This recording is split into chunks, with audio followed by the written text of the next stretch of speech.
A holy angel descended to the mortal world. Everyone was overwhelmed by her beauty, but this man pushed through the crowd and coldly gave her a hard slap. Then he cruelly broke the angel's wings, because only he knew that the angel before them was nothing but a sick killer. In fact, the man had gone through 98 cycles of reincarnation. On the 99th reincarnation, with just a scythe, he became the strongest and the last survivor. But as Ryu Min prepared to enter the final challenge that would end everything, the system announced that the boss room required at least 5 players to open. Because he didn't meet the requirement, he could only watch his body gradually dissolve. Yet there wasn't a hint of regret in his eyes, because Ryu Min knew full well that after he died, that familiar sound would ring out again. Congratulations, you have successfully activated the return badge. But what he couldn't have guessed was that this system notification was different from the others. The number of his resets had now reached the usage limit, which meant if this 100th attempt failed, he would truly die. Do you think Ryu Min will complete the mission to escape this world, or will he lose his life here? Let's follow the protagonist's journey. The opening shows a temple lit with sparkling lights. Countless townspeople were gathered along the street. At last it's time, everyone, when there are 5 seconds left, please count down with us. Among the bustling crowd, a young man with his hood pulled low emanated a strong, mysterious aura as the surrounding voices counted. 5. Ryu Min looked up with no expectation for what would happen next. Beside him, the crowd kept counting. 4. Seeing this, he couldn't help but mutter anxiously, "Damn it." He looked at his hands and realized one thing. He had returned. They were shaking from his fearful excitement. I'd returned just before being sucked back into that damn game. He clenched his fists. Even though he'd reached the final round, the counting didn't stop. 3. Only Ryu Min wasn't joyful among those celebrating the new year. If he could, he wished time would freeze right now, too. His system interface appeared and notified him that the number of ancient time reversal uses was 100/100. The moment had come when he had to make a decision. 1. After all, this is the final attempt. There's no need to hide anymore, so he pulled down his hood. I'll finish this game once and for all. Ryu Min scanned the crowd to find companions. To do this, he needed 4 others to reach the final round with him. Who would be the best to team up with? A few minutes earlier, Young Min listened bored as his friends cheered. At last, we're adults now. The 2 in front of him chatted happily. No need to pretend anymore, right? Of course. They remained rowdy like kids while the young man sighed. After graduation, what should I do? Should I try food delivery? Hey, that girl looks so much like C.O. Aaron. Actor C.O. Aaron? No way. The 2 in front kept bickering loudly, saying, how could that be Aaron? Are you blind? The kid who liked to taunt turned to his friend and asked, Young Min, what are you going to do? He suddenly said, me? He answered that question very casually. Haven't I mentioned? I'm going to join the mob. His friends reacted like officials. Are you crazy? If you do that, one mistake and you could die. So you're serious? Young Min shrugged. Hey, I said just let it be. You only live once, right? I just want to live the way I want. On the surface, they only smiled secretly, but inwardly they shared the same thought. Crazy, that sick bastard. Honestly, once we graduate, I'm cutting him off. Then Young Min's friend asked again, so after graduation, what are you going to do about that Aaron boy? He blanked for a moment before remembering him. You mean that poor bastard who's always gloomy? Then he laughed and said, I can't forgive him just because I graduated. The friends pointed at him and hissed. Damn poor guy. Probably thinks everything will be over once he graduates. That bastard is cruel. Young Min gleefully added, he has no right to decide when this ends. I have to mess with him as much as possible. While they were talking, suddenly his friend spotted someone. Wait, isn't that your errand boy? Ryu Min's figure slipped through the crowd along with the voice from the loudspeaker. It's finally time, everyone, when there are 5 seconds left. Please count down with us. He curled his lip as the countdown began. That's my errand boy 5. But when he suddenly noticed the aura around Ryu Min for 3, his eyes narrowed because the sight was getting stranger. 2, that dog of a kid 1. And at that very moment, Ryu Min took off his hood. He simultaneously turned and locked eyes with Young Min. That made him start to feel uneasy. He's acting different today, huh? Young Min's hot temper flared up. Happy New Year. Is he crazy? Why is he staring at me like that? The friends had to step in to stop him. This New Year's Eve, let him go. You still have plenty of time to pick on him later. Because it was crowded, he didn't dare cause a scene and muttered, bastard. I'll let it slide today. The fat guy in the group covered his face and whined. Finally, I'm an adult. Those around them exchanged New Year greetings. Happy New Year. May everything go well. But suddenly a strange voice rang out. Humans are funny. They celebrate the new year without realizing how dire their situation is. Young Min was provoked by that remark. What did you just say? The young man hurriedly denied it. I didn't say anything. And the guy in the middle looked up at the sky and said, what? Did I just hear something? High above, an angel was flapping her wings and flying very slowly, looking at them as if unaware and utterly shocked. Though her face was beautiful, she spoke with cutting remarks, sounding like watching monkeys in a cage. The townspeople looked up at that radiance in confusion. Damn, is that an angel? Is the TV station holding a New Year's event? If they say it's real, I'd believe it. She's so beautiful. Ryu Min also looked up but wasn't surprised. She's appeared. Even after 99 cycles, it's still annoying. The woman gently hid a faint smile. Then she uttered words full of contempt. You filthy humans. You all seem to have fallen before my beauty. Haven't you? But don't get any strange ideas. I have no intention of socializing with you vermin. The angel delightedly admired them, looking at your reactions. So you must have heard my voice. Suddenly an uncle pointed up and shouted, Hey, what's wrong with you? Are you dressing up as an angel or what? And what's with calling us vermin? Ryu-min heard those shouts. What do you mean by that, you bastard? And he thought to himself, how humiliating. The angel's smile immediately died. Instead, her eyes flared red with anger, truly enraged. The bold man then exploded right there in front of countless people. The young man standing nearby trembled as blood sprayed all over him. He screamed in terror, and the crowd reacted in panic. Young-min was also stunned. Jesus, what the hell was that? The angel pointed at them and berated the one who'd been dealt with. How dare a lowly human speak to a superior being like me with that attitude? Now everyone's faces were filled with fear. You humans have no right to question me. Don't pretend you're on my level. What was that sound, unless you want your brains blown out like that man's? She stopped joking and got to the point. Surely you're all confused about the situation. How could you lowly humans possibly know what's happening? The game has begun with the first rule. I'll explain it simply and clearly, so listen carefully. Ryu-min sighed, having to hear the explanation once again. The angel's body glittered as her voice echoed. Now we will begin a game. We will play 20 rounds. On the first day of each month, human souls are brought into a new dimension to play a game. The smile on the angel's lips was warm as she returned to a composed state. Humans only need to do one thing. The citizens must listen to her words and not make a sound to complete the task. If you complete the tasks, you may return to reality with a reward. The fat guy whispered, what's she saying? His friend answered, it seems she'll let us live if we complete certain tasks. Anticipating their thoughts, the angel added a reminder. You may think she'll spare us if we finish some tasks, but not everyone survives just by completing them. That was the crucial point she would state next. Only half of the participants will be spared. The tiny hope the people had just kindled was instantly snuffed out. No way, how could that be? Her smile hadn't faded, which meant there was more to say. But don't worry too much. I won't take everyone away. The crowd's chaos and disorder made Ryu-min sigh in exasperation. What does she mean? Quiet over there. He looked at her and sank into thought. Only those aged 15 to 29 must participate. When I was pulled into this game on New Year's, I never imagined I'd face it 100 times like this. A middle-aged man beside him clenched his hands in joy. So I'm alive, I'll live. The young man next to him clicked his tongue. Damn. He excitedly grabbed the older man's shirt.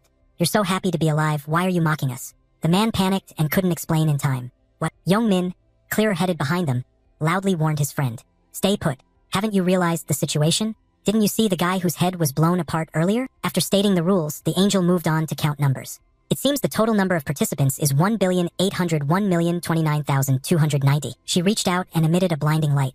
Now that I've finished explaining, let's begin the game. Ryu-min was transported into a space of pure white. His face remained expressionless as the angel's words rang in his head. You are now in a space where you cannot see one another. A mirror appeared before him in that space. Before souls are transferred, you must create a body. Ryu-min slowly touched the glass. Customize yourselves, you only have one chance, so choose carefully. He didn't want to waste time either, so he finished quickly, just doing it like he always does. The figure reflected in the mirror gradually changed. His nickname would be. His hair subtly fluttered as he chose that familiar nickname again. Blacktail. The space for the first game's arena was created. A vast, empty grassland appeared. Ryu-min's new body slowly stepped into that space. With a more mature face, he bore the name Blacktail above his head and thought to himself this will be the 100th reset. He even flexed his arm muscles to test his abilities. I've used the same appearance. Since this is the 12th trial, it feels like this is actually my body. Shortly after, players were released onto the empty land one by one. What is this place, a plane? My body really changed. I tried using a celebrity's face. Well damn, it actually works. Ryu-min watched a few people who deliberately crafted flashy appearances. Everyone's trying to look their best this time, but if you have any sense you shouldn't do that. The girl was delighted with her dazzling face despite how dangerous it was. This world belongs to those with the strongest survival skills. The more attractive you are, the more you become a target. If you die here, you die in the real world too. Ryu-min stopped worrying about others and searched for a name instead. It's almost time. The one called Young-min stepped out with overwhelming presence. Here he is, Hwang Young-min. He wasn't surprised by that choice. This time he picked a muscular body. The angel didn't take long to return. Seeing you like this, you must love your new looks. I enjoy watching your frightened expressions. Let's see, there are 1,802,910 people total. That's the number in Seoul. The group looked around and wondered. 1.8 million doesn't seem that many. The woman clutched her head in mockery. Truly lowly humans. She suddenly grew angry and barked. You think this is the only space? Humans will be split across different planes with other angels and hold rounds there. Focus on yourselves. Before we really begin, I'll explain briefly. While she continued instructing, Ryu-min quickly figured out how it operated. First, think of the status window in your head, the status window. It immediately appeared with information. Status window name Ryu-min, nickname Har, novice, level 1, occupation 0, title 0, strength +3, intelligence +3, agility +3, luck +3, stat points none, normal skills none, special skills none, archaic script none. Additional mysterious skill unlocks at level 10. Mystery unlocks at level 20, mystery unlocks at level 40, mystery unlocks at level 60, mystery unlocks at level 99. He thought wearily. Just makes you want to sigh. The angel called down from above. Have you all looked at your status windows? You'll know how worthless you are if you've played this game before. Young Min was watching her as she offered some encouragement. Become stronger if you can survive until the end and conquer round 20. The angel's face darkened behind her blindfold. Not only will you gain freedom, but you'll also be granted a wish. And that hint moved countless people. A wish? No way. The angel continued, however, you must be the first to obtain it. She curled a lip in a smile. Finally, open your inventory and look inside.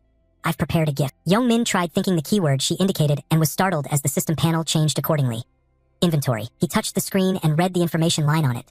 A random archaic stone shard. A red ruby sits in the inventory as a starter gift. You see, any random archaic stone can only be used once. You can only use it at level 1. And that's the only item you're given at the start. You can use it by holding it in your hand and thinking use. Young Min held out his palm and followed the instruction. Use. True power manifested, making his eyes widen in surprise. Having completed her part, the angel quickly finished speaking. From that expression, you're not happy. Regardless of the outcome, you must accept it because that's your luck. She raised her hand. The archaic mark is set, so now shall we begin? The snap of her fingers sounded, and the nightmare began. The first quest was immediately distributed to the players. Round 1 quest. Each person defeat 100 goblins in the safe zone. Participants, 1,801,029,290. Eliminated, 0/900, 514, 645. Area ESCs 45-5. Participants, 10,286. Eliminated, 0/5, 143. Goblins were spawned as well, each equipped with some crude weapons. Only one goblin had appeared so far, so the crowd stayed complacent and asked each other, is that a goblin? It really feels like playing a game. Are we really in a virtual world game, kidnapped for experiments without knowing it? The angel gently produced countless more lights. It's far too early to get excited. I haven't finished spawning the goblins yet. At that, the new players grimaced in apprehension. Wait, why are there so many of them? She announced an utterly lopsided number. 10,000 people versus 50,000 goblins. Fight to the death. No sooner had she finished than the low-level goblins opened their mouths and rushed forward. The rookies panicked and shouted, it's running toward us. Stay back. Amid the chaos, someone stepped forward with calm, measured footsteps. Ryu Min pushed past the scared people and moved toward the monster. They shouted warnings at him. What's wrong with that guy? He's walking straight toward the monster. Wait, it's dangerous to go near it. Ignoring the nonsense, his eyes flared red as he turned his body. Ryu Min swung his leg and landed a direct kick to the goblin's head. Ordinary players gaped in astonishment. First impressions matter whether you're solo or in a group. What he did actually had a purpose and was extremely important. I wanted to etch my impression into their minds. The goblin's face was crushed by the kick and it flew backward. It fell with a thud to the ground, dropping its small knife. Ryu Min picked up the knife and continued with the plan he'd set. To keep the annoying flies from bothering me, I have to show strength. He didn't attack immediately but paused a moment to look up. And most importantly, the angel woman let out an amused "oh." I need to draw her attention. As soon as the goblin lay sprawled on the ground, 2 more rushed in like moths to a flame. So it looks like I need to really perform for this show. Ryu Min slid past them and struck each one twice in the back. The onlookers watched in awe. So cool. Did you see that?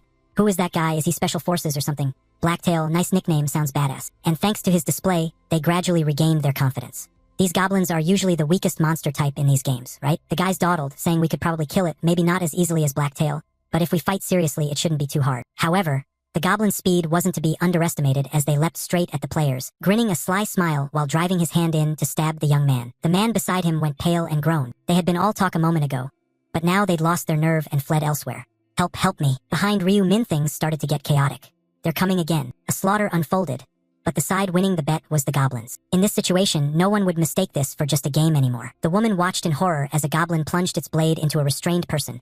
Now their minds could think of only one thing. Just as he expected, she panted and lost her reason under the primal urge to survive. Ryu Min was so accustomed he could predict the players' actions. Their survival instincts surged, took over their minds, and they all ran away half dead. He swung his arm and severed one. I'd chosen that method the first time too. His gaze remained on the girl as if recalling himself. Only after the second time did I realize that running away across this empty plain was impossible. She suddenly slammed into a yellow barrier boundary. When she came to, she realized she couldn't pass through. What is this? Nearby someone was trembling as they raised a dagger. People from modern times who've never harmed an animal before. He still hesitated to finish it off even though the monster lay sprawled.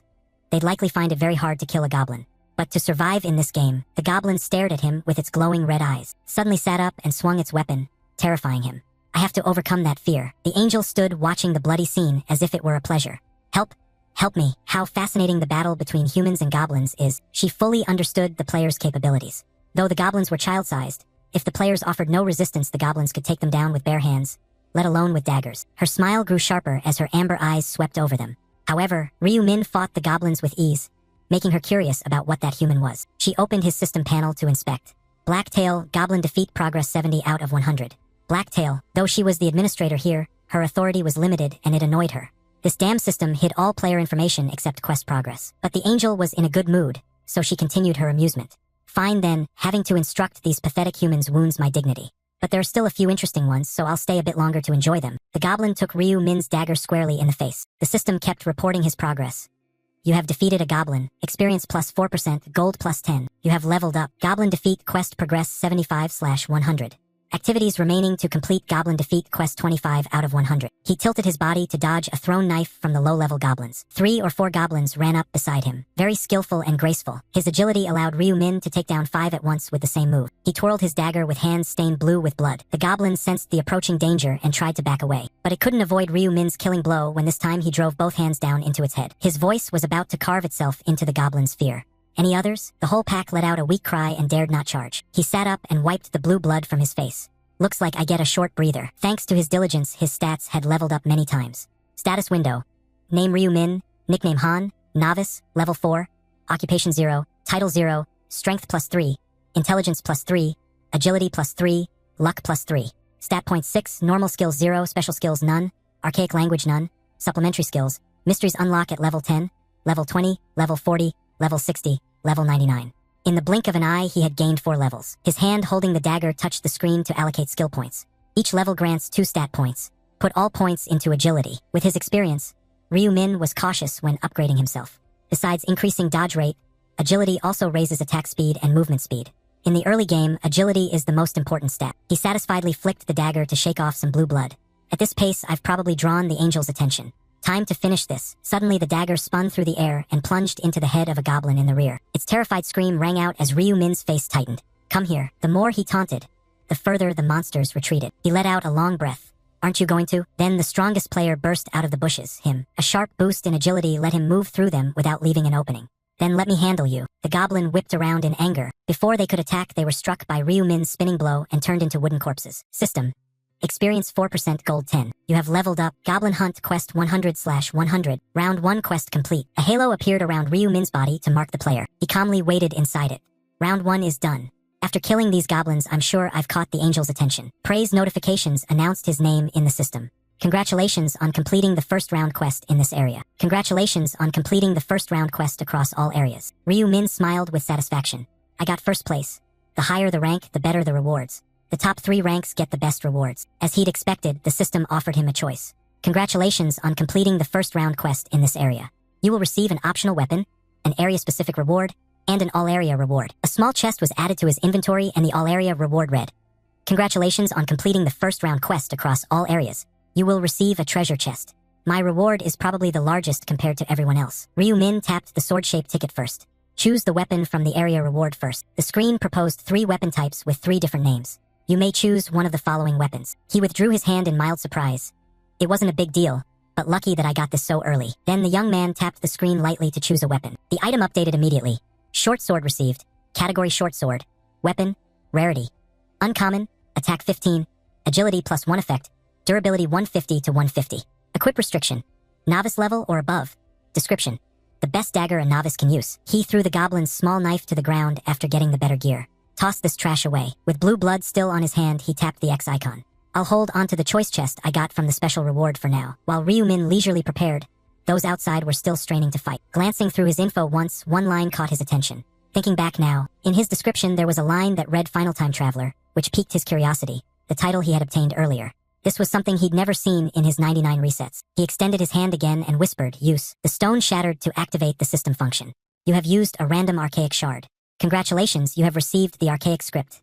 Time reversal. Ryu Min clenched his fist and continued listening. The acquired archaic script will automatically engrave onto the player's body. The subsequent notifications confirmed his thoughts. The trace of the script now resided in the player's soul. Due to the script's special property, additional engravings failed. The implication was clear. If he could engrave once more, he could reset countless times. However, this time he also received new information based on the script trace in his soul. You have been recorded as a time traveler with 100 travels. Ryu Min's face showed obvious surprise when he heard the next lines. Received title. Final Time Traveler. What? In this game, titles are even more powerful than archaic scripts. Title. Final Time Traveler. Unlock condition. Obtain 100 time reversal archaic scripts. Effect. Upon death, maintain the soul state at that location for 1 minute. If desired, you may be resurrected and fully restore all vitality. One-time use. The title disappears after resurrection. Titles are much stronger than archaic scripts and far harder to obtain. What troubled him now related to the skill he had gained. Moreover, resurrection is a skill exclusive to clerics, and even that skill only restores 30% of maximum vitality after resurrection. But rather than worry, it intrigued him. This title lets you resurrect with full vitality. Looks like I just got an incredible title. Ryu Min stroked his chin, his eyes flashing with interest, thinking he'd acquired something wonderful. Staring at the system panel before him, he thought for a moment and reached out to select. Holding this card is always beneficial. Final time traveler title. Public or private display. He chose private mode. The title will not show under his ID when private, but the effect still applies. He selected private mode. Ryu Min narrowed one eye and stretched, thinking, the others have probably finished their quests too.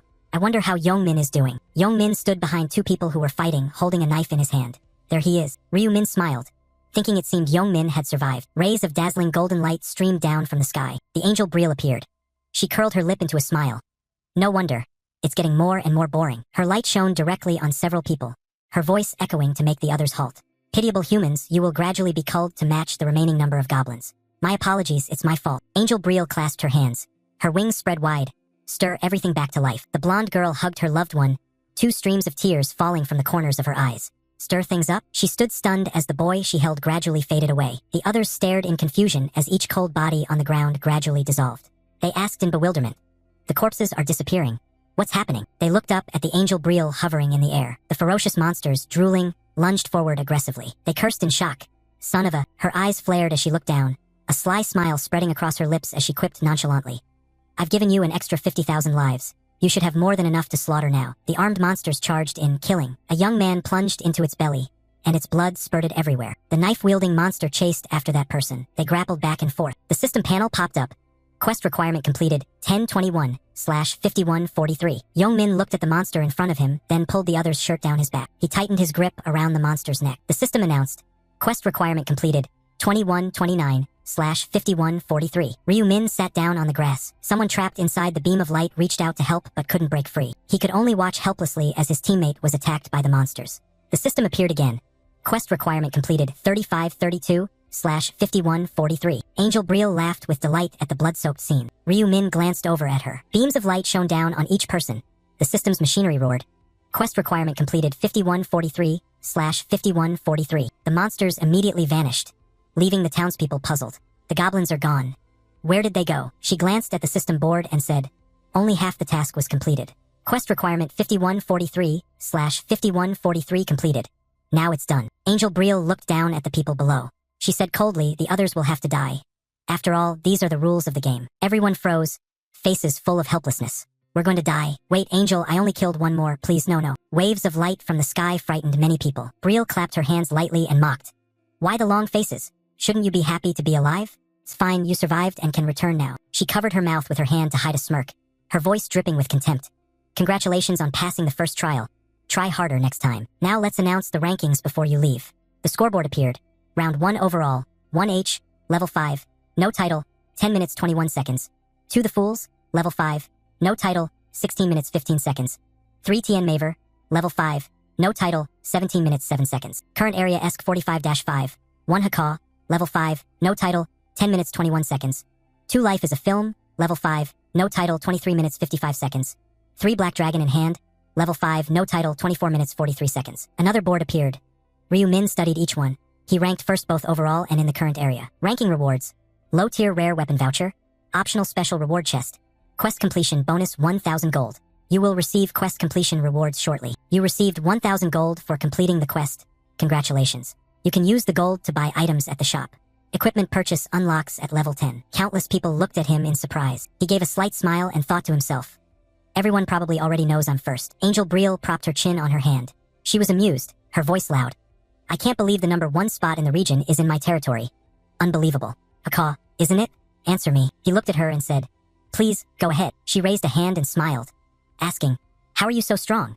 Did you get some special archaic script or something? She smiled outwardly, but turmoil roiled inside her. Damn it. Ryu Min didn't answer directly. Just look at my status window and you'll see.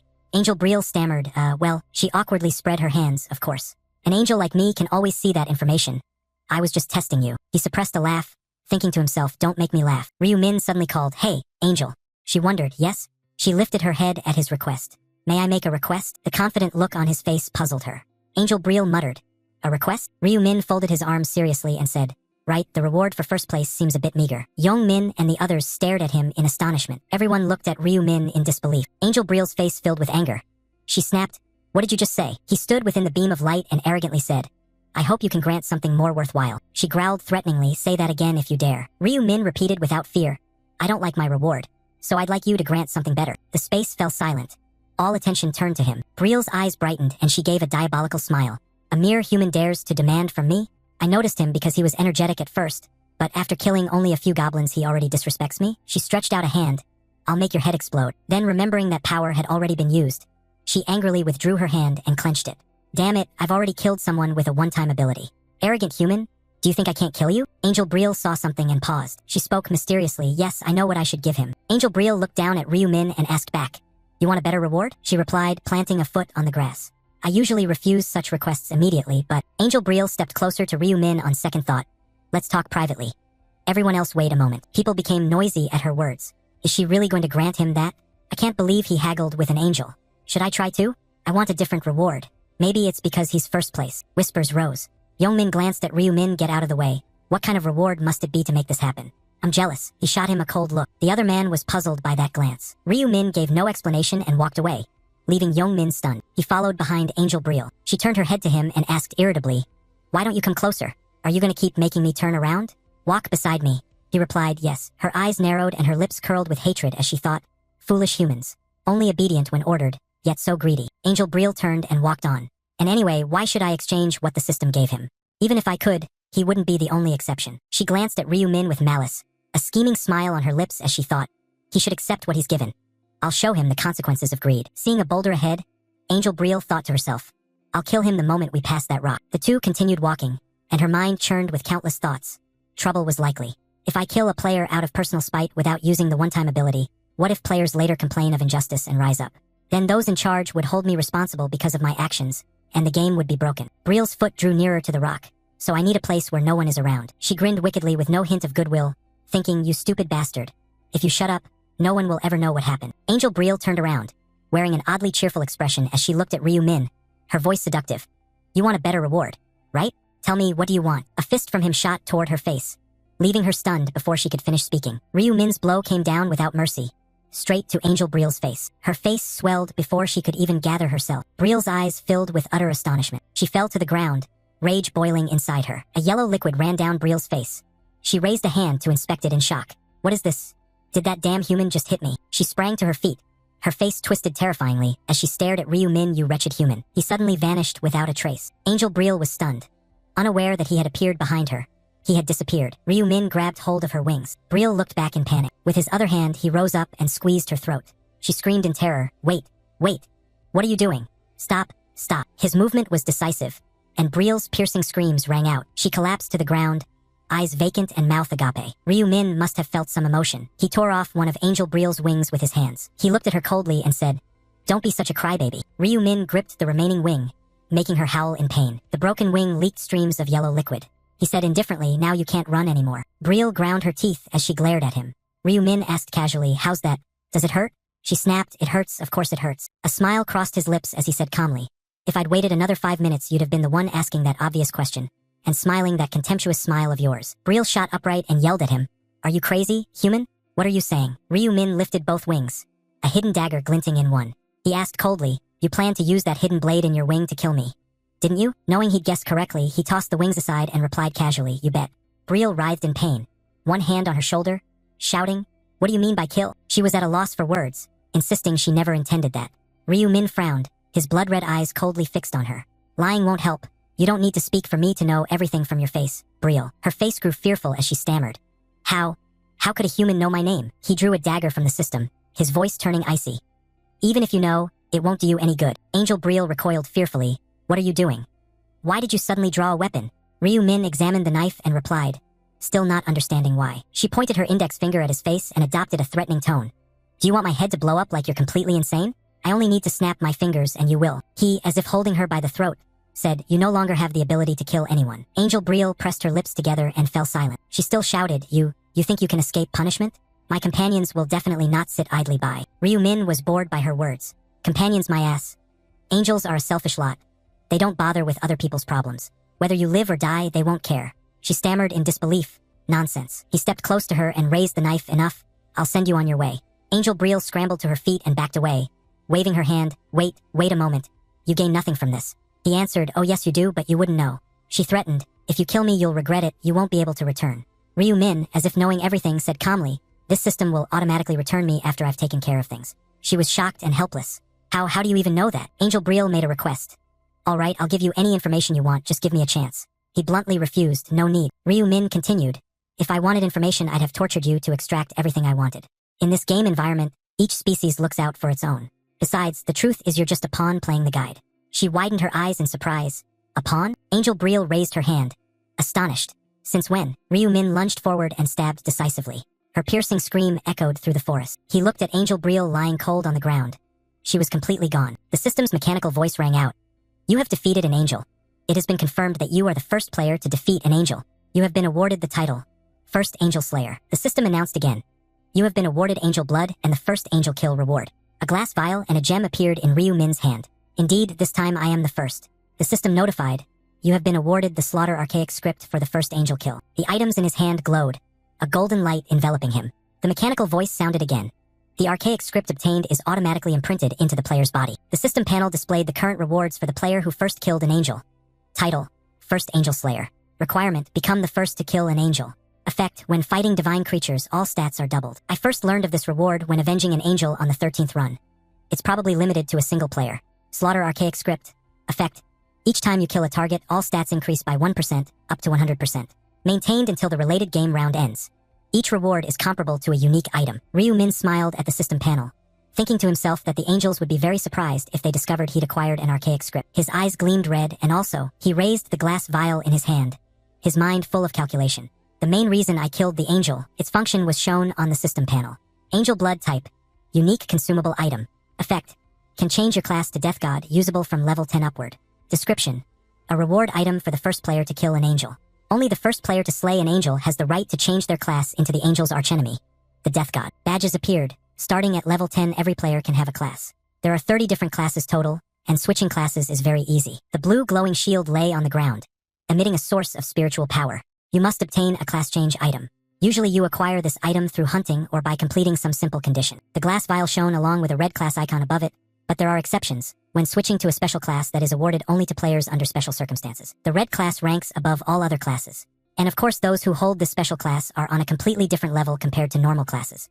Bonus stats, archaic scripts, level progression, skill systems, and much more. Everything is so good it's nearly perfect. Ryu-min opened his system inventory.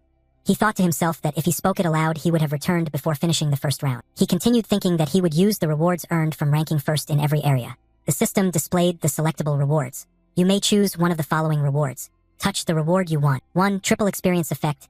Lasts for round 2. 2. 2,000 gold. 3. Information about round 2. Ryu-min set his goal and thought silently that the important thing now was to reach level 10 quickly and change class. He raised his hand to select a reward. The system immediately announced that he had chosen the triple experience effect.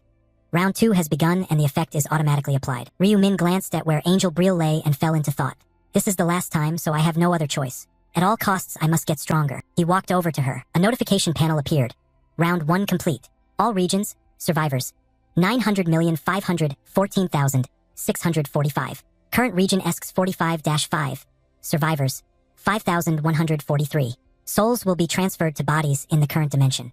February 1st, round 2 is starting. We will meet you in the next round. Congratulations on surviving. Young-min shouted in anger. He looked at the high-rise buildings ahead and suddenly froze. Those were New Year celebration bells. Young-min frowned in puzzlement, wondering what was going on. He wondered if everyone else had collapsed like he did. People began to wake up, murmurs spreading. Did I just faint? I just had the most realistic dream. My head feels like it's about to split. He was bewildered. His dream had been very strange. Young-min grabbed his phone, suspicion rising. 5:20. Did time here pass exactly as it did in my dream? People across the city woke up one by one, each groaning. Oh, my head. My limbs are all sore. He looked at the brown-haired guy and asked if they were awake. The guy shot back, Young-min, did I faint? Young-min replied, yeah, not just you. Everyone here did. The brown-haired guy was surprised. Did we nap for a bit? The instigator asked confusedly what's going on. I was about to say I just had a really weird dream. The other said, yeah, me too. Young-min, "Did you dream anything?" He answered, "Yes, but..." Young-min looked at everyone and said, "I don't think so." People clutched their aching heads, wondering if they'd returned back from that hell. "I'm alive. Am I really alive? But surely a goblin was..." "My head," he said quietly. "It's just a dream." People spoke in confusion, so all of that was real. The goblins and round one and everything? The brown-haired guy suddenly asked if they'd be transported back there at the start of next month. The instigator snapped angrily, "Hell no." Seeing the guy across him still unconscious, Young-min was puzzled. "Hey, why isn't this guy waking up?" The instigator asked, "I'm wondering too." The brown-haired guy called out, "Hey Kim Taesik, wake up." The guy reached out and touched the motionless man. "Hey, wake up." Look, when Taesik was rolled over, his face had gone pale. The brown-haired guy panicked and put his hand to his nose. No way. The man's hand began to tremble more and more. The brown-haired man was in a panic. "Damn, he's not breathing anymore. I can't find a pulse." Young-min was stunned. "Taesik is dead?" The brown-haired guy turned ashen. "No way. Did he die because he couldn't survive in the game?" The instigator also looked pale, impossible. He looked at the others still lying motionless, wondering if all those who hadn't woken up here were gone. Young-min looked at the chaos before him, wondering if they were all nothing more than corpses. The instigator forced himself to stand and said incredulously, "This is absurd. Only half survived. Will the next round be like this too?" Young-min's face grew grim. His hands trembled as he thought, "This is insane." Watching this chain of events sent Young-min into a frenzy of thought. Doesn't this mean that even if they were all spawned at the starting line, everyone should still have an equal chance to live? His eyes went mad and he grinned with perverse joy. Now there was no need to cry about life's injustices. Then he put on a reassuring air for his buddies and said, "Calm down, you bastards. Now all we have to do is survive, so why freak out?" His two friends were so terrified their features collapsed and they couldn't take his words in. One guy sat on the ground clutching his head and shaking. "It's so unfair to die without even a chance to try." He spoke as if nothing had happened. "It's not just us. Everyone else got pulled into this too, so what's there to complain about?" The two men were shocked and cursed him under their breaths. "That crazy bastard." The instigator sighed and frowned. "Damn it, you've lived your whole life like a thug, so of course you don't feel loss even if you die here." Young-min ignored him and looked around. "I'm different. I still have a lot to do." Seeing that, the instigator asked, "What are you looking for?" Young-min casually replied, "I don't see that son of a bitch anywhere." Hearing that, the instigator asked, "Who, your errand boy?" Young-min wondered why he couldn't see him. Where was that filthy little bastard? He was pretty sure he'd seen him that way before he passed out. Could it be he didn't make it through round one and died somewhere? Thinking that, he curled his lip in a knowing smile, convinced it was so. How could a weak little guy like him have survived? Suddenly something caught his attention. He looked over at a man wearing armor he had no idea where it came from. He wondered aloud, what's with that guy? And where did he get all that armor and gear from? Then he considered an impossibility. He tensed and hesitated for a moment, then called out in his mind, "Status window." Immediately, a transparent system window displaying status info appeared before him. He was utterly stunned. A status window had really appeared. His brothers spoke up. "A status bar?" The guy in the fur-collared coat scoffed that nothing like that could happen. Then the status window suddenly appeared and froze him in place. "It's real." Young-min, unable to see his buddy's status windows, asked suspiciously, "What the hell are you staring at?" The other replied, "Aren't you doing the same? Maybe it only shows up individually." Everyone's status window popped up at once and they were all shocked, exclaiming, "Isn't this something we can use in real life too? Holy crap, so we can use stat points and items now?" Young-min picked up a stone from the ground. Without a word, he squeezed the stone and crushed it. He silently stared at the fine dust in his palm. Then he grinned with delight. "This is amazing." The news reported the incident. Early this morning, an unbelievable event occurred. A serious-haired, short-haired news editor narrated the story. At the square in front of the New Year Bell area, right before the New Year, more than 10,000 citizens suddenly lost consciousness. Now we'll take you to the scene. The footage shifted to the moment Angel Brielle appeared. An unidentified woman in angelic attire stood before the New Year Bell. She then spoke to the people below. The scene on the screen suddenly descended into chaos. Not long after, a mysterious explosion occurred after a bystander pointed at the woman and said something. The person who spoke was immediately killed. The female anchor continued. Then the woman spread her arms toward the crowd. People on the screen kept collapsing, causing more than 10,000 to suddenly lose consciousness. Switching to another report. According to police, most of those who fell were between 15 and 29 years old.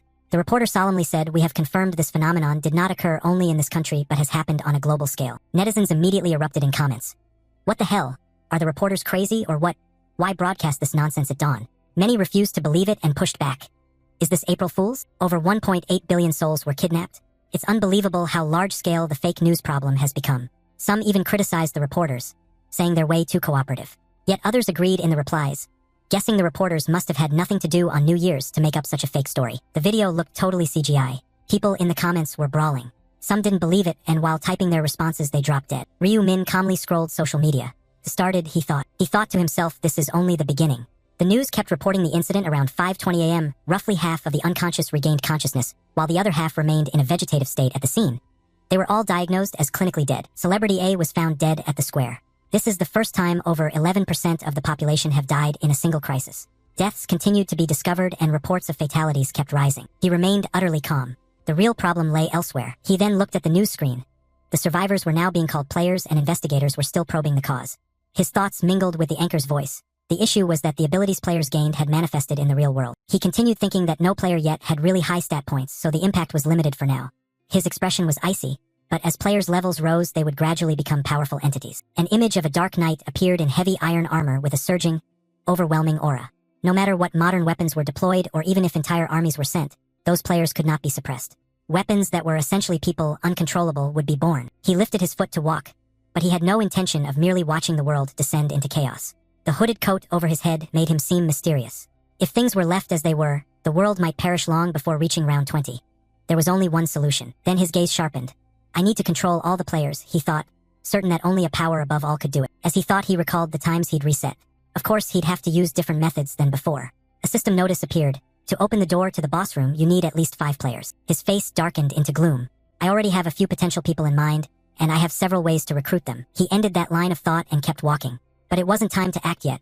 There were more important things to do first. By then, he had returned from the square to the front of his home. He gently opened the door and slowly stepped inside. His eyes caught on something. It turned out to be a cup of instant noodles someone had eaten and left behind. That brat, he ate cup noodles for dinner again. He then slowly opened his bedroom door. Inside, he saw a young man who looked much like him but younger, sleeping soundly. Seeing him sleep so peacefully, he couldn't help but smile softly.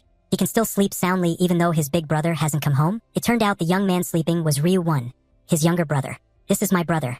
Next year, he'll be a third-year high school student. He began to talk about his family. Our home was nothing special. On the wall hung a family photo of 4 people smiling happily. But our parents died in a car accident. In an instant, many things changed overnight. Under the table was a photo of the 2 brothers playing together. One of the most notable changes was that I became Ryu-1's sole guardian. My younger brother's body was covered with serious-looking wounds. He slowly reached out and reapplied the adhesive tape to his brother. He stared for a long time with a look full of mixed emotions. Suddenly, the whole room lit up, waking the sleeper and making him blink several times. After turning on the light, he sat on the edge of the mattress and said to his brother, "It's time to get up." Seeing his brother, Ryu-1 spoke up, "Bro." He reminded him, "It's morning." Ryu-1 looked at his phone and replied, "It's only 6 a.m., bro." Not letting his brother keep dazing, he flipped the blanket off him, giving him a start. While straightening the bedding, he said, "We don't have time to keep sleeping." His brother asked suspiciously, "What's wrong?" He answered casually, "I'll explain later, so get dressed and then we'll go." Ryu-1, still sleepy from being woken early, yawned and asked, "Where are we going?" "If you're saying sunrise watching, I'd rather sleep in." At that, he spoke seriously. "Listen to your brother," he said calmly. "Now is not the time to relax or sleep." Holding up clothes, he bluntly told his brother, "The world has fallen into chaos." Ryu-1, surprised, asked, "But didn't you say we were going to watch the New Year's ceremony? What happened?" He didn't answer and instead left. "Come with me, he'll tell you on the way." The 2 left the house and hurried down a street with not a soul in sight. Ryu-1 glanced at his brother with tension and suspicion. He thought to himself that whatever happened must have been serious to make him this grave. Noticing his brother's look, he finally spoke. "Ryu-1, you don't know what's going on globally, do you?" Hearing that, Ryu-1 panicked and asked why he said that. "You're scaring me. Did something happen while I was asleep?" He calmly told him to check the top search results. Full of curiosity, Ryu-1 immediately grabbed his phone to look. He scrolled in disbelief and exclaimed, "What does this mean?" A sudden angel appeared and kidnapped people to another world. He gently clarified, more precisely, their souls were taken. Hearing this, Ryu-1 panicked and asked, "No way. Even you?" He calmly confirmed, "Yes." Then he continued, explaining that he could only survive after hunting down 100 monsters called goblins. Hearing that, Ryu-1 worriedly asked, "What, is that real? Are you hurt anywhere?" Ryu-min calmly reassured him, "Don't worry about me." Ryu-1's face filled with anxiety as he shouted, "How could I not worry about you?" The scene shifted to the memory of their parents' death, so this is the family. Only he and his brother attended their parents' funeral. The only family Ryu-1 had left was his brother. Tears streaking his face, Ryu-1 looked up at his brother.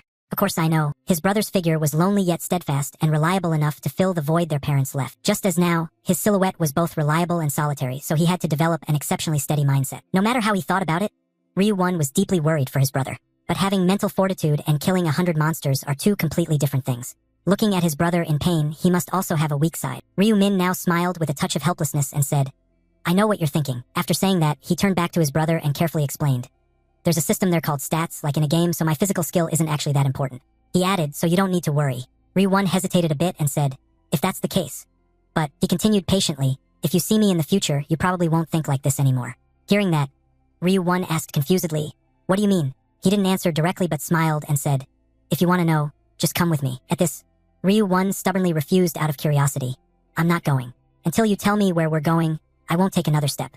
Hearing his brother, he stopped walking, perhaps because he was too worried for his brother. Ryu-1's gaze hardened and he said, so please, tell me. Looking at the wound on the back of Ryu-1's hand, he fell into thought. Finally he spoke, bang Tigyu. Ryu-1 was taken aback. He calmly and slowly told his brother, we're gonna bang Tigyu's stronghold, the place where that thug who keeps bullying you hangs out. Then he pretended not to know and asked, Bang Tigyu has been threatening you? Startled by his brother's question, Ryu-1 stammered, bro, how could you? Ryu-1 continued in a low voice, you already knew about all this? Hearing that, he replied nonchalantly, why would you think I didn't know? Surprised that his brother already knew everything, Ryu-1 pressed his lips together, thinking he didn't want to show it. His expression was troubled. He'd been through a hard time. Seeing his brother uncomfortable made Ryu-min feel even heavier. Ryu-1, I'm sorry. He carried a lot of anguish inside. Truthfully, he hadn't known. I only learned the truth a few hours after returning from round 1. When light streamed through the window of their small room, Ryu-1 had already woken and said to his sleeping brother, bro, I'm just going out for a bit. He seemed haunted by that day, where his brother had gone on that day. At that moment, he was suddenly awakened by a phone call. Thank goodness. Ryu-min, half awake, answered, hello. As soon as he picked up, the voice on the other end said, hello, is this the guardian number for student Ryu-1? The voice on the line sounded urgent. You need to come to the hospital immediately. After that one sentence, he hurriedly put on his coat and ran to the hospital. The outcome of that dark day was that his brother had been blinded after Bang Tigyu beat him. Ryu-1 was covered in wounds and sat against the wall in pain because he felt foolish and weak. He blamed himself and clenched his hands. I couldn't protect my brother. He regretted it deeply and kept apologizing inwardly. Sorry. Bro, sorry. When Ryu-min finished the painful memory, he stood before his brother and vowed that no one would bully him again. No one. The scene shifted to a different, shabby-looking place. A foot suddenly appeared from nowhere and kicked a man in the chest, making him cry out in pain. The blonde guy, seemingly the boss here, shouted, you wanna die? Pointing at 3 men writhing in pain across from him. Didn't I tell each of you to bring 200,001 here? Not getting the answer he wanted, he continued to bark. No answer? You dare ignore me? With that, his face turned vicious and merciless as he kicked his subordinate hard and repeatedly. The 3 guys who had been watching from the side now cheered and chimed in. Yeah, that's Bang Tigyu. He's ruthless even to his own men. The mushroom-headed one said fearfully and wearily. Even seniors from other schools don't want to get involved with him. Hearing that, the teaser added, no matter what happens, I don't want to go against him. After roughing up his subordinates, he grew irritated and kept cursing. Damn it, I was going to buy a car today. These useless bastards are messing up my business. His eyes narrowed as he demanded of the 3. Hey, do you guys know any way to make some money? The mushroom-headed guy was caught off guard and hesitated. Any place to make money? Tigyu snapped, yeah, think fast. Under his urging, his underlings started to think nervously, and finally the teaser came up with an idea. He tensed but tried to sound calm, forcing a smile. There's this kid who runs errands for you, Tigyu, carefully described, the tall, short-haired one. Why don't you call him? Hearing that, Tigyu broke into a sinister grin. Ryu-1? Huh? I was planning to call him today. His eyes turned menacing as he added, I'm going to beat him to celebrate the new year. The 2 henchmen looked at each other and followed Tigyu's lead, so they could take money from him. Yeah, sounds good. Suddenly he spoke up. Hey, that guy actually doesn't have a home. Tigyu's unexpected comment made his men curious. What? He continued with contempt. He wouldn't be able to put up any money even if I killed him. What house does he even have? That statement made the 3 of them gape. Really? Tigyu went on. And that guy doesn't have any family either. As he spoke, he looked at his comrades. He lives with his older brother. Suddenly he froze and fell silent, which puzzled the instigator. What's wrong? Tigyu glanced where the others were looking and asked suspiciously. What's going on? At that moment, 2 familiar figures appeared from outside. Tigyu recognized who had arrived and curled his lips in a sneer. Isn't that Ryu-1? Suddenly acting tough, his face turned malicious as he stepped closer, invoking Chow Chow with bitter words to insult Ryu-1. No, you're no Chow Chow, you're just a bastard. Then he suddenly shouted Ryu-1's name and cursed. You bastard. Ryu-1 was terrified and could only tremble in response. Unconsciously, his hand clutched Ryu-min's shirt. What's wrong? Only then did he notice Ryu-min's off-putting presence. Who is that guy? His face really annoys me, he bluntly asked with a smug look. Hey, whose dog is that beside you? You bringing a lackey because you're lonely? Ryu-1 hesitated when he heard the question. He didn't wait for his brother to introduce him. He sneered provocatively and said, I'm Ryu-1's brother. He asked again doubtfully. You, then threatened Ryu-1 like he had nothing to lose. Look at this guy. Didn't I tell you to keep your mouth shut? Now you're defying me? He gritted his teeth and confidently said, Today you're dead. And so is your brother. Then he glanced at his henchmen and signaled them. The henchman at the front rolled up his sleeves and, sounding like a thug, said smugly, The sun's risen in the west.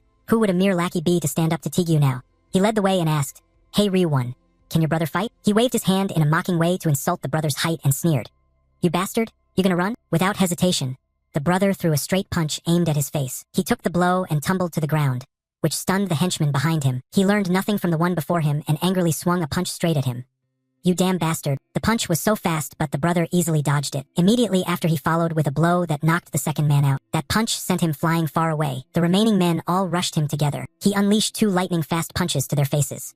You dogs, how dare you? Watching his henchmen get handled so easily made Tigyu tremble with anger. He gritted his teeth in a cruel smile while cursing under his breath. He convinced himself. Looks like he learned boxing somewhere, and he's ridiculously confident in his fighting ability. But you think that weak skill is enough to take me on? He stayed calm, smiled, and called out to Ryuwon's brother as he put his hands in his pockets and sauntered over. So you think you're great just because you picked up some moves? He was a head taller and looked down maliciously. But you haven't learned the physical conditioning that's crucial in boxing, have you? The brother ignored his taunt and shot back a question.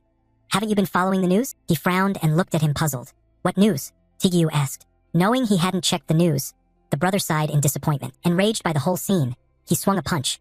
What news, you bastard? As always, he effortlessly ducked the punch, and several times the man unleashed his full strength in attacks. But he dodged them as easily as turning his hand, after throwing a flurry of blows into the air that left Tigyu panting. He finally realized something was wrong. Something felt off. Why? His face twisted into a crazed look.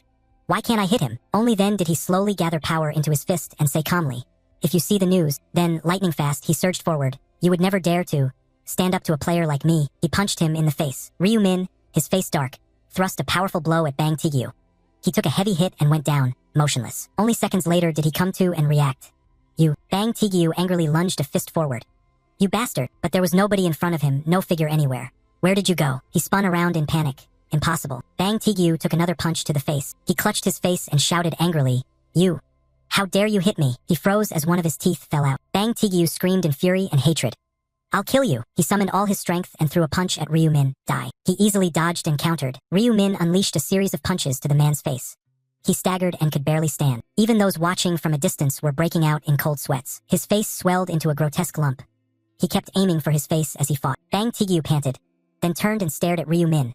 This bastard. If I can land one blow. He lunged with single-minded determination, aiming for one punch. Before he could finish, Ryu-min raised a foot to block the clenched fist.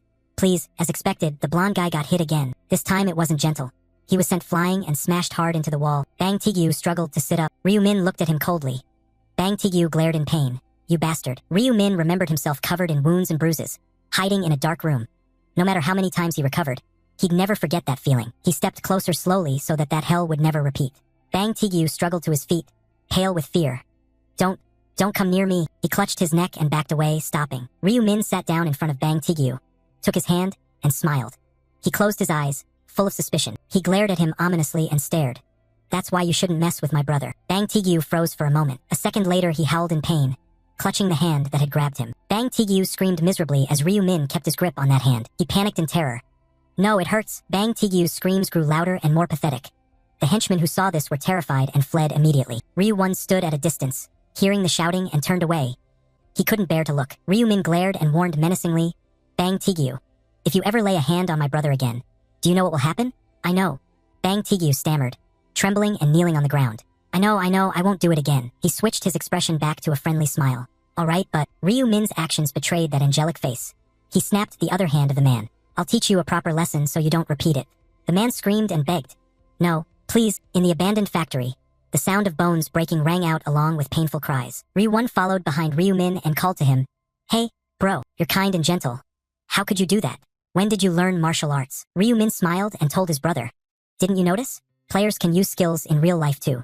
Ryu-won asked puzzled. How? He used his power. A golden light radiated from Ryu-min's hand. With a pop, a small knife materialized. Ryu-won was astonished, excited. He shouted. A knife appeared out of thin air. Ryu-min showed off to his brother. Cool, right? I can summon weapons I've obtained like this. Ryu-won asked, so the way you moved so fast earlier was the same thing? That guy didn't land a single hit on you. Ryu-min replied, that's right. My agility stat is 11. Ryu-won was still hazy. Stat? You mean like in a game? Ryu-min explained, yeah, normal people have 3 points. A gymnast can get up to 10 agility. Ryu-won had countless questions, wondering what would happen if he leveled up. Ryu-min threw up his hands. How should I know? I'm not there yet. He thought darkly that he'd have to lie. Ryu-min recalled the past, the memory of his brother locked in a pitch-black room. He didn't intend to reveal he was a time looper.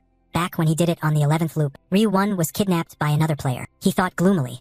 Although he had gotten revenge, he didn't want his brother humiliated like that because of him. Ryu-min turned to look at Ryu-won, resolutely thinking he had to prepare to protect him in upcoming fights. I must. Suddenly, his brother's stomach growled. Ryu-won felt a little embarrassed. Ryu-min, reading the mood, suggested, want to get something to eat? You're hungry, right? Yeah, he agreed at once. The scene shifted to the front of a convenience store. Inside, the two brothers decided to grab a bite. Ryu-1 called to him. Where are you going? Instant noodles are here. Ryu-min hinted as he went to the ATM. Yeah, wait for me a sec. He inserted his card into the machine. Ryu-min looked at the screen. This is the money I've saved so far. The ATM screen showed the account balance. 133,202 Ryu-min held up the withdrawn cash to show his brother. Ryu-1 stared in amazement at the amount. You withdrew that much? Ryu-min said, I need to buy a few things. He pointed to the instant noodle and sausage section. From now on, this is what we'll eat. Ryu-1 asked, all this? He looked at the prices on the shelf and started to sweat a little.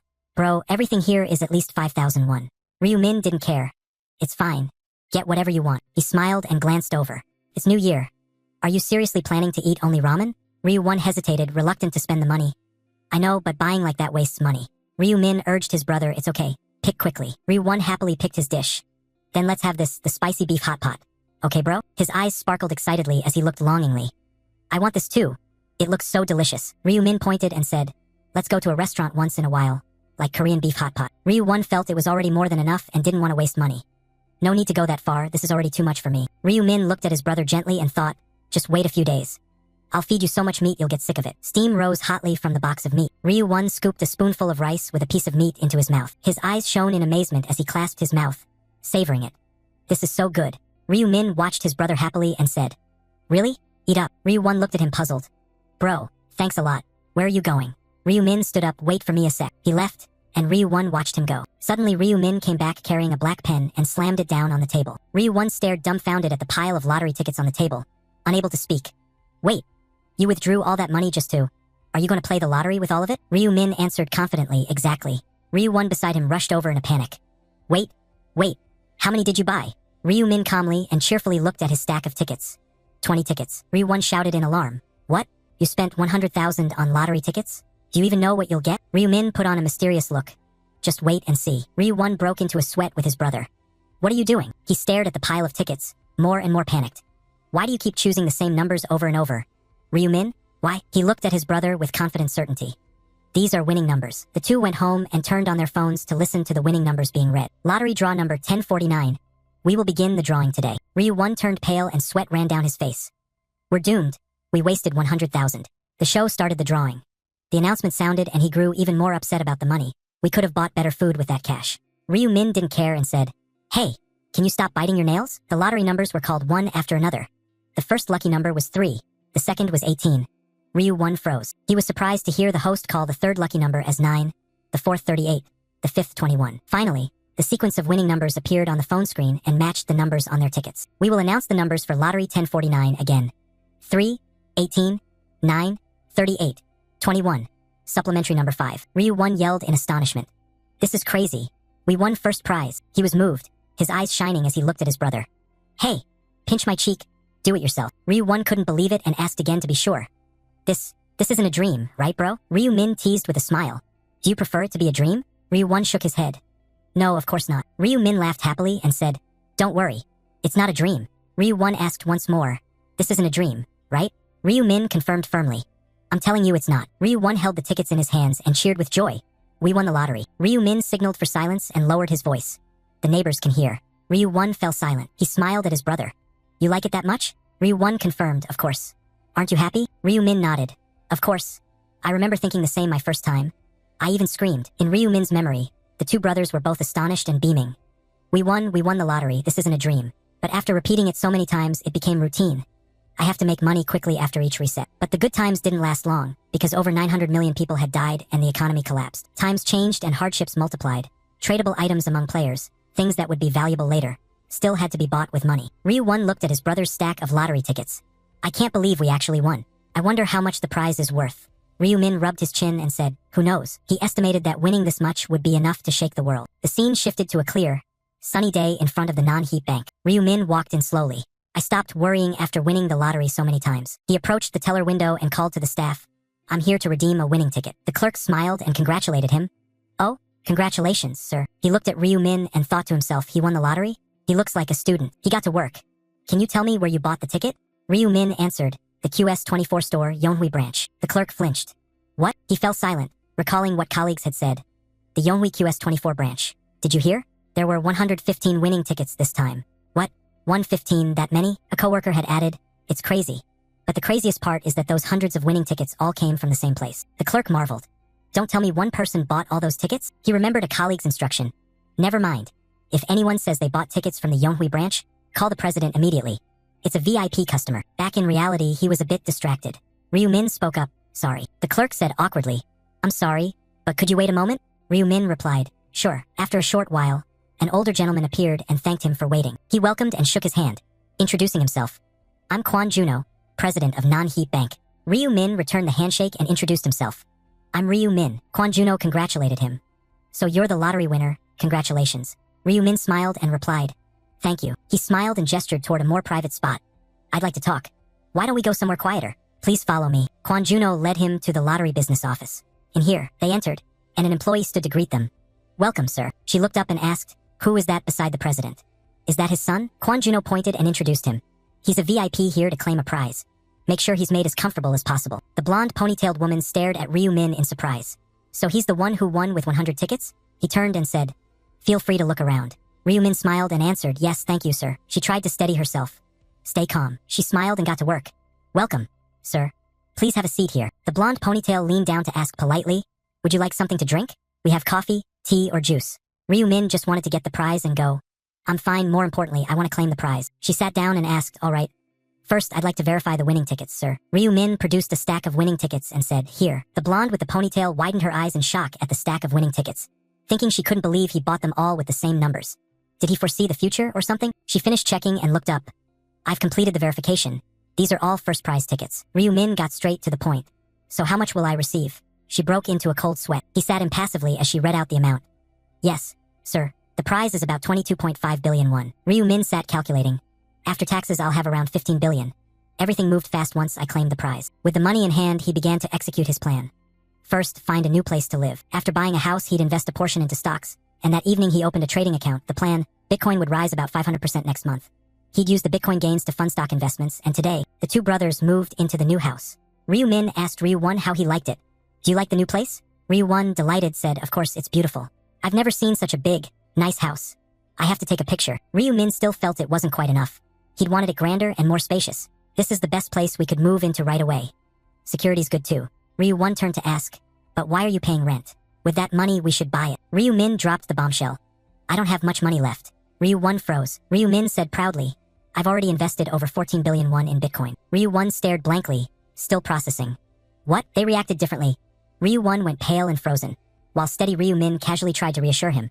I know what you're going to say, but I'm not reckless. Okay? Ryu Min put a hand on his brother's shoulder and said confidently, I can always make more money with the lottery. I already saw 4 more numbers in a dream. Hearing that, Ryu Won's eyes lit up. He'd only heard rumors before about people dreaming winning numbers. He grabbed his brother and shook him, reminding him. You remember them all, right? Don't forget, remember them. Ryu Min was shaken until his face spun. I'm dizzy. Ryu Min scoffed, thinking he'd never forget after doing it so many times. Ryu Won, a bit agitated, said, please, sorry. Ryu Min turned toward the door and said, let's go have dinner. Get ready to head out. Ryu Won asked, where are we going to eat? Ryu Min smiled brightly at him. Haven't I told you? We're moving today. The scene changed. A fist slammed into a wall, sending bricks and stones flying. A man in a green coat looked furious as he vented his anger on the neighboring wall. Yong Min grinned slyly, thinking to himself that he'd been right to boost all his strength stats. He raised his fist and kept punching. Moreover, Yong Min repeatedly pounded the wall with relish. With the power relic, his strength could double. He'd been lucky to get that random relic. He laughed loudly as he looked at the dents, thinking even Tyson would be jealous of these punches. Yong Min's face darkened. He clenched his hand so hard the veins stood out and trembled. Testing's enough, why not try it in real combat? Yong Min slammed on the door and screamed crazily. Ryu Min, he grew furious at the lack of response. That bastard can't be dead. Yet he won't pick up the phone. His face grew increasingly scowling. His eyes rimmed with bloodshot veins. Just imagining that face and those eyes made him want to explode as if there were an ancestral grudge. That arrogant bastard. Do you think I'll let you off? He swore, after you look at me like that, I'll kill you. The thoughts in his head made him even angrier. The motion of his arm kept gaining speed. We're all players, but a loser is still a loser. I need to teach you a lesson. But no matter how much he raged, the only response was a terrifying silence. That bastard is obviously hiding inside the house. Why won't he come out? Realizing this wasn't the right approach, Yong Min changed tactics immediately.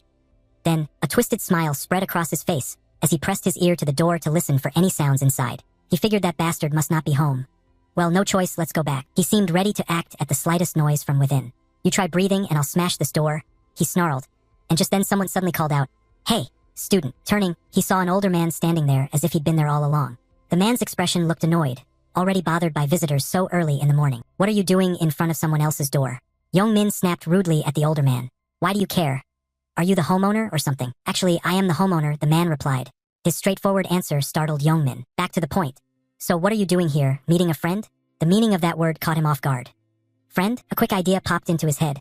He would use that angle to pry information about Ryu-min. "Yes, a friend. Could you open the door for me? I've lost contact with my friend. If you could open the door." The older man cut him off abruptly. "Oh my." Then the man spoke more calmly. "It seems your friend left you behind." He tried to explain that the room was empty now. The student who lived there had already moved out. Only at that point, Young-min froze and hurriedly asked, "What? Since when? Where did he go?" The older man shrugged helplessly. "He just moved out today. I don't know where." Upon hearing this, his hand clenched into a fist without thinking as a fire burned inside him. That bastard, he ran off without a word. He looked at the building outside, its exterior entirely covered in glass. Ryu-1 couldn't help but exclaim. So tall. It was his first time here. Everything felt unfamiliar. Since arriving, he couldn't stop gawking. There's even a revolving door at the entrance. Seeing the receptionist hand Ryu-min a room key surprised him even more. They even had access cards. They were even vetted by security. His identity was verified and there were guards on duty. His eyes brimmed with delight at the building. This place is amazing. The elevator doors opened quickly. Ryu-min called to him. "Let's go." "Yes," he answered. Entering the apartment Ryu-1 had rented, he felt even more overwhelmed. "How big is this place?" Ryu-min, however, looked nonchalant and said softly, "About 330 square meters." The number startled him. "That's way too big. Isn't this a bit huge for just the two of us?" Ryu-1 asked. Ryu-min simply thought, "We have money, at least it should be this big. So how much is the lease?" "Let me think. The deposit is 500 million and the monthly rent is 22 million. The more he heard, the more dizzy Ryu-1 felt. 22 million a month in rent. A few days ago, he was worrying whether spending 5,000 at a convenience store was wasteful. Thinking that, he couldn't help blurting out, "Man, this place is too expensive. Wouldn't it be better to move into a cheaper house?" What he didn't realize was that for Ryu-min, price wasn't the point. No, at minimum they had to spend this much. The pricier it is, the higher the security. The reason he had to rent a high-security apartment was that on the first day of each month, all players fall into a deep sleep, and that is the most vulnerable time for them. Vulnerable to disasters like fires or earthquakes, and dangers constantly lurk nearby. Assassins hired by other players. Therefore, players must prepare to enter the other world from the safest place possible. A fact Ryu-min understood better than anyone. No matter how skilled you are in that other world, everything ends if you die in the real world. Still, he respected Ryu-1's feelings and asked, "You don't like this place?" "Of course I do," Ryu-1 said. "I love it. But why did you ask?" He replied, "It's nothing. I'm glad you like it." For some reason, hearing him say that made Ryu-1's expression suddenly fall. He suddenly offered some polite words. "I'm sorry." He explained that he felt guilty for not being able to help.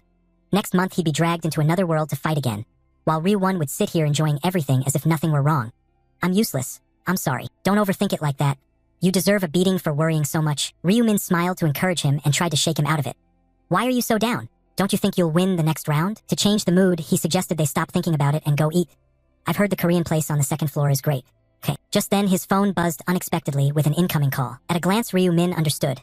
The caller knew they'd moved. Ignore him, he thought. He had no intention of meeting that guy in real life. That said, he couldn't be certain. Maybe they'd run into each other in the other world. Time passed quickly. One day after moving, Ryu-min shuffled into the living room, still sleepy. He saw Ryu-1 standing neatly dressed and asked curiously, "Where are you going?" Ryu-1 looked up when he heard him and greeted, "You're awake?" Then he smiled and said, "Yes, I ordered some rice cakes. I'm gonna pick them up." Still groggy, Ryu-min mumbled, "Rice cakes?" A moment later, he realized this didn't seem to have happened before. Time regression doesn't guarantee everything stays the same, but it looked like this was the first time Ryu-1 had gone out to buy rice cakes, right? That thought made him curious. "Why are you buying rice cakes?" Ryu-1 cheerfully explained, "We just moved in. I should bring some to the neighbors. Isn't that polite?" Ryu-min praised the idea. "Being a good neighbor isn't bad, good thinking, that's my brother." He waved Ryu-min off to rest while he went to greet the neighbors, but then suddenly suggested we should go together to say hello. "Let me change first." "Wait up." A doorbell was gently pressed to let the homeowner know someone was at the door. From inside the apartment a voice called out immediately. "Yes, it's the Ryu brothers," Ryu-1 said with a friendly smile. "Hello, we just moved into the next unit and came to introduce ourselves." The landlady replied politely, "Hello." At a glance she remarked they looked so much alike. "Are you siblings?" "Yes." He carefully handed over the housewarming gift and tactfully added, "We brought some rice cakes for you. Best eaten while warm." Their polite manners made her comfortable. She replied cheerfully, "Oh my, thank you. You too. I'll enjoy them. Thank you, see you later." They then moved on to visit other apartments. "We just moved into unit 4302 today." Smiles always on their faces. "Here are some rice cakes." He said modestly, "Please help us, ma'am." The atmosphere among strangers felt anything but distant. It was surprisingly warm. "Please enjoy it. Say thank you, dear." "Thanks, bro." Before long, they reached the top floor. Only one more door to go, let's finish this. Don't get tired. We'll greet them and head home to rest. As they walked, Ryu-min told him, did you know this floor is a penthouse? Hearing that, Ryu-won was even more stunned. Apparently they purchased both the 44th and 45th floors. So they're insanely rich, right? Ryu-min shrugged. He didn't know for sure, but guessed it must be someone wealthy or a celebrity. He rang the bell but waited and got no answer. Maybe they're not home. Ryu-min pressed the bell again. Nothing changed. It really seemed like no one was home. Yeah. The moment he turned his head to the right, his eyes froze in surprise. Curious at his reaction, Ryu-won turned to look too. There was someone. Ryu-won quickly realized the beautiful woman before them was actress Seo Arin. Meeting her there felt like an unexpected honor. While Ryu-min still didn't recognize her, Ryu-won kept exclaiming, she's so beautiful. Like an angel. Suddenly a large arm moved between them. Seo Arin's assistant stepped forward with a serious expression and asked, who are you? Fans? His unfriendly tone surprised him, but he hurriedly explained, we're the residents from the floor below. Seeing the assistant look puzzled, Ryu-won offered the plate of rice cakes toward him, from the downstairs neighbors. Now the assistant understood. Oh, who did I think it was? Ryu-won said with a friendly smile. Would you like to try a rice cake? The assistant coldly declined. No thanks. She doesn't eat that sort of thing. With that, he stepped forward and opened the door. Please come in, Seo Arin. Okay. Yet she seemed to linger on the plate in his hands. Her gaze couldn't take its leave. Once they'd gone inside, Ryu-min, annoyed, muttered, who does he think he is? Being so rude? Anyway, don't mind that jerk. Ryu-won replied. Of course not, since he was distracted by someone else. It's fine. What's more important is, a second later he turned to Ryu-min with a radiant look and said, did you see? She's really gorgeous. Ryu-min showed no emotion, perplexed by his tone. Huh? He kind of ruined Ryu-won's moment. What do you mean? You just saw her too? Ryu-won patiently explained. She's Seo Arin. Ryu-min actually asked, who's Seo Arin? The tabloids were flooded with negative news about the entertainment world. Actor Gong Ji-suk had suffered cardiac paralysis. Fans cried at the shocking news. Gong Seo-jin, Sim Woo-yoon, and others. These tragic deaths of major actors shocked the industry. Korean actor Cha Il-woo was gone forever. Surveys showed only 58% of stars remained alive. Filming for Urban Crimes was halted because actor Kwang Mi-ho suffered panic disorder and anxiety. Seo Arin read those lines and couldn't help but sigh. Her expression grew increasingly worried as she wondered how the world was operating like this. Suddenly a message arrived from Hong Seon. Have you heard the news? He messaged her to report, Gong Seo-jin has died. They chatted back and forth about it. Are you going to the wake tomorrow? Of course, he took good care of us. Let's go together. The more she scrolled through her phone, the heavier her mood became. She couldn't believe someone more successful than her had died in the first round. Thinking that, Seo Arin felt incredibly lucky. If she hadn't landed a good contract, her name would already be all over the papers. Everything up to now had unfolded too fast and too unexpectedly. She'd grown a lot, and she even thought there might be an article about her. It's unreal. That said, without the company's backing, could she have risen this far? This penthouse was bought for her by the company. Arin was so preoccupied with those thoughts she hadn't noticed when her assistant arrived. What are you thinking about? He asked suddenly, making her jump. No, it's nothing. From her expression, he could tell what she was thinking. He tried to reassure her. It's okay. I told you can tell me anything. Arin exhaled and said, I'm just wondering why the world has become like this. How am I supposed to survive the next round? That's what I'm thinking about. But you have me, he said. Don't worry about the next round. I'm here. What are you worried about? Arin's assistant sensed her anxiety and urged, trust me and get some rest. Her lovely smile returned to her face. Of course, who else can I trust? Sitting there, the assistant reflected. When the company assigned him to be her aide and bodyguard, he was wary, feeling like they just wanted someone to watch over her. That thought changed completely after they fought together in the game. If not for him, she would have died in the first round. He kept repeating, I'll protect you at all costs, so don't give up. That reassured her. Thank you so much. To shift away from the gloomy mood, she changed the subject and mentioned the rice cakes they brought earlier. They must have just moved in. They look tasty. He's always so cold. If you eat that, you'll gain weight. Arin, being friendly, felt sympathy that they had taken the trouble to greet them. They must be sad. Her assistant brushed it off. Don't worry about it. It's just a greeting. He warned her, don't forget. They just want to take advantage of you. If you agree once, they'll keep bothering you. Even so, she still felt they didn't seem like bad people. Recalling how they looked, she guessed our neighbors seemed older than 15. Probably they had killed 100 goblins to survive, right?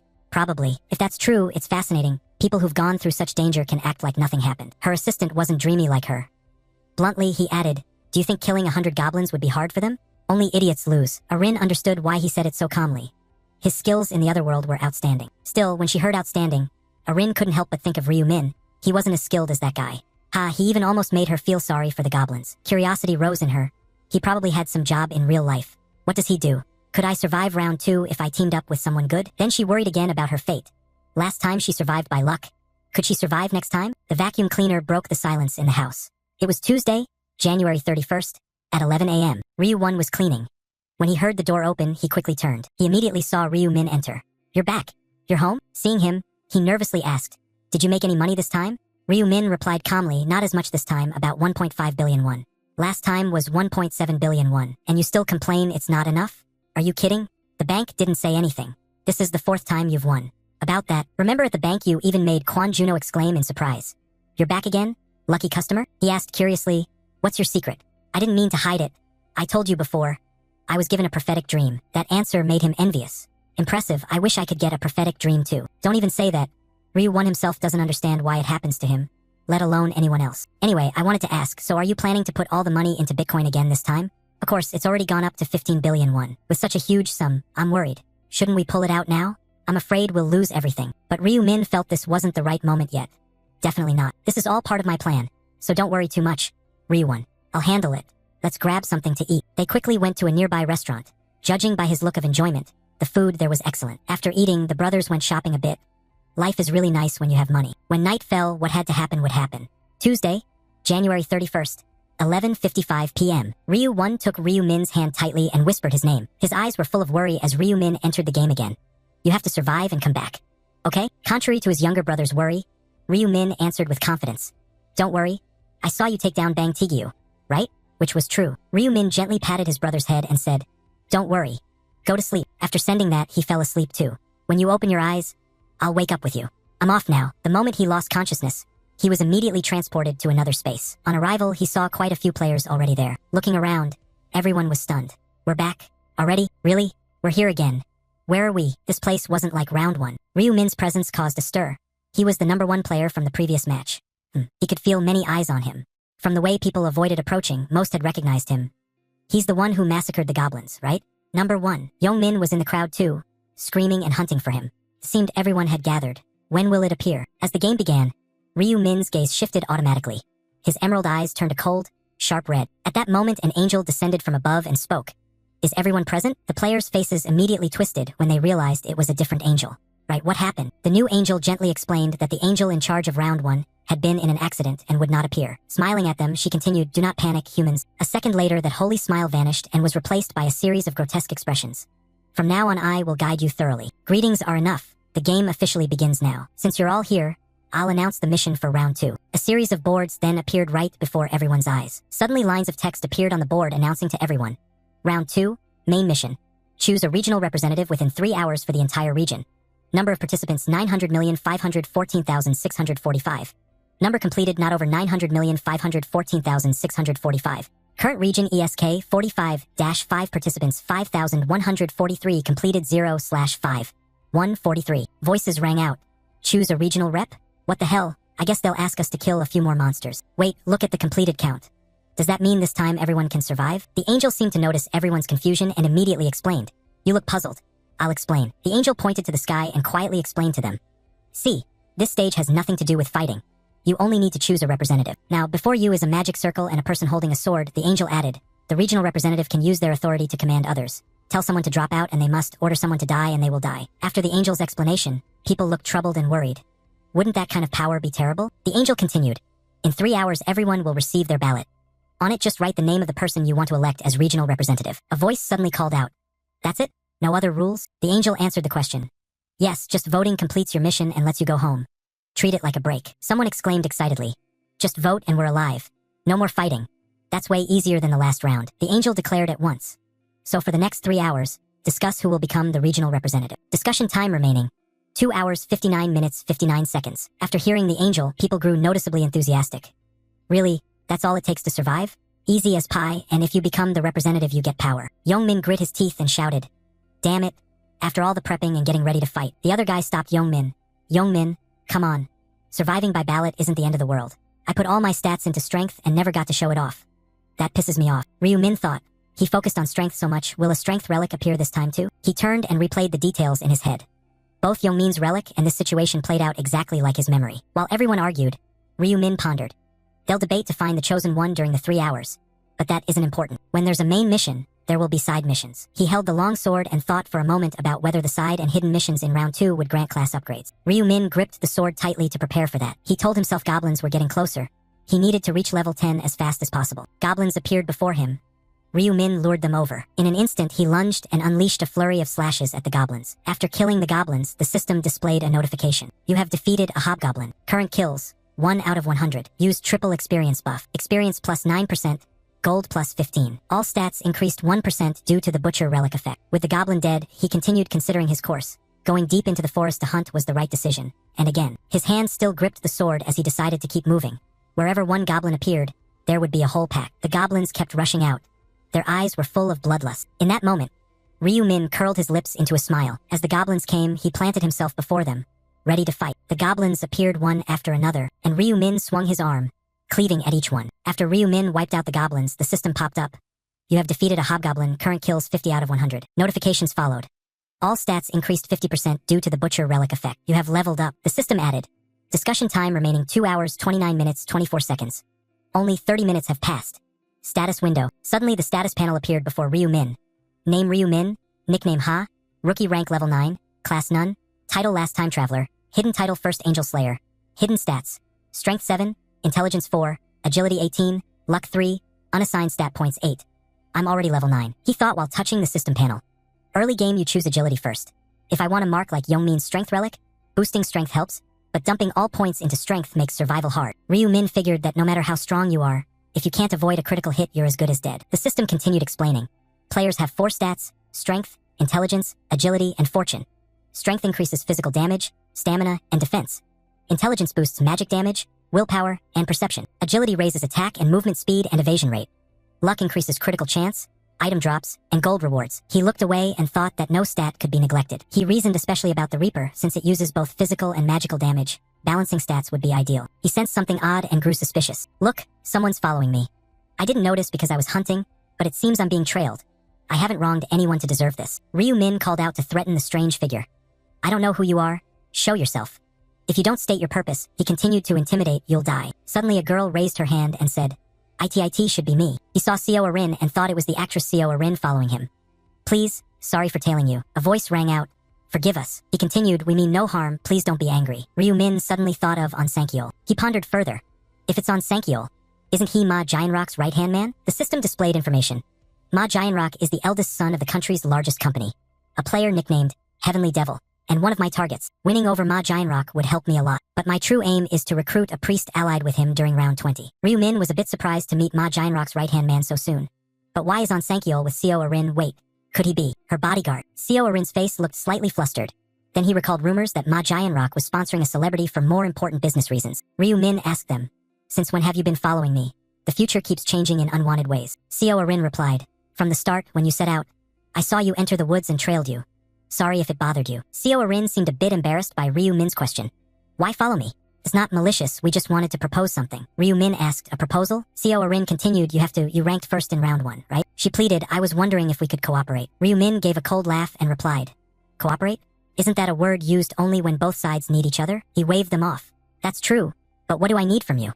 I can fight on my own. Don't waste my time, go back." Ryu Min turned and snapped, "I have no intention of teaming up with you two." On Sankyol was a little angered. What the hell's wrong with that bastard? How swollen is his ego? On Sankyol asked Seo Arin. Seo Arin looked worried and explained to On Sankyol that he wasn't just being stubborn for no reason. The pressure from him is intense. What pressure?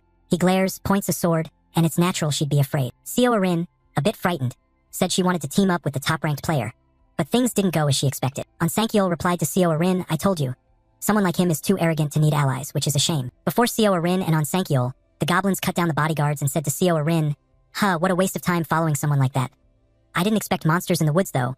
Let's spend the remaining time hunting, shall we?" Seo Arin smiled at On Sankyol and replied, "Not bad. Let's go, bodyguard." A white smoke suddenly rose in the forest. The goblins peered around, wary of the danger. From behind Ryu Min someone struck. He slashed straight at a goblin, thinking how busy he already was. No way am I teaming up. He pondered a moment.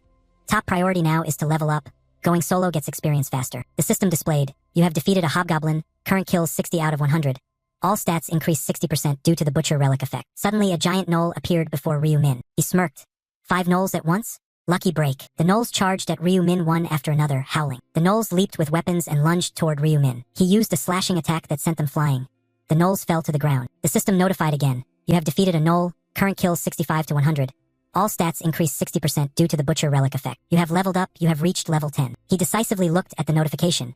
You have met the requirements to advance. You can now use the shop function. There are hidden quests. Finally leveled up. He read the rules on the bulletin.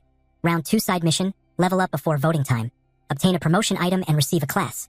If successful, get a 50% discount coupon for daily items. Who's ever seen a side mission like this? Some people shouted in confusion. A promotion item? Leveling up isn't enough? Where's mine? It doesn't tell me my class. Announcements continued popping up rapidly.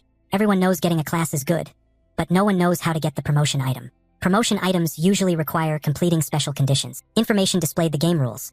To qualify, warriors must raise their strength stat to at least level 10 and kill 30 monsters within the time limit. A notification appeared. Newly received promotion items. The game's rule reminder. Berserkers also have to go out and hunt for blood within the allotted time. Additional gameplay notes appeared. Assassins must successfully assassinate monsters multiple times, meaning each player must complete activities related to their class to receive a promotion item. Ryu-Min stared at the tree, thinking that at first he constantly hunted monsters and hid in the forest, which is how he got the hunter class. He gripped the strange glowing object in his hand and affirmed that after learning about the Reaper class, he chose it immediately. The mysterious glowing object in his hand, the system displayed. You have used a promotion item. A further notice appeared. Your class cannot be changed, so choose carefully. Do you want to promote to the Reaper class? Yes or no? After hesitating for a moment, he decided to press yes. I don't even need to think. The strange object glowed even brighter in his hand. Another message displayed. You have been promoted to the Reaper class. Round notices appeared. Your promotion reward is the Reaper Relic. Reaper Relic effects. When used during the day, weapon attack power doubles. When used at night, attack speed increases by 50%. When resting at night, detection chance by enemies is greatly reduced. The relic automatically imprinted itself on the player's body. The diamond in his hand turned into a blazing red light, enveloping the area. The system displayed on the notice board. Ryu-Min thought, your promotion reward is the Reaper's Scythe. I got both the relic and the weapon. Notifications continued. You received a 50% coupon for daily items for completing the side quest. Your rank has advanced from novice to apprentice, rank increased accordingly. Status window. Name Ryu-Min, nickname How, rank apprentice, level 10, class Reaper, title last time traveler, hidden title first angel slayer, hidden stats, strength 4, intelligence 4, agility 31, luck 4, unassigned point 6, bonus relic skill. Players are divided into 6 ranks. Grandmaster level 99, Master level 60, Expert level 40, Normal level 20, Apprentice level 10, Novice level 1. As in other games, rank increases raise rewards and unlock new skills. You learned the Reaper class skill Deathmark. Class skill Deathmark. The effect creates a mark visible only to the caster and the target. The target's remaining stamina is displayed. The target takes an additional 100% damage each time the caster attacks. The effect can apply to only one target at a time. You can also equip a higher tier item. Reaper Scythe, rare weapon type, attack 25, effect +1 attack per swing, up to +5, durability 225, usable by apprentice and above. Description. The giant scythe is said to be used by the Reaper. Novices cannot wield it. Ryu-Min considered the rules again. If he didn't promote, he'd remain a novice forever. So it's better to level up fast. You have been recognized as the first player to promote. Your reward is a random gold pouch, and first promoter, you have learned the neutral skill track. He reasoned further that he'd learn this. They receive a neutral skill track. The effect detects the location of the desired target, but face and nickname must match to be a valid target. Cost 20,000 gold. Ryu-Min smiled at the system panel and decided. A 20,000 gold skill is worth trying. Track. Suddenly an image of a person appeared on the system panel. The name and face matched, tracking the target's position. A guiding notification appeared. The location of player Young-Min has been identified. 190 m from the target. Follow the arrow in front of you to track the target. Light rays circled Ryu-Min as he looked ahead. 190 m. So he also entered the forest. He propped his hand and mulled it over. From being 2 kilometers away to now only 190 m. Should I secretly follow him? Meanwhile, Seo Arin and Onsankyol were fleeing out of the forest. Seo Arin couldn't stay on her feet. She suddenly collapsed to the ground. She panted to Onsankyol, I can't run anymore, my legs won't. We have to keep moving or they'll catch us. Onsankyol anxiously supported Seo Arin and reassured her. Even if your leg hurts, you have to endure it. I'm sorry. The arrow wound aches too much. Onsankyol, a bit angry, still explained to Seo Arin that it was only a theory, but they say even if you get injured in this world, your real-life body will be fine. If you somehow survive and get out of here, you can return home. Seo Arin said firmly, I understand. I'll try to bear the pain. Where could I possibly run with this wound? Suddenly Young-Min appeared and spoke. Not painful enough yet, right? Onsankyol cursed. Damn it. He gritted his teeth thinking that the girl moved too slowly, and now the whole group would be captured. So the only option left is to fight. Young-Min sneered provocatively, you want to fight us, big brother? Young-Min's cronies behind him continued taunting, point and look. Do you see how many of us are here to fight you? Onsankyol yelled, why are you doing this? What did we ever do to you? Young-Min laughed, of course I didn't do anything to you. So why did you suddenly attack us? Young-Min replied, we just want something. What is it? He said with a taunting look that surprised Seo Arin. The girl with the older brother. We're all men here. I don't know your brother anything. We want Seo Arin. One of them wondered, is that really Seo Arin? Can't you tell by looking? Her face clearly shows she's Seo Arin. Maybe someone imitated her appearance to look like her. Seo Arin's face darkened. The other continued, so what? If she looks like her, that's good enough, right? Youngmin bargained, if you let Seo Arin stay, I'll let you go. What do you say? Sankyol angrily thought that if their target was Seo Arin, they should have said so from the start. If they'd known, he would have left her behind without hesitation. He turned to look at Seo Arin and continued thinking, I don't intend to die for that girl. But there's a problem. If he can't protect Seo Arin, then Ma Jianrock will be disappointed in him. And suddenly Sankyol assumed a stance ready to attack Youngmin. Youngmin, a bit surprised, sneered, what's with that stance? Big brother wanna fight? Sankyol angrily shouted, do you know what you're doing right now is a crime, a crime? Laughter suddenly echoed. Youngmin replied, you're funny. There's no law here to talk about legality. Are you planning to call the police when you get back to the real world? He taunted, go ahead and try, but what proof do you have? This face might not even be my real face in real life. Sankyol cursed under his breath in anger. He's right. This is infuriating. He thought of a way to defuse the situation. Just talking won't be enough to make them back down.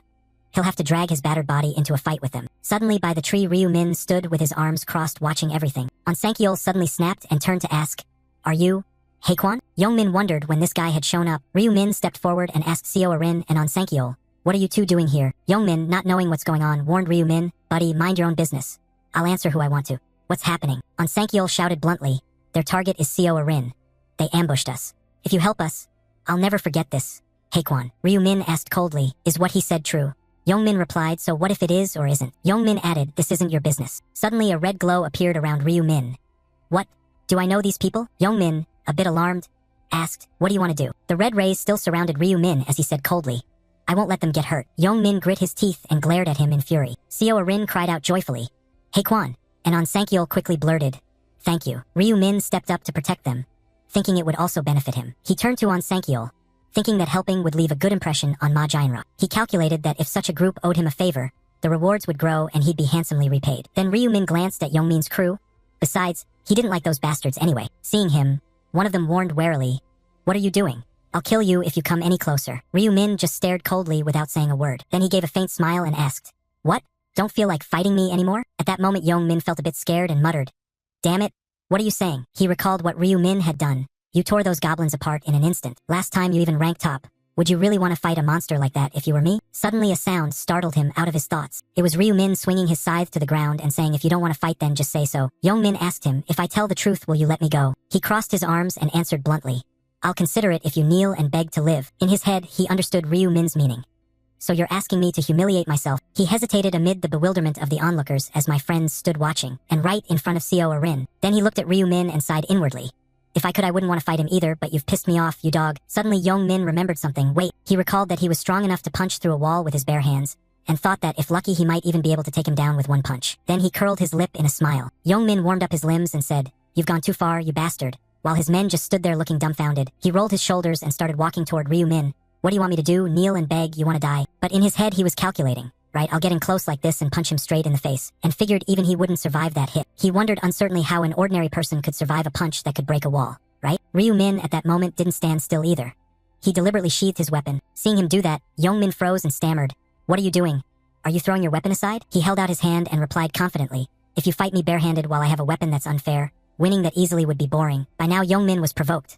He sneered at Ryu Min, you're a pathetic bastard. As he spoke, Ryu Min moved quickly, which surprised him greatly. He darted swiftly toward Youngmin. Youngmin raised his fist with a triumphant face, inwardly scornful, Ryu Min, you stupid dog. You threw your weapon away and exposed your head like that. He swung his fist straight at Ryu Min's head. Die. But Ryu Min's speed and reflexes were much faster, so he dodged the punch. Not only did he miss, Youngmin was punched back in the face by him, and in the blink of an eye was also kicked in the stomach by him. That kick sent him flying backward, while Ryu Min casually withdrew his leg, as if he hadn't expended any effort. Youngmin collapsed to the ground on trembling hands, cursing the bastard. He looked up and Ryu Min's voice was right in front of him.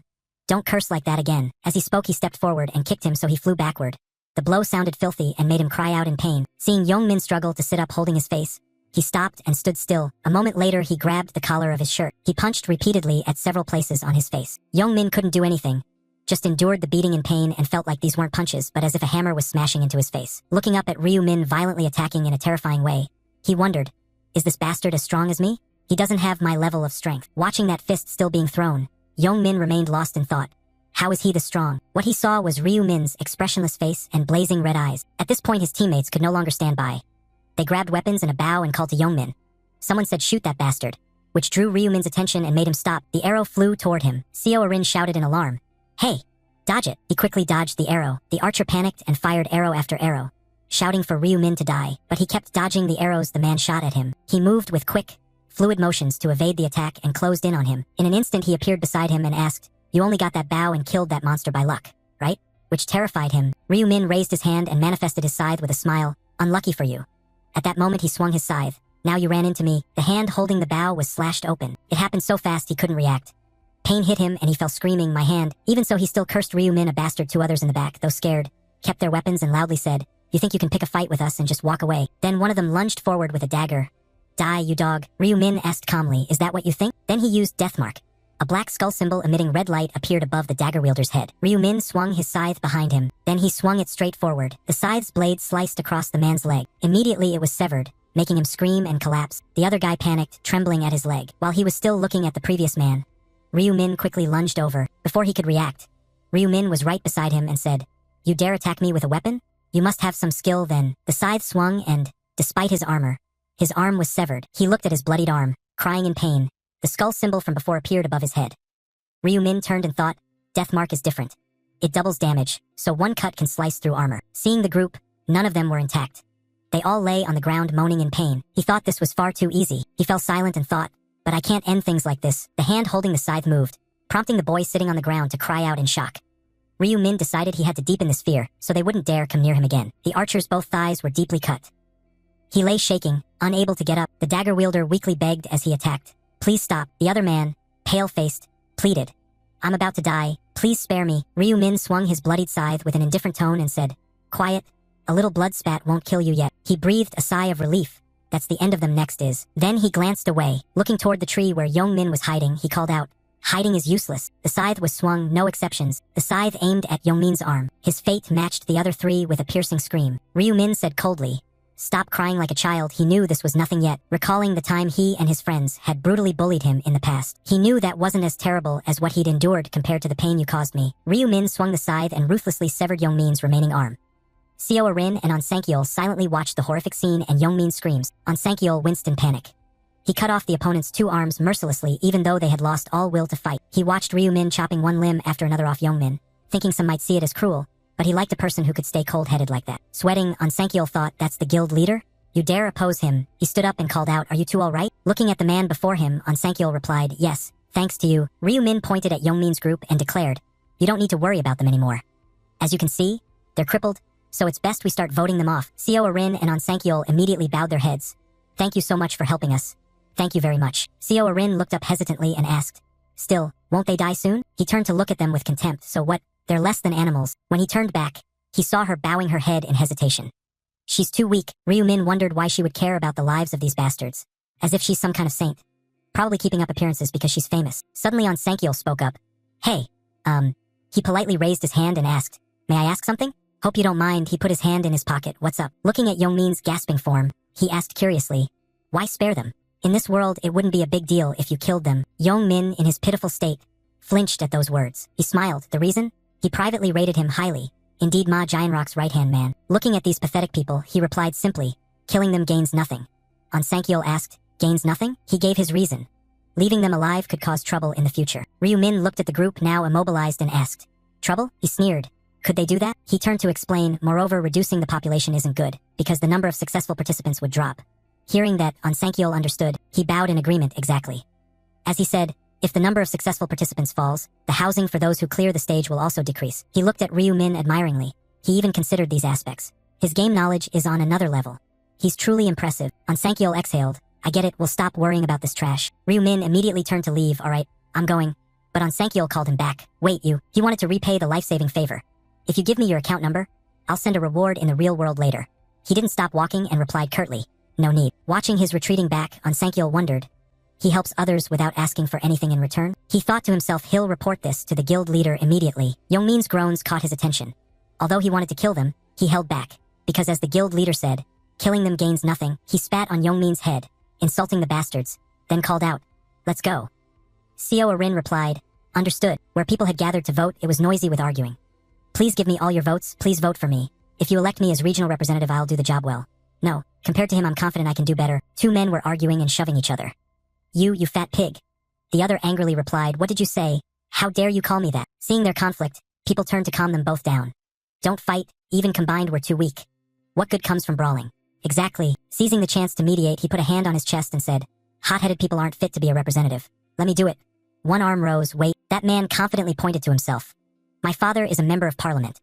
Wouldn't I be more suitable to be the representative? After that remark, others questioned him. Your father a member of parliament? How can we believe that? Meanwhile, a voice rang out. Everyone fell silent and turned to look. He was the one nicknamed Mintchalk Man and said, there's only 2 hours left to vote. We shouldn't waste time like this. We need to vote quickly. Those around him asked, so how do we decide who to vote for? Do you have any suggestions? He said yes, very good, even better. Upon hearing this, people began to stir. Really? Who is it? He smiled and said, everyone quiet down. He curled his lip thinking these people will follow every word I say. Then he turned his back and grinned slyly at the others, predicting they'd fall for his persuasive rune again. When he first got the persuasive rune from a random rune shard, he was disappointed. Back when he picked up the stone, he thought, what is this? The system image popped up. Persuasive rune effect. Increases persuasive ability toward the person you're speaking with. The effect doesn't apply to targets of a higher level than the caster. He was still disappointed. Persuasive rune, how is it supposed to work on monsters that can't speak? Not long after, he quickly figured out a proper way to use it. When the men were killing goblins, what a tasty one. Pin them down so they can't move, he shouted just as the persuasive rune activated. Everyone, that woman over there is in danger. Forget those goblins and go help her. Everyone seemed to lose their will and surged off. Okay, coming right away, help her first. He thought to himself he'd repeat this trick to steal the near-dead goblins and easily kill 100 of them. Back in the present, he grinned wickedly. If lucky, he'd easily become the regional representative. Mintchalk Man used the persuasive rune to speak up. Everyone, we should pick candidates first. Let's narrow the choices down to about 5 to make voting easier. People seemed hypnotized and responded without protest. Not a bad idea, makes sense. We won't get anywhere if everyone keeps just asking for votes for themselves. He raised his hand and continued to steer the crowd. Then let's reduce the options first. If you want to nominate someone, raise your hand and point to that person. A fat guy heard this and quickly raised his hand to nominate himself. Mintchalk Man stopped him at once. Of course you can't nominate yourself. Otherwise everything will go back to how it was. The fat man heard that, lost his enthusiasm, and snorted. Everyone affected by the persuasive rune was debating. They're right, there's no other way. He thought to himself, it's so easy to sway these lowlifes. People were all brooding, but who to nominate now? I don't know anyone, and I don't want anyone else to become representative. He smirked inwardly. Just as expected, it's quiet. At this point, only the prominent ones will get nominated. Suddenly a man spoke up. I nominate Mintchalk Man as representative. He felt pleased at being nominated. Bingo. The man continued, after all, the representative should be rational and capable of leadership. He feigned surprise and asked, me? The man went on, rallying those around him. Yes, he's handling things well right now, right? You agree too, don't you? Mintchalk Man noticed the effect and chuckled inwardly. One more fool. He kept smiling and used the persuasive rune to speak. Thanks for the praise. Anyone else? Before he finished, someone cut in. I want to nominate the guild leader. He watched others get nominated and exclaimed, that's reasonable. Of course someone who ranked first last round should be nominated. With others nominated, people shouted out their choices. Then I nominate the one who ranked second last round. Life is a documentary. I nominate third place, Black Dragon right hand. Mintchalk Man continued to steer the crowd. So we have 4 candidates. One more. Anyone else? No one answered. Seeing that, he clapped to redirect attention and said, let's finalize these 4. Before we vote, can each candidate give a speech? He again used the persuasive rune to speak. I'll go first. Mintchalk Man seemed very pleased with his power. Convincing these pathetic people was a breeze. He continued using the rune to control people. If chosen as regional representative, I will. Suddenly a voice rang out. Stop the nonsense. Mintchalk Man turned around in surprise. He was the one who ranked second last round. Life is a documentary. Jazik scratched his ear, walked forward, and spoke. I don't want to hear your bullshit anymore. Mintchalk Man tried to use the rune to persuade Jazik. What are you doing? But Jazik seemed immune. Instead he asked, hey Mintchalk Man. He grinned and exposed him. Do you think this world is that simple? Will people blindly obey a few words you spit out? Mintchalk Man was startled and thought, what, he discovered my skill? Impossible, he must be bluffing. Jazik snarled, who do you think you are to decide who becomes the regional representative, you cheap instigator? Mintchalk Man tried to stay calm and said, you're crossing the line. There's a saying that words reflect one's face and character. Do you have to speak such insults? He thought to himself, right, that should do it. Jazik yelled, you son of a bitch. Jazik grimaced and shouted, who do you think you are lecturing me? I'm sick of it. The chocolate kid was stunned. Your skill has no effect on him? No way. Then Jazik pointed at the crowd and barked, hey you idiots, forget that candidate and vote for me, or I'll kill every one of you. Got it? Mintchalk Man remained composed, sighed, and said, you're beyond saving. He stepped forward and spoke as he walked. Do you really think people will obey if you talk like that? Stop humiliating yourself and step back. Jazik fell silent when he heard that. Suddenly he drew a knife, spun around and slashed Mintchalk Man's face. Fresh blood sprayed everywhere. Everyone panicked. Mintchalk Man clutched his throat to staunch the bleeding and tried to speak. Jazik, pleased, said, I told you. If you mess with me, you deserve to die. Mintchalk Man seemed to be in excruciating pain. His eyes rolled back as he groaned and tried to speak. He collapsed to the ground, apparently lifeless. Jozik pointed the knife at Mintchok Man, the blood still splattering, and threatened everyone. If you don't vote for me, dig your own graves and lie down. The crowd screamed like headless snakes. Oh my god, he's dead. That guy killed Mintchok Man, he's gone mad. Murderer. Jozik raised the knife and pointed at the crowd with a cold face. So, any opinions? Speak up. The man who had nominated Mintchok Man shouted, You lunatic, are you out of your mind? Jozik sneered arrogantly and said, If you don't speak up then, I'll come meet you at your doorstep. He charged with the blade, killing those who opposed him. People screamed for help. He raved like a madman. Marveling that there were no cops, no informants, no cameras, he slaughtered everyone present like a butcher, convinced he could kill without restraint. Jozik brandished the knife threateningly. If you don't vote for me, next time it'll be your turn. Understand? People recoiled in fear. With his face covered in blood, he thought, They'll vote for me out of fear. If possible, I'll become the regional representative that way. He thought of Ryu Min, the guild leader. I'll kill that annoying bastard first. If I kill him, I'll become number 1. The system sound rang out. Null defeated. Kill count 265 out of 100. The system displayed. All stats increased by 100% thanks to Slayer Rune. Triple experience buff applied. You have leveled up. You are now level 16. Did I just hit level 16? Ryu Min stared at the status panel. He looked at the slain beasts and thought. The higher the level, the slower leveling gets. Even after killing over 200 monsters in 2 hours, I've only leveled 6 times. He closed the system panel and continued thinking. On the bright side, monster hunting has become easier. Ryu Min thought of the 2 glowing redstones. Clearly it's because I possess both the Death Rune and the Slayer Rune. He sheathed his sword and silently made a plan. It's probably time. With that, he stored his weapons in his space. Time to leave. The system continued to display. At the same time, a teleportation circle appeared. Voting time left, midnight. It's time to vote. Summoning players in the area to the starting point. The injured players were also forced to call out to the open field. Some who were currently hunting were also surprised to be summoned back. On Sankyol, and those who had just returned were startled by the scene here. What is this? Around that slaughterer were countless bodies still reeking of blood. The corpses of players. What the hell happened here? Seo Arin quickly covered her mouth in shock. Don't tell me that person killed them all. While Ryu Min quietly looked over there, it seemed Jozik was leading this again. That madman turned to look at him with a bloodied face. Jozik is the leader of the Jozik gang and the second strongest warrior in his district.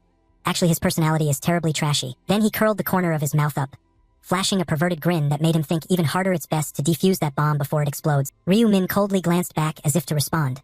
But now was not the time. Hey Black Scythe, where have you been? I've been waiting for you a long time. Ryu Min, still leisurely with hands in pockets, asked, What do you want? He responded with a friendly look. Nothing much, just want to ask one thing. Jozik seemed very confident, proposing to him. I'll get straight to the point. Come under my command. His words made him raise an eyebrow and repeat. Come under my command. The other brandished his dagger with a smile. I will spare your life if you do. But the sudden burst of laughter from Black Scythe startled him. Ryu Min spoke without hesitation, directly asking, Do you want to start fighting right now? He even combined it with his provocative smile to goad him more. Kneel down and beg me. Then I will spare you. Jozik grimaced and then picked up the dagger. Damn it. Look at this crazy bastard. It seems you still don't grasp the situation. But, he continued to assert, if I become the regional representative, but Ryu Min didn't care and interrupted. Is it that hard to understand what I'm saying? Deadly power coiled around his hand. The scythe appeared along with the powerful magic from Ryu Min. Or do you prefer to die here? Jozik's heart trembled in panic. What is that? Where did he get that weapon? Damn it, I picked the wrong person to mess with. The man opposite him still asked coldly. What's wrong? Did the cat take your tongue? He clenched his teeth in bitterness, sweat dripping down the dried blood on his face. Though scared, this guy stubbornly insisted, Hey, I'm Jozik, the leader of the Jozik gang. Do you think I would kneel before someone like you? Jozik lowered himself and flicked his small knife, shouting, Grab that weapon and come up here. You bastard. Ryu Min silently smiled with satisfaction. He was still as stubborn as always. Enough joking around. Facing a cowardly guy like him, you have to think carefully. If I show my strength and get voted, things will get pretty complicated. He slightly curled the corner of his lips into a sly smile. I have to turn Jozik into the representative to be able to exploit him in round 3. Moreover, in Ryu Min's red eyes glancing upwards, it's also time for the angel to appear. As he finished speaking, a pair of white wings fluttered down where they were standing. You humans have gathered all together, haven't you? Everyone looked toward her. While Ryu Min silently warned Jozik as he fumbled in confusion, You're lucky. He also gently put away the scythe. Next time before challenging anyone, remember to check who they are if you don't want to die early. Jozik, his whole body dripping blood, was stunned and speechless. He gritted his teeth and thought to himself, Damn it, almost had a heart attack. This time I'll let it go. Just wait and see. If I become the representative, I will make him pay for this insult 100 times over. Have you all chosen your representative yet? Then she noticed the corpses on the ground and realized something. I understand now. It seems that in the past 3 hours you weren't just talking nonsense. Of course, if you trash all die, I don't care. With interest, she raised her finger to command. Shall we start the voting session? The system screen appeared before the players, making them confused. The voting session for the representative will officially begin. You only have one vote, and the player with the most votes will become the representative. Look at the person you want to vote for and think before voting. Ryu Min was also thoughtfully looking at the announcement line there. Players who do not vote within 5 minutes will be eliminated from the round and disappear. And now the clock had started. With 4 minutes and 59 seconds remaining, the weaker players were all looking in one direction, looking at the person they wanted to vote for, right? So then, Jazik was very pleased to see countless eyes fearfully turning toward him. Just as he expected, everyone was looking at him. He glanced around and was surprised to notice something unusual. That rude guy pointed directly at a girl and shouted, "Hey, you chubby steamed bun girl." She panicked and replied, Me? They had a very loud argument. "Do you want to die? Why don't you look at me?" No, I already voted for you." Ryu Min sighed on his side. Bored and frustrated, he looked around the crowd and then warned them in a stern tone. "If you don't look at me, consider your life over." Seconds passed along with the shouting of that guy, who just turned around. Finally, it stopped at 0, no minutes remaining. That angel was eagerly waiting and then turned to say, "Time's up. Luckily, you foolish humans all managed to vote in time." She clapped her hands twice to execute a system command. "Let's tally the votes, shall we?" The information board in their area instantly appeared very large in midair. Choosing the regional representative, voting results: 1. Life is a documentary film with 2,412 votes. 2. Black Scythe with 2,077 votes. 3. Black Dragon in my right hand with 249 votes. 4. Chubby Steamed Bun with 6 votes. 5. Adorable Little Bird with 5 votes. Jazik was stunned looking up. He stood at number 1, but only with 2,412 votes. Black Scythe even ranked second. He was furious and turned to glare at the young men around him, who hurriedly stepped aside. "Those bastards, I told them to vote only for me, yet they voted for Black Scythe too." The angelic person glanced over and then began to announce, "The results are in. Life is a documentary film is the regional representative." She giggled joyfully. "We will grant you command authority, so you can issue orders to everyone." An announcement immediately appeared. "You have become the regional representative. As a representative, you will be granted command authority." Jazik immediately thought of settling the score with Ryu Min. "After receiving these rights, I will make you regret not killing me, Black Scythe, if I command everyone to kill him." But he suddenly paused when he saw something else. In front of him was an information board. What's this? Temporary skill, command authority, effects. You can issue orders to players and control them. Players cannot disobey your orders under any circumstances. Usage limit: 10 uses in total, 10 out of 10. You can only command one player at a time. This skill does not apply to A-level players and can only be used 10 times. His face shifted from joy to astonishment in an instant. And it doesn't work on A-level players? So that means all A-level players can ignore his commands. The sharp eyes of that angel briefly appeared behind the curtain. Now the lover is hiding. Surely you all thought the voting part ended there, right? She then informed them of something else. Not quite. This round has another hidden mission. Those below immediately buzzed with questions. What does that mean? A hidden mission. Suddenly, another board appeared. Surprising on Sankiol. Round 2, side mission to level up before voting. Level up to a level and find a leveling item. You will receive a 50% discount coupon for today's item if you succeed. What is this, a leveling item?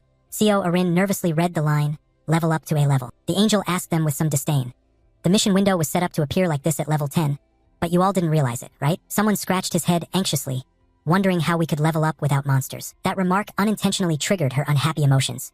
What do you mean? The forest is full of monsters. She immediately set up something in their world. Don't be too gloomy about it. In total, only 80,000 people can level up to A in this round. And she also smoothly mentioned something. By the way, someone in this area has already leveled up to A. This information puzzled the players a bit. Someone has already leveled up? Who is it? The angel snapped her fingers once very tamely. Let's check the results of the side quests, and then find out who that person is. At that moment, the board immediately opened. Side quest results in round 2 for all areas. A Black Scythe, level 16 Reaper, 39 minutes 42 seconds. 2 Devil Dark Knights of the Night, level 10, 2 hours 36 minutes 15 seconds. 3 Foolish Mages, level 10, 2 hours 37 minutes 17 seconds. Area Esks 45-5, 1 level 16 Reaper, 39 minutes 42 seconds. And the earlier questions were also answered. The first to level up was the Black Scythe. Those people then began to focus their attention on the one standing calmly behind them. He is the first in this area to level up? Ryu Min was surrounded by countless exclamations of astonishment from the players. Furthermore, he was a Reaper. Now everyone just hesitates but surrounds Ryu Min to gossip. Death God, what kind of profession is that? It seems pretty domineering, right? Is that why he carries such a huge scythe everywhere? Jazik was also frustrated, thinking, damn it, I was about to use my command right to make the Black Scythe fight back at him. But who would have thought the Black Scythe would change professions right at this moment? The angel approached the ranking board to continue. In round 2, rankings were awarded based on the order of completing side quests. She pondered as she looked at the information there and murmured, so the one who changed professions in our area is the Black Scythe player. The only thing that surprised her was Ryu Min. You're not only ranked first in the current area but also top of the entire global rankings. The angel turned to him with an admiring attitude. Impressed. Black Scythe, your Death God profession is very unique, and your nickname even fits it. Answer me, how did you come up with that nickname? Her question was somewhat cryptic. Did you know in advance you would receive the Death God profession? Ryu Min looked up and replied calmly, I also didn't know I would get a profession that matches my nickname. The angel exclaimed as if discovering something delightful. So perhaps becoming a death god is fate. He still answered very briefly, that's right. But in fact, in his mind, he already knew everything clearly. Even the angels did not know how to obtain the death profession. They only knew it was a special profession. She laughed happily as she repeated her own words. Is this fate? It's truly fascinating. Her interest in the Black Scythe player grew even more. Yet in this area, there was someone who changed their profession, so are you the only one who won't be affected by the command, right? The others immediately focused on her words. He won't be affected by the command, right? What does that mean, angel sir? The angel, being in a good mood, took the opportunity to explain to them. Since we're on this topic, I'll just explain.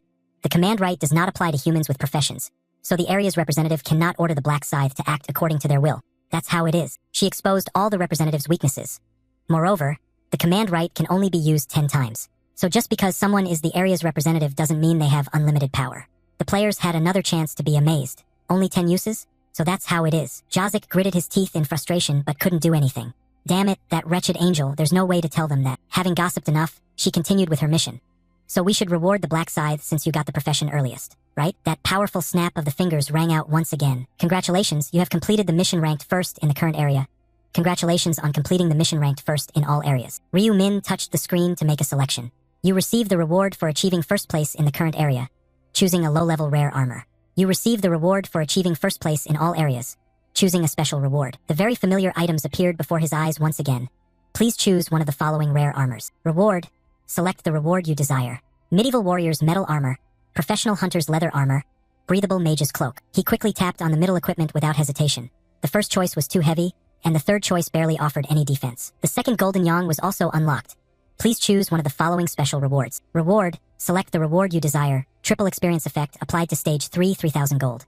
Information about Stage 3. He paused to think for a moment. Since Stage 3 had many monsters, of course he needed triple experience. Then he directed his choice according to his own decision. Everything was completed, so a radiant aura enveloped Ryu Min's body. Alright, the rewards have now been distributed. Onsankyol and Seo Arin both looked at the angel with worried eyes. Everyone can return now. The next round, round 3. Young Min, whose face was bruised and battered, was also being forced to return. It's going to be very interesting. That angel couldn't hide her delighted smile. I guarantee. Summary of round 2 results. All region survivors 873,500,205. Current region ESCs 45-5 survivors 4,988. Souls will soon be transferred to bodies in the existing dimensional space on May 1st, 2023. The next round will begin. We will see you again in the next round. Congratulations on surviving. Souls will soon be transferred to bodies in the existing dimensional space. Young Min sat up abruptly with extreme fear. First, he hurriedly moved his fingers. He was also relieved when he checked his body.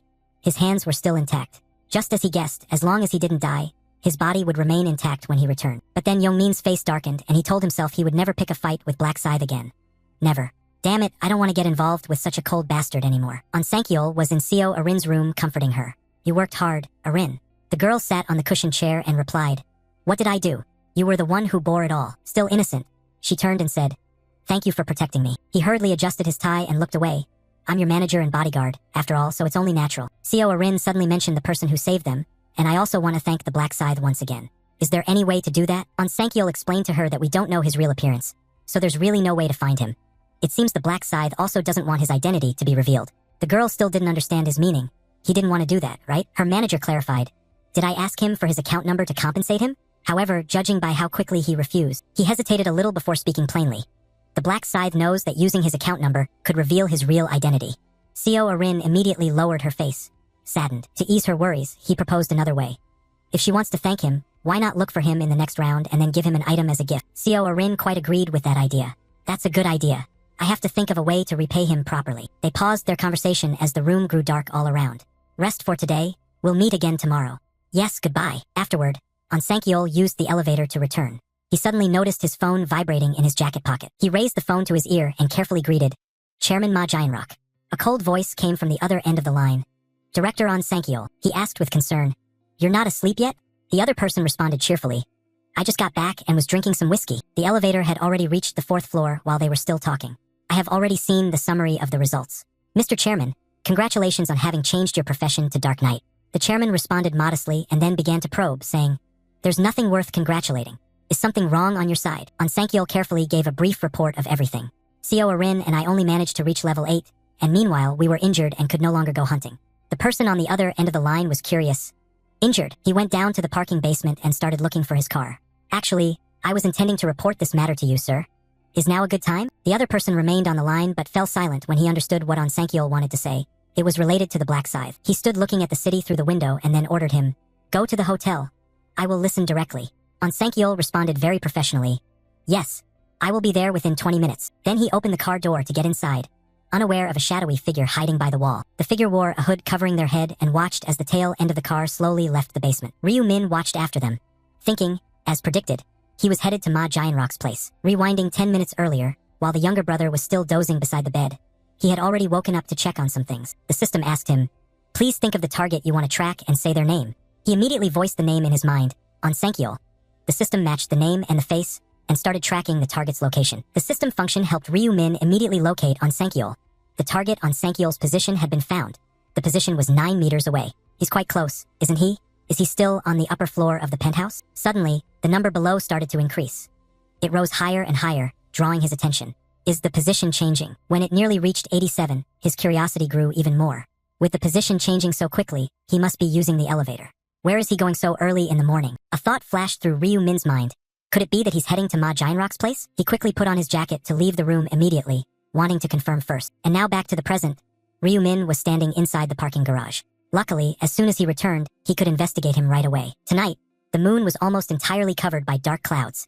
The darkness was obscuring the moonlight. A mysterious figure calmly stood admiring the view from inside the building. Tonight was a perfect night to tail someone. He turned and silently thought to himself, "For now, I will endure and review the report first." Ma Jianrock sat down in his expensive chair, faced with countless questions. Black Scythe, which player wouldn't know him? He ranked first in both the first and second rounds, after all. His fingers tapped repeatedly on the chair's surface. Something related to the first rank was troubling him, and this didn't give him a good feeling. Then he stopped tapping as another suspicion arose. Could it be that he had a conflict with his subordinates? His flawless yet very firm hand was raised. If that was the case, I couldn't just sit idly and accept it. Causing trouble for my right-hand man was no different from challenging me. Ma Jianrock's face darkened at his own thoughts. He would not let stand anyone blocking his path, no matter who they were, even if they were top tier. After waiting for a while, the person he had been waiting for finally arrived and knocked on the door. A familiar voice came from outside the door. "Sir, are you in there?" "This is On Sankyol," he replied. "Yes, please come in." Ma Jianrock stood up to welcome his right-hand man. "Unit Leader On, it's a pleasure to see you again." He stepped inside and politely said, "Likewise, Mr. Chairman." On Sankyol was very pleased with him. "All thanks to you, Mr. Chairman." And he was as familiar with him as a colleague. "I haven't done anything. We aren't even in the same area anymore." Nevertheless, On Sankyol bowed to express his sincerity. "Just having you here fills me with enthusiasm. Thank you." Ma Jianrock gestured to him. "You're good at flattering words. Unit Leader On Sankyol, please have a seat." He looked up with a smile. "It's not flattery. It's the truth. Although it's a bit late, congratulations on surviving." The two sat down and began to talk. Survived what? The second round was like a child's candy-grabbing game. On Sankyol kept praising, "And I also wanted to congratulate you on your upgrade." He took a sip of wine and replied, "Not at all. I was just lucky." Before his esteemed chairman, he did not hesitate to offer kind words to him.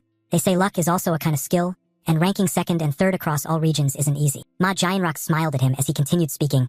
"It is my greatest honor to serve someone like you, Mr. Chairman." Then he gently put down his half-finished glass of wine and asked directly, "Hearing you praise me to the skies like that, I guess you're looking to gain something from me." Ma Jianrock lifted his face and slightly curled his lips, saying, "Let's hear it. You have a question for me, don't you?" On Sankyol then got straight to the point with some hesitation. "If so, could you tell me where to find the upgrade items?" He leaned back in his chair and answered, "It's nothing special. They just dropped while I was hunting monsters," though he said that he actually had a secret hidden behind it. In truth, it was all thanks to the random Dark Knight's rune fragment he had obtained. Turning back a bit to when he was still inside that world and heard the angel's declaration. "One last thing. Look at the item chest inside. I have a gift for you all." Ma Jianrock silently thought the command in his mind to store the item, and an information panel immediately appeared. The Dark Knight's rune, which increases all stats, and a stream of dark light completely enveloped your weapon. This stream of light can deal damage to enemies and can automatically transform you into a Dark Knight. A special profession unlocked at level 10, the Dark Knight's rune. He held his rune in hand as powerful energy surged around him. One can become a Dark Knight upon reaching level 10 stars. Ma Jianrock kept these things to himself, knowing he was lucky in the first round because his random rune was an almost cheating item. But still, his eyes remained cold as he showed his stance. Even with trusted subordinates considered family, he could not reveal all information. Anyone could change in the blink of an eye, such is human nature. Then he spoke up again, addressing the person opposite him. "Unit Leader On, let's return to the main topic. Who injured you?" Ma Jianrock seriously brought up the name he always suspected. "Was it Black Scythe?" On Sankyol hurriedly waved his hand. No, that's not it. Actually, he was the one who saved me. This information was beyond his imagination and made him curious. Saved you? Tell me the details. After a while of recounting everything, he finally understood. So it was because of those thugs targeting actress Seo Arin that you nearly died. Sankyol replied, yes. Then he repeated the described detail, saying if the Black Scythe hadn't appeared, both of us might have died. He added that Seo Arin might survive, but she would suffer psychological trauma and would no longer be able to continue working in the entertainment industry. Ma Jianrock fell into deep thought. He had not only almost lost a valuable subordinate, but also nearly jeopardized his business. He took up his unfinished glass of wine and swirled it, then asked, what about those guys? Are they dead? His subordinate reported back, although the Black Scythe made them suffer pain worse than death, he actually did not kill them. That action really puzzled Ma Jianrock. Why was that? Sankyol then explained that killing them wouldn't bring any benefit. If the total number of people decreased, the number surviving the round would also drop accordingly. He still had doubts about Ryu Min's behavior. The latter wasn't wrong, but who could tell what tricks they might try in the future? Still, Ma Jianrock showed he was not a cold-blooded man. Thanks to the Black Scythe, his subordinates and his possessions remained intact. It seemed he owed him this time. He suggested I should compensate him. Sankyol quickly responded that he had mentioned this, but he said it wasn't necessary and left immediately. A sharp person like him immediately realized the intention behind that. He refused to accept compensation or thanks. Was he afraid of revealing his identity? He is quite cautious. Then the two stood up. If you meet him in the next round, please send my thanks. I sincerely appreciate that he saved both of us. Sankyol nodded at him, saying, I will definitely let him know, Chairman. He also carefully advised, and keep an eye on him to see if there's anything we can do to help. You know I don't like owing favors to others. His right-hand man immediately understood. Of course, I will do as you wish. But Ma Jianrock's words were not finished. I forgot to ask one more important thing. At that moment, he seriously asked him, what are the nicknames of those thugs? Ryu Min was under a dry tree, looking up at the top-floor apartment whose lights were still on. He had been outside for a long time monitoring their actions. Truly a loyal dog. It's so late, yet he still ran straight to Ma Jianrock as soon as he returned to reality. But then he also had to turn and leave. I should go back now. After all, the destination has been confirmed. Lingering here will only arouse suspicion. Ryu Min hailed a car by the road to return home. A famous person sponsored by Ma Jianrock living in the same neighborhood as me. I should thank my brother. This story reminds him of when the two of them just moved here. If the two of them hadn't gone to give rice cakes to get to know the neighbors, Ryu Min remembers the surprised look on Seo Arin's face when she saw them. Otherwise, he wouldn't have met Seo Arin and wouldn't have known about the relationship between Sankyol and Seo Arin. He opened the car door while carefully calculating. If he used the pretext of being neighbors as leverage, it would be easier to earn Ma Jianrock's trust. But he still had to consider whether to bring Ma Jianrock along at turn 22. Ryu Min himself also knew well the skills of that chairman. Ma Jianrock's Dark Knight's rune is so perfect it feels like cheating. However, there are disadvantages, such as having no rune for upgrade rewards and being forced to become a Dark Knight. But the biggest disadvantage is a venomous snake emerging from the magic flow to drain all the life energy from the other person. To use the Black Scythe, a kind of power of the Dark Knight, one must accumulate a special type of mana called Black Mana, and this black mana cannot be acquired through normal means. The silhouette of the Shadow Knight gleamed above the piling dead bodies. In a way, this skill is very fitting for someone with perverse tastes like Ma Jianrock. He forced a smile. Being teammates with such a maniac is definitely dangerous. Ryu Min sat in the car thinking to himself, for now, just treat him as a candidate. Then he could use him however he wanted. He suddenly felt comfortable thinking about a female player. Besides him, there were many talented people. The car slid along the deserted road along with his plans. As soon as dawn breaks, I should get started right away. The next day began with a sigh from inside the convenience store. The man held his head and moaned at the checkout counter, wondering what he should do. While he was still troubled, a noise sounded nearby. At this rate, the revenue would be cut in half. Julie walked into the store with a bright smile. Oh dear. He looked up at her and said, Hello, Julie. She replied very politely, Hello, father. Why are you sighing so heavily? He reluctantly shared his troubles. It's like this. The lottery tickets have been completely suspended. Julie was surprised, asking why so suddenly. Her father recounted a few main points. The government found a plausible excuse, but they said it was apparently because of the players. His words reminded the girl of some online articles. They don't know what skills the players will use. KMS News. A man won the lottery jackpot 4 times in a row, pocketing $62.7 million. The secret to winning 4 times. I dreamed of it. Lottery sales stopped due to consecutive wins. He sighed again in despair. Because of rent and labor costs, things are very difficult now. What should I do? The dutiful daughter exclaimed. Don't worry, father, she said cheerfully to him. I'm about to graduate and from now on, I'll be able to help you. Then she asked herself, wait a minute, if I find a part-time job to increase the family income, would that be better? Her father immediately waved his hand, saying, Julie, leave the money to me. You focus on your studies. He suddenly recalled her dream. Your grades are very good. Aren't you planning to go to university? Your dream is to become a doctor after all. Julie replied calmly. Father, I have given up on that dream. In this situation, what's so important about school? Her father was startled. Then his face darkened. You're right, money isn't important now. If something bad happens, You might lose your life in the next round. He held his face and exclaimed, "Lately, I've been overthinking all sorts of things. I'm sorry, Julie." She looked at his troubled emotions with concern. "Father," she quickly entwined her fair hands with his rough ones. "There's nothing for you to apologize for. This isn't your fault." He still felt very awkward, but the girl was very optimistic as she promised him, "I'm fine, I promise. I'll survive the second round and even achieve a profession." Her father didn't quite understand those terms. Profession, to distract him. She radiated a kind of light inside her palm. "That's right, father. Just wait a moment." A gentle power surged gently throughout his body. He hurriedly touched his head and exclaimed in amazement, "What was that just now?" Julie happily shared it with her father, saying that this skill called blessing comes from her support profession. It helps increase all stats slightly. They say it has the effect of boosting vitality in ordinary people. His mood also became very uplifted. "This skill is wonderful. Father feels full of energy," which made her giggle. "I'll use this skill for you often, Dad." Julie did not forget to encourage him, saying, "So cheer up, Dad." He regained the smile on his lips and replied, "All right, Dad will be happy then." Suddenly, the sound of the door opening made him greet out of habit. "Welcome." Ryu Min stepped in wearing simple attire. That visitor was, Julie whispered softly in his ear, "Dad knows him, right?"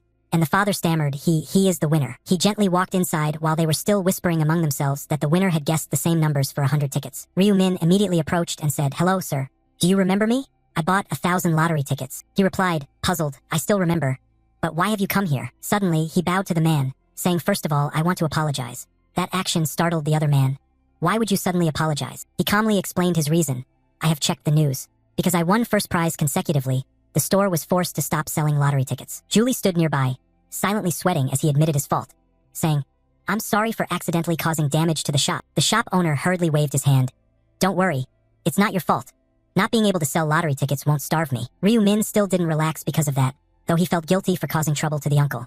So, he pulled out a white envelope and placed it in front of the man, saying, "I want to compensate, although the amount isn't very large." The man was surprised. "Wah, what is this?" In front of both of them, he calmly stated the amount he had just taken out was 10 million. The shop owner was very awkward and tried to persuade him. "You don't need to do that. Please take it back." But he firmly insisted, "Please keep it, sir, because I really did cause the trouble." After finishing, he resolutely turned away to leave. "I'm heading off now." The shop owner wanted to call out to him but failed. "Hey, you there!" Holding the envelope in his hand, the man was troubled. "How could I accept such a large sum?" His daughter nearby finally spoke up. "Dad." She quickly held up her bag and hurriedly took the money to return it after running alongside.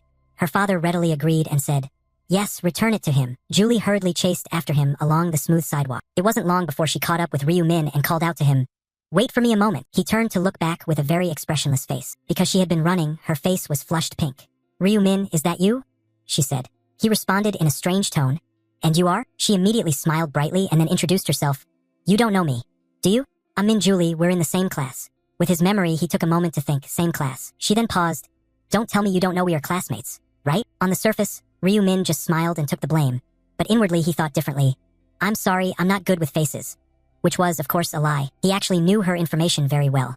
Min Julie was his classmate and the daughter of the convenience store owner. She also had a special profession as a buffer, specializing in buffing support effects for teammates. In his previous life, Ryu Min once wielded his scythe to help her during a monster hunt. Afterward, she had thanked him so effusively that he remembered it very clearly.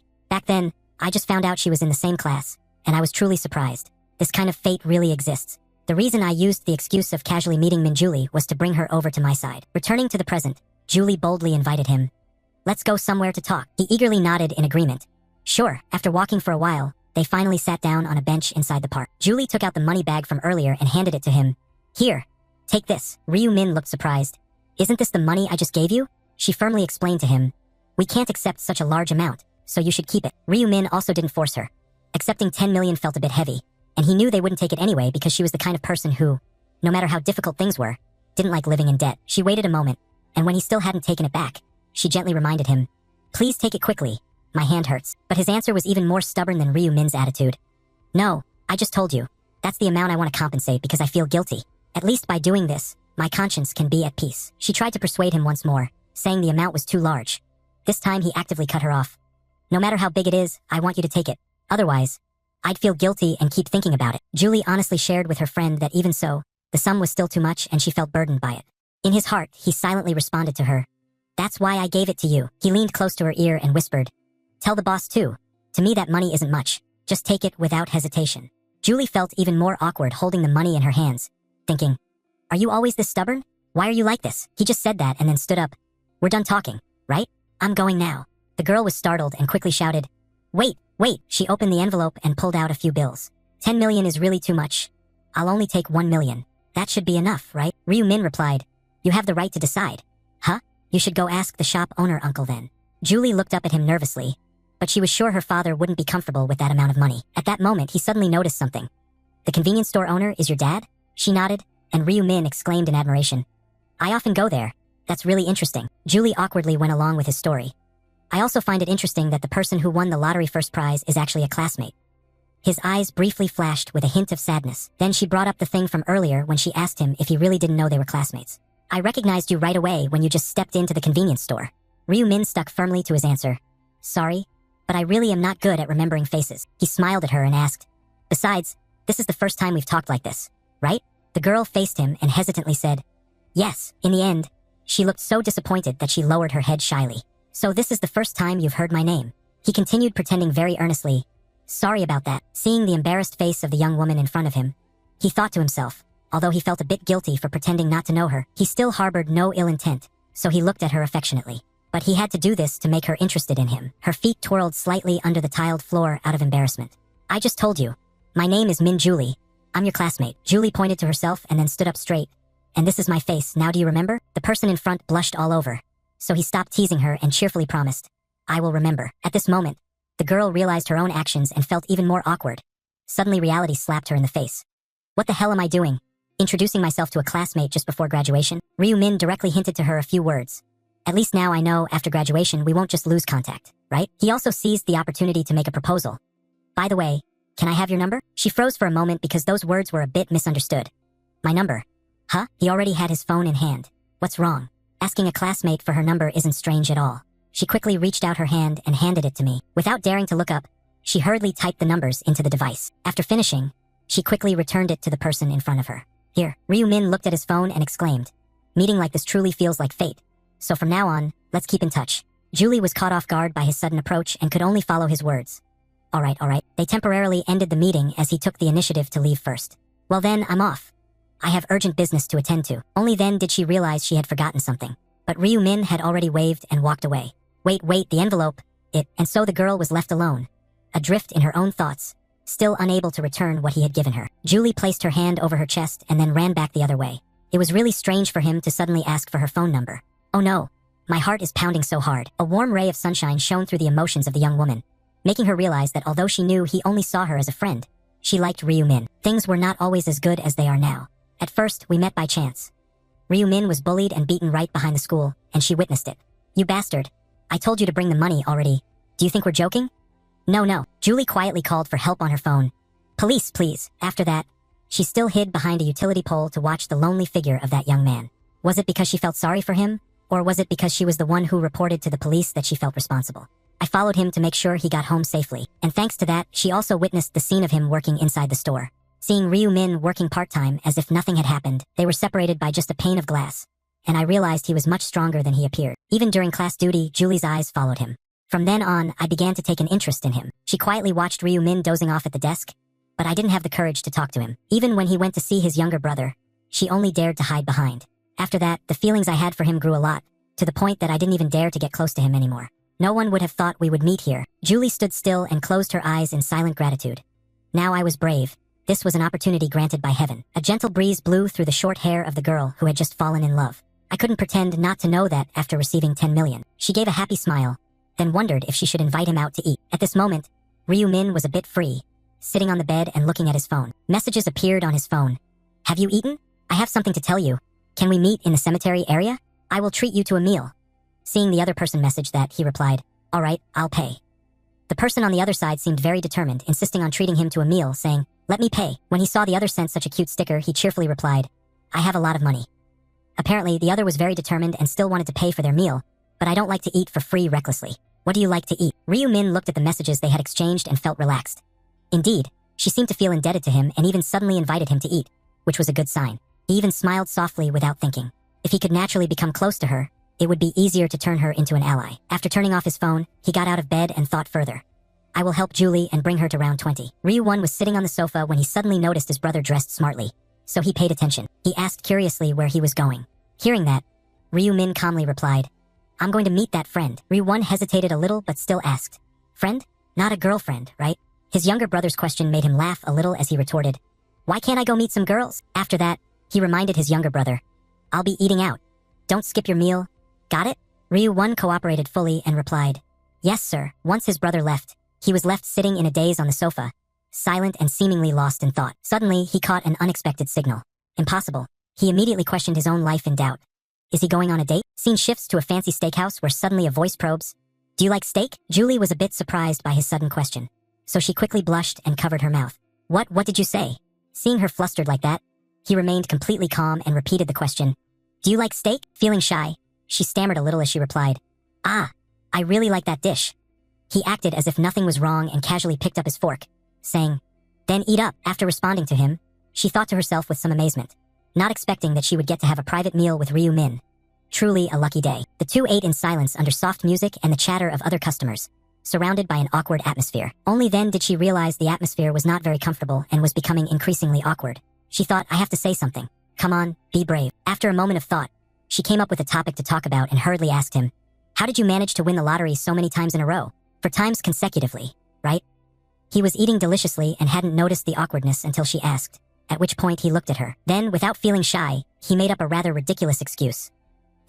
It's thanks to my ancestors appearing in dreams to guide me. I'm really lucky.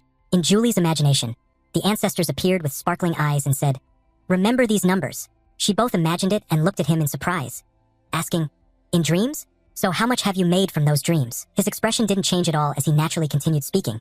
It seemed I wouldn't have to worry about money for the rest of my life, although I would still have to worry about staying alive. At that moment, she suddenly remembered a question she had been wondering about. Now that it came to mind, I'm really curious. How was your first partner? Killing goblins must have been quite difficult, right? In response to her question, he didn't deny it but answered, yes, it took quite a lot of time. She continued to ask for information about him. Which area are you from? He showed no discomfort and answered honestly, I don't remember anymore, only that the last digit was 5. She seemed a bit regretful, smiled awkwardly, and said, Mine ends with 7. What a pity. That means we won't get to meet. Hearing her say that, he gave a gentle smile and thought silently but didn't tell her. Don't be disappointed, my friend. We will meet after all, because the areas will be merged as the number of survivors begins to decrease. Afterwards, the two continued exchanging usual small talk questions to learn about each other. What level are you? Level 10. I'm also level 10. Have you chosen a career yet? Not yet. How about you? It seemed that after chatting for a while, they had become more comfortable with each other, so Julie naturally laughed and spoke. Luckily, I already have the career change item. It's called a buffer. He repeated curiously, buffer. He smiled very happily while analyzing her name, meaning that he could give his teammates buff effects like in a game. As he spoke, he silently marveled to himself. Fortunately, this time she was also a buffer. She was very excited to show off her skills to him, so she immediately raised her hand to concentrate power. Do you want to see? She asked. There is a type of effect called blessing that boosts all stats. Hearing this, he was very interested and said, Really? Show me. Immediately after, she cast a skill that was elegant and colorful right on his forehead. Then, before his eyes, system notifications appeared. Blessing has increased all your stats by 50%. Blessing, time limit, 2 hours, 59 minutes, 59 seconds. Seeing his stats buffed so highly by her, he was very pleased and thought, as expected of a special profession, such a good effect. He did not hesitate to praise her skill, saying, Impressive indeed. As he finished speaking, he continued thinking that the skill's effect would double if she reached maximum level, so the stats would increase by 100%, but only if she achieved that maximum level. He looked at her very satisfied, and he was also glad she had buffed him. As he saw her friendly smile, he thought to himself that this had been his main goal from the beginning. At this moment, he thought again about the reward item he had received earlier. The reward he got from the first promotion side quest was a random gold pouch. As he thought about that reward item, he also pondered its function. Literally, it was a pouch that would give him a random amount of gold which could be influenced by his luck stat. So the higher the luck, the more gold he would receive. After stopping his train of thought, he smiled appreciatively at her. Really good effect, thank you, Julie. She didn't see it as a big deal, so she cheerfully told him to feel free to ask any time. If you need truckfook, just say the word. Using this skill doesn't tire me at all. Hearing her say that, he couldn't remain polite and replied, Got it. Suddenly, he brought up the matter she wanted to talk about earlier. Wasn't it you who said you had something to say? At this, Julie suddenly remembered what she wanted to say and felt a little embarrassed. Ah, right, I actually intended to mention it earlier. Then she smiled gently, deeply touched, and expressed her thanks to him. Thank you so much for the 10 million. My father also asked me to pass on his gratitude. She seemed afraid he might misunderstand, so she quickly added, And I'll try to repay you soon, no matter what happens. Upon hearing this, he felt a bit awkward, unsure of what to say, and awkwardly told her, Is that all you wanted to say?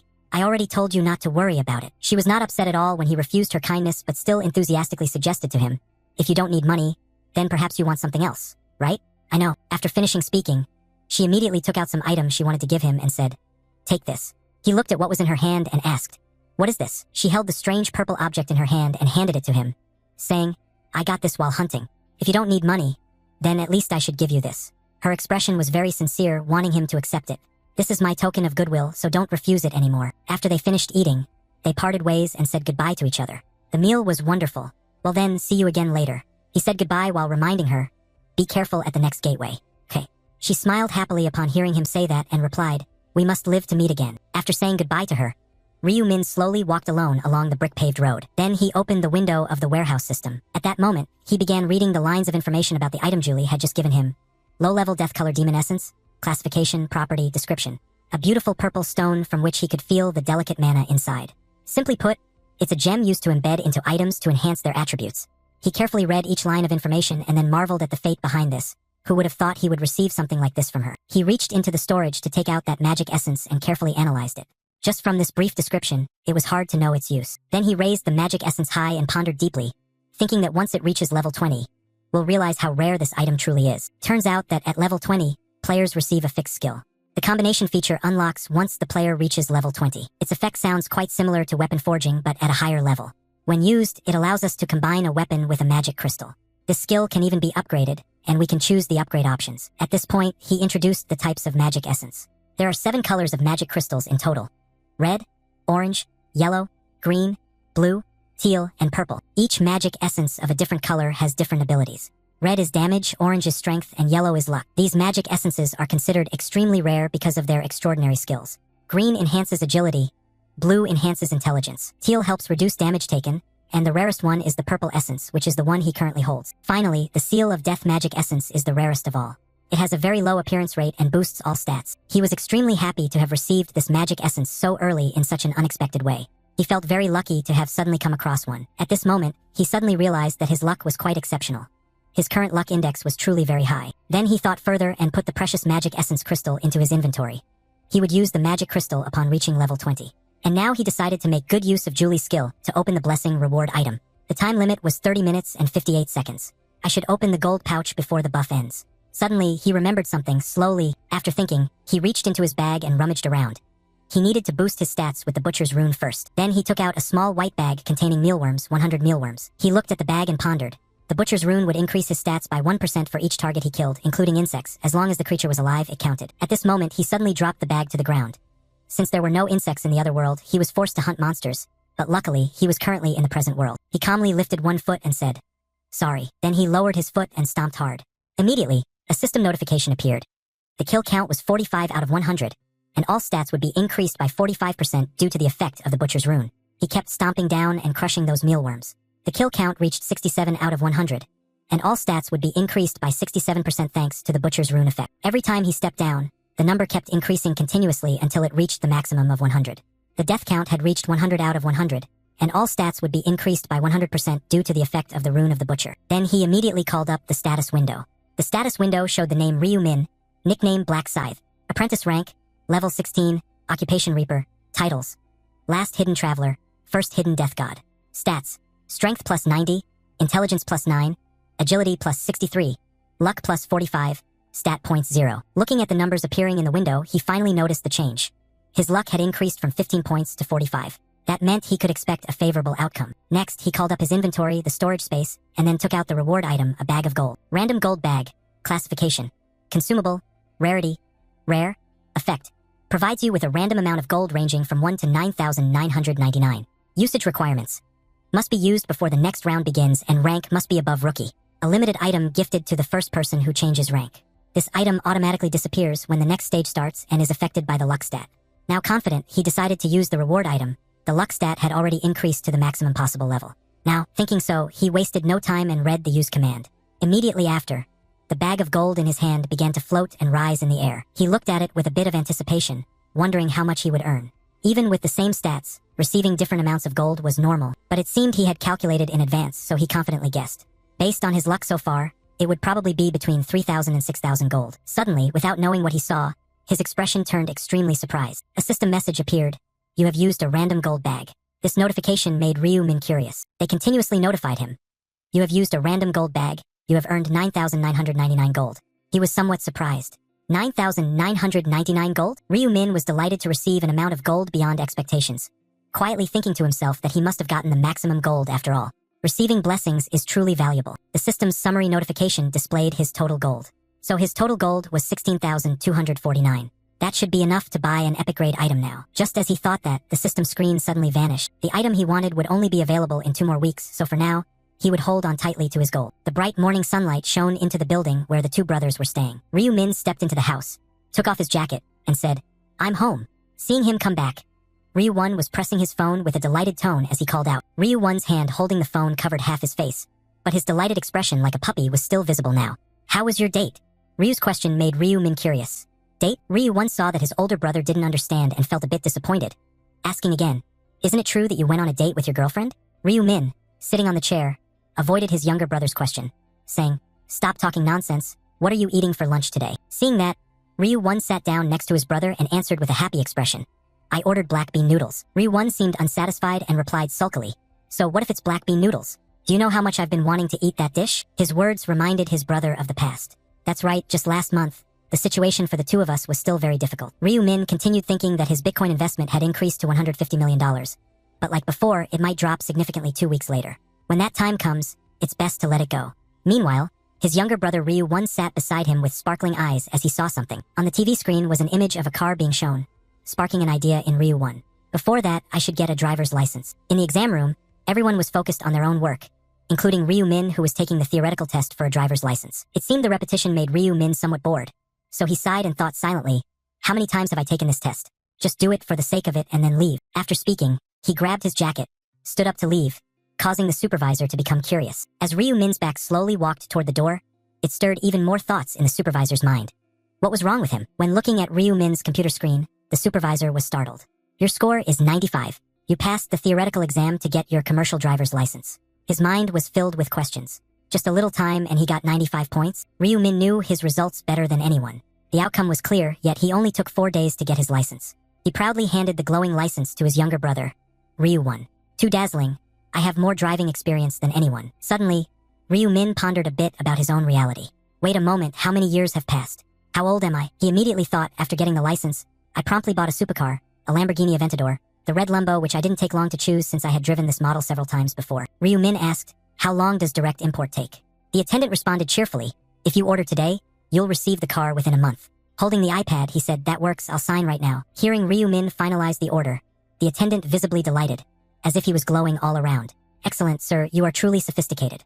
His exaggerated attitude left him speechless. Time passed. 2 weeks later, on this beautiful day, the time was very appropriate. The moment had come. Holding his phone with some satisfaction, he thought, "It's time to say goodbye to my pile of Bitcoin." Ryu once spoke up with curiosity when he saw his brother's dangerous, calculating expression. "Did something good happen? Why are you smiling like that?" Ryu-min, seated on the chair, replied, "Little brother, I just sold all my Bitcoins." Ryu-1 sat down, surprised, and asked his brother, "Really? How much has the price increased?" Ryu-min calmly answered, $300 million. Hearing such an enormous figure made him startled. $300 million? His younger brother was restless, raising his voice to ask, "Your entire lottery winnings were only $60 million. How did it increase to 300 million? Meanwhile, Ryu-min still calmly answered all of his brother's questions with a look of obviousness. Of course it did. Ryu-1 admired him while also recalling a month ago, when he wanted to invest in Bitcoin but his brother tried to stop him, yet now he had earned so much. Ryu-min smiled and replied, "I didn't know it would surge this much." He thought silently, last time it was at most $280 million. At this moment, Ryu-1 had calmed down and asked his brother, "So, are you planning to stop now?" Ryu-min, still looking at his phone, answered, "Of course." Ryu-1 held the cup of water in his hand and smiled, replying, "That's great." But before long, his brother spoke again, causing Ryu-1 to almost spit out the coffee in his cup. "It's time to invest in stocks now." Ryu-1, partly worried for his older brother, asked, "Brother, you don't know anything about stocks. What are you planning to do now?" Ryu-min calmly reassured him with a calm demeanor, a smile flashing across his lips. "Don't worry." Ryu-min casually fabricated a reason to soothe his younger brother's worries, saying, "I dreamt about it." Startled and half-doubting, Ryu-1 asked back, "You dreamed that prophetic dream again? So, this time which stocks should I buy?" Ryu-min replied confidently, "Yeah, in the dream, I saw that if I buy now, it will be very profitable later." Hearing this from his brother, Ryu-1 gave up and said, "All right, Then just do whatever you want. While looking at his younger brother, Ryu-min thought silently. Ryu-1 is so worried. I can't blame him, but I do know the future. Then, he looked at the screen thinking about the company he wanted to invest in. The company he intended to invest in was. The phone screen displayed a long list of stock names. A company ranked 85th on Kosdaq, valued at about $900 million. The consulting company Tianma. Ryu-min thought, Tianma Consulting is a company under the ownership of Ma Jianrock. Although it was not very well known yet, after the 4th round, it would introduce a special system and develop rapidly. Finishing his recollection, Ryu-min silently approved of his decision. If he knew this company would become famous, there was no reason not to invest. As he thought this, holding the phone, he realized that if he could own more shares and gain operational control, he could influence the company as a major shareholder and make a considerable profit. Then, Ryu-min tapped on the order bar. First, I will invest $280 million and acquire 31% ownership. Now, suddenly, a voice interrupted his train of thought. Please. It turned out to be Ryu-1, silently clasping his hands in prayer for his older brother. Please make his dream come true once more. That was as good as done. While thinking that, he looked at the screen displaying the purchase confirmation number 5684241. The purchase had been successfully processed. Without hesitation, Ryu-min considered what to do next. Now I just need to buy the items. As night fell and all the building lights went off, only the house of the two brothers remained lit. The light came from the desk lamp at midnight that same day. Accompanied by the system sounds, the system screen displayed various items appearing in the store. Ryu-min lay on the bed, his hands supporting his head, thinking that the gold he had been saving was all for today. His hand tapped on the equipment bar, silently marveling at the benefits of having plenty of gold. As long as he had gold, he could buy normal items and skills. There really was nothing more convenient. The screen displays the item you selected. Although they are all of normal level, that does not mean you can't buy rare and epic materials. The notification bar shows today's items. Today's items. Ryu-min was still lost in his own thoughts. This is a function to buy a random item that changes daily. Usually, it's hard to get exactly what you want, because you don't know which items the shop will sell. The random cards represent the items on sale because no one can predict which items will be sold. But for me, it's not a problem since I already know in advance what will be sold. Thinking that, Ryu-min clicked on today's items bar. And today is the day the epic item I need will be sold. The system panel displayed a series of information about the random items on sale. Bone necklace, necklace type, epic grade. Effect, adds 3 strength, increases attack speed by 1% each time an enemy is killed, up to a maximum of 25% until the round ends. Restriction, apprentice or above, durability 500/500, price 4,600 gold. Sale time, 23 hours 59 minutes and 59 seconds. Purchase. Ryu-min's tone was joyful because the item he wanted had appeared. Here it is, the bone necklace. A smile flickered across his face. The item increases strength and attack speed and, considering its effects, it's quite cheap too. Now that I have the item I want, I should use it, right? Ryu-min returned to the main page of the item inventory. The system screen popped up a discount coupon along with the usage rules for the 50% off item coupon obtained today after completing the leveling up quest. The 50% item discount coupon for today, a rare consumable type. Effect, you get 50% off when purchasing today's items. Restriction, valid only until the next round. Apprentice level or higher. Description, a limited reward item awarded to players who complete side quests in round 2. If not used by the next round, it will automatically expire. Ryu-min pondered for a moment, his hand already reaching for the purchase button. If I buy this ring after using the 50% discount coupon, the remaining gold after the purchase confused him. Gold, 13,949. Ryu-min jumped up. I still have a lot of gold left. He propped his chin, thinking while recalling the items he wanted to buy. Initially, I planned to buy a set of normal equipment with the remaining gold. Ryu-min recalculated a bit. In his mind, some desired support skills appeared. But if I save an extra 6,000 gold, I could buy another common skill. Common skills are still better than normal equipment. He propped his chin, a smile appearing on his face. I should hurry to earn another 6,000 gold. Luckily, round 3 has plenty of monsters. And then time passed. On May 1st, 2023. The gem in the middle of the town emitted a purple light, surrounded by countless townsfolk, but among them, some showed a golden glow. This day was bound to come. Players kept appearing continuously to clear debris in the area of the 3rd round game, and at the center, there was a large purple gem radiating a remarkably striking light. Damn it, I've been pulled into the other world again.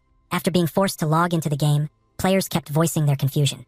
This isn't the forest this time. Where am I? Some of them carefully observed their surroundings and commented. The houses were all destroyed, but it looked like a village. Upon hearing this remark, suddenly another voice interrupted to object. It's just a pile of rubble. What else could it be? They even noticed the tall city walls enclosing the area where they stood. Look, the village is surrounded by walls. It's real. At this moment, the players finally realized the eye-catching presence of the large gem at the center. What about this crystal? What is our 3rd round going to do here? At this time, Ryu-min appeared in the distance, silently observing. This place is truly strange. Everyone looks quite worried. Then his thoughts focused on a person who appeared calm on the opposite side. The only one indifferent was Jazik. As Jazik turned around indifferently, he suddenly heard someone behind him questioning, "Isn't he the local representative of our area?" Afterward, more and more people quietly whispered behind his back, "That's right, life is like a documentary film. It's him," they said, "the gang leader. He even used a sword to threaten me into voting for him." In their whispers, they also mentioned your name. Really, the Black Scythe should be the rightful representative, not that murderer. Suddenly, one guy raised his hand and quietly stopped his comrades. "Hey, he can hear you now, and he holds power." But it seemed Jazik couldn't pose any real threat, so the others remained calm as if nothing happened despite the warning from their teammate. Whatever, he only has that power 10 times, nothing to be afraid of. The more Jazik listened, the less he could stand it. So he spun around sharply to intimidate them. "You bastards, shut your mouths." The funny thing was, those people showed no fear at his threats, and many even responded with sarcasm. "What the hell are you cursing about, like others don't know how to curse?" He refused to back down and directly raised his hand, pointing to call out, "Which one of you mumbled that?" Only then did those people realize it was hard to back off. They stopped gathering and whispering. His face twisted ugly with anger, cursing silently. "Damn it, I knew this would happen. If only that angel had kept her mouth shut." At that moment, a pair of polished leather shoes suddenly appeared. Young-min immediately stood before him and bowed respectfully, greeting him. Many people recognized him and, full of curiosity, kept asking, "What is Young-min doing?" He paid no attention to the questions around him but boldly lifted his head to look at Jazik and sincerely said, "Sir, life is like a film reel. Big brother Jazik, gang leader Jazik, Senior Jazik, I come to pay my respects to you." He calmly looked at him and then asked, "Senior, are you my junior brother?" Young-min immediately responded, "Not yet, sir. I'm just a 20-year-old young man with a dream of becoming a gangster." Hearing this, Jazik raised an eyebrow with a questioning look, thinking, "He wants to become a gangster? Is this guy crazy?" He put on an expression of deep admiration for him and said with a smile, "You are my role model, sir. I really want to join the Jazik gang." Hearing that, before he could even finish asking, he was suddenly startled by the next action from him. "Why are you?" Young-min then dropped to his knees and spoke with resolute words, "I will devote my whole life to following you, sir. Please accept me." Jazik found this so amusing that he grinned broad and hearty. "I've met a lot of crazy guys in my life, but this is the first time I've met someone this extreme. I like his spirit already." Thinking so, he told him to stand up. "Get up." Young-min immediately replied promptly, "Yes, sir." After that, he asked with great curiosity, "Are you blind? Don't you know my reputation has fallen? And yet you still want to follow me?" Young-min shamelessly replied, "Whatever." He clenched his fist tightly, patted his chest, and continued, "You are someone I respect." He faced Jazik and spoke words deeply touching to the heart, saying that as long as he accepted him, he didn't care what others thought. Being praised and regarded as an idol like that, he could not help but smile. "I like your answer. All right, I'll take responsibility and teach you." He was extremely grateful and kept bowing continuously to thank him. "Thank you. It's an honor for me." Those around were astonished by his crazy behavior. He just joined the team. Is life some kind of movie? Is he crazy? Some couldn't help but exclaim, "Like a tracks like," they say. From afar, Ryu-min observed everything and was very satisfied. This time he also formed a team with Jazik, which was indeed a good thing. At that moment, the angel suddenly appeared in the sky and asked aloud, "Is everyone gathered?" She slowly observed the players below, then smiled and said, "Let's see. We are short of 90 people today." A few players, not understanding her meaning, were puzzled by the shortage. Another person couldn't help but speak up and ask why. One after another, other players also received a notification with the same content. The main mission is to protect the sacred relic for 3 hours across the entire area. Total participants, 856,030,200. Completed 0/214,007,550. Current area, ESCS 45-5. Total participants, 4,900. Completed 0/1/225. The other players, after reading the announcement about the third round, immediately started to panic. Are we really short on people? Why is that? The angel spoke extremely slowly, as if nothing had happened. There's no way someone died for no reason. It seems in the real world you have been killing each other. I was worried about how far your rivalry would go. At that moment, suddenly one player noticed something and anxiously called out to the others. Wait, everyone, look at the number of people who can pass this round. The other players paid attention to the overly limited number of people who could pass the third round and were very shocked. 1,225 people. What? So that's only a quarter left. Among them, one person boldly asked, Angel, what's the fault? Hearing that question, she laughed heartily. Fault? What fault? Then she calmly spoke what the players were thinking. What do you want? There's no fault at all. It seems you're worried because the number of people who can complete the task has decreased. After finishing, she asked again, but have you forgotten? The players below, hearing her say that, each showed a stunned expression. Only half the people can survive each round. The angel did not stop smiling, but instead smiled even cruelly as she explained. But since everyone survived the final round, it's reasonable that only a quarter of the players survived this round. The players became utterly shocked when faced with her words. That matter, her cruel, beautiful eyes observed the people below through the veil and spoke frankly. There is nothing unfair at all, you just need to work hard to get into the top 25%. Then she began to explain the rules for this round. Very well, I will explain the rules for round 3. The angel slowly outlined the rules of this round. Every 30 minutes, monsters from my army will appear at the castle gates and target the sacred artifact at the center of the village. Her figure remained present in the sky, looking down at the land below. There will be 4 waves of attacks in total, and all must coordinate to protect the sacred artifact. She explained the importance of the purple gem. You will receive additional rewards if you protect the sacred artifact for 3 hours. If you fail, you will face severe penalties. She did not forget to mention player rankings. In the end, whether you successfully defend or not, rankings will be arranged according to the number of monsters you defeated. The players listened anxiously to her explanation of the rules, nervously watching the city gate. Due to the nature of this round, more monsters will appear than usual, but they only have strength left. It should be much easier, right? Jazik heard the ranking rules from her and smiled confidently with a slight smirk. So all I have to do is kill a lot of monsters because I hold the power this round as easy as pie. Suddenly, she clasped her hands together, almost forgetting, and then added something incredibly cruel. The representative selected from the previous round is like a documentary film, isn't it? She continued speaking as if nothing had happened, happily saying that from this round onward, he can use the command right. But I bet everyone here is curious about what will happen next. After finishing, she emphasized, if the representative dies. An evil smile appeared on her face when mentioning this exciting matter. When the representative dies due to monsters or external circumstances, their position will be left vacant. However, what if they are killed by another player? Hearing this, Jazik was stunned, his eyes wide open to the fullest. As her words became increasingly suggestive, the players around him also started to have impure thoughts. In that case, the killer will immediately become the new representative and will receive all 10 uses of the command right. After speaking, she clapped her hands happily and said, "So be it. Monsters will appear in 10 minutes. Coordinate with each other for the next 3 hours to survive." Finally, she added disdainfully and indifferently, "Although I'm not sure if you all can manage it." Then she turned into a point of light and disappeared, leaving only Jazik with a mood as if he had swallowed something foul. He was extremely angry and shouted loudly towards the woman who had just disappeared. Then his eyes immediately focused on the murderous intent behind him. Instead of preparing to fight the monsters, the other players now raised their weapons against their own kind. Jazik, seeing their actions, was thoroughly furious and loudly drew his weapon to threaten them. "You bastards, come here. I'll take you all down one by one." These players were filled with murderous intent directed at him without any fear. "You act strong, but you only have 10 times to use the command right," the angel said. "Whoever kills this bastard will become the representative." There was even a shameless one who ambitiously said, "If I become the new representative, that would be even better." Suddenly, a figure appeared at that moment. Ryu Min calmly held the weapon in his hand and slowly stepped forward from behind. Jazik was startled and panicked when he saw him approach, stammering, "You? What are you doing, Black Sai?" He stood in line with him and spoke, "Don't be afraid. I just want to talk." But all Jazik caught was that he said he was scared, so he hesitated to retort. "Scared? What are you talking about? Just say what you want." Then he continued, "Let me say first, if you intend to make me bow down." But before he could finish, he was interrupted. "I have a proposal." Seeing his hesitant expression, he did not beat around the bush but spoke directly. "I guess you are facing difficulties." Then he directly made him an incredibly attractive offer. "How about I protect you?" Jazik was surprised and puzzled upon hearing this and asked again, "What?" He patiently repeated himself, "I will protect you from other players, meaning I will be your personal bodyguard." The other players were also taken aback one after another. "What? Black Scythe will protect the Life is documentary run. So that means we have to face Black Scythe." At this moment, they hesitated slightly in confronting him. It was a bit, "So what should we do now?" Hearing those around cautiously avoiding him, Jazik couldn't help but think inwardly. He didn't expect the name Black Scythe to carry such influence. Judging by their reactions, this offer truly seemed very appealing. But he immediately regained his composure, thinking that everything comes with a price. With that in mind, he frowned and asked him, "So what do you want in return?" He gently said as if it were nothing, "Not much." Then his gaze became extremely sharp as he stated his condition. "You will have to obey all my orders, that is the condition." Jazik froze upon hearing that. "What?" He gritted his teeth, thinking silently that he was being asked to become his subordinate. He didn't immediately agree and instead probed, asking what reason I had to make this proposal. I replied sharply, "I can't say." He didn't give up and kept asking, "You say to follow orders, but what kind of orders are they?"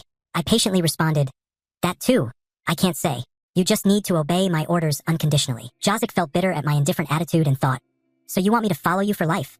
Huh? Damn it, you think I'm that easy to fool." But then he paused for a few seconds, then thought further, "Wait, what would happen if I refuse?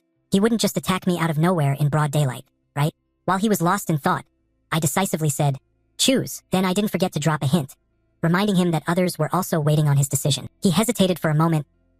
Finally, he made his choice. He would reject your offer. My eyes flashed coldly as I silently confirmed my suspicion. Surely no bastard would so easily lower his honor like that. The others couldn't help but smile happily when they saw his foolish choice. He refused, see? If he had agreed, he could already be out hunting. Probably his ego is too high to have to take orders. At this moment, the players also began to raise their weapons again, taking turns aiming at Jazik and speaking up. To him, honor is more important than life itself, or perhaps he simply doesn't regard us at all. He calmly observed everyone's reactions without saying a word. The situation was identical to his previous life. Then he made the next decision. The thing to do now was to draw a line. Thinking that, he faced Jazik as if nothing had happened and spoke to draw the boundary. Fine, if you refuse, then there's nothing more I can do. I won't interfere with what's going on here anymore. Then he decisively turned and walked away. Whether he lived or died was no longer any concern of his. At this point, the others who heard him spoke up eagerly advanced, wanting to attack Jazik. Did you hear that? Black Scythe no longer cares about you. Then let's deal with this gangster now. Jazik gritted his teeth in frustration but could do nothing except lift his weapon. Damn it, does that mean I have to accept that proposal? At this time, the system also announced the start of the game. The first round would begin soon. Prepare for the monster's stealthy attacks and protect the sacred relic. Those who were about to gang up on Jazik were interrupted by this system announcement. It's starting. The system issued a brief announcement about the game rules. In 30 minutes, regardless of how many monsters have been defeated, the second wave will still begin. At this point, other players started to panic and called on their teammates to cooperate in protecting that large purple gem. Everyone is guarding the sacred relic. Immediately afterward, the system also began counting down. The remaining time until the stage ends is 2 hours 59 minutes 59 seconds. While others were focused on keeping watch towards the city gate, Jazik suddenly had the thought that he couldn't fight alongside those he had grudges with. Then he turned around, looking to find another place to act. After all, it was a personal mission, so he would have to act alone. Suddenly, he noticed Ryu Min calmly walking towards another place. Where was that guy going? Jazik then stealthily followed Ryu Min for quite a long distance. He hid behind a building and watched him from afar. Was he also planning to fight alone? He was heading toward the city gate. At that moment, a sound signaled the official start of the game. Wave 1, the city gate was also slowly opening. The system announced the current number of players, 4,900. Then it announced the number of monsters in the first attack wave, 9,800 weakened goblins. These vicious, bloodthirsty goblin monsters with disgusting green skin appeared in increasing numbers from outside the city gate. When Jazik saw this number, he was directly stunned and showed visible panic. 9,800. The system kept popping up notifications. Due to the nature of the gate, the goblins only possessed 1/3 of their usual strength. Then they wished the players below good luck before disappearing. Wishing you success. His pride completely vanished when he refused his offer. This was crazy. All he could think about was running away and cautiously leaving the city gate. For now, just hide and observe the situation. He ran into a house and immediately sprinted upstairs. But why wasn't the Black Scythe moving? Was he planning to fight the goblins at the city gate alone? He was extremely anxious but still took the time to analyze this dangerous problem clearly. Although the city gate was narrow, it was still wide enough for at least 10 people to pass through. Jazik hurriedly flung open the door while streams of thoughts raced through his mind. He was confident he could kill 10 with one strike. Then he stood on the balcony and panicked as he watched from above. The madman was acting cocky just because his level was somewhat higher. Without even looking, he knew he would fight a bit and then cut tail and run. From Ryu Min's side, the goblins bared their teeth and swiftly charged at him wielding their weapons. Without hesitation or panic, he immediately raised his scythe high and took a stance ready to attack. Then he gently swung the weapon in his hand, instantly killing 3 or 4 goblins rushing at him. Then he calmly lifted his eyes to look up. Those goblins kept falling one group after another, starving and recklessly attacking without regard for their own lives. Suddenly, he lifted his foot, the bright crescent immediately striking the sensitive points of their bodies. In one swift motion, he killed the entire group of goblins at a speed impossible to follow. Jazik, who had been watching him fight from above, was utterly shocked. Was the Black Scythe really that powerful? Then he started imagining himself becoming as strong as him when reaching level 16. Would I really be that strong at level 16? This made him realize he was wasting too much time leveling up. Now was not the time to think about this. He needed to level up quickly and become stronger. Then he turned to look at other players struggling to complete their quests. At this point, the battle between the players and the goblins had become fierce. The center of the area had somehow become a chaotic scene filled with death and frantic screams. Hey, stop them. The west gate has fallen. Don't let them get near the shrine. Die. At that moment, Jazik stopped hiding and stepped out of the house, ready to hunt monsters. I have to go down there and kill those goblins too. He shouted loudly to attract a goblin, those mobile experience points. Immediately afterward, he slashed and killed it. Suddenly, at that moment he sensed a wave of danger. Then he decisively thrust his weapon straight into the head of the goblin approaching him. Just as he pulled out his weapon, he smiled silently with satisfaction and confidence. Thanks to the rune tracking, he could predict their movement path. It was really simple. Suddenly, something flew swiftly towards him, brushing past his face, tearing a piece of flesh off his ear. Jazik looked back at what had just attacked him and noticed something. An arrow. Strange, he had never seen a goblin shoot arrows before. Thinking that, he immediately confirmed that some player wanted to assassinate him. Damn it, then who is it? He cursed bitterly inside. Even though he didn't know who it was, once I catch you, I'll tear you to pieces into 100 fragments. Suddenly, his lower abdomen was pierced by a spear wielded by someone. I've got you now. Jazik was extremely angry, tightly gripping the spear and shouting loudly, "You bastard!" Then he exerted a strong force and pulled the other toward the dagger in his hand. He then thrust the dagger straight into the other's chest. As he withdrew the dagger, he cursed, intending to finish off the man. "Die, you bastard!" Suddenly, another arrow shot toward him, whizzing past his face. Then he looked towards the direction the arrow came from and discovered a man holding a bow. Without hesitation, Jazik cruelly raised the spear in his hand and aimed at that man. The man, seeing this, panicked and drew his bow. In the end, before the man could shoot, Jazik's spear pierced right through his head. After dealing with all the people around, he struggled to hold his stomach and think. Damn it, unexpectedly, what worried me was other players, not monsters. If I weren't the regional representative then, he would only regret now for being greedy for this position. Regional representative my ass. If I had the choice, I would have thrown it to someone else already. Moreover, he started reconsidering Ryu Min's earlier offer. Could it be that I should accept the black side's help? But ultimately, he was still extremely proud, unwilling to yield to anyone. No, a man must have the pride of a man. He couldn't become anyone's subordinate. Some method to hunt peacefully without being disturbed by other players. Suddenly, he noticed a player on the opposite side slashing goblins. That guy was, he recognized that man held a quite high rank in this area. 3rd place currently, with a black dragon mounted on his right hand. Then he couldn't help but grin mischievously. That's right, it's him. He called out to the man from behind. Hey, the man heard the voice and quickly turned around to ask. What? Who's there? Without giving him time to react, he used his command right to control the other man. The black dragon on the right hand, he cunningly ordered him. From now on, protect me. Ryu Min swung his sword to strike the monster. The system sound rang out.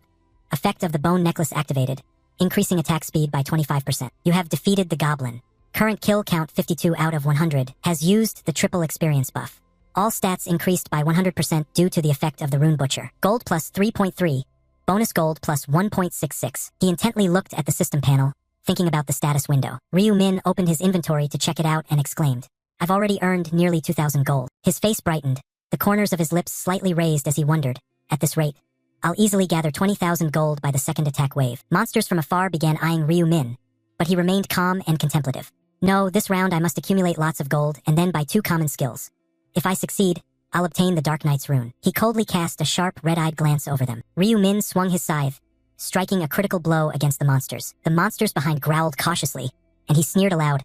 Aren't you going to charge? Ryu Min raised his scythe high and charged straight at them. If not, I will strike first. A brilliant magical wave crashed down with a thunderous explosion, causing everyone to panic. What's going on? What is that sound? The monster suppressing the young man instantly vanished. The remaining ones also disappeared.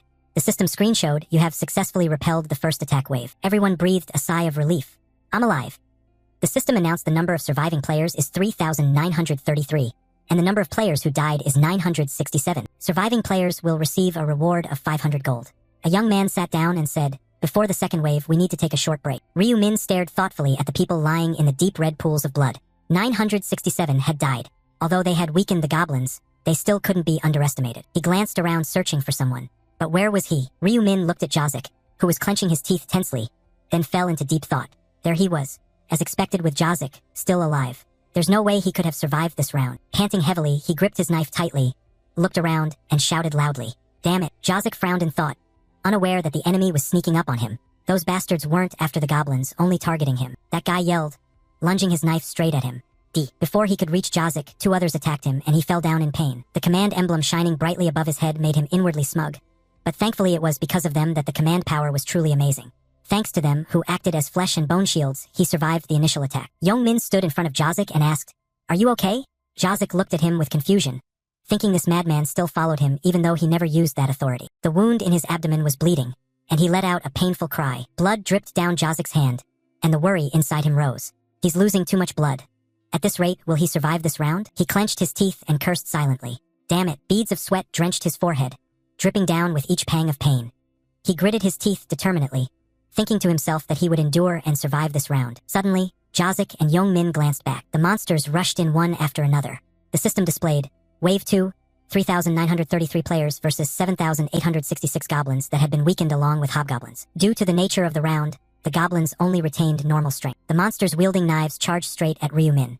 The system showed a message wishing, We hope you win this battle. He moved lightly, swinging his sharp scythe blade, gliding past the bodies of the monsters. Ryu Min took a running jump. He charged toward them with a decisive attack. His sharp crescent swung down to cut them down. The monsters lay in heaps on the ground. Ryu Min spun the scythe, making a slash that tore through the air. After a while, he looked up at the system board. You have reached level 20. Your rank has increased from apprentice to normal. You can now use the combination function. Ryu-min wiped the sweat from his face with his hand, satisfied, thinking he had done it. Finally hitting level 20. Now he could use the combination function to create unique items unavailable in the store. The system displayed congratulations on your level up. The seal of death has been enhanced. Additional seal of death damage increased from 100% to 120%. Additionally, you have learned the unique skill of Knight of Death. The unique Knight of Death skill has an effect within a 500-meter radius. Using dark energy to create an artificial knight, the caster can discard skills at will. The next skill will be acquired at level 40. He read the system notification and reflected that the additional damage of the Seal of Death had already increased by 120%. Plus, he had learned a new skill. Moreover, Knight of Death suits the Dark Knight's rune very well because it grows stronger as night falls. The system displays the attributes of the Dark Knight's rune effect when used during the day. Weapon attack power doubles. When used at night, attack speed also increases by 50%, and while resting at night, the chance of being detected by enemies is greatly reduced. A horde of monsters from outside poured in to attack Ryu-min. He curled his lips with delight. Welcome. I just learned a new skill myself. Ryu-min's gloomy voice rose. Knight of Death. The monsters froze in panic. A sharp slash aimed right at them. Another critical slash was unleashed straight into the monsters. Each monster was consecutively taken down by his side. The monster howled before Ryu-min's decisive strike. His feet gently touched down on the ground. Behind Ryu-min were monsters lying in heaps, piled up on the ground. The system displayed. You have successfully prevented the second wave of attacks. Number of players alive, 3,343. Number of players deceased, 590. Surviving players receive a reward of 500 gold. He rested one hand on his hip, exhaling heavily as he wondered. The second wave is dealt with. Should I buy some common skills during the break? Ryu-min reached out to touch the system's store interface. The first skill he planned to buy would be. He touched to select a skill which was detection. Ryu-min told himself as a faint magical aura enveloped him. With it, he could identify targets within a 30-meter radius.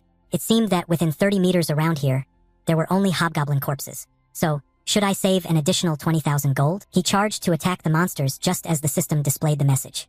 Third wave. 3,343 players and 6,686 hobgoblins weakened. Others also began rushing in, throwing punches at the monsters. The system notified that you successfully repelled the third attack wave. Young-min gritted his teeth and launched powerful strikes at them. The system then announced the fourth wave. 3,001 players and 6,002 hobgoblins weakened. Everyone's faces showed exhaustion after defeating all the monsters. The system displayed that you successfully repelled the fourth attack wave. Jazik's face turned pale, sweat drenching his forehead. He forced himself to think, only one more hour. If I can endure another hour, I might survive and escape from here. He glanced at those standing before him, but his mind was filled with scheming calculations. Even though he had exhausted his authority, as long as these bastards protect him, his life would not be in danger. The system board displayed the fifth wave. 2,700 players and 10,800 gnolls weakened. Jazik was stunned looking at the 10,000 system. Why did the star hit so densely? The system explained that due to the nature of the round, the golf only retained ordinary power. Wishing you victory until the very last minute. The giant monsters wielding weapons charged forward. Everyone roared and fought back with all their might. He calculated in his mind. I don't need to worry. This is actually an opportunity to set a record. Jazik grit his teeth with ambition, thinking he would become even stronger to tear apart those who once looked down on him. The scream echoed, startling him to spin around. The group of people collaborated to attack each of Jazik's bodyguards. One of them pointed directly at him. Here he is, that damn gangster. The title of representative belongs to me. This time, I have to kill him. He grabbed the two men standing close to him, using them as shields to block attacks, then shouted loudly, You brutes! It's the end of the match and you're still blocking. Those guards, quickly stop them. Those two men were quickly taken down by the collaborative attackers before they could react. Jazik's eyes were filled with panic. His foot lightly lifted, stepping back with a look of confusion. Damn it, it's over for me. Jazik hastily turned around and ran. In his mind, he thought now is not the time to hunt. The men behind shouted, chasing after him. Run after and catch him. His legs moved ceaselessly as he thought, damn it, just get through this assault. Only this round remains. Jazik halted when he saw Ryu-min standing firm before the Black Scythe monsters. He hurriedly ran over to him, speaking anxiously, Black Scythe, I agree with you, I'll do whatever you say, please protect me. Ryu-min stared thoughtfully at Jazik, then urgently said, I'm telling you I accept the offer. Black Scythe, protect me. His eyes suddenly flashed a cold red light as he glared at him, then decisively spoke. I refuse. Jazik was stunned when he heard Ryu-min say indifferently, I told you already, I don't care at all. Whether you live or die is your own problem. He anxiously shouted loudly, wait, but you're the one who offered me this. I said I would become your subordinate, didn't I? What are you refusing? He turned and walked away, calling back, I don't need a subordinate who has no authority in hand. Jazik's face turned pale and he gritted his teeth in hatred, thinking, does that brat mean I'm useless? If I had known, I would have agreed earlier. He was surprised when he heard a voice call out from afar. Everyone see that? He's already refused. The collaborators surrounding Jazik sneered. Lucky, I was just wondering what we'd do if the Black Scythe helped him. Life really is a documentary. The wound in his belly started bleeding painfully again. One of them said, now we can kill him whenever we want. Jazik clenched the knife tightly in his hand and growled, even if I die, I'll kill at least one of you. Young-min stepped forward and pushed one of the collaborators away. Senior, you must be tired. I'm here to help you. He looked at him in confusion. Young-min. He looked at him joyfully. Right, I have you after all. If I survive and get out of here, I will take good care of you. Jazik hadn't finished speaking before Young-min punched him painfully in the face. He fell flat to the ground. Jazik clutched his face in pain, crying out. He spoke, calling out, Senior. Young-min gave a dangerous smile as he spoke. I'll kill you right now so you can leave in peace. Jazik's collar was grabbed by him.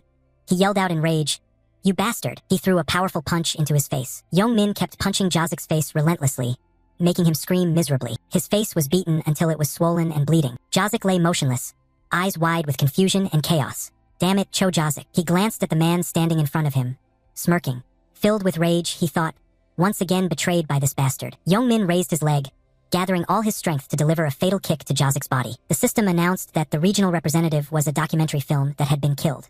The power of the representative was transferred to the one who delivered the blow. Player Hwang Young-min is the new regional representative of ESC's 45-5. He clenched his fists tightly, shouting joyfully, Now I'm the regional representative. I am the king here. The system displayed, You have become the regional representative. You have received the commander's exclusive rights of the representative. Young-min's mind was full of calculations. Now if I focus, I might be able to control Seo Arin as I wish. His eyes narrowed. Young-min glanced at Jazik, who had fainted, and thought quietly, I'll really use my command power well. Don't be too angry. Isn't this because Jazik, the gang leader, kept running away all the time? He turned his back and left with a mind full of sarcasm. So embarrassing. Young-min turned to look at the cooperating group and pointed at Jazik, saying, Hey, do you guys see this? I beat him up badly. Didn't I say I had the upper hand? They all said at once, Huh, yeah, that's right, good. That whole group panicked as they looked at his bloodied hand and thought, This bastard, killing with bare hands causing goosebumps all over. Truly crazy. Who would have thought he actually died? The crowd's barrage of questions stirred up the whole area. What's going on? Isn't this bastard always following and flattering that thug? Was he planning to betray all along? One was scared and frightened, while the guy next to him was unconvinced, wondering how someone like that could become the district representative. Whispers and lewd rumors spread everywhere. Everyone, we've changed representatives. That's right. Young-min silently turned and dashed off, quickly calculating in his head. So now they're targeting me? But too bad. I know something that can help me get out of this situation. He ran over to Ryu-min and shouted loudly, Black Scythe. He asked aloud, What's going on? Young-min spoke anxiously. You've seen the announcement already, right? I'm the district representative now. I have the right to command. He asked in confusion. So what? He placed his hand on his chest, exchanging with a radiant smile. The offer you made to life is like a documentary film. I will accept. In other words, I will obey you. In return, protect me. Young-min contemplated in his mind. The reason Dung Zich was abandoned is because he has no command authority, so certainly he will accept my offer, right? Ryu-min spoke decisively. I don't like your attitude. He was startled. What? He coldly proposed, if you kneel and beg me, then I might consider. Young-min slumped down, pointing both hands at himself. Didn't you hear what I said? I do have the right to command. He looked at him indifferently. So what? What do you want me to do? It seems you misunderstand something. But the one at a disadvantage here is you, not me. He fell silent in thought. Ryu-min smirked. You want me to protect you? Then kneel and beg. Young-min grit his teeth, glancing at the group behind him. He suddenly spun around, locking his gaze onto him. Young-min knelt on the ground, bowing his head respectfully before Ryu-min and pleaded, I will do whatever you say, so please let me become your subordinate. His reddened eyes narrowed as he said, Please, Black Scythe. Ryu-min looked at him quietly and judged. I've seen this scene so many times that I'm sick of it. However, unlike with Jazik, Hwang Young-min is still useful, at least for now. His voice rang out. All right, I agree to your proposal. Young-min bowed repeatedly in gratitude, saying, Thank you. Thank you. Ha! Ryu-min glared at him. Come on. I don't want to see that miserable face of yours. The other man looked embarrassed. What? He casually brushed past Young-min without even looking back. The murmurs of everyone around rose again. How did things end up like this? Black Scythe will protect Young-min? That's crazy. Or maybe we should all attack him at once. One man holding a spear nervously objected. Haven't you seen Black Scythe fight? He can take on multiple people at once. We don't stand a chance against that kind of monster. Ryu-min spoke coldly, surprising everyone there. Let me help you decide. His sharp eyes scanned each person before he said, You have two choices. You can give up your title as regional representatives and return as is to hunt some monsters. Ryu-min brandished his scythe in front of them threateningly. Or you can die at my hands. His face turned terrifying, his voice low and cold with darkness. If possible, I advise you to choose the first option. But the second is fine too, because those who dare to raise a sword against me are no longer human in my eyes. One man fearfully hid a dagger behind his back and looked at Ryu-min. The others, equally terrified, hurriedly turned and fled. I am leaving now. Me too. Young-min dug his feet into the ground, his eyes fixed on a terrifying scene before him, thinking to himself that it was truly impressive. He did not expect that just a few words from the black scythe could make them falter. He stood up and looked pensively at Ryu-min's back. As an opponent, he was formidable, but as an ally, there was no one more reliable. His face remained calm as he silently guessed that, with this atmosphere, everything was about to end. Ryu-min glanced at those still struggling to fend off the monsters and thought to himself that they had safely cleared the fifth wave. But he slightly curled his lips with malice, thinking that if things ended just like this, it would be quite unsatisfying. He called out to Young-min. He stepped closer, responding, "Yes, Black Scythe." He coldly issued an order. "Do as I say, as you promised." He asked, "What should I do?" "Just give the orders." Ryu-min turned around, his blood-red eyes sharply scanning him as he commanded to use the command skill 10 times and to destroy the relic. He asked confusedly, "What? The relic?" In his bewilderment, he thought that if the relic was destroyed, Young-min suddenly recalled the angel's warning. If you fail to protect it, you will suffer severe punishment. He clenched his teeth with inner turmoil, wondering why using the command skill 10 times could not turn Seo Rin into his slave. Young-min was confused. "Can I ask why not?" Ryu-min didn't explain but ordered him to shut up and do as he said. He suggested that instead of 10 times, could I use 9 times? He answered indifferently, "I won't repeat it. If you don't want to die, make your choice." He spoke hesitantly. "I understand. I will follow your orders." The authoritative man spoke up, adding that he would designate someone for him to use the right of command. Ryu-min said thoughtfully, "Sim Sungyu, Little Chili Pepper, don't bother me. Spring, summer, autumn. Command these 10 people to destroy the relic." Young-min was stunned. What did you say?" He suddenly looked at the group facing him, wondering inwardly. "My friend is among them too. Did you do this on purpose?" The one at the front glared at Young-min. "No way," he said helplessly. "Sorry guys, it's the order of the Black Scythe. I hope you understand me." His eyes brightened as he murmured under his breath, "Don't bother me, Sim Sungyu." Each character appeared above that group, leaving them stunned.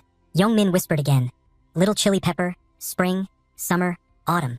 He ordered them to destroy the relic. The system alerted with a warning. The relic is under attack. Someone was confused. "What is this?" A loud explosion sounded. A group of people surrounded the area, raising weapons high to destroy the relic. Everyone standing at a distance immediately shouted to stop them. "Hey, what are you guys doing? Stop immediately." They froze, staring at that group of people, then shouted loudly, "What are those guys doing? Do they want to be punished? Someone stop them quickly, or it's going to break." One of them rushed forward and tightly grabbed the person attacking the relic. "Stop smashing it, stop right now.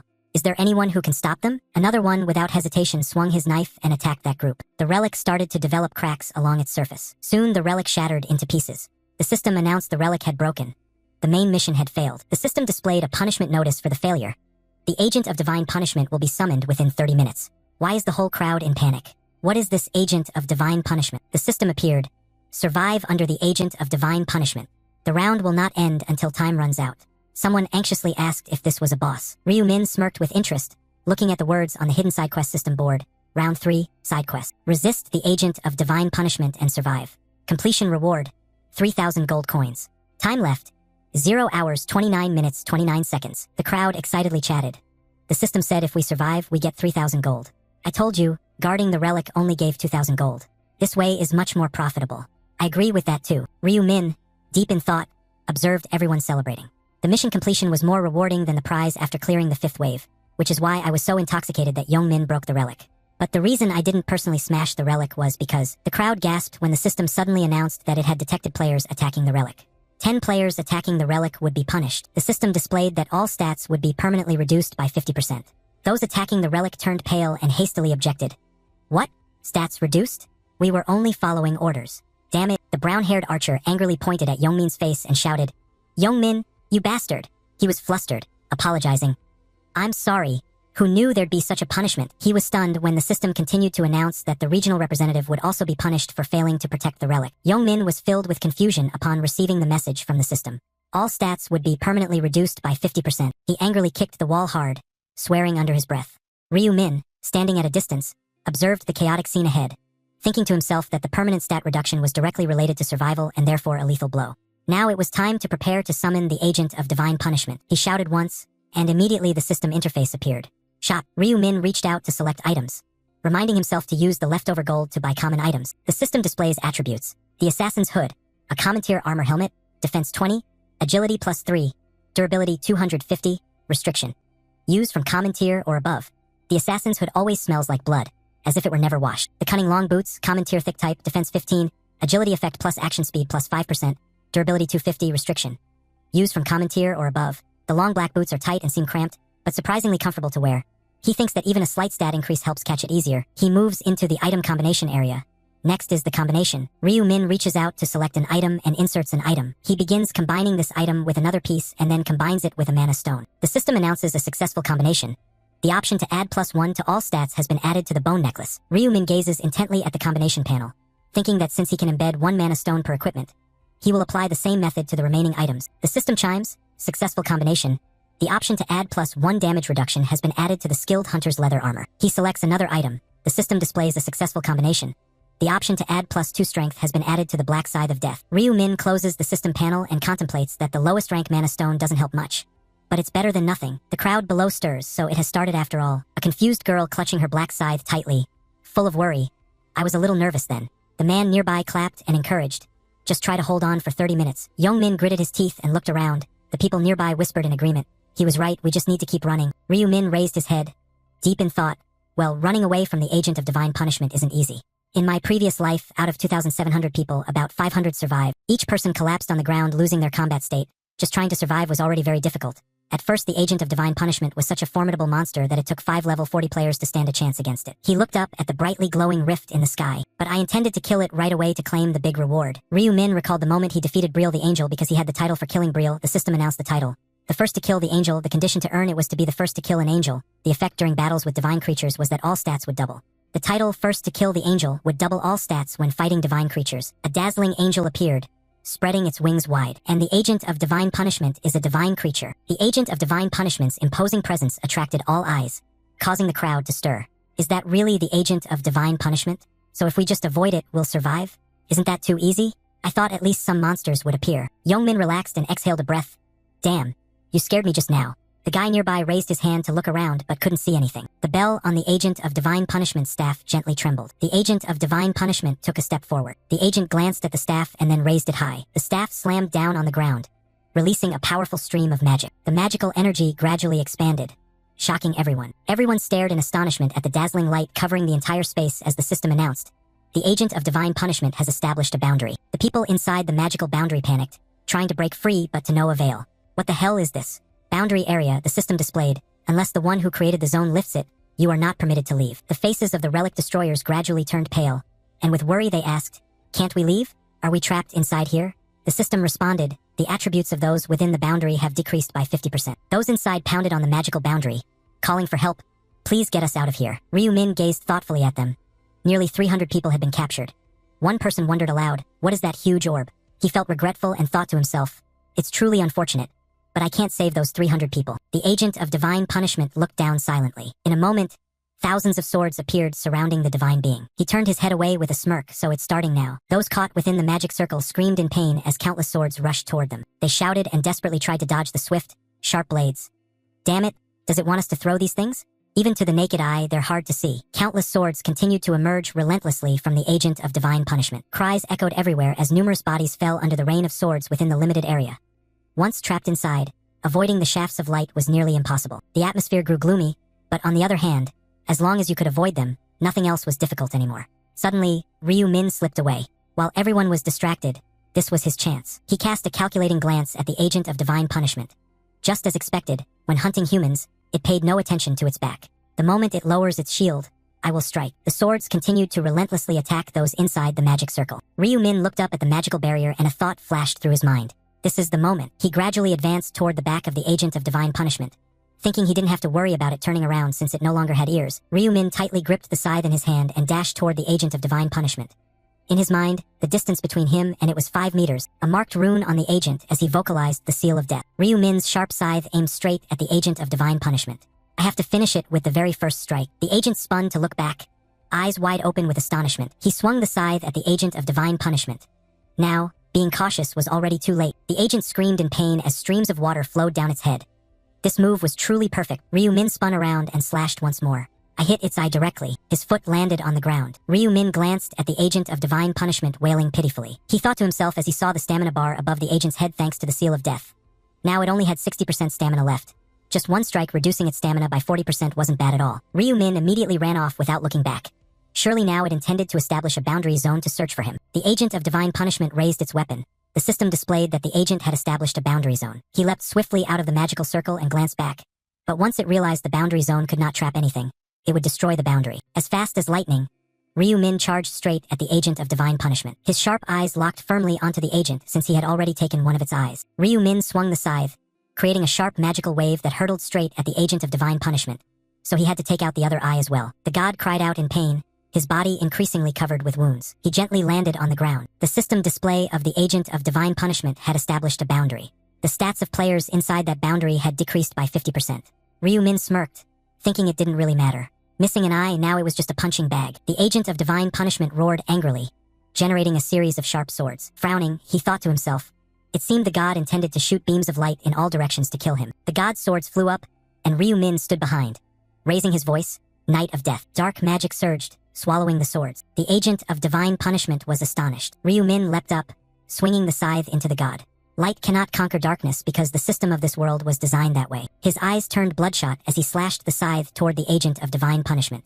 It was time to end this. Ryu-Min decisively swung the scythe at the god's wing. The god screamed pitifully as one wing fell off. The agent of divine punishment spun around to look at him. Ryu-Min unleashed another strike on the god. He skillfully dodged the attacks from the agent of divine punishment. Ryu-Min swung the scythe again, attacking the other remaining wing. The agent of divine punishment howled as the other wing was taken by him. He gently landed on the ground. Ryu-Min glanced at the health bar above the agent of divine punishment, thinking its blood level had dropped to about 10%. He watched the agent stand still in one spot before fleeing far away. Now that it's a little farther away, don't rush to kill it. The entire body of the agent of divine punishment shone brightly.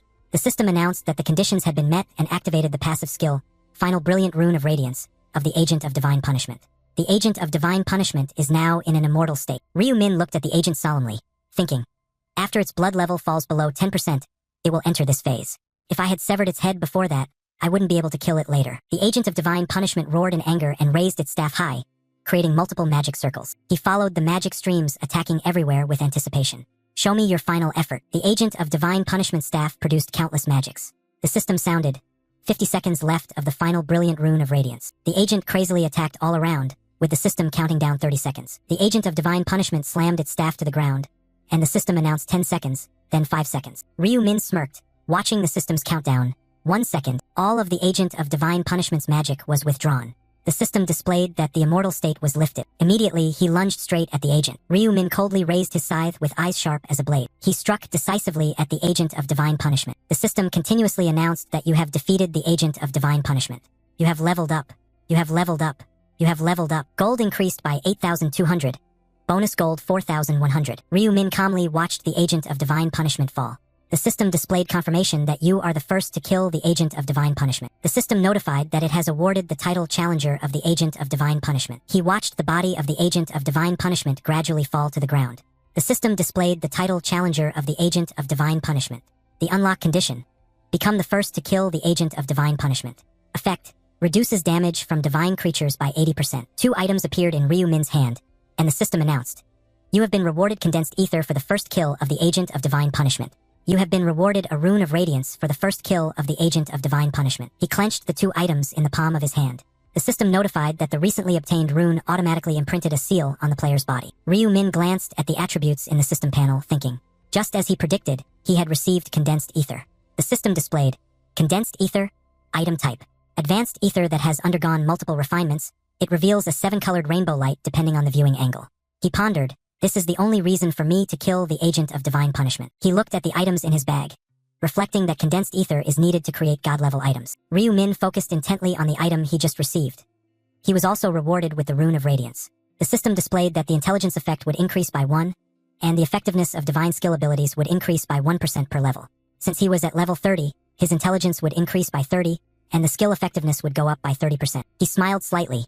Soon he wouldn't have to worry about intelligence anymore. The system announced that the hidden side quest was completed, rewarding 3,000 gold. Everyone looked at Ryu-Min joyfully, relieved that they had survived. Oh my god, they were confused and whispering, their eyes fixed on Ryu-Min, who single-handedly used the black scythe to swiftly eliminate the agent of divine punishment. He really is a monster, a voice echoed, causing everyone to turn around in surprise. It was truly unbelievable. Another angel hovered in the air, clasped his hands, looked at Ryu-Min, and said, defeating the agent of divine punishment alone. This is the first time Oliver here has acknowledged the power of a human. Oliver the angel flew closer to him and asked with interest, should I interview you a little? Black Scythe player, Why did you want to kill the agent of divine punishment? Ryu Min exhaled, thinking those questions were ridiculous. He answered indifferently because I wanted to. Oliver the angel frowned, confused, intently looking at him. Just surviving means you will be rewarded, but you defied everything just because you wanted to? Ryu Min replied, I couldn't just stand by and watch it slaughter all these players. Everyone was stunned to hear him say that. He stood up to help us. I thought someone so strong would be very arrogant, but he's actually so kind. His character is quite commendable. Oliver the angel put his hand to his chin thoughtfully and spoke, stepping up to help those in the same situation. I've heard humans are strange, and it turns out to be true. You can overlook all conflicts and unite together. She lightly waved her hand, her voice full of frustration.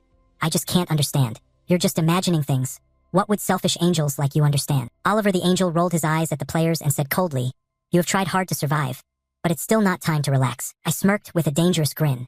Remember, whether you get eliminated depends on the overall performance. Let's take a look at the results. The system displays the round 3 results for all areas. Black Scythe Death level 30 has killed 3,631.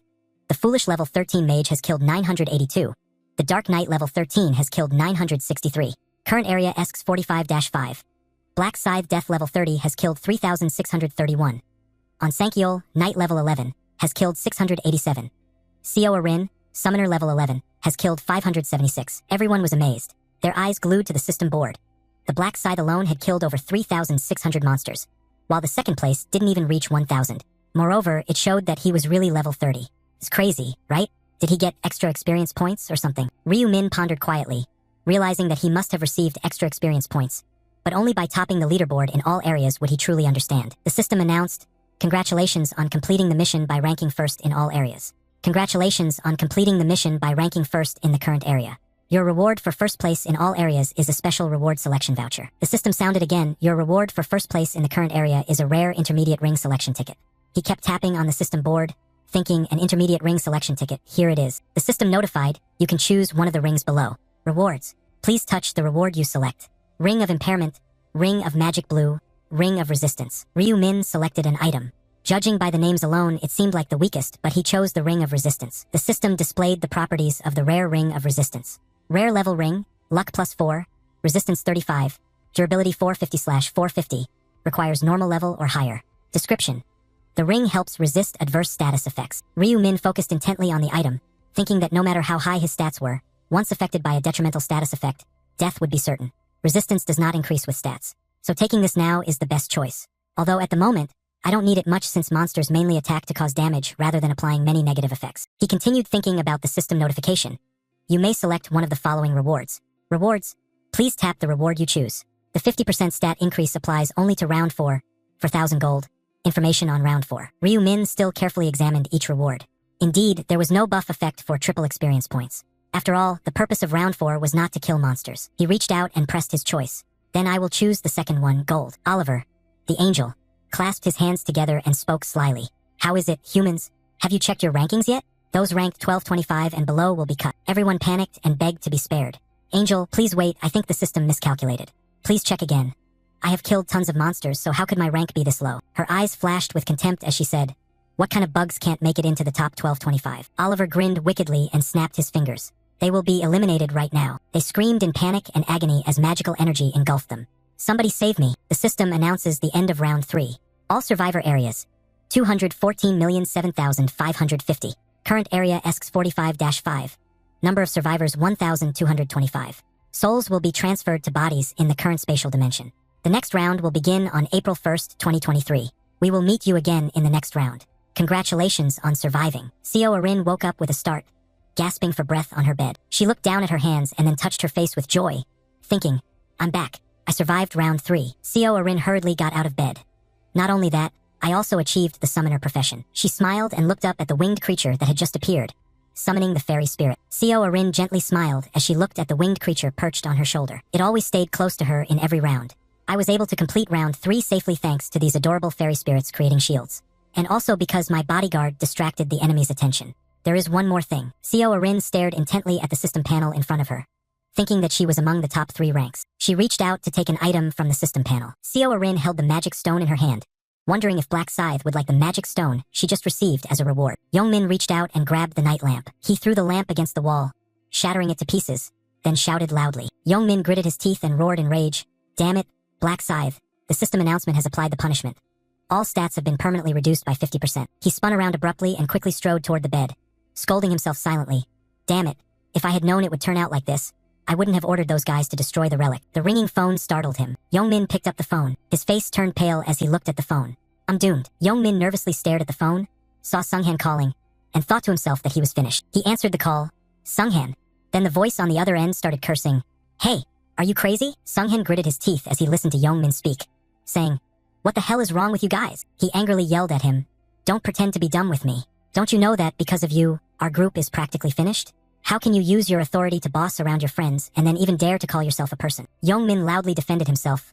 Look, I had no other choice. If I hadn't followed orders, I would have been dealt with by the black side. Hearing that, Sunghan said, In that case, you should have just died. This stunned him. Angrily, he continued to speak harsh words.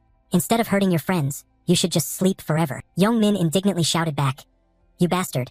That's not fair to me at all. Don't these guys see that my stats decreased because I was representing the area? Immediately, Sunghan did not tolerate silently but blamed him, acting as if he was the only one who got reduced. We were also used by our friend. If you hadn't been greedy for the regional representative position from the start, none of this would have happened.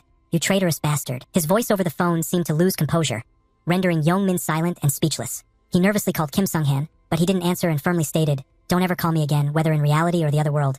Just pretend you don't know me because if I see your face again, I'm gonna lose it and kill you. Looking at the phone in his hand, he sighed helplessly. He then continuously dialed to call others. What did I do wrong to end up like this? I'm a victim too. In his mind, he planned to rally the others to crush that bastard.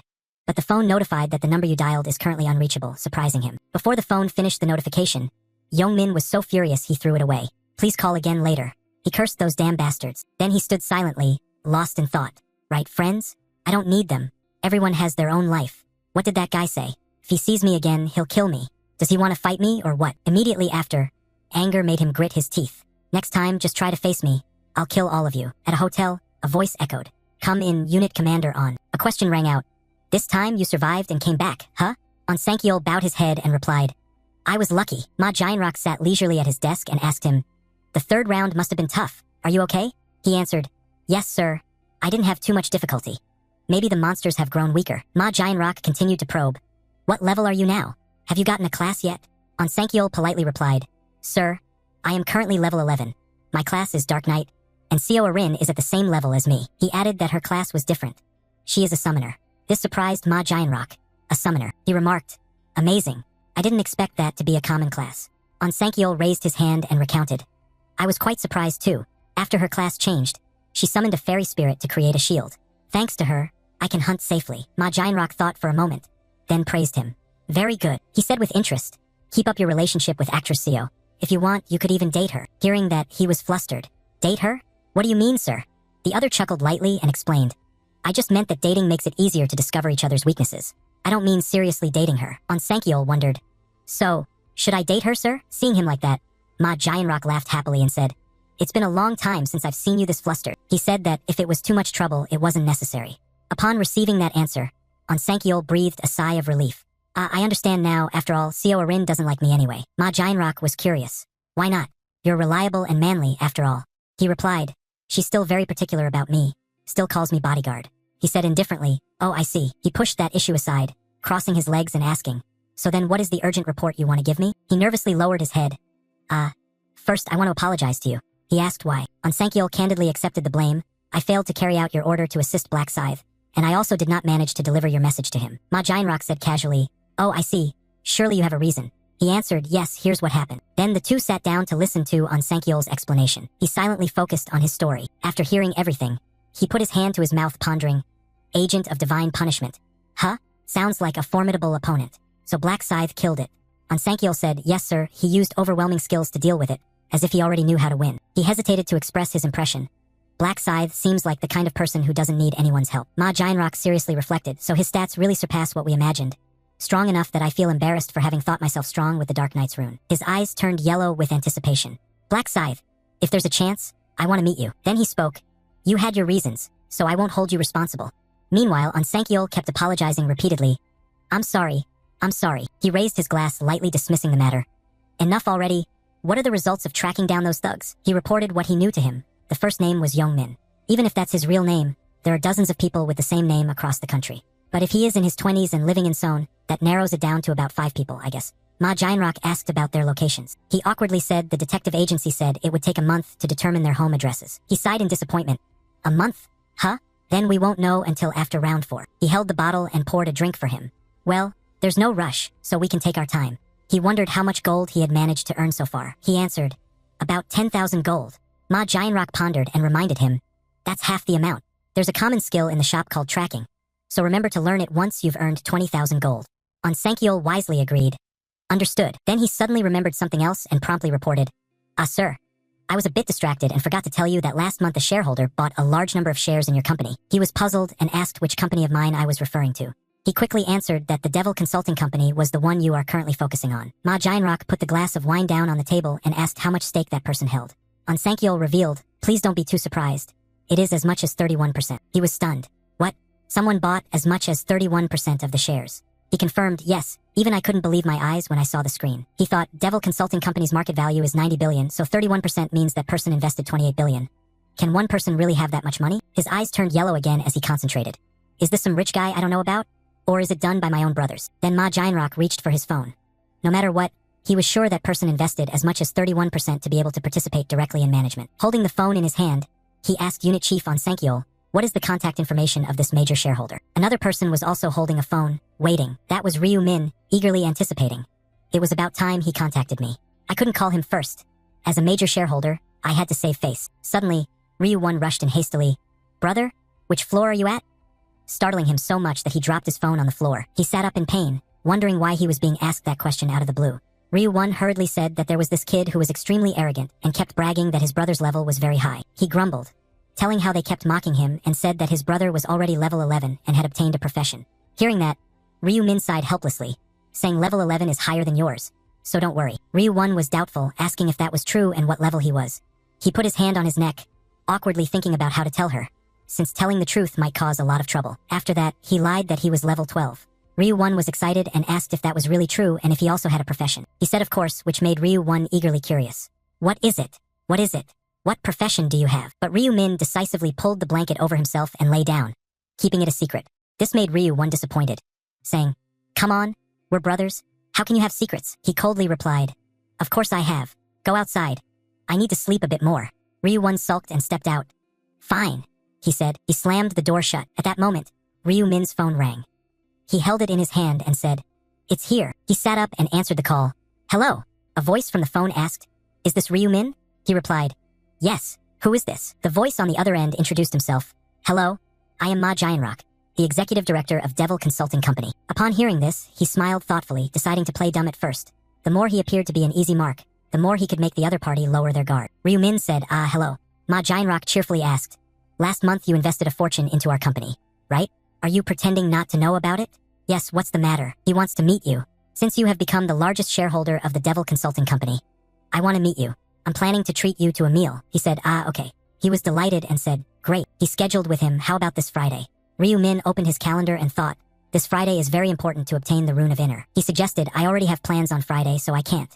How about Saturday? He immediately agreed, okay, see you then. He folded his arms, a bit curious. Good. I knew Ma Jainrock would call. After all, he founded the Devil Consulting Company to be recognized by his father. He would never treat a major shareholder badly. Ryu Min was excited. Before meeting Ma Jainrock, I should go get the runes I need. In another space, there are many ways to obtain runes. They can be found in certain places in certain rounds, or they can be special rewards. They can also drop from boss monsters after you defeat them, or from regular monsters in extremely rare cases, but it can still happen. But Ryu Min realized there was a way not many knew. You can also obtain runes in real life. He stepped into a large warehouse. Stepping up the stairs, he knew that of course the conditions for the rune to appear were somewhat complicated. He hid in a corner, thinking that Jang Seoquin would appear here soon. Ryu Min unpleasantly recalled that the nickname Jang Seoquin was also his real name. I will never forget that name because he was the criminal who kidnapped my younger brother. And I still remember that guy's voice clearly. When he kidnapped Ryu Won, he asked if I wanted to see him and then pressed a knife to my neck, threatening Ryu Min, so there had to be a corresponding price. Something like giving me the hidden information that others didn't know. At that time, I tried to explain, what nonsense is this? How could I possibly know any such information? He laughed when he heard that from me. Then he turned and glared at Ryu Min. Don't lie to me, you're a fake time traveler.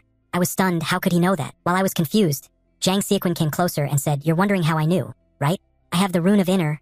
I use it to fake read your brother's thoughts. Of course, I also know what you're thinking right now. After that, he lay motionless in a pool of blood on the ground, and I helped Ryu one up and left.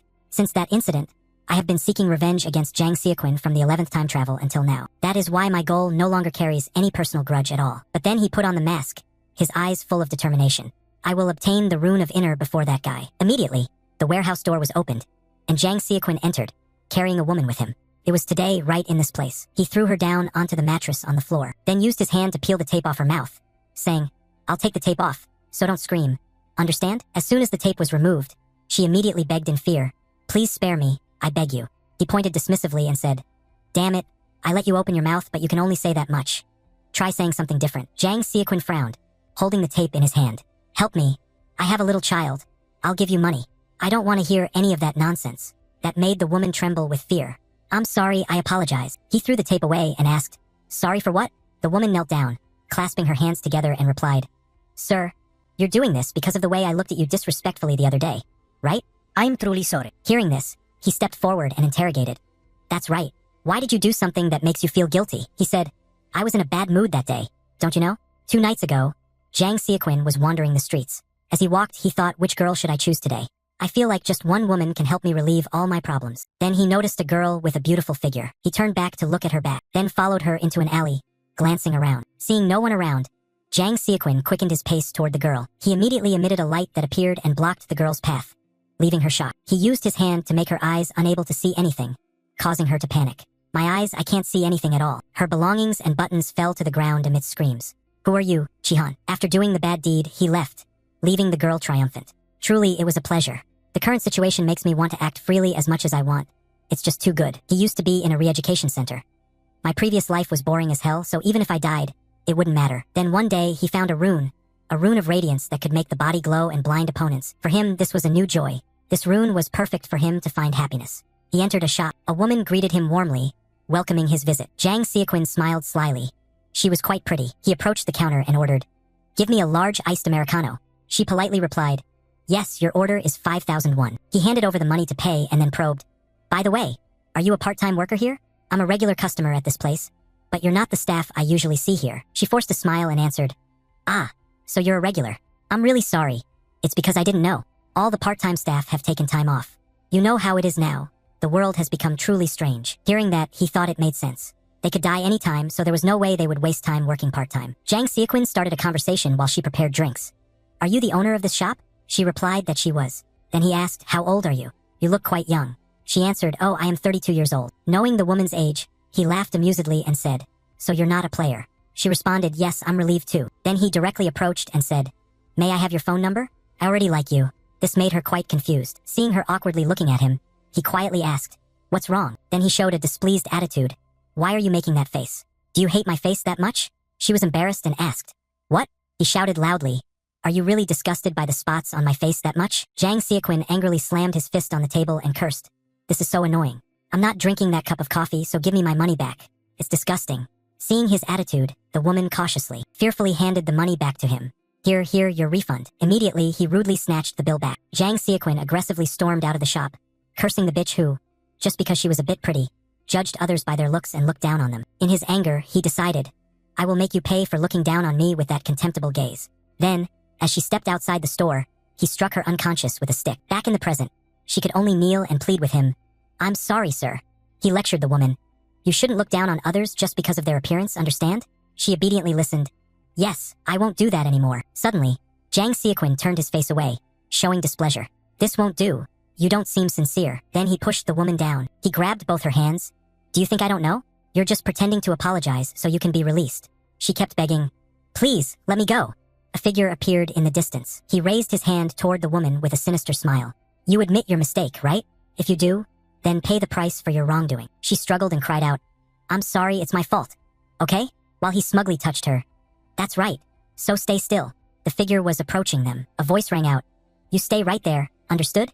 Hearing the voice, Jang Seoquin was startled and dumbfounded. He was confused and suspicious. "What the heck is this? I thought no one was here. Is he a detective or something?" He quickly turned around and shouted, "Damn it. Who is it?" The voice replied calmly, "Don't swear." Ryu Min appeared, holding a black scythe in hand, saying, "Anyway, you were going to shout and curse yourself shortly." Jang Seoquin stood stunned. "What is that huge scythe? And a white mask too?" He sneered and looked at him saying, "You crazy bastard.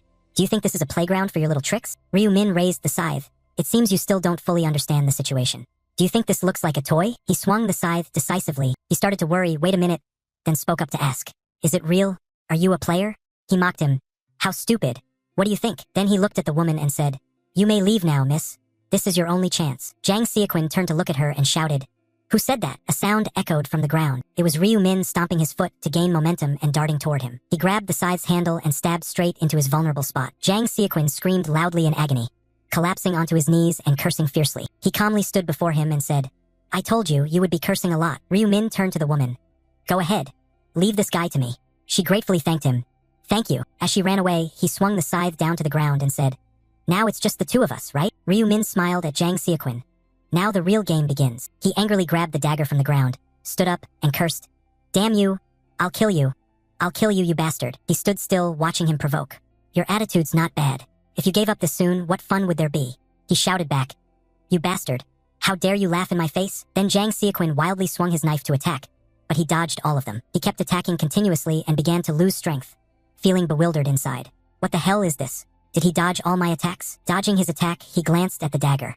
Unexpectedly, you even brought along a goblin's dagger. Then he decisively swung the scythe to chop at his hand. His severed arm caused Jang Seoquin to scream in pain. Seeing him like that, Ryu Min put one hand into his pants pocket and asked, Does it hurt? Watching him tremble while clutching his arm, he said, I haven't even started yet. Then he moved with very high speed. In the blink of an eye, he rushed past and cut off Jang Seoquin's other arm. Hearing his screams, he coldly said, Look at your overreaction. At that moment, he trembled all over in fear, thinking that at this rate, he would be killed. If he wanted to stay alive and escape from here, he looked at him and realized that to find a way out, he had to blind him. Then he used his ability to create a light that blinded others, saying, Die, brat. Just as he fiercely charged, he suddenly froze. Jang Seoquin was bewildered. What was happening? Why was it ineffective? Ryu Min looked at him silently. Try to shine whatever amount of light you want. It's useless. Night of Death does not allow any source of light to exist. He had planned in advance, knowing that guy would use this move, so he activated the Seal of Death skill beforehand and smiled. He decided in his mind that even if there was no Night of Death, he would still cut off this guy's wrists and ankles first. Immediately, he swung the scythe. Ryu Min decisively severed both legs of Jang Seoquin. He collapsed with a scream of utter terror. With fear and pain, he shed tears and questioned him. You devil, why are you treating me like this? Why? He spoke up. Why? At the same time, the scythe moved, stabbing straight into his thigh. Ryu Min withdrew the scythe and asked back, Then why do people exterminate pests? He answered his own question. Because letting them live only causes harm. Each word of his was like a stab into the man's body. But Jang Seoquin still did not change his attitude and continued to arrogantly curse. Damn it, you lunatic. Seeing that, he said, Let's see how long you can keep that attitude. Then there was only the sound of blood and screams flooding the room. Jang Seoquin lay face down on the ground with countless stab wounds covering his body. In his mind, he wondered, Damn it, why is this guy doing this to me? What grudge do I have against him? He was frustrated, thinking, This isn't fair at all, truly unfair. He bit his lip tightly, hesitated, and thought that instead of enduring this, maybe he should just commit suicide. Tears streamed down his face as he squeezed his eyes shut, preparing to bite his tongue to kill himself. Fine, let's just die already. But then, Ryu Min's scythe was pressed against Jang Seoquin's neck, startling him. He raised his head and looked at him suspiciously. With cold eyes, he looked down and said, What's wrong? Planning to bite your tongue and commit suicide? Do you think I'll just let you go like that? He declared that until you kneel and beg me to set you free, you are not allowed to die. Then the scythe swung down on him once again, and so it kept swinging continuously, striking every part of Jang Seoquin's body. His face turned pale from the torture. I have to make this pain stop. His lips trembled as he said, Kill me, please. Ryu Min stood looking, asking, What did you say? He pleaded with him, Kill me, please. He wondered, Are you serious about this? Jang Seoquin was still lying on the ground, begging, Please kill me. He sighed. He lifted the scythe onto his shoulder and asked him, You don't know why I have to go this far, do you? After all, you and I are complete strangers. Ryu Min revealed to him that they couldn't really be considered complete strangers. Jang Seoquin, here's the thing, we have met before. He was stunned. How does he know his name? He was curious and said, Don't tell me you have something to do with that woman. He turned away and answered, No, I have nothing to do with her. He wondered, then why? Ryu Min explained, You kidnapped my younger brother and threatened me so I would reveal hidden information to you. He didn't know and asked, Did I really do that? He calmly replied, Of course you don't remember, since it's a matter of the future that hasn't happened yet. He added, For me this matter is in the past. If I don't intervene now, you will obtain the Rune of Inner. Ryu Min told him that a rune is hidden here. Do you know the condition for it to appear? It's when it hears the true voice of another person. He still looked confused, the true voice. He explained that the voice comes from the heart, sincere and without deceit. He looked at him with disdain. If I hadn't appeared here, you would have raped and threatened that woman. She would then use her true voice to beg you to spare her.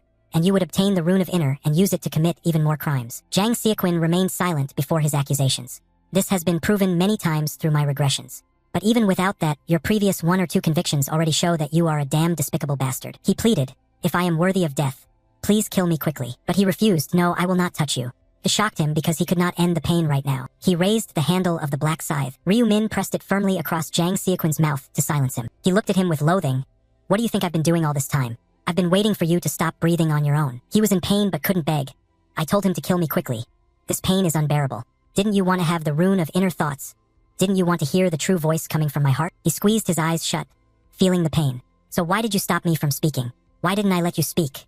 I read his thoughts and answered because I wanted to try the Rune of Inner thoughts. Jang Seoquin widened his eyes. What? He said indifferently. Sorry, but I already got the rune.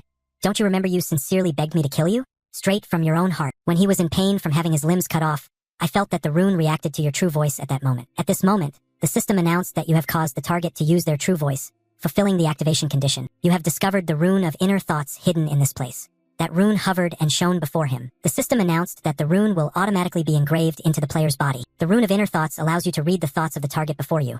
If you observe the target, you can also glimpse their inner intentions, but only if you are within 30 meters of the target. Then it breaks into pieces and merges into Ryu Min's body. He said indifferently, I'll check a little to see how it is, and as you can see, the rune is very effective. Hearing that, he couldn't reply, only think inside his head, you have what you want now, so please just kill me. He answered the questions in his head, well, I can't just kill you that easily, that wouldn't be fair to your victims. The last thing Jang Seoquin could think of was that damn devil thing. His body was completely motionless. He stood up, looked at the motionless corpse, thought the guy was dead with no witnesses, but he still needed to clean up this mess. So he decided to use the skill he had just learned this time. Ryu Min then used Erase Traces.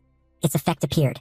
The ordinary skill Erase Traces removes all traces at the scene, including the body, blood, fingerprints, and footprints. Then everything was covered by a certain blue light. Watching that light gradually make everything disappear, he knew it was effective. Better not leave any mess behind. After achieving his goal, Ryu Min took off his mask and left, ready for the next plan. Now I have what I want. Tomorrow I should go meet Ma Jianrock. Morning in the city center, seeing Ryu Min dressed handsomely, Ryu Won was surprised. Ryu Won looked at him curiously. Hey, are you going on a date today? He denied, putting his hand inside his shirt. How could it be a date? Ryu Won was suspicious. He had never seen him dress so formally before. He replied, this is an important occasion. I'm about to meet with a business partner. Ryu Won was shocked and stepped forward to probe. Are you planning to branch out into business? Ryu Min didn't answer, only nodded and dialed his phone. Seeing this, Ryu Won scratched his head worriedly. Just the other day, he had invested all their money in stocks, and now going into business, if he failed, he would be very upset. Reading his younger brother's thoughts, he let out a relieved sigh. Instead of worrying about their finances, his brother was worried about him, so endearing. Then he smiled confidently and said, if this meeting goes well, I'll tell you all the details. You don't need to worry. You trust your big brother, don't you? Ryu Won immediately replied, of course I trust you. Who else would I trust? Ryu Min reminded him, wait here for me. It's very dangerous outside right now. All because of other players. He awkwardly followed Ryu Won out of the room.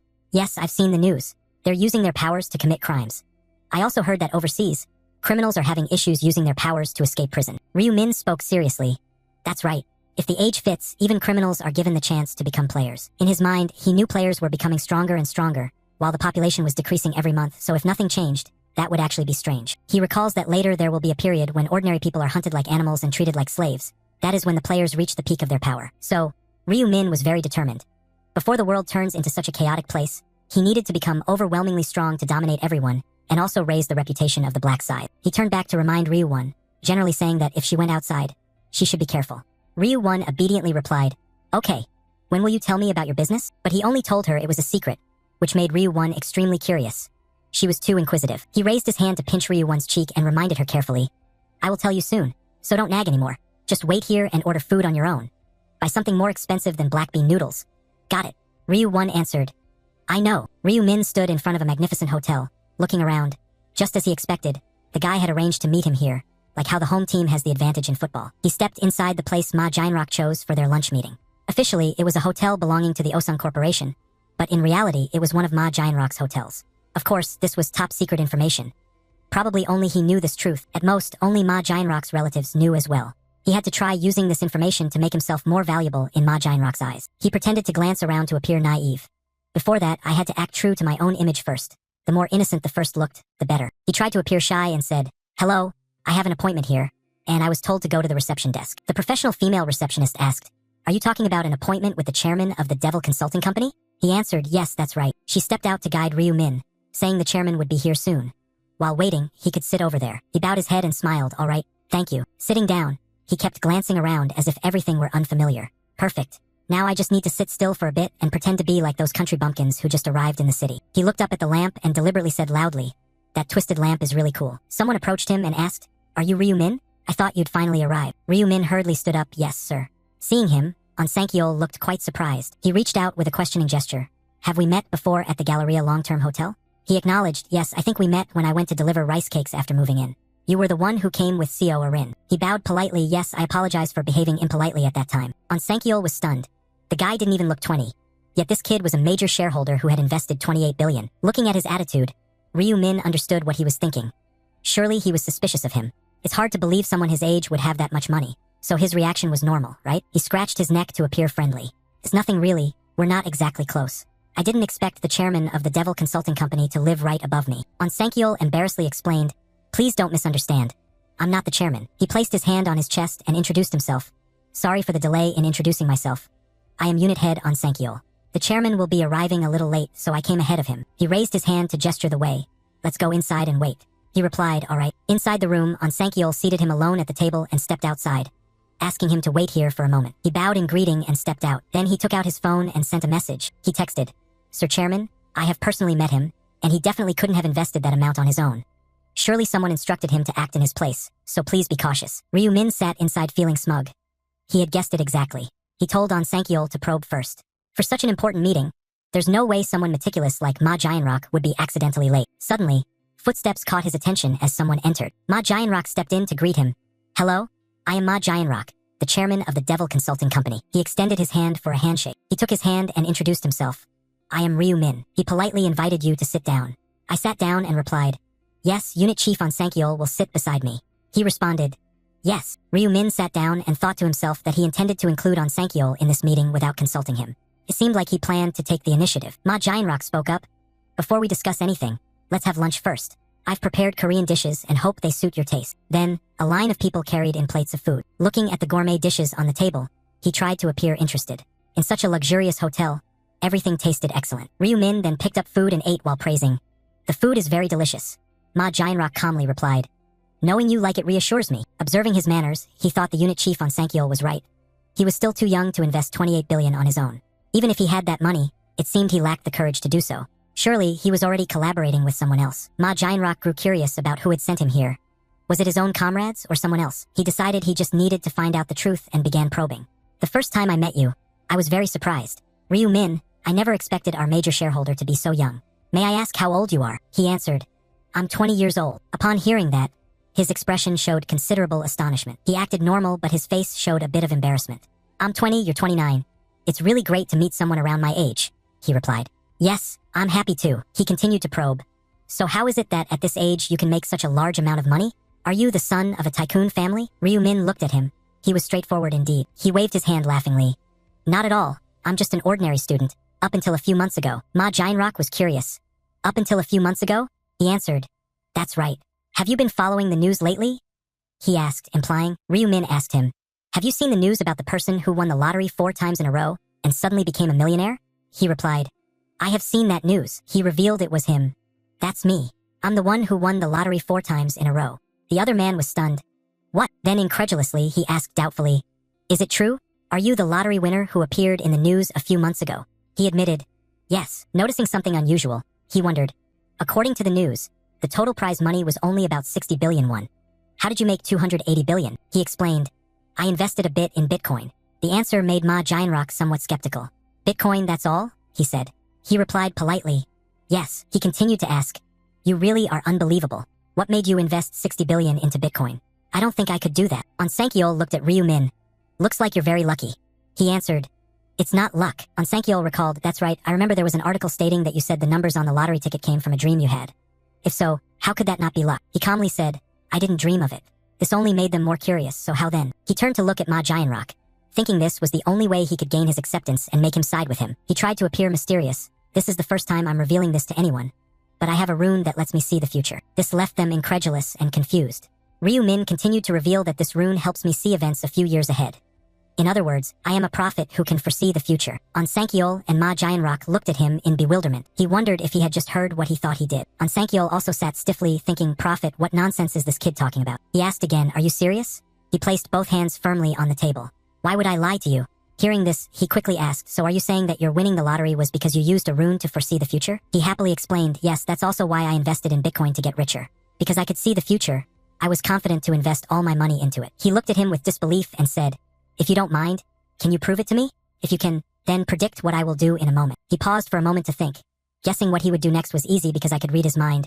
But to prevent any trouble, it was best to set limits on my ability beforehand. He placed his hand on his chest and said solemnly, I'm really sorry, but I can't use this ability freely. It will activate unexpectedly and beyond my control. I thought silently, it's understandable that runes which allow foresight into the future come with such limitations. He picked up his glass of water, ready to drink. Suddenly, Ma Jianrock recalled something. He called to me, this Ryu Min, about your investment of 28 billion in our company. I replied, yes, I know that the Devil Consulting Company will grow very strongly in the future, so I invested in it. He asked curiously, how strong is this growth you're talking about? Ryu Min immediately explained, within half a year, it can enter the Kospi list without any issues. Upon hearing that, he was immediately pleased. His eyes lit up brightly. He controlled himself and thought silently, if that happens, how great it would be. Not only recognized by my father, but I could also sit in the chairman's seat.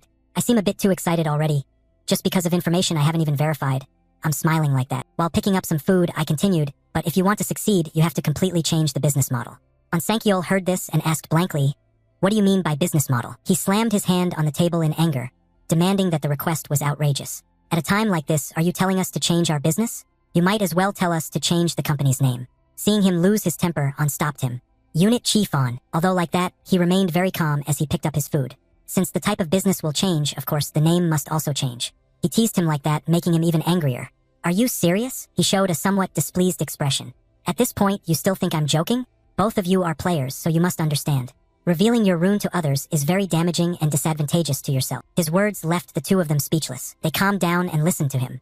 I've considered that issue, but still decided to reveal my rune to you as a major shareholder and business partner who will be working together in the future. Because I want to help the company develop. He looked directly at him. Otherwise, why would I invest 28 billion here? If you want the company to succeed, you have to cooperate with me. On Sankyol looked at his chairman with some fear.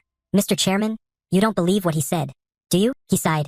It seems you don't trust my ability. He looked at him unpleasantly and said bluntly, honestly, I don't believe it. He still said calmly, Unit Chief On, have you ever wondered why I moved to live right below the penthouse apartment?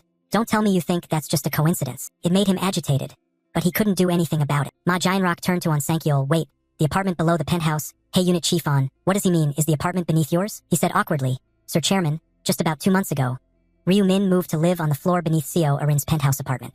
He continued, yes, that was a few days after I obtained the rune to foresee the future. He was displeased and spoke harshly, Unit Chief On, why am I only hearing about this information now? He immediately explained, until today, I thought this was nothing important. He straightened up, worry etched on his face as he thought, if that was in January, then it was before he invested in Bitcoin. He looked at him eating and thought, yet he moved to live near someone connected to the company he was going to invest in. Unless he foresaw the future, he couldn't have done that. He quietly reasoned, maybe he knew he was supporting Seo Arin. He silently concluded, that's right, but even that alone isn't enough. He sneered, looks like you still don't believe me, so how about this? He stopped eating and spoke seriously. The hotel we are staying at is your property, isn't it, Chairman Ma Jianrock? As for your identity, you are the eldest son of the Osung conglomerate. The Devil Consulting Company was secretly established to seek your father's recognition. Am I correct? Upon hearing this, On Sankyol stood up and shouted in his face, hey you, who are you? How do you have access to information that only his relatives know? Before he could finish, someone stopped him and said, calm down, Unit Chief On. He took a deep breath to calm himself and apologized. His face showed displeasure, and his hands revealed anxiety. That's right. Everything you said is accurate. He was serious, yet he said, however, if you claim to have learned these things by looking into the future, that alone is not enough to convince me. As Unit Chief On said, anyone among my relatives knows this information. He looked directly at him and said, actually, I suspect you are a third party sent here to trap me. And in this situation, you still expect me to trust you and change my business. He spoke with a rather calm tone. Even if I don't say it clearly, you know my answer, don't you? All of this seems utterly absurd. Ma Jianrock smiled lightly. I also want to believe that your rune of looking into the future exists, so it can help the company grow. Who wouldn't want to believe that? He even used his hands to describe his words so I could understand better. But what you're telling me sounds very hard to believe. Ryu Min, thank you for investing in our company, but I need to call a shareholders meeting to review this proposal. He said with a confident tone, of course, you will be the one to convince them. Then he stood up, bowed to me, apologizing that he couldn't help me, and said he would leave now. I frowned and said, Wait a moment, Mr. Chairman. He sat down, looked at me, and asked, do you have anything else you want to say? I lowered my head and thought, is this really the only way? Then I decided, how about this? I will tell you information about round 4. He asked curiously, round 4? I had successfully excited him. You even have information about round 4? I replied happily, yes, the rune that looks into the future has already helped me see everything. I know what tragedy will happen. This information should be enough to prove my capability, right? Sankyol bowed his head to him, saying, I apologize, Mr. Chairman. Earlier I was too agitated and shouted in front of you. He was holding a phone, waved his hand, and said cheerfully, it's okay, you did that because you care about me. He stammered and said, then I just remembered something else. Can I tell you? He replied, whatever you want to say, just say it. He spoke all his thoughts honestly. I was quite skeptical about Ryu Min. He could see the future. If he truly had such an ability, he could just keep quiet and enjoy a comfortable life. Why would he want to help us? He began to show a displeased expression. Didn't he say he wanted to grow together with the company? It seems like he wants to earn even more money. He put his hand on his chin and said, what's his reason for doing that? If he had 28 billion, that would already be a huge sum.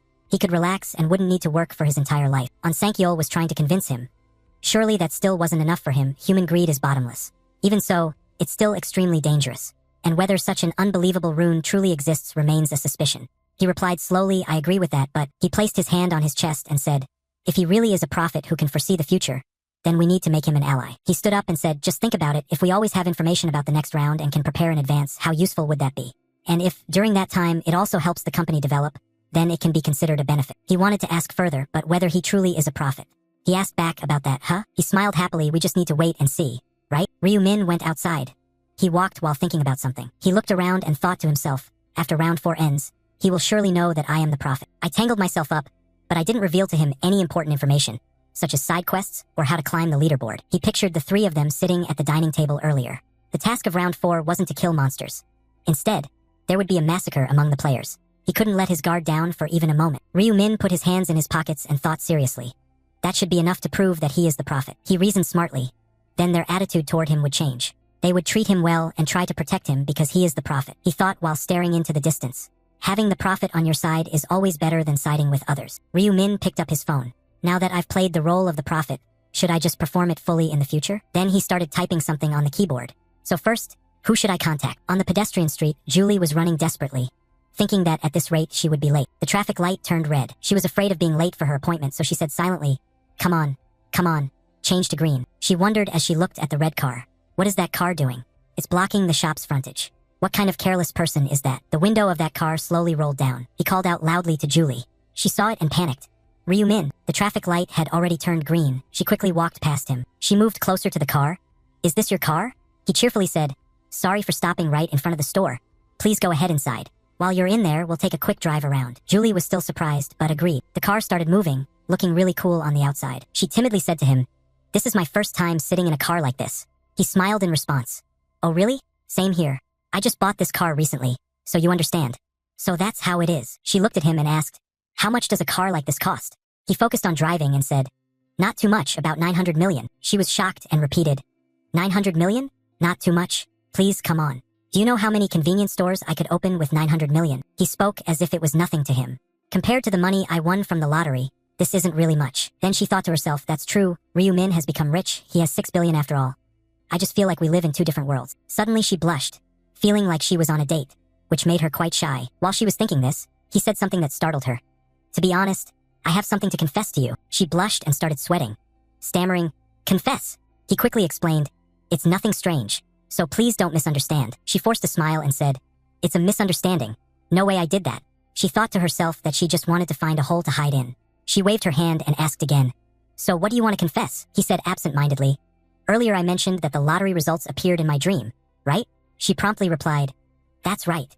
He explained, actually that's not the case, which surprised her. He looked at her and said, in fact, I obtained the information through runes that foresee the future, not from dreams. Those runes helped me learn about future events, which is why my profession is a seer. She asked him, a seer? She clapped excitedly. That's so cool. Isn't that a special profession? He scratched his neck awkwardly. Probably so. She looked at him with satisfaction. That's great then. Runes that foresee the future sound amazing. Thank you for telling me the truth. Even among friends, it must be hard to share this kind of secret. Ryu Min smiled softly. It's nothing. You told me about your profession, so that's support which makes it fair. She looked at him happily and said, fair? That's not possible. I never told you about my rune. By the way, should I tell you about my rune? He quickly replied, "No need," but she didn't pay much attention to his words. She pointed and said, "In the first round, I had rune protection. Within a radius of 10 meters around me, for every person there would be that many thin protective layers covering me. Suppose there are 5 people, I would be covered by 5 layers of protection." Julie burst out laughing, saying she finally said it and felt so relieved, which made him happy too, right? She asked him, "But why did you suddenly tell me about the rune?" He honestly told her that keeping secrets made him feel a bit uneasy. And besides, he thought if he didn't confess the truth, she wouldn't believe what he was about to say. She didn't understand and immediately asked, "What do you want to say?" His red car continued driving along the road. She shouted in panic, "That's a 4-star mission." He calmly said, "So remember to be careful, Julie." Ryu-min seriously warned her, "You must always stay alert, because you never know what other players around you might do." She listened to him and said, "Okay, I remember." She happily looked out the car window and thought, "Anyway, I still feel very grateful because he cares about me enough to tell me, and he even called me first." She secretly glanced at him, blushing a little, and thought, could it be that he has a tiny bit of feeling for me? I hope so. The sky began to show sunset. He sat on the bed in the room thinking, "Can't believe Julie has liked me all that time and I had no idea." His face showed a bit of regret. No wonder she wanted to treat me well. He glanced and thought, although it's a bit awkward, this will probably be better. He put down the phone and pondered, it would also be easier to make her become an ally. His hands free, he cleaned his pillow. She would also trust his prophecies more. Then he neatly covered himself with the blanket, closed his eyes, and felt that one matter was settled. Just a bit of rest now. After all, he didn't have much to do this month. It was already night, under the city's twinkling lights. On March 31st, at 11:55 p.m., the simple clock hung in his house also indicated that time. He sat on the bed, looking at the system. Before entering another world, he had bought an epic item from today's inventory. The system displayed a pair of shadow gloves of darkness, epic grade gloves. Effects: strength +5, agility +4. Weapons become semi-transparent, only effective at night. Restriction: usable from normal grade and above. Description: these gloves are enveloped by darkness and can become invisible. The weapon in use will become semi-transparent. He carefully considered. Their stats were high. Moreover, the ability to make weapons semi-transparent was useful too. If combined with the Knight of Death skill, the effect would be even greater. Suddenly, Ryu-min heard a knock at the door. Turned out to be Ryu-1.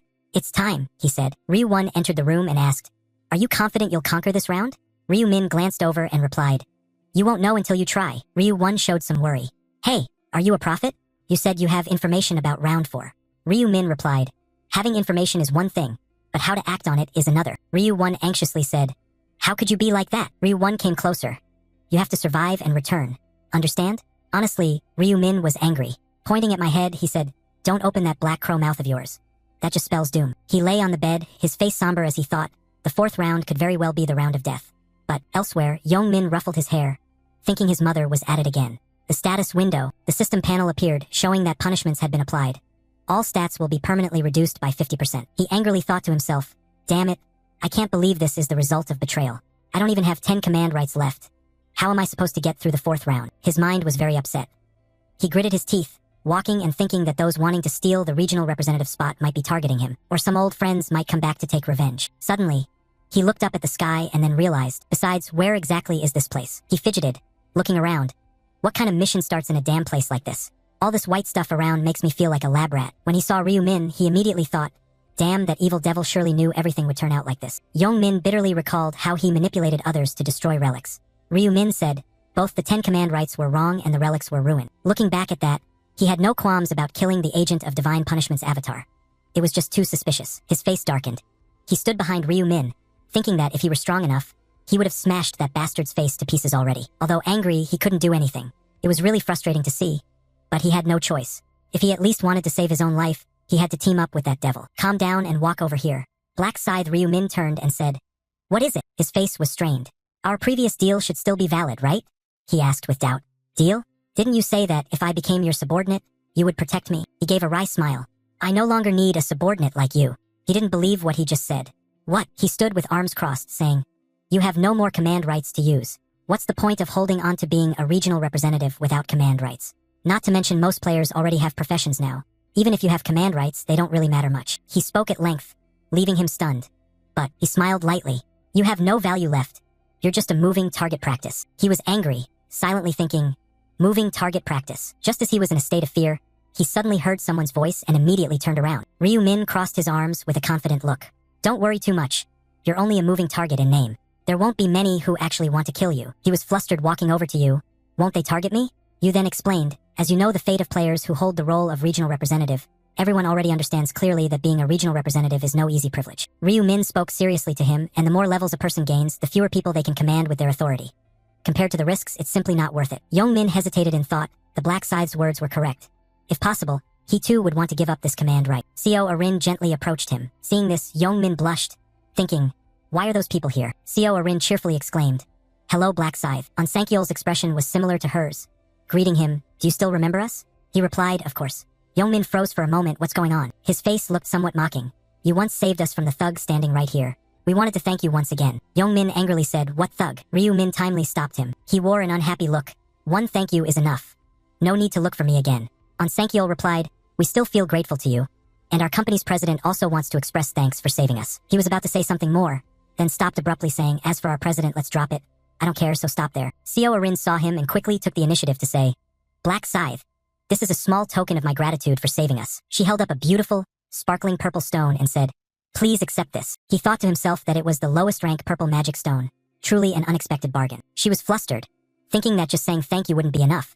So, Ryu Min took the stone from her hand, thinking that it was good of her, and thanked her. Looking at the stone, he thought, since she gave me such a magnificent item, I can't refuse. When I return, I must try to create a low-rank magic stone myself. She looked at his face anxiously, wondering if he liked it. She looked at him shyly, worried that he might think she gave him a worthless stone and get angry.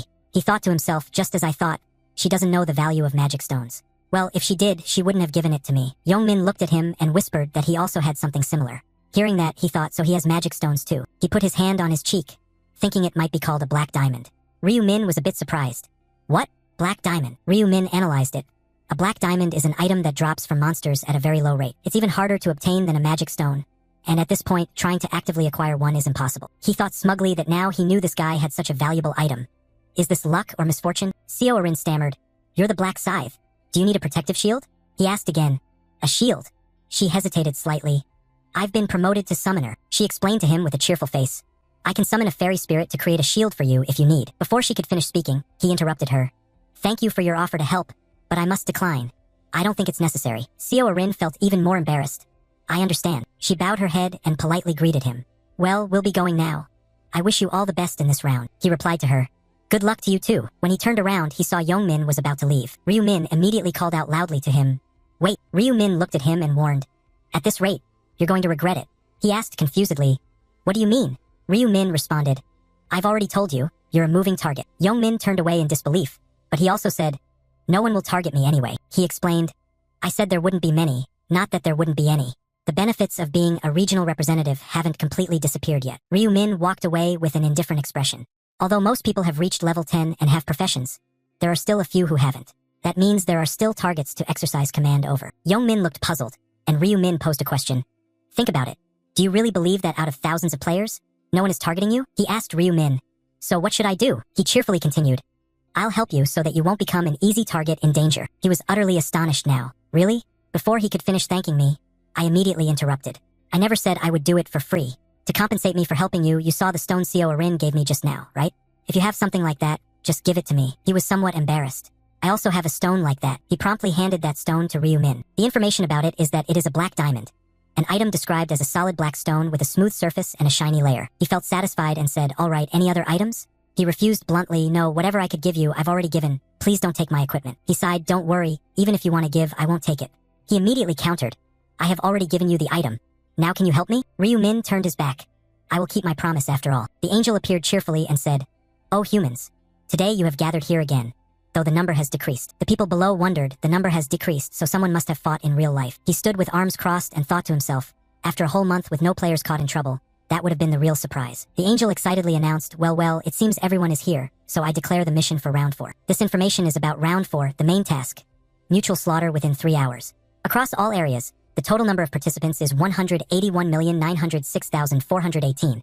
The number of players who have completed it is 0 out of 90,953,209. The current area is ESCS 45-5, with a total of 1,042 participants and 0 out of 521 players have completed it. Everyone exclaimed, What the hell is this? Killing each other. The angel's tone shifted to disdain. You humans really are slow to understand. Just as I said, she smiled cunningly. You just need to stab, slash, and kill the players next to you. Simple, right? Everyone was somewhat confused. Kill them, players killing each other. The angel confidently raised a finger to explain further. Let me clarify a bit more for you. The goal of this round is to reduce the number of players by making you kill each other. Unlike previous rounds, this time, there will be no monsters at all. Everyone suspiciously raised questions. No monsters. But I need to level up and become stronger. A tall young man said, Sir Angel, if half of us survive, then each person only needs to kill one other, right? The angel put a finger to her lips with a smile. That's a secret. If I told you everything, where would the fun be? Ryu Min below thought irritably to himself. She only received orders not to reveal anything from her superiors. He was unhappy now, standing and observing while cursing. The angels are merely a means to convey information to us in this damned survival game.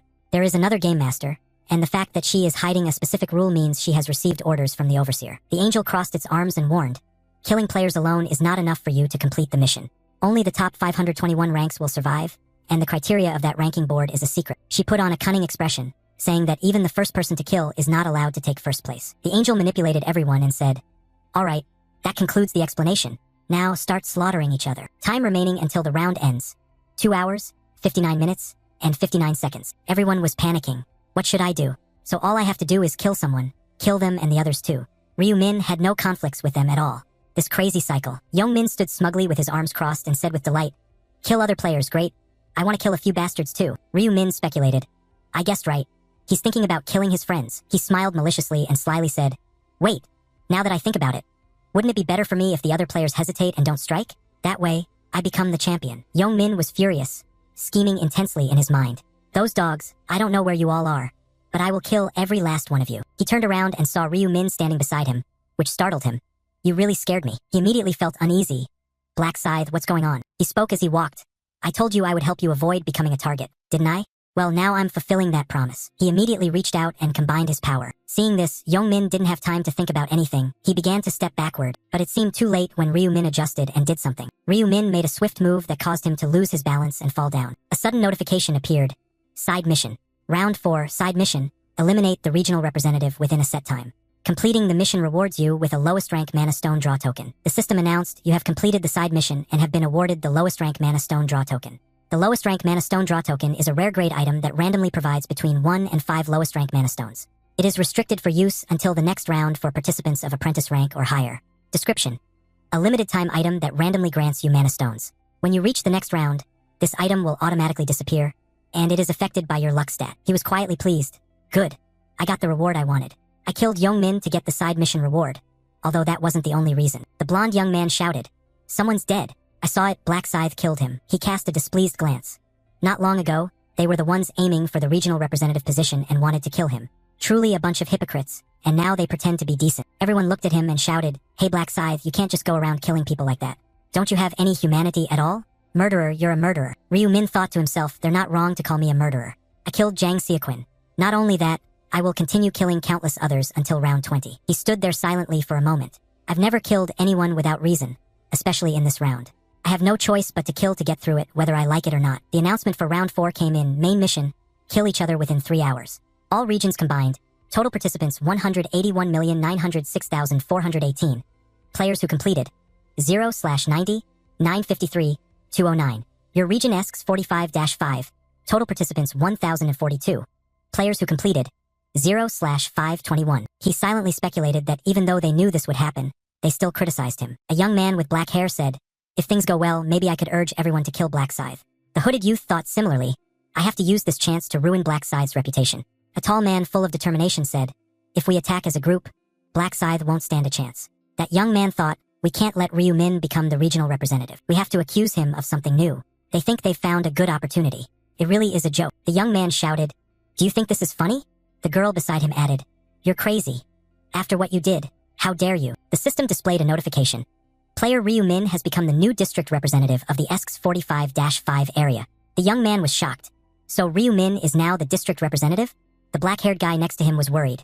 At this rate, it's like a tiger growing wings. What should we do? Ryu Min spoke confidently. What's going on? Why aren't you yelling anymore? Or is it because I'm the district representative now that you're scared? He crossed his arms, looking even more arrogant. If you're afraid of command authority, then you probably haven't changed your profession yet. The blonde man exclaimed. What are you talking about? The tall young man shouted. Look over there, he shouted loudly. The name of the Black Scythe has changed color. Everyone here was stirred up. He's right. The name really did change color. Why is he the only one whose name changed? On calmly thought, maybe it shifted from bright yellow to red. Ryu Min somewhat understood this. In these rounds, once you have killed someone, your nickname turns red. The more people you kill, the darker the red becomes. The man looked utterly savage. The changing color of the nickname is to distinguish those who have taken the lives of others. Everyone around gathered on one side to attack Ryu Min. The primitive hunting rifle has already killed. Murderer, die. He felt a bit of sympathy. Instead of targeting innocent players, people would choose to kill the murderers. In any case, that way their conscience would be much less troubled. To some extent, he also realized that those who had killed murderers had themselves become murderers. He was the person who understood that more than anyone else. And the result was that they encouraged each other to go on killing the people around them. Ryu Min thought to himself, right now they might still hesitate and not want to kill anyone, but this would be the reason behind many deaths. He seriously asked, "What are you people doing? I'm sure you don't have time to stand there and dawdle." Two of them retorted, "Hey you, stop right there. That's right, you murderer." He raised his hand to explain, "You act like I'm the only one who wants to kill the representative of that area? But what about those who rushed toward Jazik in the previous round? Do you want to give him a kiss or something?" The man stammered. "Well, he continued, "kill or be killed. Don't tell me you survivors still don't know this simple rule." He asserted loudly to everyone around, "Stop being hypocrites and face the reality.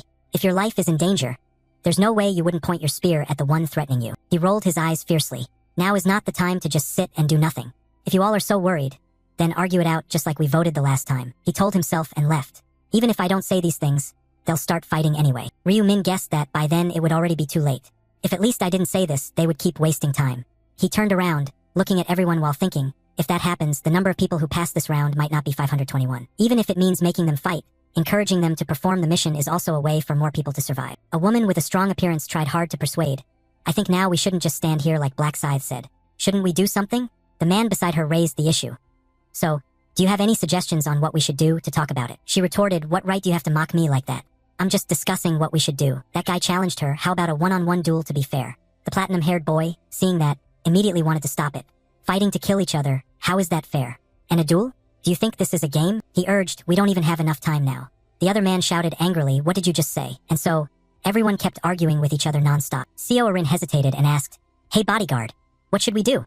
Is it really true that we have to kill someone as Black Scythe said?" Ansankyol looked at her and replied kindly, "Of course it is. Otherwise, we ourselves would be killed. Why would we care about the lives of strangers we don't even know?" He silently advised, "I completely agree with Black Scythe's words, Aaron. You should also make up your mind, because killing someone is not a pleasant experience." She looked at him and worriedly said, "You talk as if you've killed someone before." He frowned. "No, not at all.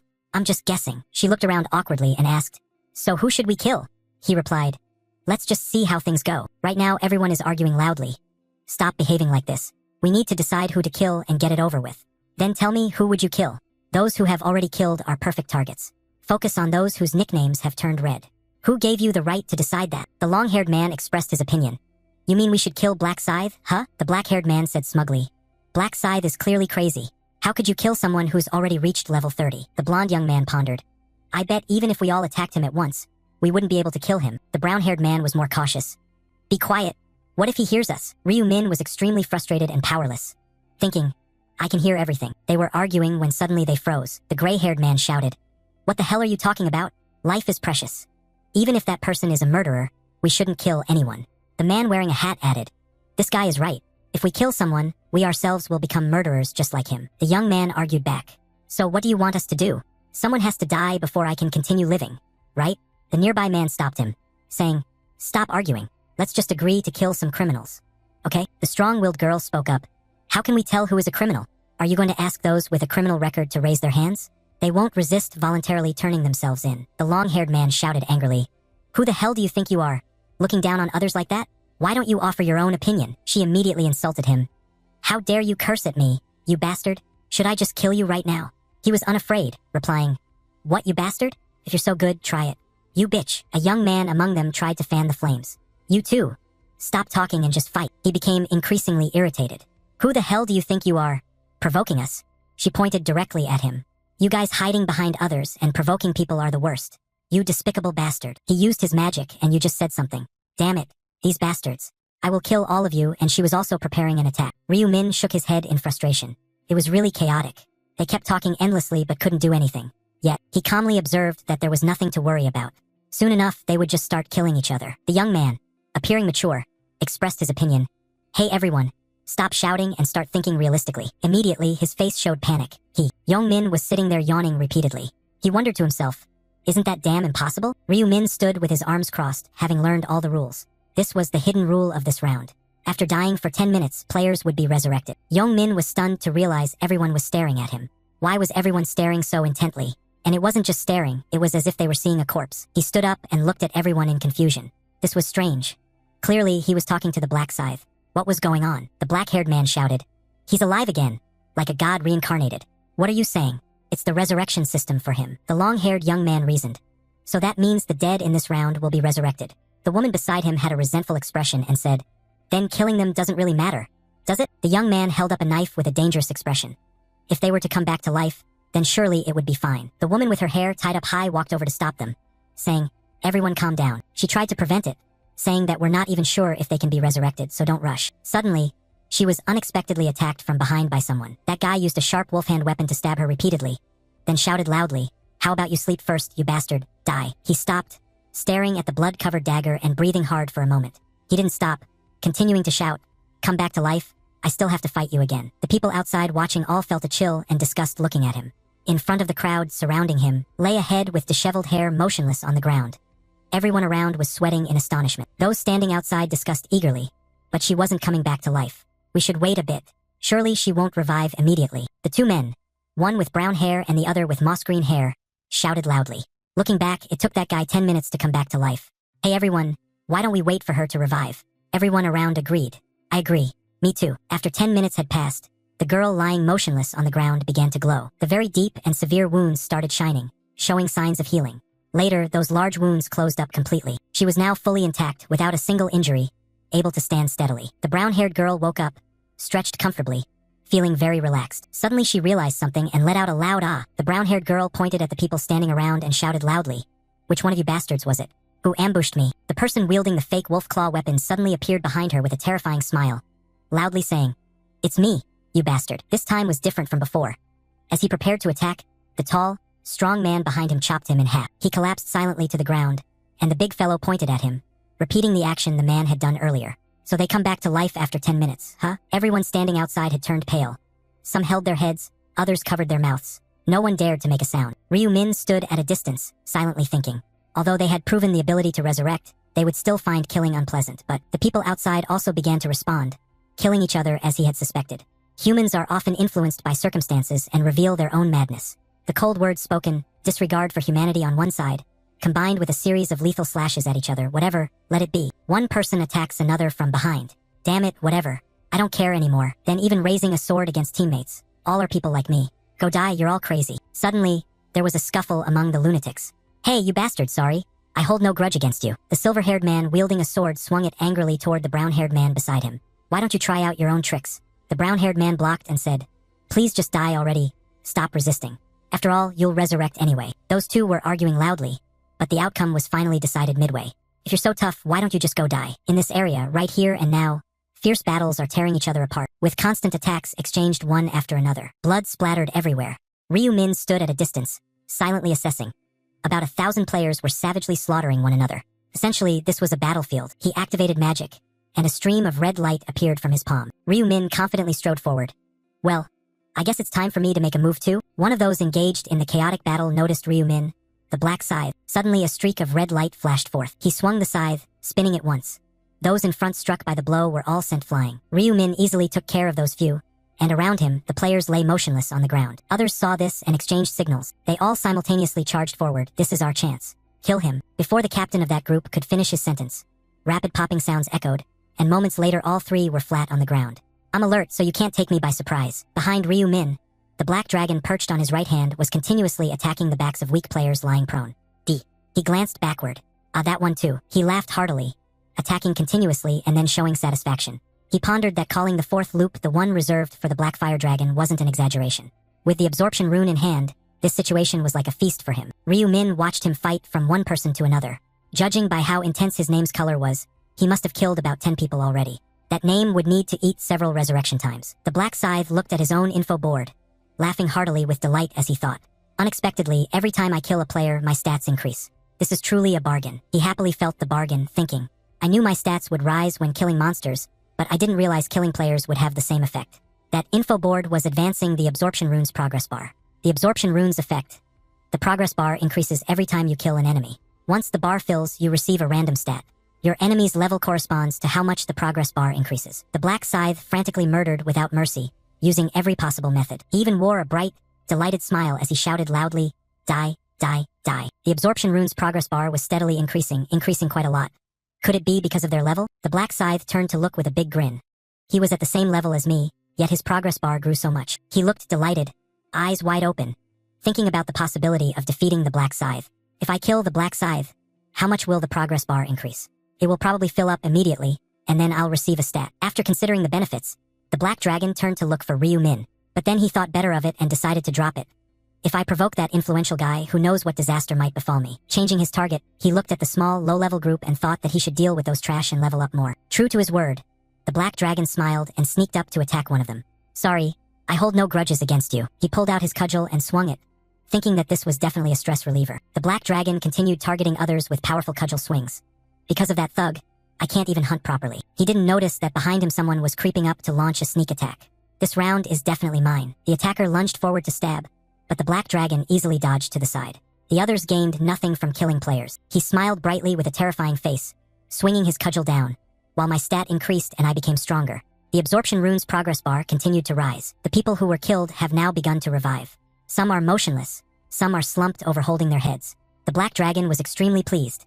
Above all that his prey kept resurrecting and offering themselves up. He aimed at those people and then helped them back to gain momentum. What better opportunity could there be? The sounds of slashing and killing rang out as another group of people fell. The black dragon wiped the side clean and turned toward the other chaotic battles. How many people have I killed already? I must kill as many as possible so I can climb to the top of the rankings. Or should I head that way now? Suddenly, from afar, the sound of approaching footsteps could be heard near him. Ryu Min confidently took deliberate steps forward, causing him to exclaim, "Black scythe." The black dragon looked around in panic as Ryu Min approached and spoke briefly of the night of death. The others who were slashing and killing all stopped, looking around in confusion and surprise. What's going on? What's happening? Why has it suddenly gotten dark? The black dragon broke into a sweat and silently looked at Ryu Min. His scythe had become semi-transparent now. No matter what it was, I have to be extremely careful. A familiar red slash appeared. From the black dragon's perspective, he saw that he could look up and see Ryu Min looking down from above. Later he realized that being beheaded by Ryu Min's single slash meant he was already dead, truly deserving the name Black Scythe. I should have avoided encountering him. The scene shifted slightly as the clashing of swords rang out. The melee battle showed no sign of ending. All the players were trying to kill each other. "Die, die, you bastard, just die for me." Young Min had just been resurrected and looked around in confusion. He saw a girl who had just resurrected along with him yawning sleepily. Has she been resurrected? Is it really true that everyone will come back to life after 10 minutes? Young Min entertained a wicked thought, continuing to smile brightly like before. Well done. He clenched his fists thinking, they've created this circle to make us kill each other. This is my chance to take revenge on those bastards who stabbed me in the back. I will kill all of you. Young Min stepped into the arena, glancing around. Sunghan, where are you? Where is he? He smiled cheerfully. There he is. In front of Young Min, Sunghan was trembling, drawing his bow. The fool looked so scared just because of the minor penalty lowering his stats. He ran over smiling. Sunghan turned around to look back. Young Min greeted him with a straight punch to the face. Nice to see you, you dead dog. Sunghan was knocked far away, arrows scattered on the ground. He painfully trembled, holding his face. Young Min's voice rang out. Hey Sunghan, you devil. Sunghan's face was bruised, nose bleeding from the punch. He was even lifted by his collar by Young Min, who said, "Didn't you say if we met again you'd kill me?" Young Min laughed terrifyingly, raising his fist with a pitiful scream. Then why don't you try killing me and see? He dropped Sunghan down. Finally done. Feeling so refreshed, Young Min glanced back and asked, where are the other bastards? The brawl now seemed to just be starting. It was growing more intense and crueler by the moment. If hell does exist, is this what it would look like? The strong bullying the weak, you wield a powerful weapon to slaughter those without proper combat gear, die. Seo Arin stood curled up in a small corner, tightly gripping her sword in a place full of violence where people only knew hatred for one another. Ansankyol beside her asked with concern, are you okay, Aaron? Seo Arin tried to calm herself and forced a smile. I'm fine. I'm not tired, but my spirit is still somewhat affected. He turned his head, thinking that he could endure it to some extent, but Seo Arin would probably have a hard time.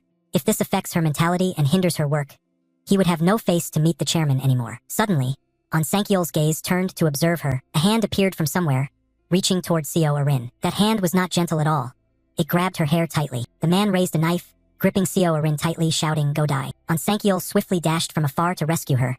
Don't even dream of it. He raised his sword and sliced away the weapon from the man's hand. Ansankyol nimbly and skillfully switched his grip. With a series of flowing moves, he stabbed the man right in the shoulder. Ansankyol could easily bring him down with a single strike. Meanwhile, Seo Arin stood trembling, sweat dripping as she looked at the bloodied sword before her. She clenched her teeth with determination, intently staring at the sword. Seo Arin charged forward. She ran straight toward the trembling man kneeling on the ground and stabbed him. The scenery changed. The sky seemed darker than before. Seo Arin was trembling, covering her mouth as she knelt on the ground. On Sankyol stood beside her, glancing sideways and thinking that if he told her what to do, she would still obey. She stood up, turned to him and asked, "How much longer do we have to fight like this, bodyguard?" On Sankyol immediately replied, "At least another hour to go." Seo Arin's face darkened to a pale purple. "I can't even bear to watch them die. I don't understand how people can kill like this." On Sankyol gritted his teeth, staring at Seo Arin with some anger. Too weak, she's too fragile. It seems she has been overly protected. He tried not to reveal his true feelings and asked with concern, "If you're tired, please rest. Haven't you killed about 50 people already?" Seo Arin couldn't remember clearly, but it seemed so. On Sankyol turned away and told her, "That should be enough to rank on the leaderboard. Leave the rest to me." Seo Arin looked up at him, very grateful. "Thank you very much." He turned around with a smile on his face, feeling as if a burden had been lifted. "I should be the one thanking you. I don't need to hand them over for you to kill anymore." On Sankyol began his hunt. He attacked whoever he encountered. "Now I can focus on my own score." The scoreboard for this round appeared. The remaining time until the round ends is 10 minutes and 21 seconds. We encounter the familiar black scythe again on that red/path. Ryu Min calmly fights each opponent. Whoever comes, he fights back. There are still about 10 minutes left. Round 4 always takes a lot out of you. He sensed someone right behind and turned with a cold glare, swinging the scythe. But he stared at his opponent like a wild beast hunting its prey, swinging the scythe toward him. "I can't let the first place prize across all zones slip away. I have to use every possible way to get stronger and reach round 20. After dealing with that person, Ryu Min rushed off to find others. Anyone who met him ran off with a pale, bruised face. "I have no idea how strong the final boss will be. Ryu Min easily caught up and captured everyone, so I have to become as strong as possible." He was always in a ready stance, holding the scythe up and staring intently at his prey. The guy being chased by Ryu Min panicked, tears streaming down his face in fear. Black scythe. Ryu Min ran behind him, weaving through the circle to the front and kept running forward. That guy plopped down, unable to believe he survived the death trap. "I'm alive." While running, Ryu Min thought about choosing his opponents. Those he had already killed didn't need to be killed again. He killed strange people he met, but didn't kill everyone he encountered. Ranking in round 4 isn't based solely on killing as many people as possible. You need to kill as many different people as you can. Even if you kill the same person twice, it only counts as one kill. Ryu Min glanced back attentively. Behind him was his acquaintance, Young Min, punching others repeatedly. Ryu Min looked slightly annoyed, thinking that meant he couldn't kill that guy over there. He was still enthusiastically landing continuous punches on his opponent's face. Die you bastard." Young Min on the other side smiled brightly, pleased and satisfied. Ryu Min silently evaluated him. All this time, he had been repeatedly killing 3 of his friends. Those guys would have a hard time surviving this round. Suddenly someone revived behind him. Young Min turned his attention around. He immediately slapped Sunghan. Ryu Min thought to himself, if you keep dying as soon as you revive like that, there won't be any chance to earn points for yourself. The game's announcement continued displaying. Preparation time countdown. 1 minute remaining until the round ends. Ryu Min dashed forward, quickly glancing around. Only 1 minute left. Not much time remaining. I have to achieve the highest score possible. He looked toward the silver-haired guy grinning widely across the way. I've already killed that one. Next was the brown-haired guy crying while holding a girl in his arms. That one too. Ryu Min shifted his gaze to the light brown-haired guy holding a knife. I don't remember that name. This will be the first time. Finally, he decided on his target. The other person, unaware, glanced back. There was no more time, so he would resolve this with a single strike. Just one slash to his back and he was gone forever. Ryu Min's final slash was also the moment the match ended. The scenery shifted as a golden aurora appeared in the sky, and all the players found themselves surrounded by a protective shield. An angel appeared from the heavens, asking, "Does killing each other seem enjoyable?" Those below looked very displeased, glaring angrily at her. Ryu Min glanced at the angel, thinking silently, how could killing others be fun? The angel bent down. Hien too smiled and said, "Look at that dirty pool of blood. This clean space has been completely thrown into chaos." She laughed mockingly and said, "After all, you have all done very well in the task of slaying each other. Before seeing the results, let's resurrect those who have died before you." Ryu Min didn't pay much attention, thinking to himself that she spoke as if she was the one resurrecting them.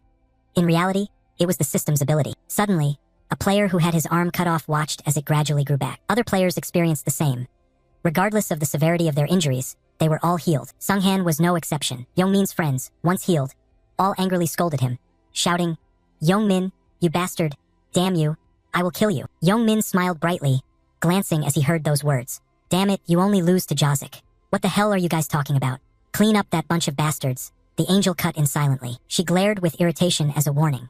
From now on, if any human dares to speak, I'll make their head bloom. Everyone below didn't dare to utter a single word. The angel flipped her expression with joy. Now things are a bit calm. If everyone has revived, let's take a look at the results. She began to explain. But before that, we need to know what the side mission for this round is, right? Everyone was confused and curious. Is there also a star for this side mission? The angel snapped her fingers, smiling as she said, "Of course there is. Do you think there's no side mission? Are you stupid or what?" The round info board appeared. Round 4 side mission is to eliminate the regional representatives within a certain time frame. Completing the task rewards a lowest rank mana stone draw token. Everyone had a board in front of them. None had eliminated the regional representatives yet.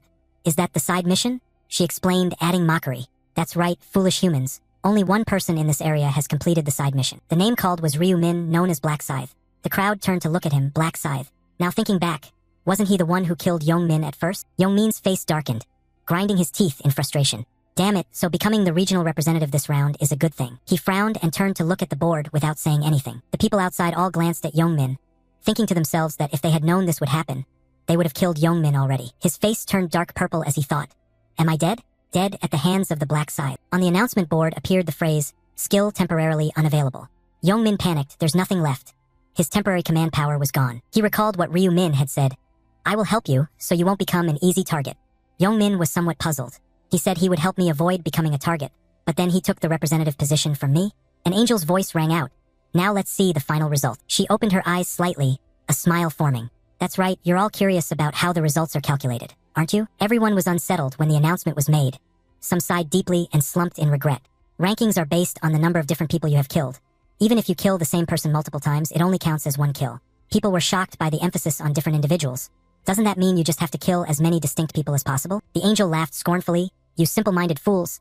Do you really think it's that easy?" She snapped her fingers and said, "Here are the results." The summary information table appeared, summarizing the results of round 4 across all regions. Black Scythe of Death level 30, 722 kills.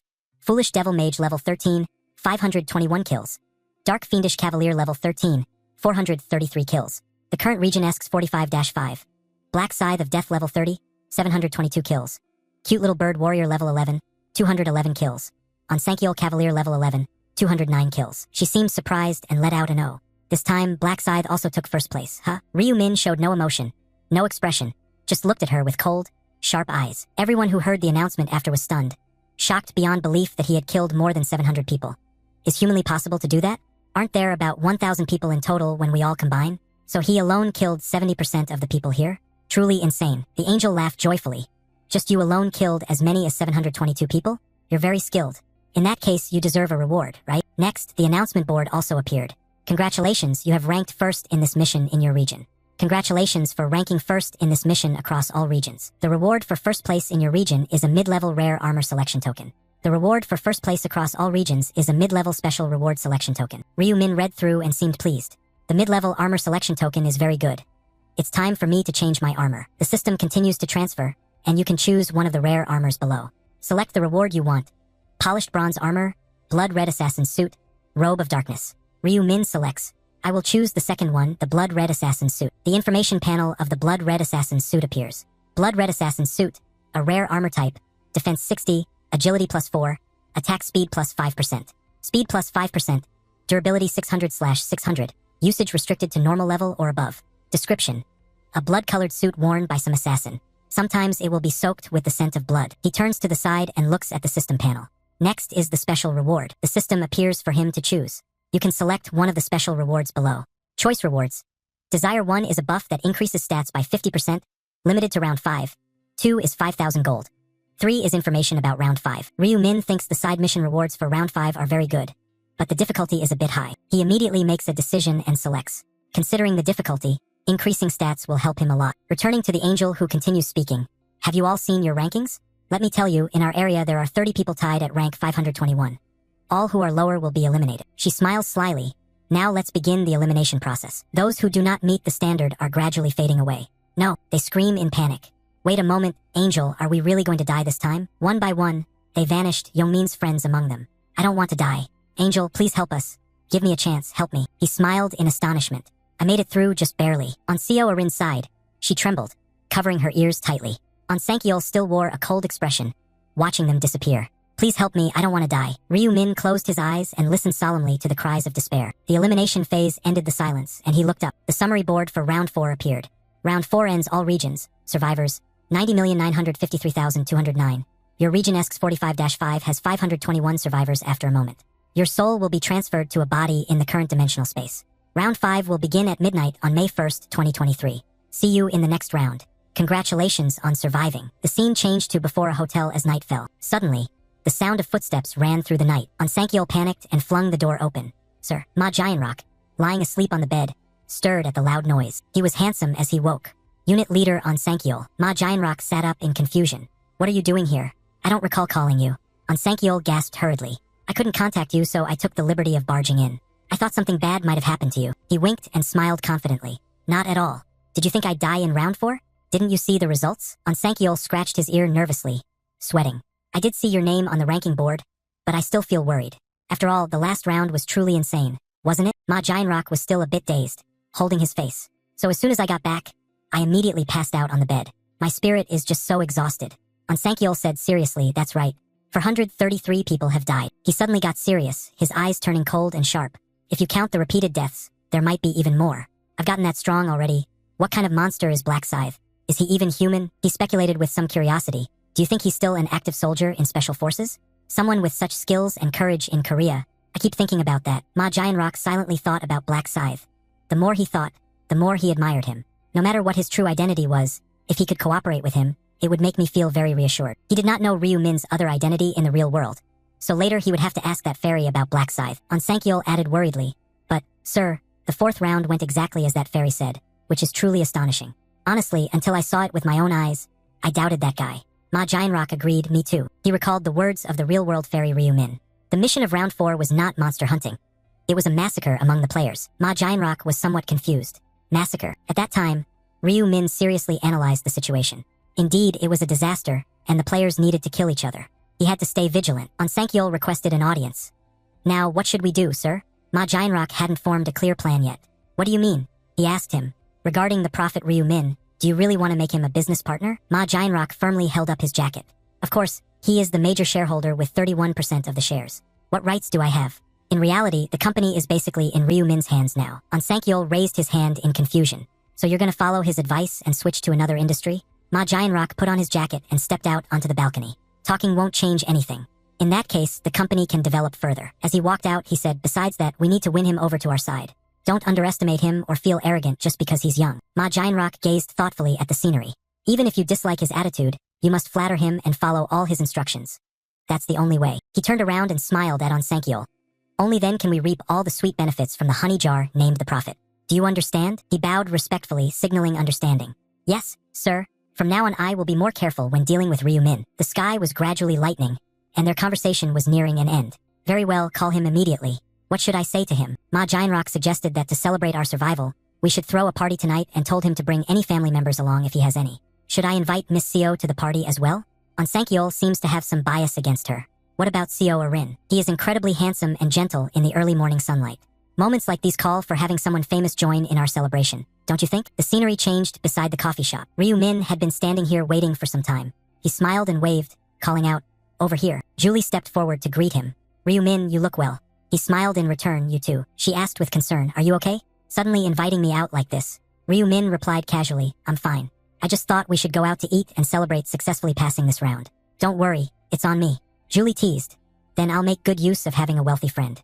Of course, if you don't mind. The red car started moving down the road. She laughed and said, thank you, Lord Fairy. Thanks to you I can prepare for round 4. Ryu Min wondered, don't you think I'm lying? Julie trusted him completely, but you would never do that. What would you gain by lying to me? Ryu Min responded cheerfully, thanks for trusting me. She felt a bit awkward.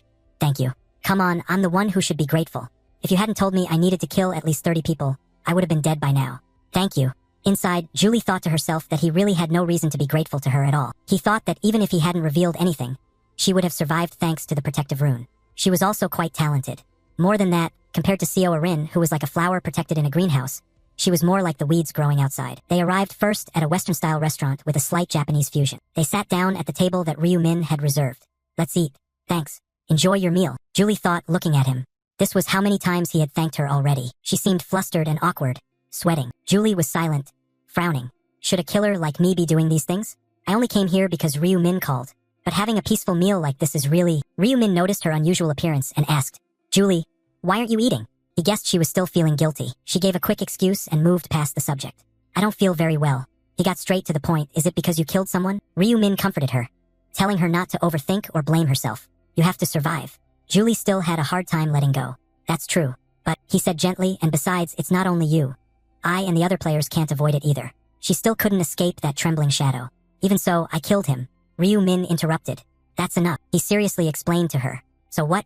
If similar things happen in the future, will we just let it be? What if I don't wake up? What will happen to my family here? He recalled his adorable little brother. We have a family waiting for us, don't we? Julie hesitated and mumbled. My family. She remembered the scene where her father burst into tears and hugged her.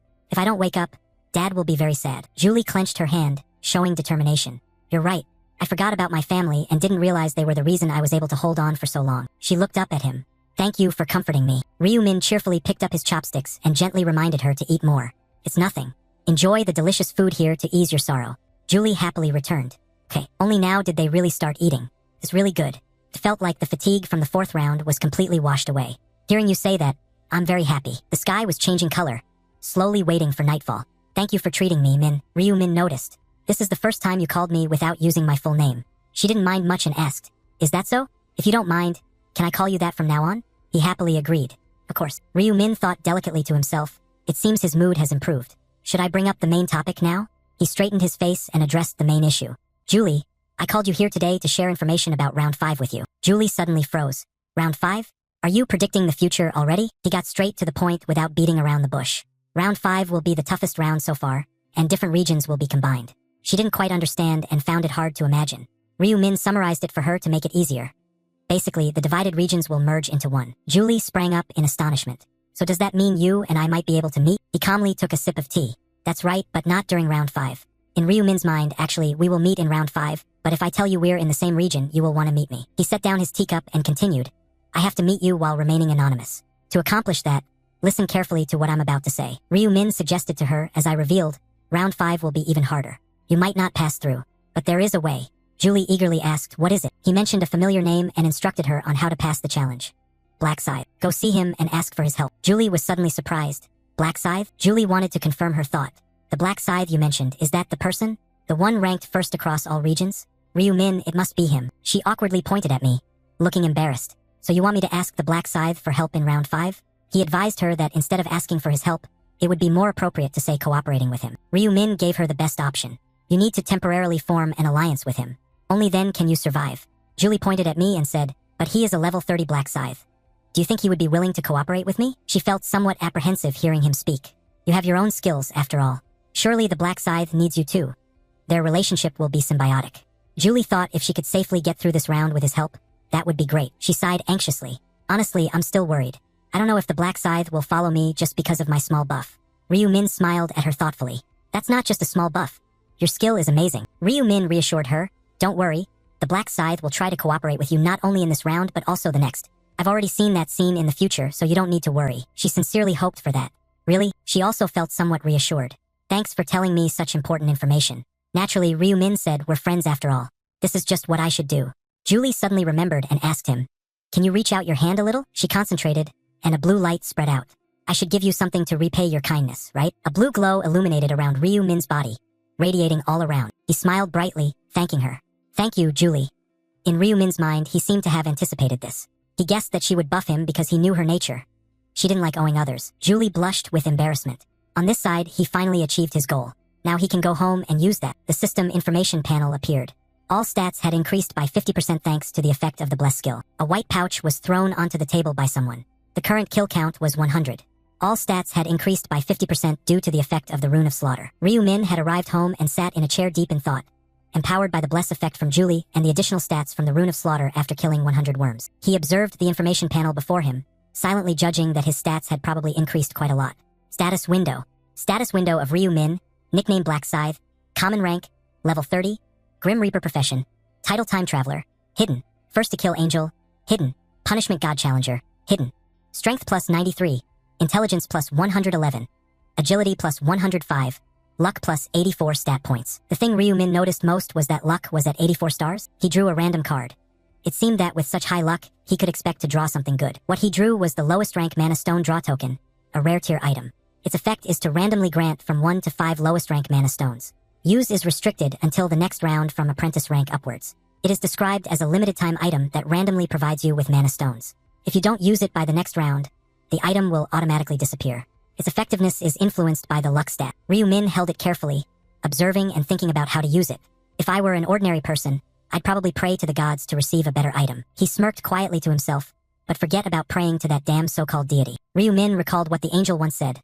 Now we will start playing a game, and we will play 20 rounds. On the first day of every month, human souls are sent to another dimension to play this game. He imagined a scene where God hurled a bunch of swords at the people and speculated, I don't know who that is, but this situation must have been caused by a god. Who else could capture 1.8 billion people and throw them into a deadly game? Whoever is behind all this must be a god who's mocking humanity. Ryu Min frowned seriously. If after passing the final round I can turn one of my wishes into reality, I will wish that the damn deity who created this gruesome game dies a fitting death. The ticket in his hand disappeared and seemed to transform into a rectangular shape. He had used the lowest rank mana stone draw token. The system announced congratulations. Congratulations, you have drawn 5 lowest rank mana stones. Items obtained: 2 lowest rank red mana stones, 1 lowest rank yellow mana stone, 1 lowest rank green mana stone, and 1 lowest rank purple mana stone. He looked a bit surprised. 5 stones? 5 is already the maximum quantity. Ryu Min smiled brightly. I got the best result thanks to cursing, not praying to the gods. I was lucky too. Now comes the main part. He pressed the button. Alright, let's start combining. First, I'll put 2 lowest rank red mana stones together and press combine. The system displayed combination successful. You have created a low rank red mana stone. Ryu Min received the result in hand. When combining mana stones of the same color and rank like this, you can get a higher rank mana stone along with the stones you already have, from Seo Arin and the stones drawn from the tokens. Notification sounds kept appearing.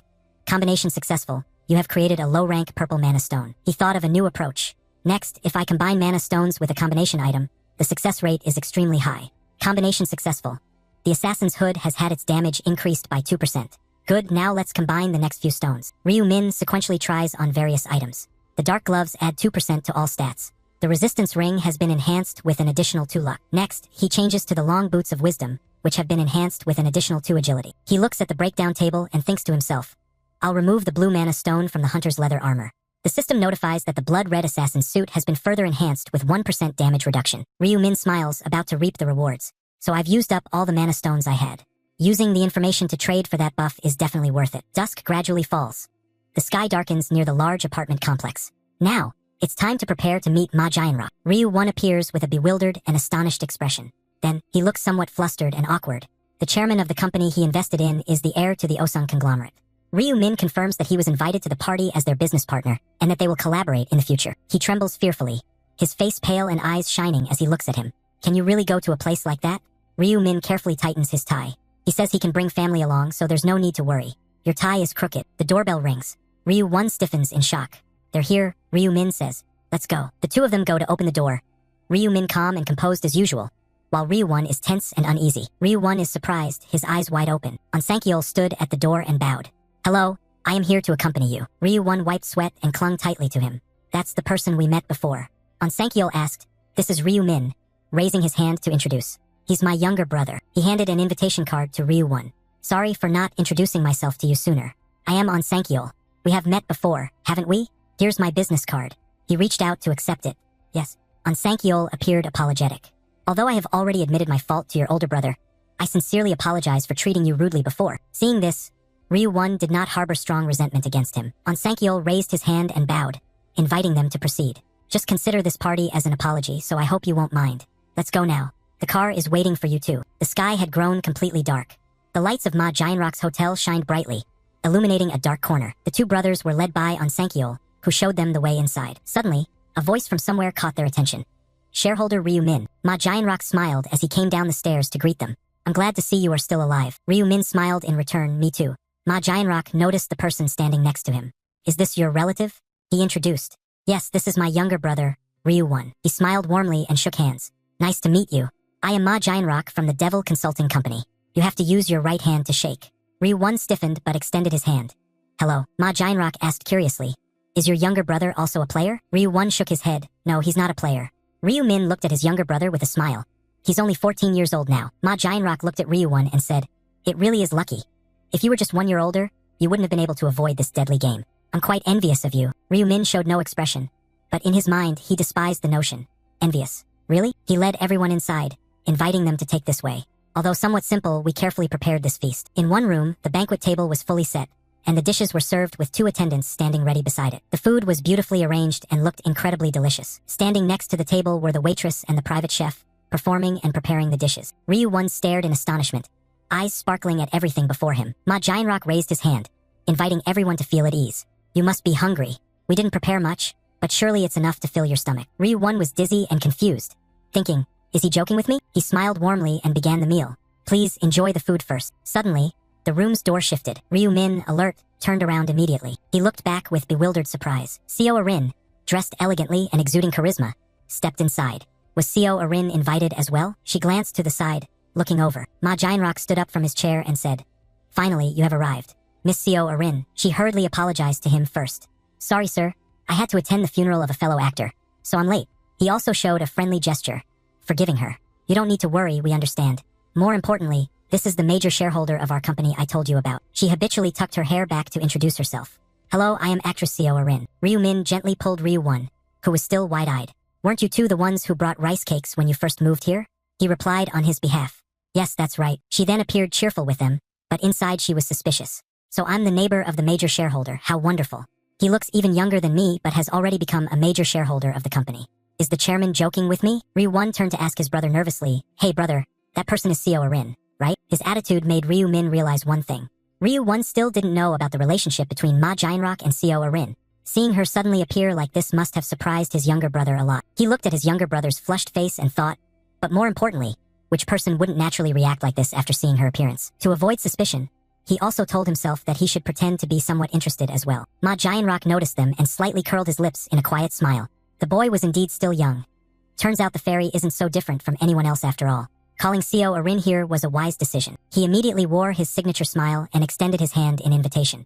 You must all be hungry by now. Please enjoy the meal without any worries. Everyone sat down together at the table to savor the lavish feast. Ryu-won was extremely excited every time he sampled a dish. Brother, the meat is so tender it melts in my mouth.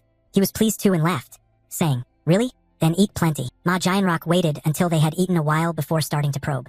Big shareholder, does the food suit your taste? I told the chef to pay special attention to these dishes. He was still serving food to his younger brother when he suddenly turned to reply, It's delicious. Then he shifted the conversation to someone else. And you, Ryu-won, is the food to your liking? He nervously blurted out, Yes, this is the first time I've eaten dishes like these. He was satisfied immediately. Hearing that makes me very glad.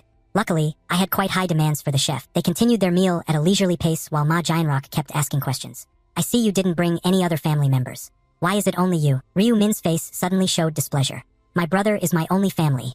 My parents have passed away. Ma Jianrock felt awkward from his reaction. I see, my apologies. Damn it. He silently gritted his teeth, wondering why he had asked that question.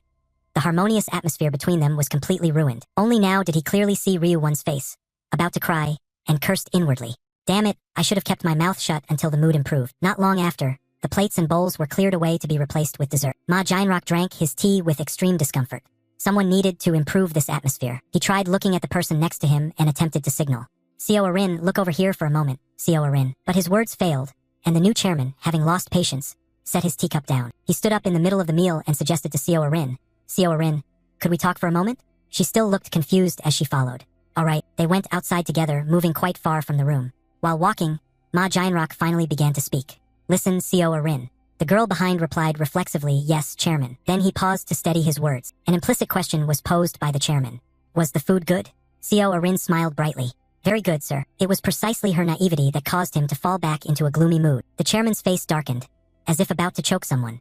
Do you think I called you here just so you could enjoy eating? He looked down at her with reproach. I called you here to help make the atmosphere more cheerful. Why are you so slow to understand? Seo Arin quickly apologized. I'm sorry. I thought you only invited me to the party. He sighed in frustration. If not, then why else would I invite you to dinner like this? Ma Jianrock rubbed his forehead to steady his thoughts. Hasn't the unit leader told you who that person is yet? Seo Arin nervously shared what she knew. Isn't he the major shareholder? The president immediately added to her words. He is not only the major shareholder but also a prophet. The young actress was startled. Prophet? He emphasized it even more. That's right, he is a prophet. Just as the title suggests, his profession is very special. He can see the future. His fingers gently swayed. Do you understand now? We have to keep him happy. Imagine how great the advantage would be if we knew the information of the next game round in advance. Ma Jianrock's following words terrified Seo Arin. So you need to use that beautiful face of yours to go along with everything he says and smile at him. He clenched his hands tightly, full of ambition. Along with his cunning smile, Ma Jianrock pressured her with an invisible force and did everything to capture the heart of that prophet. Seo Arin broke out in a cold sweat. Forgive me for asking directly, but I don't think doing that will. He cut her off without listening. As the chairman, I have given you the opportunity to succeed in your acting career. Isn't it time you repay that debt? Seo Arin listened to his requests with concern. She didn't need to hesitate. Whatever tricks she used didn't matter, as long as she made shareholder Ryu Min happy. Ma Jianrock raised his eyebrows and asked again, "Why didn't you answer me?"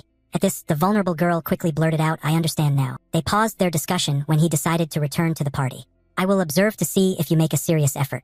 Now let's go." Seo Arin replied to him with a gloomy tone. Yes. Inside the party, the atmosphere remained awkward as only On Sankyol silently watched the two brothers. Ma Jianrock opened the door and entered with Seo Arin in a cheerful tone. "Has everyone been waiting long? We had to discuss some business and got back a little late." He intentionally glanced at her to signal. "It seems you've finished eating, so let's move to another location." Ryu Min and Ryu Won stood up and walked toward the door, awaited by the two of them. Ma Jianrock grew even more impatient seeing Seo Arin nervously glance at the two guests. He thought, "I've already told her everything she needs to do, so why is she still hesitating like that?" Luckily, Ryu Won took the initiative to start a conversation with her first. "Ah, Sister Seo Arin." She immediately answered him, "Yes?" The young man's face flushed bright red from embarrassment. "I'm a fan of yours," he said. "You're even more beautiful than in the photos." Seo Arin lightly concealed her smile very politely. "Thank you." Also, Ryu Won continued to express his hope. "If possible, I hope you could spare a moment later to take a photo with me." They continued to chat happily as she agreed to the request. "Oh, of course." Ma Jianrock immediately thought, "Is the younger brother showing more interest than that guy? We need to change our plan." Seo Arin's phone suddenly vibrated repeatedly in her hand. She lifted the phone to check it. A message from the chairman appeared right before her eyes. "Change the target. Befriend the younger brother first." Seo Arin's face clearly showed discomfort. He was a fan with very pure intentions, but she had to deceive him. Ryu Min, who walked ahead, also glanced toward her direction. Ma Jianrock was very pleased with his plan at this moment. "If we can pull the younger brother to our side, the older brother will have no choice but to join us automatically. That way, we can easily obtain information about the next round." He raised his hand to direct their gaze toward the inner room. This was a private room prepared for VIP guests. Of course, here you can order as many drinks and snacks as you like along with music. The room was decorated in red lighting. The furnishings were simple but exuded an air of distinguished elegance befitting esteemed guests. Ryu Won suddenly wondered, "Oh, about the drinks, if it's alcoholic beverages, I'm only a high school student." He immediately waved his hand and made another suggestion. "It's okay, you can have other kinds of drinks." He then ordered On Sankyol, the unit chief beside them, to bring a special VIP dish here and a non-alcoholic drink for the student Ryu Won as well. He immediately nodded. "Yes, Mr. Chairman." The room door gently closed very softly. At this moment, Ryu Min sighed and spoke up. "Chairman Ma Jianrock, I also can't drink alcohol." He was surprised but replied, "Oh, I see. If you're already of age, you should take this opportunity to try it." After hearing his answer, he turned to Seo Arin and said, "Hey, Miss Seo Arin, could you go outside and take a photo with my younger brother?" The gentle girl immediately agreed. Sure." Both of them nodded in greeting and went out together. After confirming that everyone had left, Ryu Min clenched his fist and called Ma Jianrock, "Mr. Chairman." He wondered, what's the matter? The calm face from earlier completely changed into a more angry expression. "Do you think I am lenient?" Ma Jianrock still didn't understand his intention. "What do you mean?" Min crossed his arms and clarified to him. "Have you forgotten that my profession is a black scythe? I can see the future. Do you really think I don't know about the conversation between you and Seo Arin?" He was so shocked by your words that he couldn't say anything. "How can we possibly cooperate in business like this?" "Mr. Chairman, you shouldn't be hiding anything from me." Ma Jianrock was immensely surprised. He knew about the conversation between me and Seo Arin? How is that possible? Can he also see the future like that? They were in a private room face to face. "You told Seo Arin to win my favor. The chairman quickly apologized to you. If that made you uncomfortable, I'm truly sorry. I just wanted her to become your friend." Ryu Min didn't care at all because what made him angry was something else. "But he even wants to take advantage of my younger brother. That's crossing the line." He throbbed sharply, hit in a vulnerable spot. He even knows about this too. Although his ego was very high, he still bowed his head and said, "I'm truly sorry. I made a foolish decision. Sir Tianchi, I will fix all the things that upset you." Ryu Min didn't make it difficult for him and accepted immediately. Since he apologized sincerely, "I will let this slide this time. The words you said to Seo Arin, I will pretend I never heard them." Then he raised his face and said, "Thank you for giving me another chance." At that moment, On Sankyol also arrived just in time. "Mr. Chairman, I'm back." But this time Ma Jianrock seemed awkward and ordered him, "You go outside." He was surprised. "What?" Ma Jianrock cleared his throat softly to signal him. "I have something to discuss with this VIP guest." On Sankyol understood the hint and immediately left. "I got it." He gently closed the door of the room. Now, with only the two of them looking at each other, he felt even more tense. "Damn it. I intended to use Seo Arin to ease the atmosphere but ended up making things worse." Ryu Min suddenly asked him, "Do you want information about the next round?" Ma Jianrock was startled and replied, "Of course, you even know about this?" The person facing him continued, The reason I accepted your invitation to the party was to give you the information about round 5. He shrugged, clearly showing his discomfort. But if you keep treating me this way, whether giving you information or cooperating with you will be very difficult. Ma Jianrock gently persuaded him. I sincerely apologize to you. Please forgive this mistake of mine. With his firm attitude, he directly reminded him, Mr. Chairman, don't hide anything from me. In the future, please trust me unconditionally. Because he was asserting the right to speak, he continued to issue orders. I hope you also stop questioning how the company operates. And please convince the other shareholders at the shareholder meeting. The chairman must comply. I will do everything to control the other shareholders. Considering everything settled more smoothly, Ryu Min smiled again. That's good. He must do his best to help the company grow. At this point, he began to mention what Ma Jianrock needed. I will tell you the information you want to know about the 5th round. But even just starting, it already made him tense again. The difficulty of the 5th round is the highest compared to all the rounds we've ever experienced. Seeing his reaction, he reassured him further. There's no need to worry.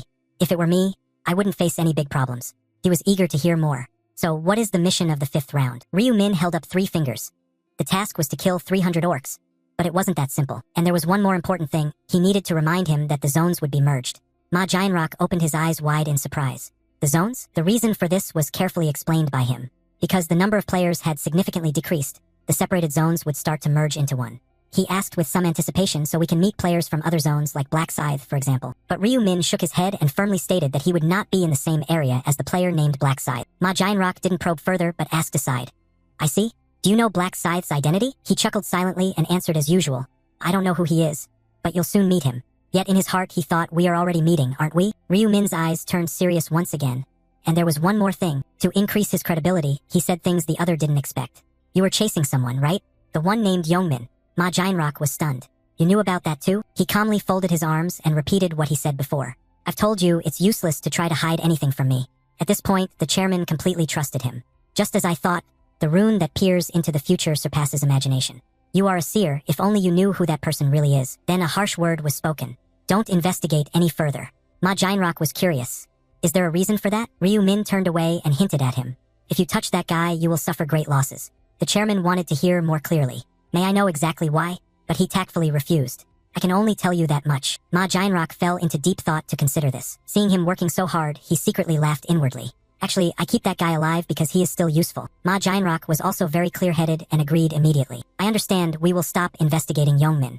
Then he left first. Let's start the party again. This time, let's not drink alcohol. To keep the atmosphere harmonious, let me call the others back here. Ryu Min nodded.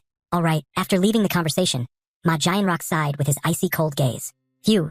Tonight I have to go unwind to clear my mind. Outside, heavy rain was pouring, making the road slippery, when a strange man hurried out of an alley. One side of his shirt was already soaked with blood, but he kept running frantically in the rain. His mouth was wide open, gasping desperately for breath due to losing blood. Looking closely now, his hand was missing, and all around him was a dead end. He stood watching the lightning flash, turning the whole sky above him white. A steady footstep echoed amidst the roaring sound of the rain. The man turned around in horror and was about to scream out loud. A cold blade swung high, then it slashed down deeply across his legs in 2 places. Now even his legs were severed, causing him to stagger. His whole body trembled before collapsing flat on the ground.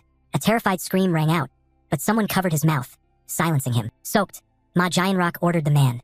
If he didn't want his tongue cut out, the man crawled on the ground in fear. Why are you doing this to me? What did I do wrong? The cold chairman spun his sword back and questioned him in return. A child rapist like you still tries to deny it. Don't you really know? That man cried desperately, raising one hand to shield himself. Wait a minute, that happened a long time ago. Why are you attacking me now? My prison time is over. I am now free. I'm just an old man. Without listening to that person's excuses, the sword was swung down again. Ma Jianrock mercilessly stabbed straight into the man's shoulder. His face darkened as he continued to warn him. If you don't want to die slowly and painfully, stop talking and keep your mouth shut. If you cause more witnesses because of you, the number of bodies will increase. The other man, overcome with pain and fear, quickly fell silent under his command. A dark power radiated from Ma Jianrock's body. Exactly, even though he's an old man, his ears aren't deaf yet.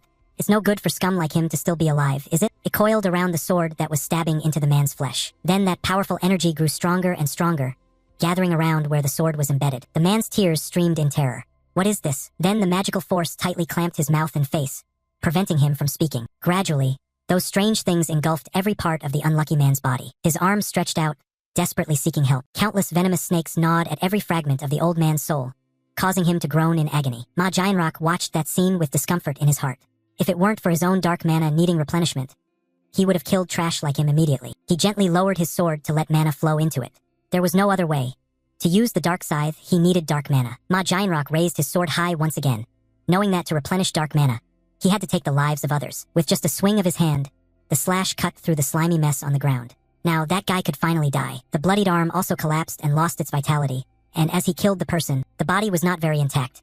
The wounds torn open allowed him to absorb more dark mana than killing monsters. Giant thought to himself with pleasure from the beginning, as he was someone who liked killing criminals. He brushed his still wet hair back and laughed heartily. Isn't being a dark knight such a perfect profession? Then his sword was brought close to the corpse again.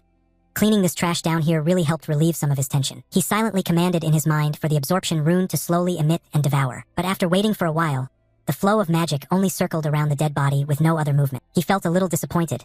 Just as he thought it couldn't swallow the corpse, the dark scythe only devours the life force of living targets. The trash bin behind him suddenly shook. His eyes opened wide and then darted sharply backward. A calico cat hurried through the rain. Perhaps it was the cause of the noise earlier. Giant let out a sigh of relief. There could be no witnesses. The situation in the dark alley was deliberately created by him. He had dragged the man into a dead end to avoid others' eyes, and it was still dawn. No, there must be someone there. Then he suddenly remembered someone, the prophet Min. He could see the scene through runes that glimpsed the future. His body was still drenched by the pouring rain, but Giant had only one concern. If that's the case, then the boy already knew he was a serial killer and still approached him. He silently curled his lips into a mocking smile. Interesting. Out of habit, he picked up the phone to call his right hand, unit leader on Sankyol. Come here and help me deal with some trash. Time flew, and 2 weeks had passed since the party with Giant. Min sat on his bed, idly scrolling through his phone. He didn't have anything specific to do, so he mostly stayed home, constantly thinking about the future. He needed a break like this. The screen displayed player news about changing the world and stuff like that. But today marked the end of the rest period. He pressed the red button on the screen. It was time for him to act. A gleam sparked in Min's eyes. Now let's go get one of the 5 runes that can be found in the real world. The rune of cloning. On the hot headline of the article is the tragic news about the game. 1.8 billion people were pulled into the other world, dropping to only 90 million within 3 months. The economy is in danger due to the loss of the younger generation. Schools nationwide are closing. Endless sorrow. Parents and siblings all over the world are immersed in grief. That fat guy sat on the chair and clicked his tongue. It's only the 4th round and already a bunch of people have died. Truly useless bunch. Then he sneered with delight as he continued scrolling through the news. The number of deaths caused by players suddenly soared after the 4th round. 45 minutes ago, thousands of surveillance cameras were destroyed. The city became lawless at night. 55 minutes ago, players opposing the government had established an online community. 2 hours ago, the public's anxiety grew steadily. The emergency solution was issued 3 hours ago. Criminal psychology experts believe people lose the motivation to work because it's truly a mess.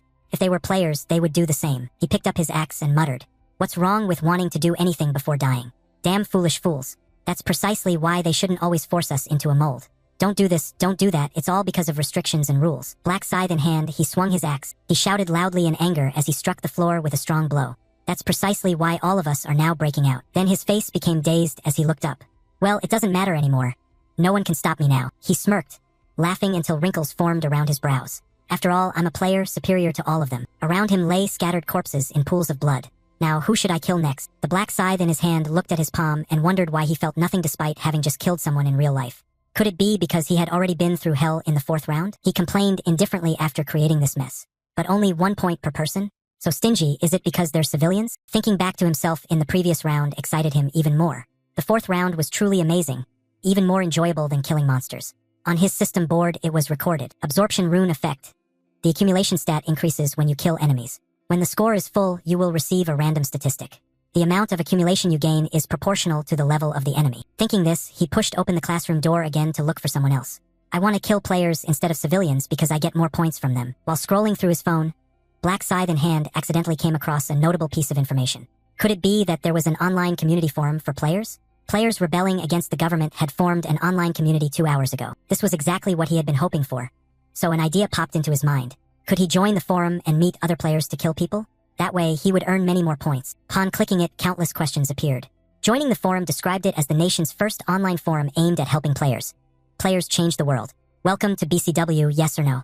The BCW guide is conducting interviews to accept new members to ensure that only players join the community. Yes or no, please honestly answer all the following questions. There will be consequences if you do not comply. 1.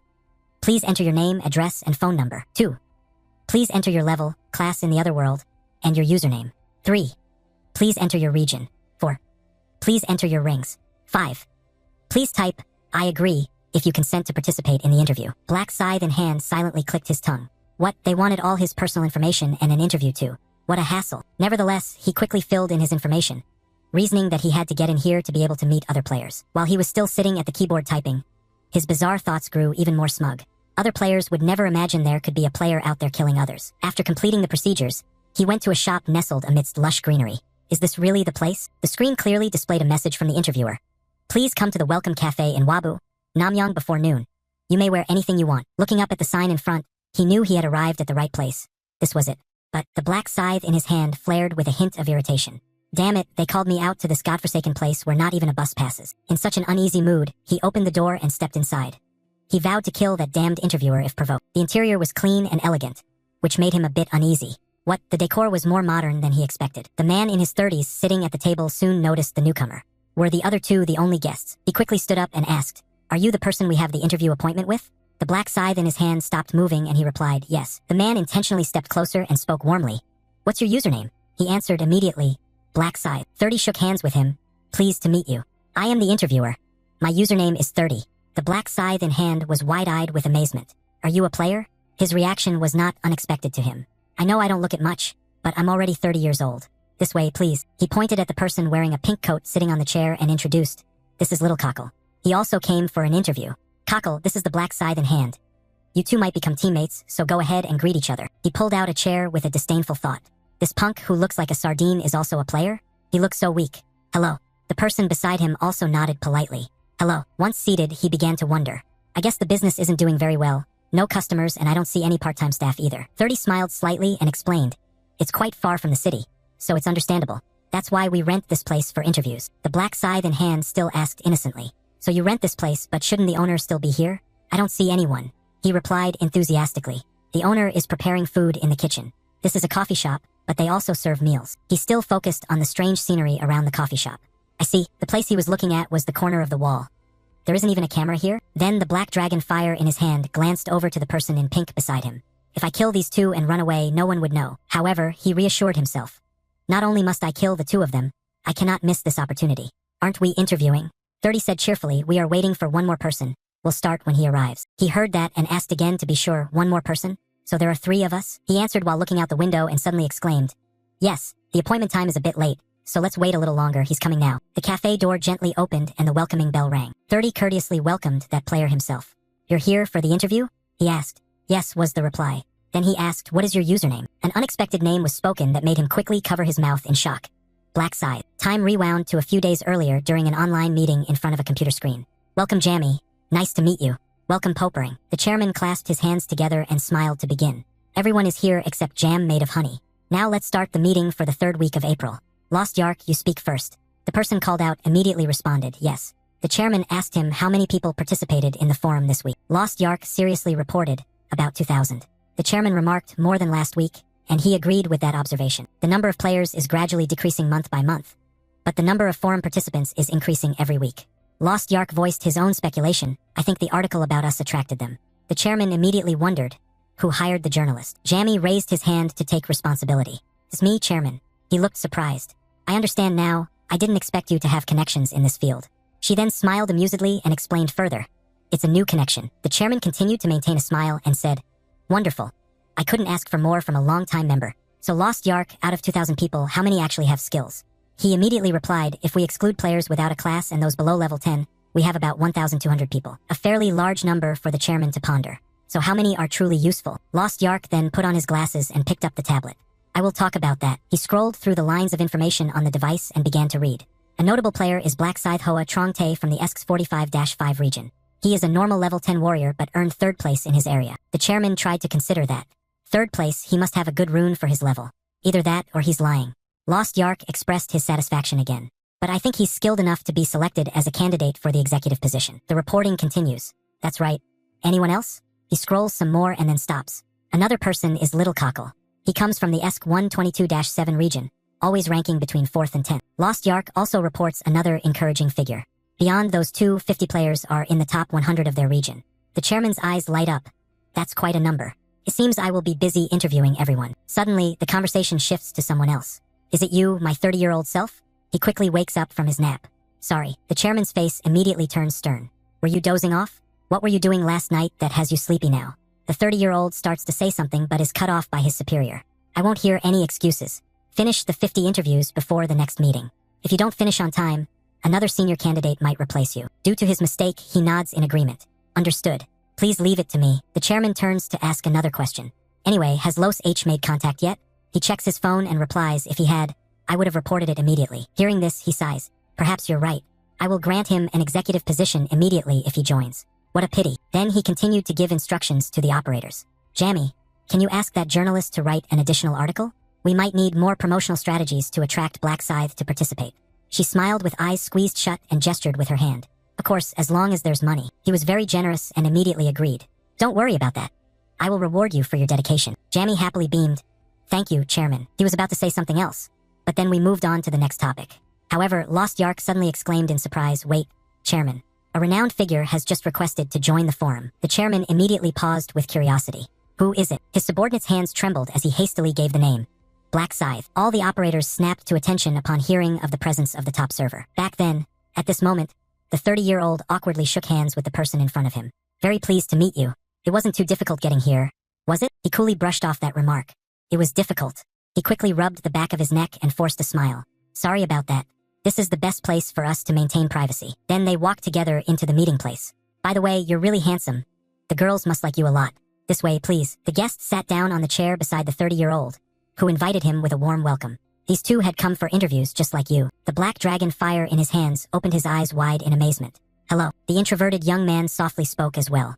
Hello. Sitting in front of them was a stranger who claimed his identity. I am Black Scythe. Ryu Min revealed his sly smile from beneath his hat. I am Little Cockle. That bastard sure is funny. Black Fire Dragon was sweating profusely.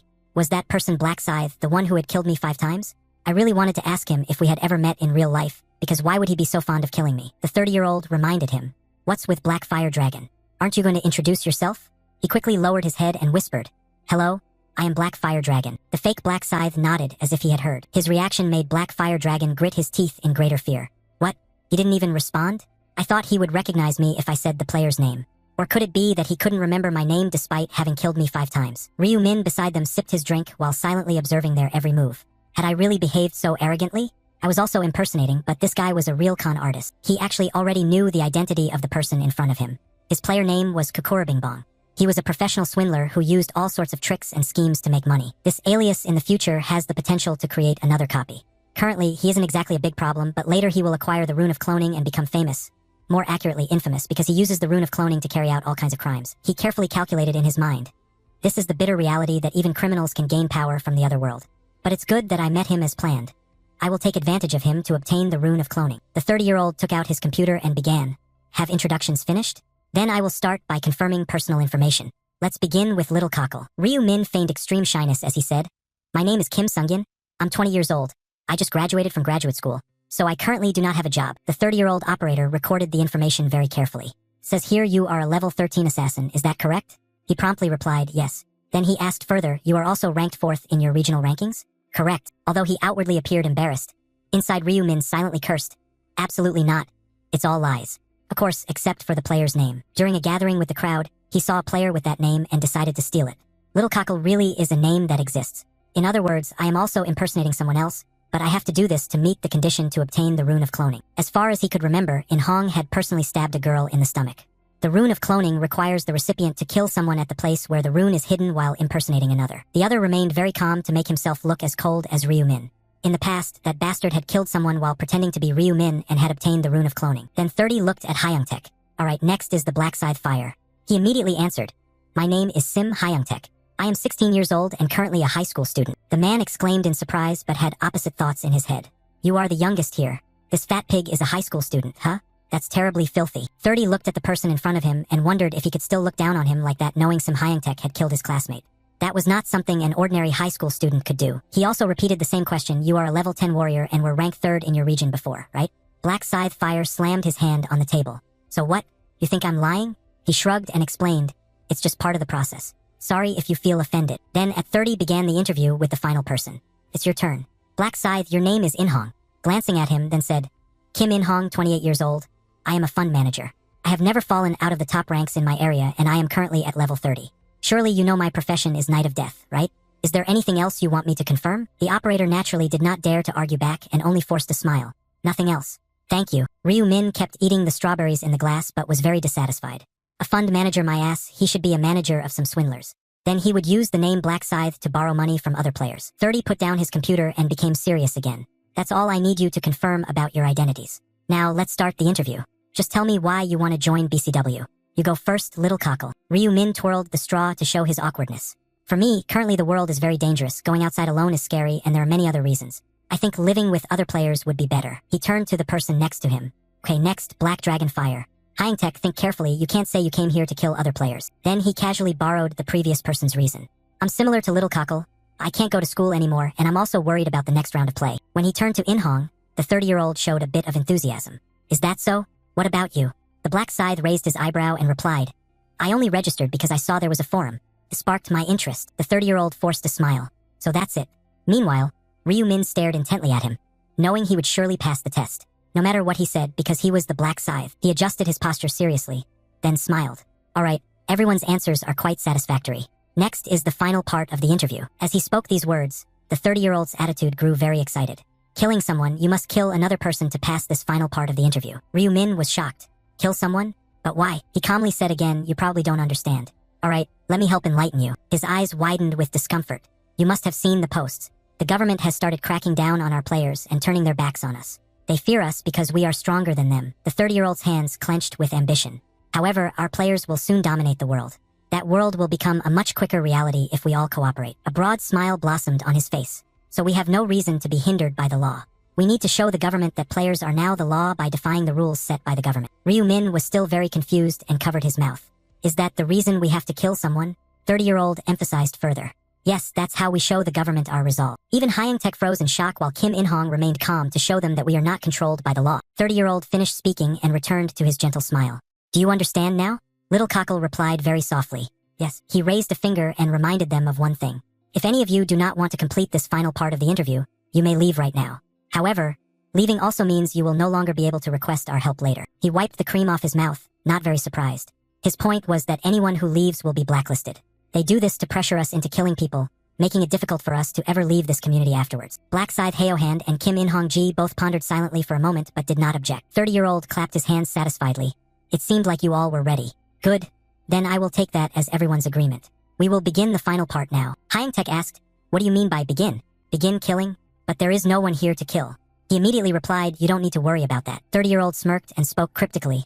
I've prepared everything already. Outside, heavy rain was pouring. Black clouds covered the sky, adding to the chill in the atmosphere. The interview part is also done, so at 30 he finally took the initiative to stand up. Shall we go now? All right. At that moment, a petite girl stepped out from the shop's door. Have you guys left already? You can stay longer if you want, since you've rented the whole place anyway. He cheerfully chatted with her. No, we're in a hurry. By the way, is there a bathroom here? The girl enthusiastically pointed out. It's over in that corner. A 30 responded while rummaging in his pocket. Thanks. By the way, can I ask you a favor while you're at it? She was curious. What is it? Then he took out his key and handed it to her. Could you please take the car out of the parking lot for me? I'm in a hurry right now. The girl innocently took it and agreed immediately. Of course, don't worry. After that, she took her red umbrella and stepped outside into the rain. The car was slowly unlocked as she approached nearer inside. Then she folded her umbrella and prepared to get behind the wheel. The heavy rain made her unaware of a rough hand reaching toward her ear. Then all 10 fingers clenched tightly around the little girl's neck, causing her to scream in terror. The man kept squeezing her neck tightly as she helplessly struggled. The girl's small hand trembled violently, and her screams gradually grew faint. At 30 held the unconscious body in his arms, then smirked effortlessly. Ryu Min exclaimed in shock, What did you just do? Hyangtek was equally surprised. Why her? After placing the girl inside, he calmly urged them. What else are you waiting for? Get in the car. The car door closed, and the arm still dripping with the girl's tears slightly trembled. All 3 interviewees felt equally mixed emotions. Does he mean the coffee shop owner? The car drove along the trail, the green canopy covering both sides of the road. After a while, the wheels gradually stopped in front of a location. In his 30s, he carried the shop owner inside and guided the others. We've arrived. This is where we will conduct the final part of the interview. They opened the warehouse door, which was old and dark inside, just as they intended. The girl's body was placed on the floor along with the question from the moderator. Let's begin. Who will kill her? He was interested in Kim In-hong and immediately proposed, how about you go? Black Scythe. He responded, all right. The man in his 30s chuckled with satisfaction. Just as expected from you. Suddenly, another voice interrupted their conversation. Wait, he then focused on the young man in the pink jacket. What is it? Little Cockle. Ryu Min hesitated as he spoke. Can I do it? That request made him sneer. You want to do it? Interesting. I didn't expect much since you seemed quite shy. Since the outcome was the same, he had no objection. For me, it's fine. Black Scythe can let him do it. Kim In-hong said nothing but nodded in agreement. Then Ryu Min slowly walked toward him while Kim In-hong went in the opposite direction. As they passed each other, the imposter whispered to him, "Make sure you do well. I just helped you." Ryu Min's cold gaze glanced at him. "Thanks. I'll make sure to use the rune of cloning well." Hearing those words, Kim In-hong was surprised and turned around. "Runes? Are you talking about?" And at that very moment, two arms suddenly shot out right in front of him. Ryu Min decisively twisted in a way that shattered bone and flesh, bringing him down on the spot. Kim In-hong's neck was bent sharply backward, definitely broken. The man in his 30s looked at the scene before him in fear, eyes wide open. The man in his 30s clutched his head, trembling all over. What is this?" He panicked and shouted. "What did you just do? You dare kill the Black Scythe? Are you crazy?" Ryu Min turned back, slightly annoyed. "Hey, too noisy, man." The man in his 30s fell silent, not daring to say a word. That gaze seemed to look at a prey, as if something had changed. What had really happened? The system announced, "You have killed someone while impersonating another. You have met the hidden condition. You have discovered the rune of cloning, a secret rune located in a predetermined position." The acquired rune automatically engraved itself onto the player's body. A golden yellow light danced around him. Ryu Min happily exclaimed, "Good. Finally, a reward for impersonation." 30, he stammered, questioning. "You at least say something? Why did you kill the Black Scythe?" Hearing this, he calmly reached out and took off his mask. "Why?" Ryu Min wore a plain mask and said, "Because he is a despicable bastard trying to impersonate me." 30, not understanding what was happening, asked back, "Impersonate? How so, you?" Then he pointed to the shop owner. 30 asked urgently, "Did you have to kill that woman, or why did you kill the Black Scythe? Answer me quickly." Ryu Min, still indifferent, took the black bag beside her. "Because he is trash, and I'm trash too." He covered the coffee shop owner's head with that bag. That contemptuous remark stunned at 30. "Huh? If you're so good, say it again." He pulled out a weapon, his face twisted with anger. "You just said that." Ryu Min remained silent, summoning out a scythe. A blood-red aura enveloped the weapon, surprising at 30. Holding the oversized scythe, he spoke, "I said you're trash. So? Am I wrong?" 30 froze, unable to move. What was that scythe? Could it be his main weapon? Looking at the bizarre scythe, he searched through his memory vault. He had never seen a player wield such a large scythe. No, wait, as if realizing something, at 30's mouth opened wide enough to fit an egg. A player wielding a giant scythe. The words just spoken by the person in front of him replayed in his head. "Because he is a despicable bastard trying to impersonate me." Impersonate? Wait a minute. Ryu Min looked at the person who seemed to have gradually realized and spoke. "Do you understand now who the Black Scythe is?" He stammered in response. You are the Black Scythe." Ryu Min looked at that pale face and added, "I'm sorry for lying." The man's hand trembled uncontrollably. So it was true. This person was not the little cockle I knew. He was the real Black Scythe. He knelt down pleading, "Lord Black Scythe, I deeply apologize for mistaking you.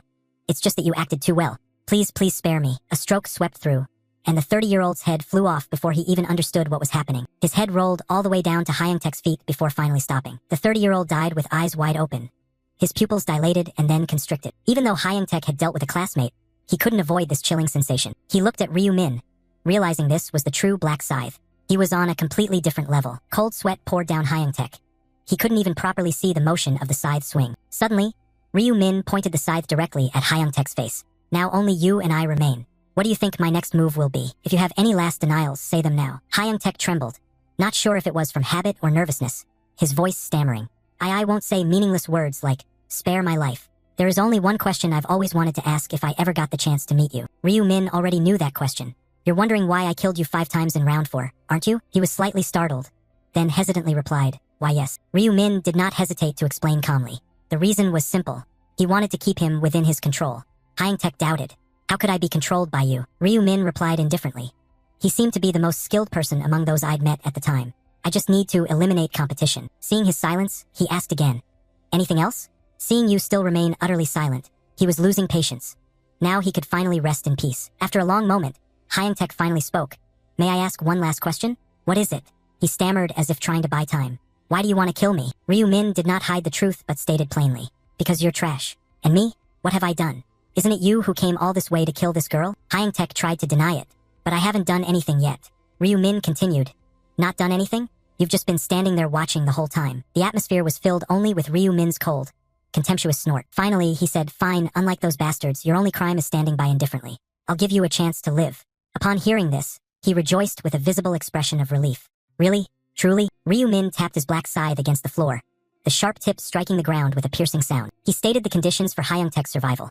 He must now give up everything he has. Though he looked arrogant, the moment he was threatened, he laid all his equipment out on the floor, He remarked that this guy actually had many useful things. Looking at all these items, an idea to make money popped into Ryu Min's mind. If I sell all the items he bought at the shop, I could earn about 2,000 gold. Hyangtek scratched his head and said, I even handed you the equipment I use. This really is my entire property. I have nothing else left. Ryu Min picked up 2 amber-colored gemstones. What did I say? Seeing that he didn't take anything more, Hyangtek stood shyly beside him and asked, You aren't taking anything else? I don't need them, you can use those. You just nodded obediently. Yes, sir. Watching Hyangtek busily pack up, Ryu Min thought to himself, anyway, I can't resell those things to the shop. After putting all the items into the space pouch, Hyangtek turned and asked, So you will spare my life as promised, right? Ryu Min nodded, of course I'll let you live. A gentleman keeps his word. Hyangtek was slightly surprised, then immediately bowed sincerely and thanked him. Thank you very much. He stopped, feeling embarrassed. Damn it, he kicked the bodies of the other 2 and said, From now on live properly. Go handle these corpses if you want. Yes, he bent down to the shop owner. Ryu Min said again, I will take this girl with me. Hyangtek offered to help. Ryu Min flatly declined. No need. How could I trust you? Get lost. Hyangtek stood there watching the man slowly leave, supporting the shop owner. Only then did he breathe a sigh of relief, thinking he was going to die like that. But he spared my life. Although I lost some valuable items, nothing is more precious than life. Hyangtek rolled up his sleeve and wiped the sweat under his chin, silently wondering why he felt such an emptiness inside right now. He stood there asking himself what he had really done wrong. The guy stole his item just because he was standing and watching. Hyangtek gritted his teeth, the victim mentality rising. This was truly unfair. Recalling the image of Ryu Min leaving without permission, a murderous intent flared up in him for a moment. Isn't it true that he was completely on guard? The black scythe got a strike to the back with a pole and didn't even die. The flame of greed rose quietly, urging Hyangtek to act. What should I do? If I kill a high-ranking black scythe, my stats will multiply many times over. His pupils contracted, bloodshot with tangled veins. Yes, this was a rare opportunity, a chance he would never get again. Hyangtek tightened his grip on the axe in his hand. If he didn't seize this chance, he would regret it for his entire life. Then he moved as quietly as possible, silently praying, Don't notice me. Please don't notice me. The distance grew shorter and shorter. Hyangtek gently raised the battle pole, just a little more, and at the imminent moment, he lunged forward quickly. Right now, Hyangtek raised the pole above his head, and with all his might, brought it down. Die, you bastard. The strike hit hard. Blood splattered out from the open wound. Ryu Min collapsed onto the ground, and the shop owner lady fell down beside him as well. Hyangtek panted, I actually killed a black scythe that easily. He burst out laughing with delight. Is it really true? A black scythe killed by someone like me, a level 10? Hyangtek stomped hard on Ryu Min's body lying on the ground, kicking and cursing. You bastard, you shouldn't have turned your back on me. Who cares how high your rank is? You're damn stupid. He tightened his grip proudly, extremely excited, thanking for these stats. You fool. But after a while, nothing happened, and the system message was nowhere to be seen. Hyangtek was puzzled. Huh? Why hasn't the stat increase notification appeared yet? Normally, the message should appear immediately, right? As if sensing something he had unconsciously overlooked. His whole body broke out in a cold sweat. What on earth is going on? Ryu Min suddenly stood right behind him with a gloomy tone and said, What do you think? Hyangtek was startled and turned around in panic. Ryu Min wore a mocking pink jacket. Why are you so scared? Did you see a ghost or what? He trembled fearfully, his face pale. Why? I just killed it. Does it have a resurrection skill or something? Ryu Min slowly stepped forward. Hyangtek was shocked and turned to look. The shop owner lay there with a plastic bag covering his head, no blood reaching the blue auras radiating from his hand. He stepped forward and said, The thing you killed was my clone. Hyangtek was stunned and repeated, A clone? At the moment he was ready to chop me, my original self witnessed everything and silently clicked his tongue. The rune of cloning's power allows creating a perfect replica of oneself. He smirked to explain to Hyangtek. The thing is, it can't fight. The rune of cloning spell creates a replica with the keyword create clone, and the user becomes the soul after 10 seconds. However, the clone cannot engage in combat, nor access skills or inventory. The cooldown is 10 minutes, but you were completely fooled by it. I guess even though it can't fight, it's still useful, a very good experiment. Hyangtek angrily gripped the crutch in his hand. You tricked me. He pointed sarcastically at his own head. So why are you acting like the victim now? I'm the real victim here. You almost killed me. Hyangtek no longer backed down and retorted. You're the victim? You're the one who threatened me first. His hand summoned the black scythe, and he replied indifferently, whatever then. A strong red aura swung toward Hyangtek. He stiffened, dazed and wondered, what's happening? My body can't move? He gripped the scythe tightly and watched the head severed from his body, thinking your words were just a waste of time. Blue auras immediately surrounded Hyangtek's head, erasing all traces. The entire room was also enveloped by it. He put his hands in his pockets, withdrew the scythe. No one would be able to say this was a crime scene, of course, except for one person. He stepped toward the woman and called out. He put both hands into his jacket pocket, exposing himself. Now you're awake. How long did you plan to pretend to be unconscious? You can't fool a player like me. I can hear that thought of yours. The shop owner slowly sat up but was too scared to remove the plastic bag. I'm sorry. She hesitated and asked him, can I take it off? He crossed his arms and flatly refused. No, keep it on until I leave. Yes, sunlight streamed in through the window panes. I'm gonna ask you a few questions. Will you cooperate with me? Yes, yes. He began to probe. How many customers were there? Can you remember each face? She knelt anxiously on the floor and replied. There were 4 people, one in his mid-40s. I remember his face because I spoke with him. As for the others, he stared, absorbing the information while analyzing. She was telling the truth. Once he had what he needed, he cut her off. All right, that's all. She hesitantly asked, so I'm safe now, right? Is it all over? Before letting her go, he carefully reminded her. Yes, you can go home now, but don't report this to the police. It might backfire. I understand. She could remove the bag after a minute. The shop owner nodded in response. Yes. The sound of counting rang out along with heavy breathing. 1, 2, 3. The woman removed the plastic bag from her head as the count approached the final numbers. 58, 59, 60. She looked around bewildered. What just happened? After a while, the shop owner finally regained composure. There's nothing here at all. This can't be a dream, right? The towering skyscraper apartment buildings glittering in the sunset. He stepped into the house and called out loudly, Ryu-1, I'm home. Ryu-1 hurried out to greet him. Hello, sir. He was startled, his attention caught by something. Then he asked curiously, that's my jacket, where have you been? Ryu-min hesitated a little before answering. Well, he avoided the question and went into the house. Exhausted. So tired. Really tired. He hurried after him and asked, where did you come back from? Have you eaten dinner yet?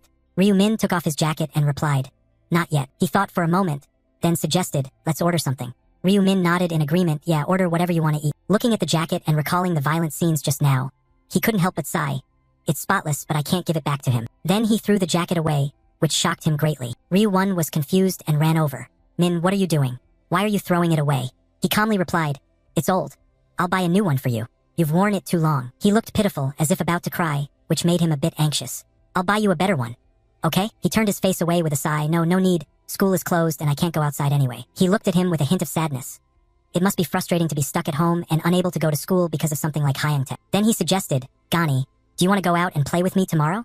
Hearing that, his face immediately brightened. So easy to console. Ryu-min told Rugon that they'd have dinner quickly and go to bed early, and he happily agreed at once. The next day, Ryu-1's face sparkled with delight at all the sights before him. It had been a long time since he last came here. He looked at his excited face and thought quietly that life had been tough lately, so he hadn't been able to take him out. The 2 brothers stood out in the crowd.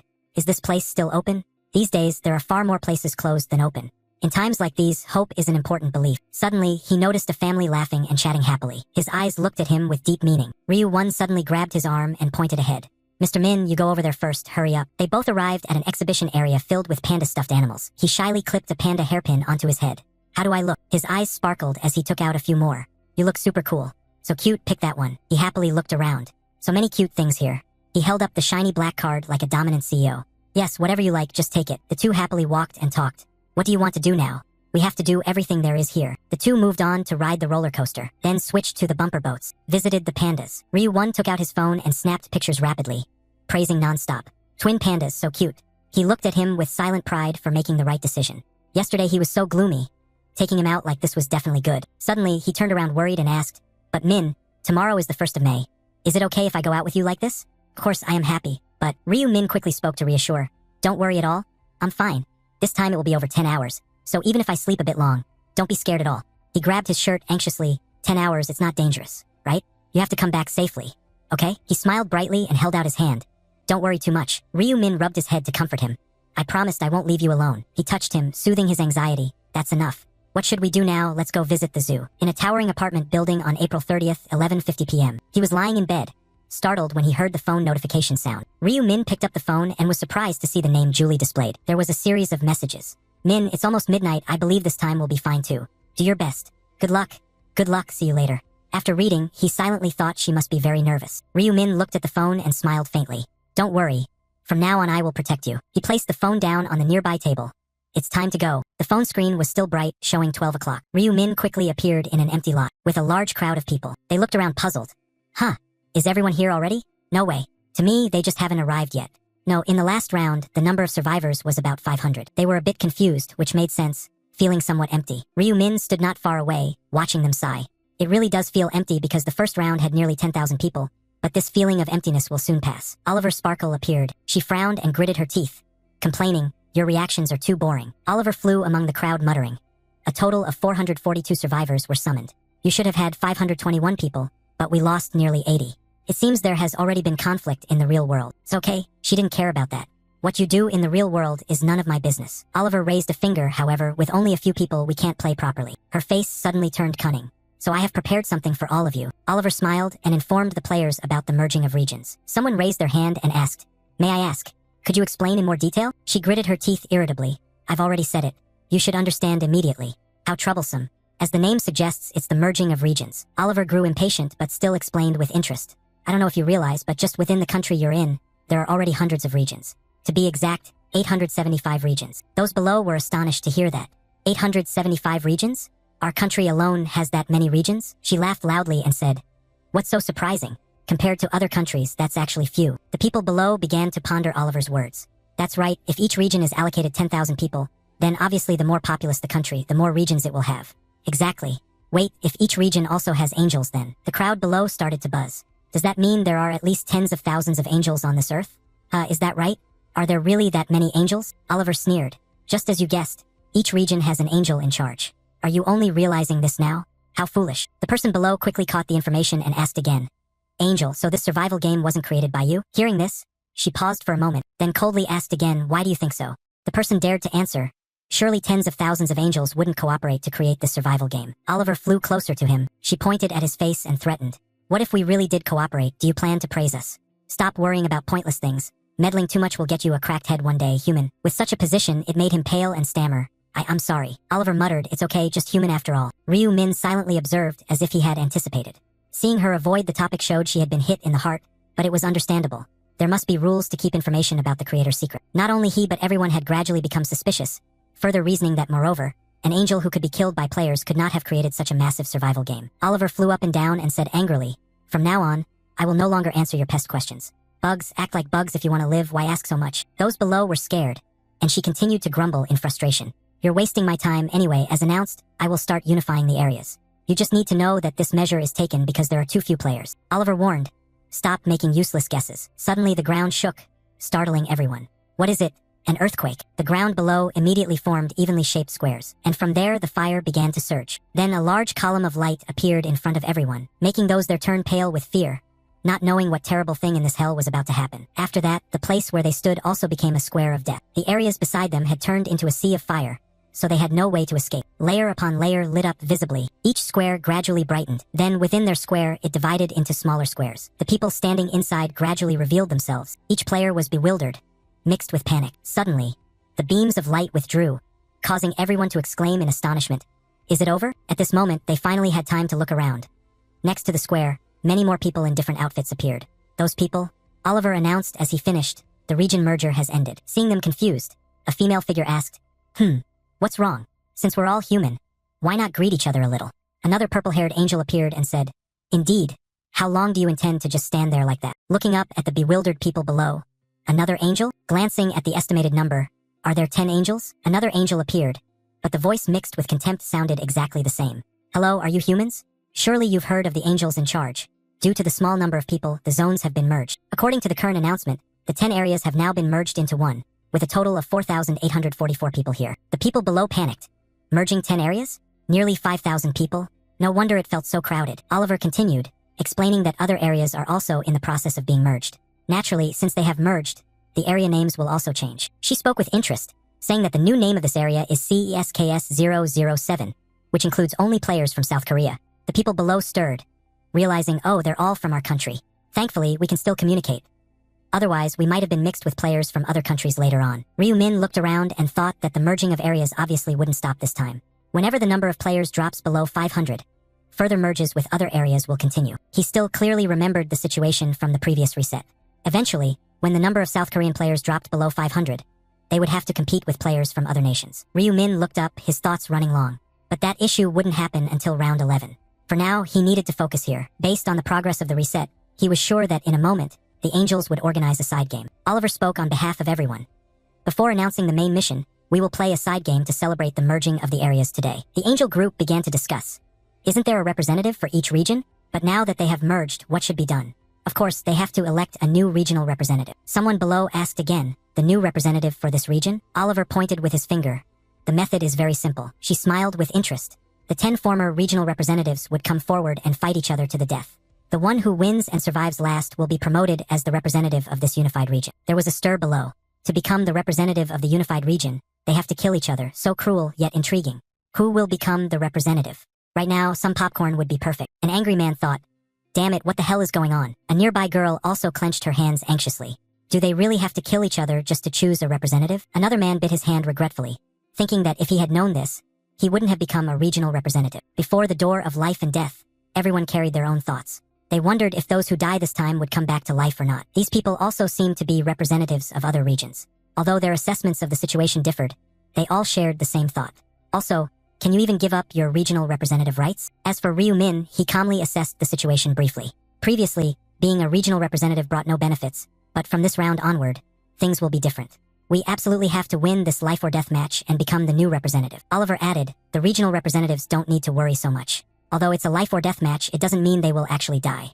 After the game ends, all representatives who have died will be revived. One outspoken person thought to himself with excitement, will he be revived this time too? However, everyone was thoughtful about the vague rules of this new round. Oliver crossed his arms and recounted, judging by these expressions, it seems everyone thinks becoming a representative doesn't bring any benefit, right? The representative can wield dominion rights. He continued before everyone's astonished eyes that this is the authority to command players of lower levels than oneself. Whether or not that person agrees, you can freely control that player within the region, an upgraded version of command rights. Of course, the usage limit is 10 times. Furthermore, if the representative dies, this authority will transfer to someone else. Oliver asked sarcastically, but it's still attractive, isn't it? Being able to influence others like that. Those below still hadn't fully absorbed it. Really? You can freely control anyone, whether or not that person wants to. Oliver quickly declared, you all must be motivated now, so once you're ready, we will proceed with the side game. Another angel spoke thoughtfully. Since the areas have been unified, we also need to decide which angel will be the representative. After speaking, all the angels fell silent. Is there any angel willing to volunteer? So, raise your hand. The one who just asked sighed deeply. I knew it, I just asked a pointless question. If any angel volunteers, that one is quite unusual. The angel next to him calmly added, it's confirmed no angel wants to be the representative. So what should we do? Does anyone have any suggestions? Hearing this, the proposing angel became even more interested.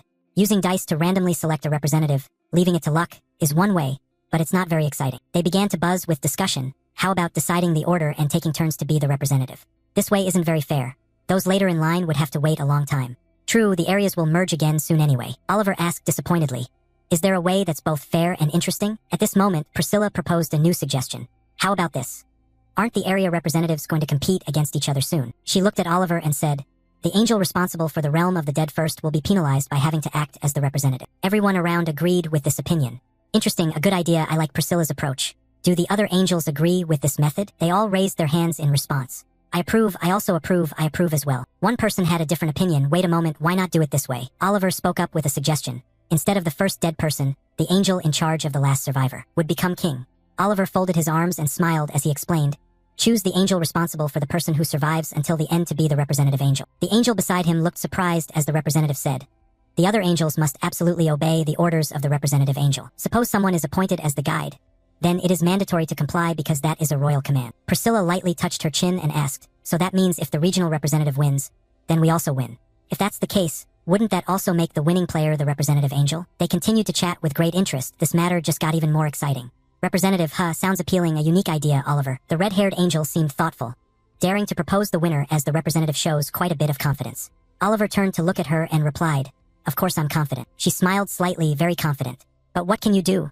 My regional representative is no ordinary person. From the start until now, the player has never let go of the top spot in the corresponding region. Oliver laughed provocatively. Oh really, the stupid regional bird stands at the top of the corresponding area, and you dare to mock me just for that? She thought of Ryu Min with great pride.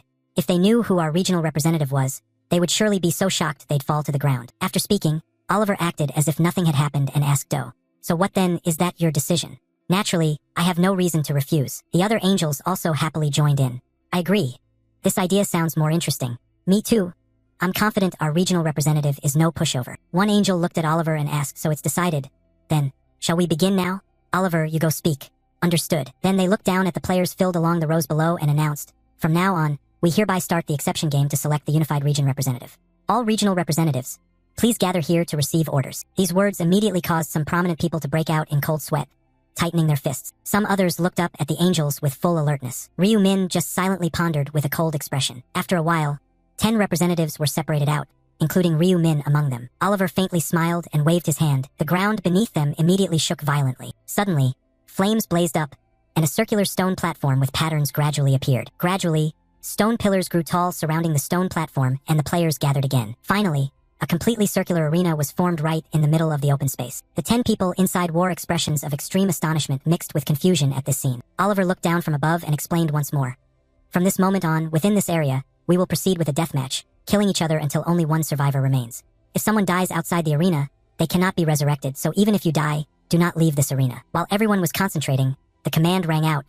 Then, let's begin. The 10 quickly stood apart, remaining highly alert to those around them. Ryu Min also dared not attack hastily, choosing instead to silently observe. A regional representative glanced around the arena, thinking that killing the other 9 here would make him the unified regional champion. Right? He looked at a blonde man and 2 girls in front of him who were all sizing each other up.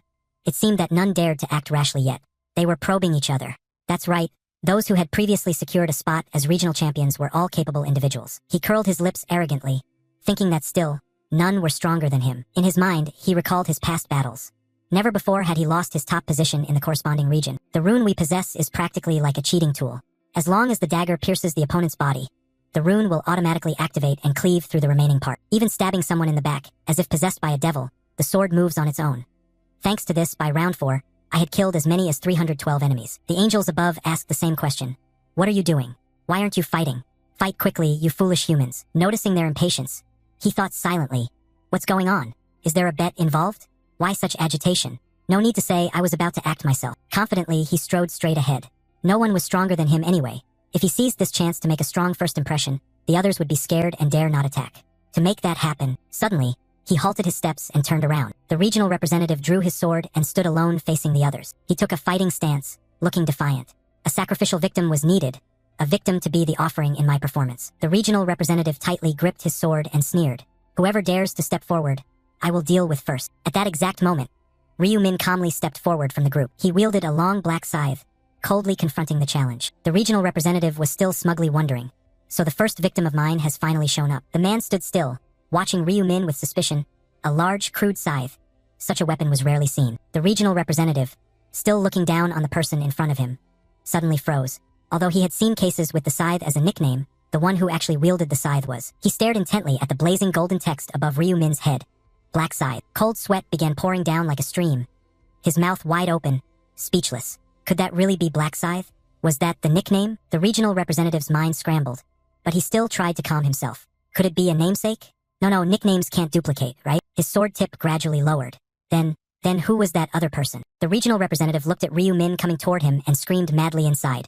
That truly is Black Scythe. The top of the entire regional rankings? Level 30? The angels flying high above looked down, curious why that player had suddenly gone dumbfounded just after eagerly moving forward. Oliver glanced at the red-haired woman anxiously biting her nails and asked mockingly, Priscilla, isn't that guy your regional representative? She didn't answer, but her expression showed extreme agitation. What was that foolish human up to now? She looked at the current situation of the 2 below and wondered why they were just standing still like that. Suddenly, a mocking laugh rang out, cutting through her line of thought. The red-haired angel turned irritably, her face cold with questioning. Oliver, do you find the situation really amusing now? Oliver laughed triumphantly, looking at her. Sorry, but it's just too funny. Oliver pointed down to the guy and explained. Look at that human. Look at him trembling like a scared dog at the sight of my area's representative, your area's representative. Now paying close attention to Ryu Min, that giant black scythe is indeed very impressive. That massive scythe truly is remarkable, but to see it for the first time and not feel an aura strong enough to cause fear? She thought so and immediately turned to question Oliver. So you mean my area's representative is afraid of yours? Oliver acted as if it was obvious and replied. Doesn't it really look that way? The red-haired angel still refused to accept the truth and argued. Don't talk nonsense, Oliver. You must think number 1 in that area is a joke. My area's representative hasn't lost the top spot since round 1. Oliver gently rubbed his cheek, his eyes full of provocation as he looked at her. That area, number 1? That area isn't just anyone's to claim. My representative has never missed the top position in the entire area, right? The other angels were also very surprised when they heard this, looking down. The top spot in the entire area, where did that come from? Are you still not realizing it? The angels who often check the rankings only need to look at the nickname to know. Someone recognized him and loudly said, Oh, that Black Scythe. I think I've seen him before. Isn't he the one who always appears whenever the summary results board is displayed? The red-haired angel was trembling like a leaf.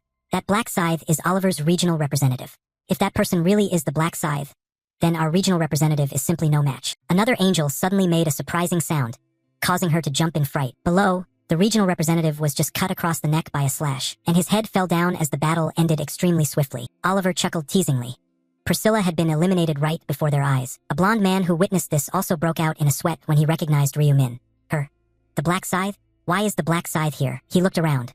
Everyone else seemed almost too scared to fight, thinking that even if all of us charged, we couldn't defeat the Black Scythe. I'll die just like that person without even being able to react. At level 30, how could I win? I'm only level 13. Then he saw him walking toward him and became panicked. The blonde man stepped back while forcing a smile to greet him, but his tone was more like begging. Oh Lord Black Scythe, it's a great honor. I never expected to share a region with the famed Black Scythe.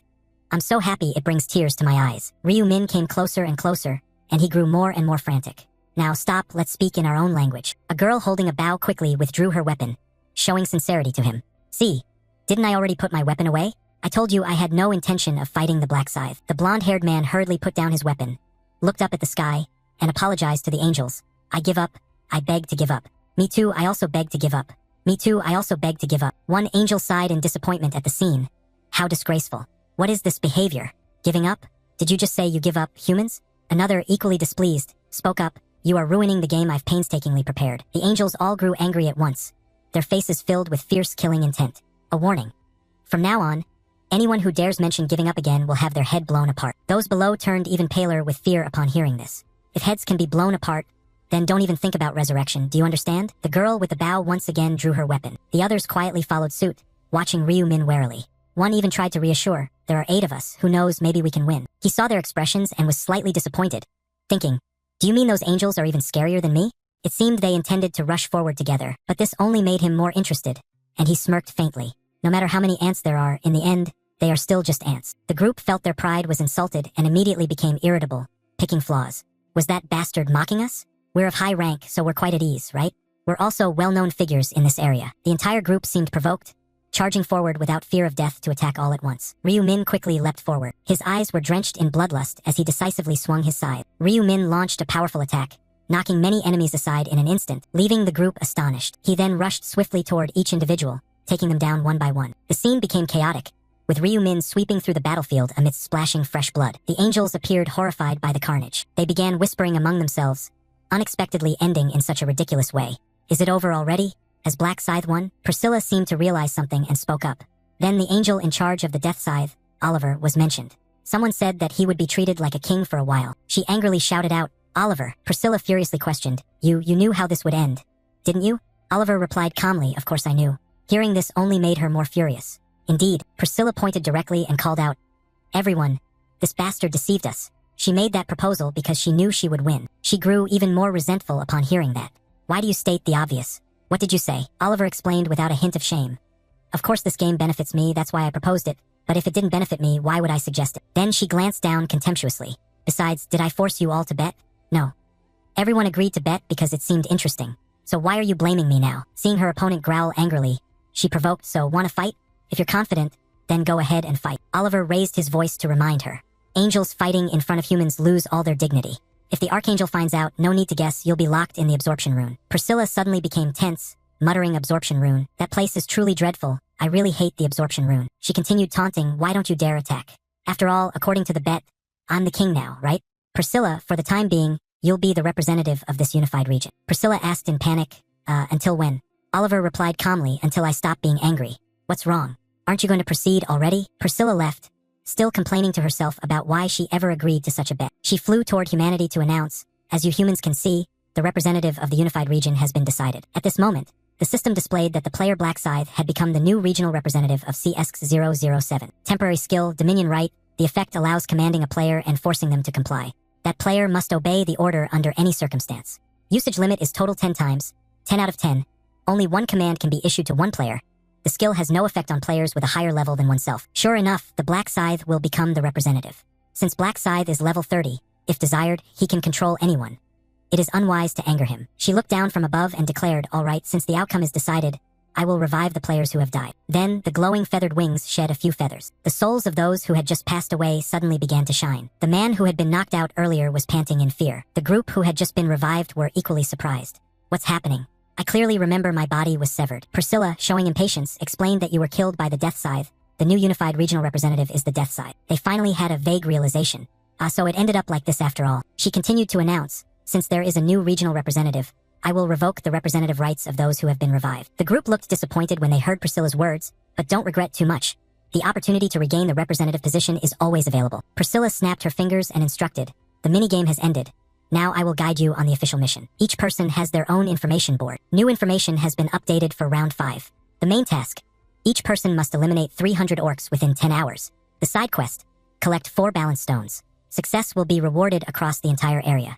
Number of participants: 77,310,228. Number completed: 0/19, 327, 557. Corresponding zone: CX007. Number of participants: 4,884. Number completed: 0/1, 211. Some skeptics asked, "What's this? Eliminate 300 orcs? Then why are so few people completing it?" Only about a quarter. Priscilla noticed their doubts and immediately threatened, "Why so much dissatisfaction? Dissatisfied because so few have completed it?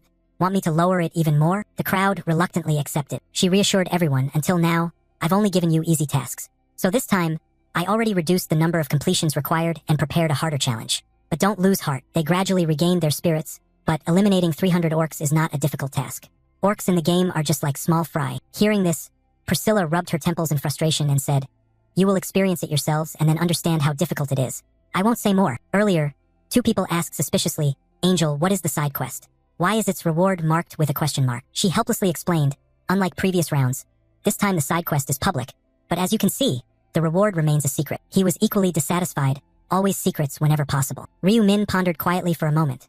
The reward for the side quest in round 5 was the balance rune, one of the 18 essential runes required. Only 1 person per area could receive this side quest reward. Of course, since it was 1 per area, other players also had chances to obtain the balance rune, but the difficulty was even higher than that of the main quest. Ryu Min's expression hardened as he thought to himself, "Moreover, even if someone completed the side quest, how many could meet the conditions required by the balance rune?" Priscilla quickly clarified everyone's doubts. The side quest for this round was to collect balance stones. If you collected all 4 stones, you would immediately receive the question mark reward, but only 1 person could claim it. Their faces twisted unpleasantly upon hearing that, because there were only 4 balance stones in the area. Someone asked, "What if no one finds all 4? Does that mean the side quest is basically void?" Priscilla smiled deceitfully. "Exactly, but don't worry, because players can kill others to steal balance stones." They were surprised. "Can you kill to steal? Like being the representative of this area?" She turned back and reminded them, "Yes, of course you cannot steal other items. This only applies to balance stones. Also, unlike previous rounds, killing means no revival, you're dead for good." Priscilla left her final words before the mission began. "So, we have announced everything that needed to be announced. You all must do your best. The remaining time until the end of the round is 9 hours, 59 minutes, and 59 seconds. Ryu Min looked at her figure leaving and immediately showed disdain. In the end, she disappeared in an annoying way. He began planning. "First, I have to quickly eliminate 300 orcs as fast as possible, then set a record." Thinking that, he quickly burst forward and left. Ryu Min ignored the chatter all around. Everyone had to turn their heads to watch his figure glide past. They whispered and murmured, "He just passed by. Lucky me. Suddenly coming close gave me a fright. I thought my heart would jump out." Someone suggested, "Where do you think he's going? Let's try following him and see." The hooded man rebutted, "Are you crazy? Follow the black scythe? Do you want to be controlled by him? The Reaper's scythe might enslave you for life." The black-haired guy analyzed, "But isn't it still better than just sitting here? No matter what, the black scythe always acts faster than us. That's why he always leads." The group hesitated for a long time and dared not follow. Someone showed doubt, "What if we get spotted while following?" Then the boy came up with an idea, "We just keep our distance and observe as far away as possible." Some still hesitated, but the black-haired guy said indifferently, "If you don't want to, stay here. I'll go alone." Saying that, he turned and walked away. They became hesitant in making decisions, until finally the group followed. "Whatever, let's go too. That's right, if it's the black scythe, it will know the way." At the small orc village, the orc stared in surprise as Ryu Min stepped out from the foliage. The people hiding in the bushes whispered, "Hey look, there's a village over there. It seems like the black scythe is heading there." Seeing the intruder, the orc growled angrily. He showed no emotion, continuing to charge forward. In an instant, the black scythe reached the orc's neck. Ryu Min decisively delivered the finishing blow. It failed to block the strike and collapsed to its knees. After taking down the first target, he advanced further into the village. Ryu Min carefully observed the orc's activities. The orcs quickly detected the intruder and became more ferocious. They rushed forward to attack. He calmly slashed across with the scythe. They angrily swung a hammer downward. Ryu Min swiftly dodged the counterattack. He raised the scythe high, gathering spiritual energy. Once reaching a power threshold, Ryu Min re-engaged in the battle. Ryu Min glided lightly over the orc corpses and pools of deep red blood. He entered one of the tents that had been set up. Moans of misery echoed inside the hut. Before long, Ryu Min had dealt with all the orcs. The players who were following still stood and watched from start to finish. The crowd instantly brightened up. Turned out it was nothing serious, just orcs after all. They must be about the same level as the gnolls I caught before. Could it be easier because it's the black side? Someone spoke up to warn, don't be complacent. That's right, better to be cautious. Then instead of standing here, let's quickly sweep through an orc village like his. Agreed. The player covered himself carefully, calculating. In the near future, I'll probably have to act with this group. Come on, let's move. Looking at that group, he would surely be useful. I'll observe from behind a little. If the situation is stable, I'll break off. For now, the more meat shields, the better. Another pointed ahead and shouted, that's another orc village over there. The group couldn't help but exclaim in surprise. This one is much bigger, about 3 times the size of the previous village. A large orc stood on the watchtower blowing a flute, signaling that someone had infiltrated. The whistling echoed through the air. In an instant, the orcs rushed out. They were excited moments ago, now overwhelmed with fear. What is that? Why does he have a bugle like that? Did he just call other orcs here? Could it be? A large force rapidly came out to meet them. Each orc child was much bigger and stronger, running over boldly. With overwhelming numbers, the orcs immediately surrounded the group. The group of players froze in place. They couldn't hide their panic as countless eyes stared daggers at them. The group, no longer calm, exclaimed, damn it, I thought this orc village looked bigger earlier, but I didn't expect there to be so many, probably more than 50. The black-haired guy replied. The one who was panicked earlier asked, hey, what do we do now? Someone snapped back irritably. Damn it, what do you mean what do we do? We have to fight for our lives. In an instant, the orcs charged forward to challenge. They still tried to reassure each other, they're just more of them, but these damn orcs aren't that formidable. Kill them. In a flash, 2 weapons clashed together with a clang. He angrily swung the blade he held high in retaliation. They were sweating but still holding on. What's this? Their skills are terrible and their attacks aren't even that fast. The brown-haired young man, as if fueled with new motivation, charged forward. He showed an arrogant expression. Fine, they really aren't that formidable. But the brown-haired guy's satisfaction was short-lived.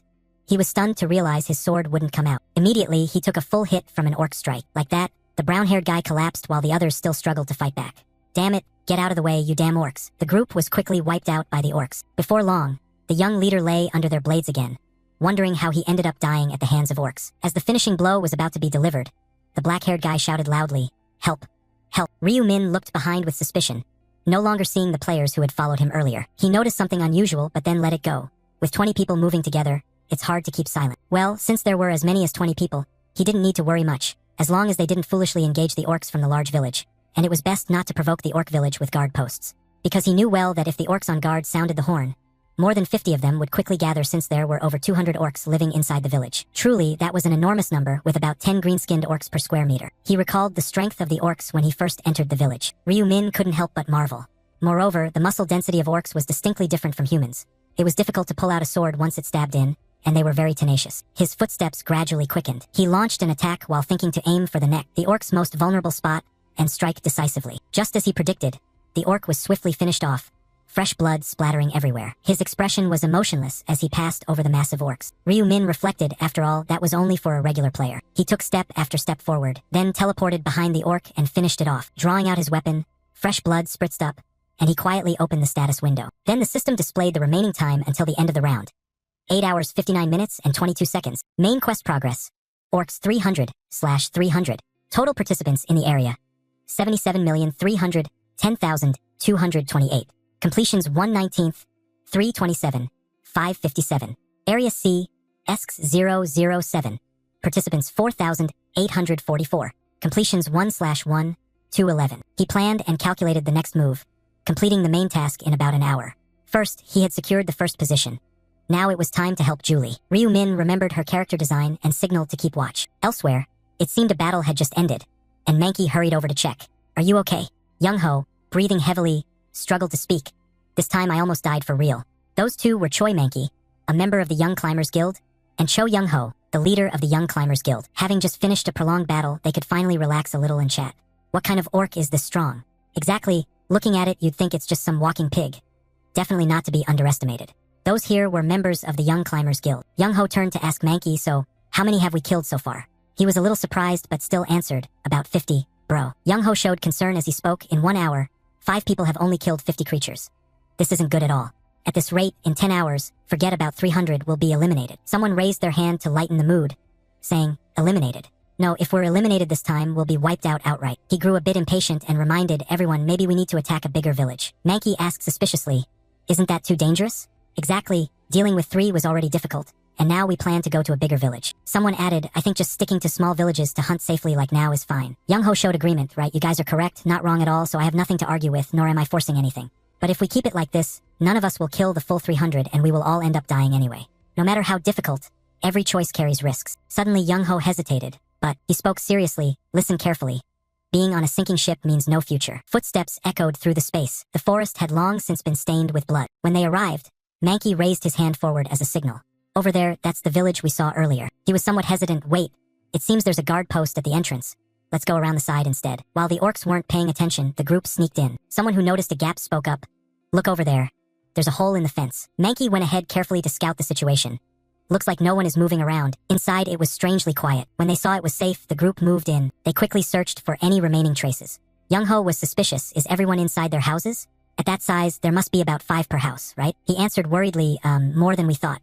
Lowering his head, idiot, it's hopeless. Someone came up with an idea. We have no choice but to go house to house and raid. Young-ho agreed and urgently gave the order. All right, since we've made our decision, let's move in. He nodded in agreement. Yeah, with just 5 of us, we just need to take advantage of the element of surprise to deal with them easily. He carefully reminded them, start from this house. When I give the signal, everyone rushes in. The group prepared to take combat positions, unable to hide their tense expressions. Then they resolutely advanced inside. Approaching the door, Young-ho pressed his ear close to listen. Then the group quickly broke down the door and entered. Everyone's faces were filled with panic at that moment. They were startled and shouted loudly.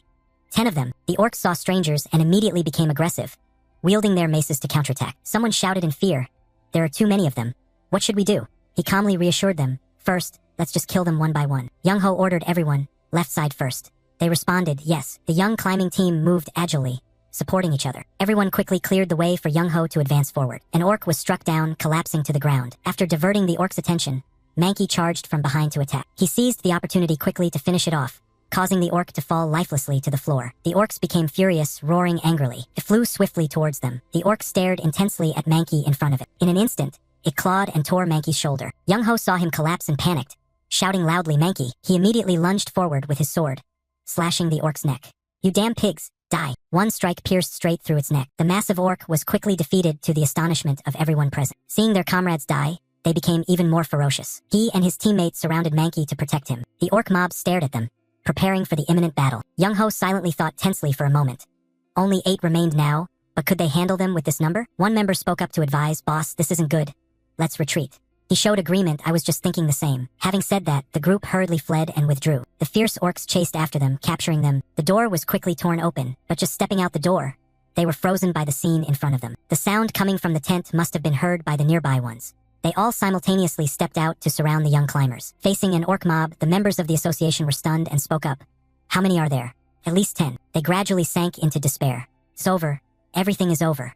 Has it really ended? Young-ho didn't give up. He calmly ordered, raise your weapons. The bloodless group looked awkwardly at their boss. Now it's really over. The time spent with everyone has truly been enjoyable. Young-ho became as serious as ever. Does anyone know why they haven't killed us yet? He then told everyone, if you want to know, quickly observe the expressions of those orcs. The orcs laughed heartily among themselves, and they couldn't help but tremble before that sight. He pointed at them and said, these guys are mocking us. We tremble like mice, so they find it amusing. Young-ho loudly provoked, are you angry?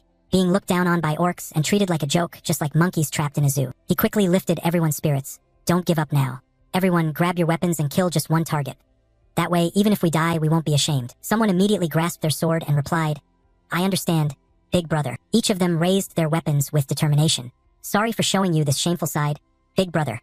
Even if I die, I will stay by your side. The orc group lost their earlier amusement and began to take things seriously. Young-ho whispered to his comrades, when I give the signal, we will gang up on them one by one. Understood?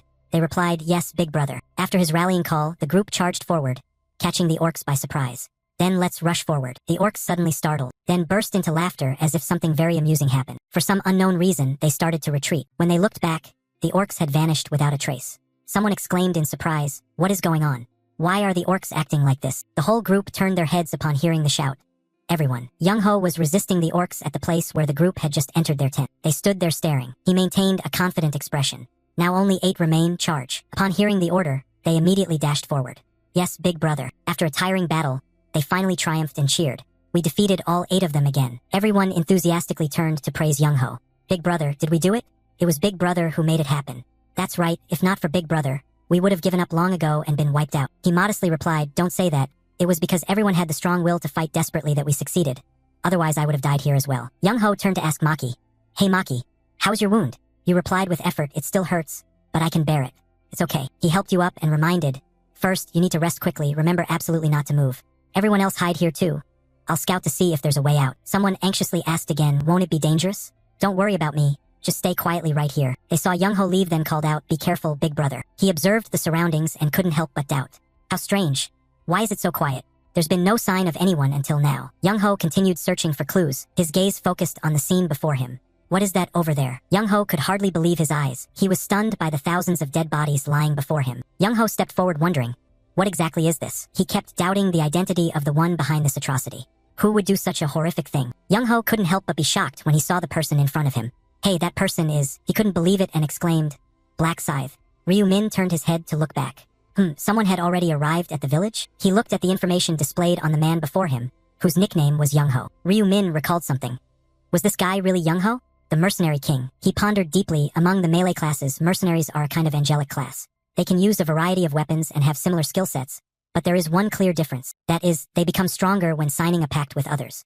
For this reason, most players with the mercenary profession form groups with acquaintances or sign pacts with the mercenary king. Young Ho was also the person he was thinking of. The mercenary king is the only class that can command mercenaries through a pact, and when mercenaries sign a pact with the mercenary king, they receive additional effects. Therefore, for mercenaries, there is no reason not to sign a pact. Ryu Min held his scythe, silently thinking that the man before him, Young Ho, was indeed that unique class, the mercenary king. Seeing Young Ho flustered made him think. They couldn't have expected to meet the mercenary king in a place like this. Noticing Ryu Min's gaze, Young Ho spoke up. Hello to you, Black Scythe. Ryu Min asked in surprise, you know me? Young Ho immediately replied, of course, who doesn't know Black Scythe, the one who always tops the ranking charts. Inside him, he was as surprised as a fan who had just met their idol. I didn't expect to meet the #1 ranked player in the entire region here. If I suddenly reach out my hand for a handshake, would he feel uncomfortable? Ryu Min carefully assessed him in his mind. He didn't seem like the kind of person who would stab others in the back. He seemed to sink into his own thoughts. Perhaps that's why he could achieve the professional title of Mercenary King. To become the king of mercenaries, one must have a kind heart and the mindset of a leader. Young Ho stood there muttering, so let's talk a little then. Seeing Ryu Min stand still staring at him, he awkwardly asked, did you kill all the orcs here? He quickly received confirmation, yes, that's right, although he had somewhat guessed. When he heard Ryu Min say so, Young Ho was so surprised that he stammered. That's really hard to believe. Truly, the player who is always ranked #1 is different. Then he bowed at a 90-degree angle. Thank you. Thanks to you distracting the orcs, I survived. Ryu Min calmly replied, I didn't even know you were here. Even so, Young Ho was very grateful. I know you didn't mean it, but I still received your help, right? Seeing his insistence, Ryu Min sighed and closed his eyes, replying, all right, if you're done here, you should quickly lead your comrades away. I've killed everyone in the village, so don't worry. Young Ho asked suspiciously, is that so? But how do you know I have comrades? Ryu Min signaled from behind. Young Ho saw this and immediately turned toward Ryu Min's direction. It was his teammates who had all come out. No wonder Ryu Min knew. Young Ho, seeing the scene, was surprised. Why are you guys out here? I told you to wait there. A young man holding a sword nearby teased him, saying, we were just worried you'd leave everyone behind. Young Ho was very sulky upon hearing that, joking? Where would I go and leave you guys? Ryu Min glanced at them thoughtfully. At a glance, the 4 others were mercenaries, and it seemed they had a covenant-type relationship with Young Ho. Then he looked over at Young Ho. They followed him out of concern. Having such trustworthy teammates this early, he truly is the king of mercenaries. After some teasing, one of them recognized him and exclaimed in surprise, huh, Black Scythe? The guy next to him was equally surprised. Huh, Black Scythe, what are you doing here? Ryu Min calmly replied, holding his scythe. Nothing much. I just came for some light hunting. The one who asked smiled awkwardly. Oh, I see. Another person turned pale and broke out in a cold sweat. Light hunting means he's already taken care of everything, right? Hundreds of orcs, probably. Seeing them talk too much, he spoke up to chase them off. Once you're done, leave. He silently calculated in his mind that since he had killed all the orcs, the mid-boss would appear soon. It would be very dangerous if they got caught up in it. His words sounded like a command in their ears. I got it. Then see you next time, Black Scythe. It was a pleasure meeting you. The corpses of the orcs began to dissolve. The group hurriedly prepared to leave, but then someone noticed something. Huh, don't you guys hear anything? A nearby teammate immediately replied. Hear what? A young man responded, listen carefully. Young Ho also sensed that something was wrong and asked, what is that sound? When he asked, Ryu Min answered, it's the mid-boss, run quickly. With the vibration growing stronger and Ryu Min's words, Young Ho broke out in a cold sweat, asking again, what, mid-boss? Under the deep red moonlight, the silhouette of the boss appeared as if answering his question. The young man holding the sword asked in terror, is that a teammate? He quickly replied, no, it's an orc. The large orc monster let out a deafening roar. Wherever it passed, it created a shockwave that shattered the earth and rocks into pieces, sending dust flying everywhere. Seeing it, Ryu Min felt no panic and thought, at last, it has appeared. The orc warrior. A shard of crystal appeared in his mind. Even though he had already killed all the orcs in this village earlier, he hadn't left because of this one. To obtain the side quest item, the balance stone, he must kill it. Ryu-min smiled slightly as he thought that by defeating this guy and the bosses of the other 3 villages, he would complete the side quest. Seeing the target standing right before him, the boss immediately charged forward quickly. One of Young-ho's teammates, seeing the monster appear, asked, "Hey team leader, that guy looks angry, right?" He replied in fear, "Yeah, it seems so." Young-ho's face turned pale as he tried to shout, "Run! Run! The boss has found its prey." It raised its blade and began the hunt, and the first target it chose was Young-ho. He could only stand frozen in place, so terrified that his limbs trembled and he couldn't run away. Death was closing in as the boss's blade descended toward him. 2 nearby members witnessing the scene shouted loudly, "Team leader!" Just when it seemed he had died cold on the spot, somehow Young-ho was still alive and sitting not far from the blade. The near-death experience drained all color from Young-ho's face. His hands and feet trembled silently. Seeing he was still there, Ryu-min suddenly appeared from nowhere and used his scythe to push him aside. Whether it was a rescue or an attack, Young-ho fell heavily to the ground. Ryu-min coldly added, "What are you standing there dazed for?" Young-ho had regained his senses and looked at him gratefully.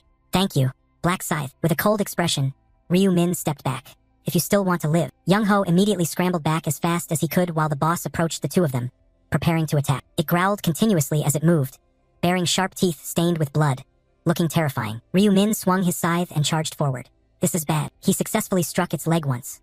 Energy continuously poured from the scythe, damaging the boss. Feeling the pain surge through it, the boss let out a piercing, agonized roar. The recent strike had thrown the boss into a frenzy. It raised its blade once again, determined to crush Ryu-min. A blow even more powerful than the previous one landed near Ryu-min, shattering the earth and rocks into pieces. But that still wasn't enough. Ryu-min had timely jumped back, remaining safe. He successfully landed without a scratch. The boss, still enraged, continued swinging its blade. Another slash came down, but the result was the same as before. Ryu-min had used teleportation to vanish. Ryu-min circled behind the boss with contempt. So what if its attack was that powerful? As long as he dodged the strike, it was done. The orc heard the noise, turned around, and growled. After continuously moving for a while, Ryu-min's foot suddenly stopped. He pushed off with great force. In an instant, Ryu-min was right in front of the boss. He swung the scythe with all his might and delivered a powerful strike to the orc. The clash between them created a massive shockwave. The boss screamed in agony. Meanwhile, Ryu-min calmly moved away to another spot. Knowing that alone wouldn't be enough to bring it down, he twisted his body and surged forward to close in on it again. The sharp scythe swung up once more. This time he aimed directly at the boss's neck with his strike. The pain shot through it, leaving it in utter misery. Provoked by him, the orc raised its weapon preparing to retaliate. Using its massive body, it swung with all its might at him. But the move was still too slow. Ryu-min easily dodged. Seeing it go berserk, Ryu-min remained as calm as usual and thought, its neck was too thick. 2 slashes still weren't enough. Having thought that, he used his strength to leap over to it, preparing to try again. The scythe swung once more, but this time there was something very different. It wasn't just simple slashes. The scythe hooked into the orc's head. Ryu-min used the boss's body as a springboard to vault elsewhere. His hand still tightly gripped the scythe as he launched into the air. Under the force of the leap, the scythe plunged deeply into the monster's neck. Ryu-min executed a graceful spin until the orc's head dropped off. The boss was defeated by him and collapsed to the ground along with its own head. Ryu-min stood proudly on its corpse. The system's chimps of experience rang out. The orc warrior had been eliminated. Experience increased by 37.73%. Gold increased by 400. Bonus gold increased by 2,000. The group of Young-ho's people not far away witnessed the whole glorious scene. A blonde guy gaped and asked, "So, did you get it down?" Young-ho was so shocked he was frozen in place, unable to speak. That black scythe. With everything done, Ryu-min slowly stepped down. The scene of Ryu-min standing next to the boss's corpse was truly proud and impressive. The system began calculating rewards for him. The player had defeated the orc warrior. Experience increased by 37.73%. Gold increased by 400. Supplementary gold increased by 2,000. Received the ring pommel sword. Received the orc's heart. Received the lowest rank mana stone draw token. Received the balance stone. Progress of the balance stone side quest 1/4. Ryu-min looked at his achievement and thought that indeed, hunting scattered monsters wasn't as good as taking down a single boss, especially since it dropped a bunch of valuable items. A new equipment appeared on the screen. Ring pommel sword, weapon category, epic grade, damage 100, effect. Each hit on an enemy grants 5% attack speed, stacking up to 10 times, durability 100 out of 100, usable from common level and above. Ryu-min was pleased when he saw these stats. In terms of damage, it even surpassed the scythe. He should sell it for a profit later. Another item caught his attention. Orc heart. An ordinary person seeing it would probably get goosebumps and throw it away. The item information popped up. Orc heart. Item category description. A hard red stone that looks like a real heart but isn't one. Players can safely use it. The image of the scythe came to his mind, but it would be a pity to discard it, as this is a material used to craft a unique item. Young-ho saw the battle was over and ran over with his comrades. Black Scythe, thank you for saving us. It's thanks to you that I and the others are still alive. But it seems like you knew in advance that the giant orc would appear. right? Ryu Min probably found them troublesome and thought he'd just give a cursory answer. Do what you think. Ryu Min replied. In other orc villages, after eliminating all the orcs, a mid-sized orc boss will then appear. So that's why Young Ho kept telling us to quickly move to another place. How kind of him. The other members were so touched they were moved to tears. Ryu Min just skimmed through things to finish the matter.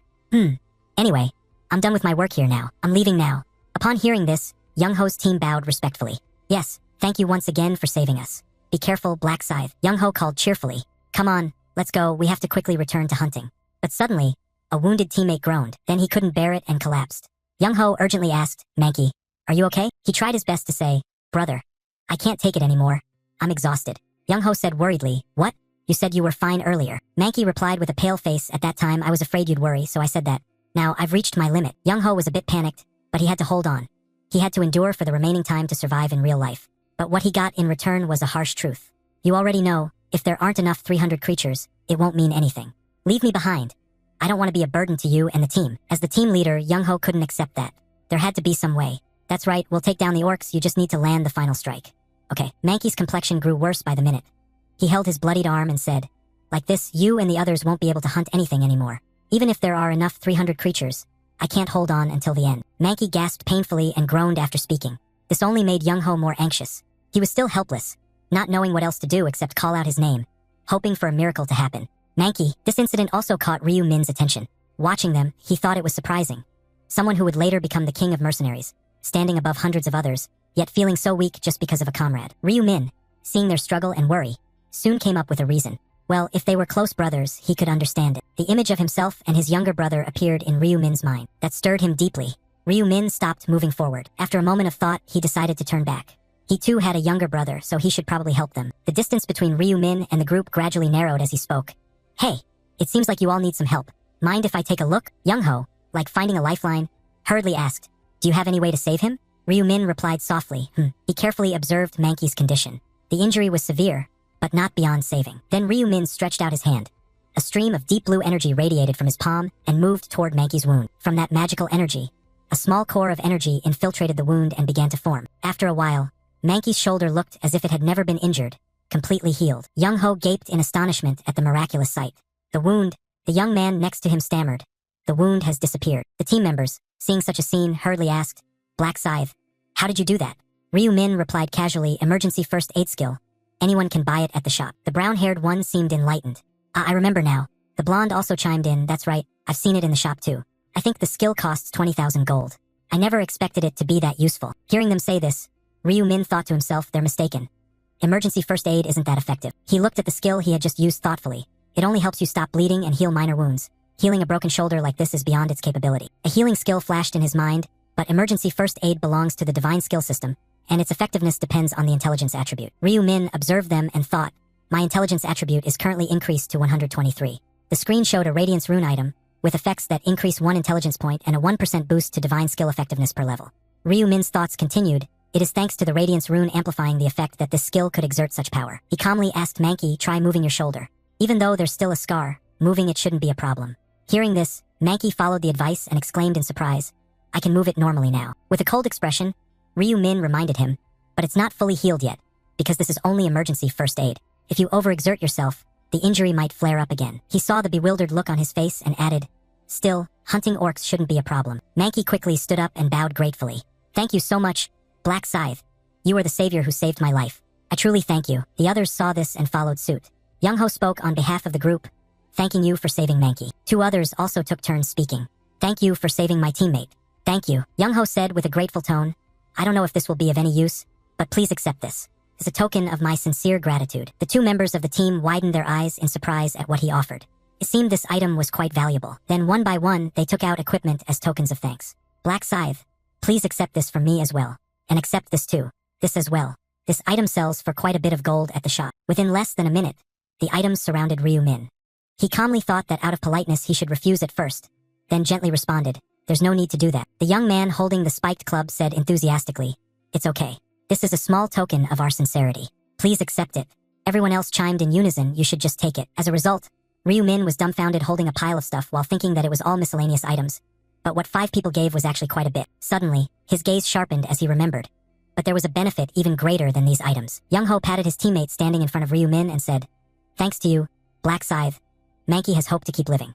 Mankey smiled and replied, besides the small token just now, I will definitely repay this debt later. He watched them happily laughing and chatting and thought, it not only made the mercenary captain feel indebted, but also gained goodwill. Achieving this advantage with just basic skills isn't bad at all. Ryu Min stored the pile of gifts they gave him into the space, then turned around and said, I'm leaving now. See you later. The whole group bowed in unison.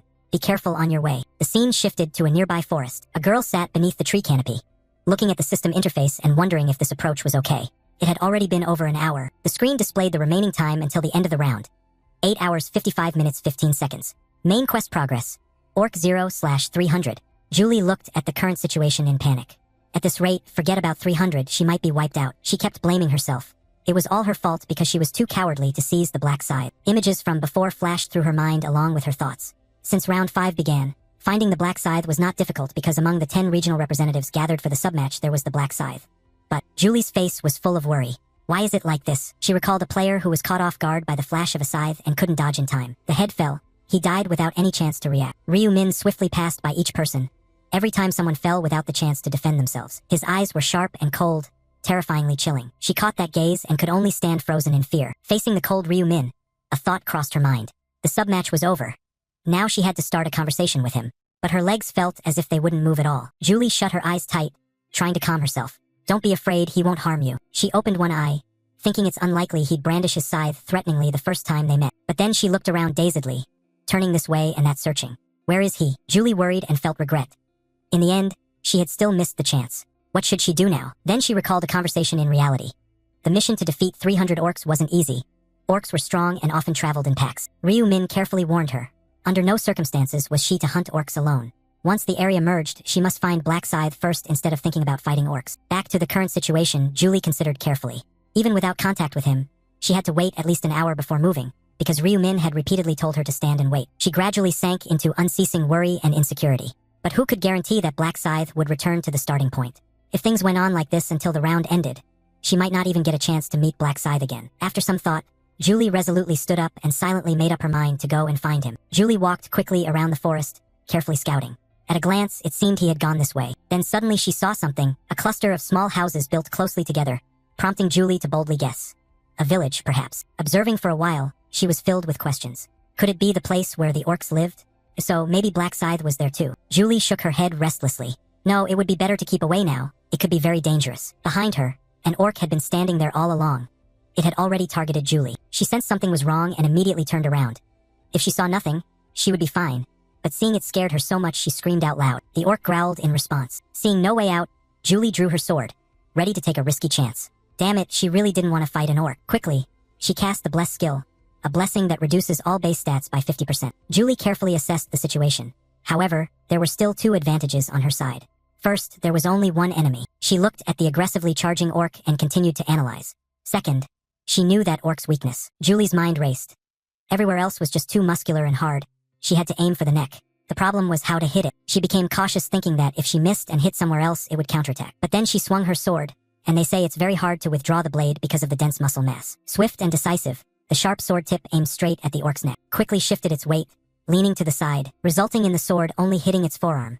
The damage dealt was insufficient to take it down. Seeing this, Julie's face turned pale. Damn, it dodged. She withdrew her sword and quickly stepped back. Looking at her sword, Julie couldn't help feeling lucky.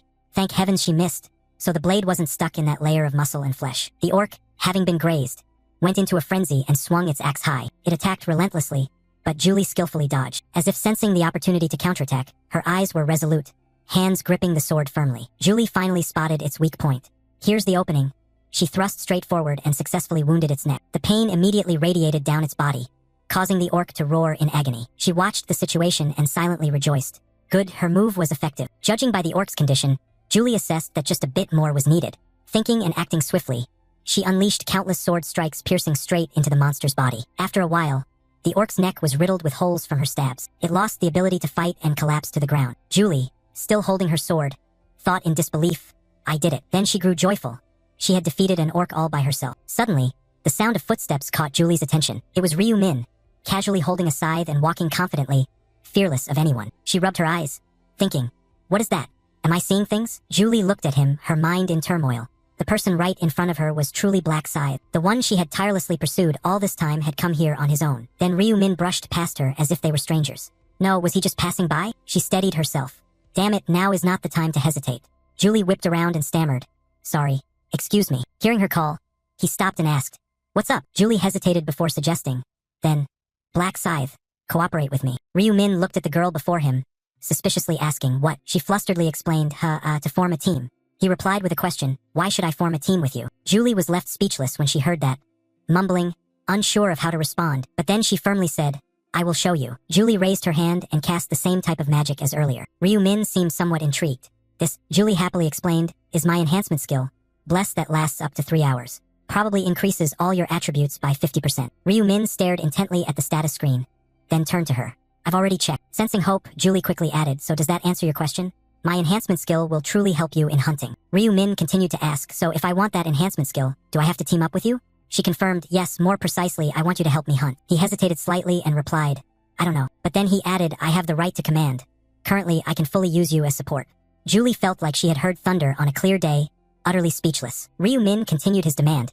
"Can you promise you won't betray me?" She regained her enthusiasm and nodded immediately. "Of course." Ryu Min extended his hand to mark their cooperation. "All right, I will trust you." He began to introduce himself. "I'm level 32 melee type."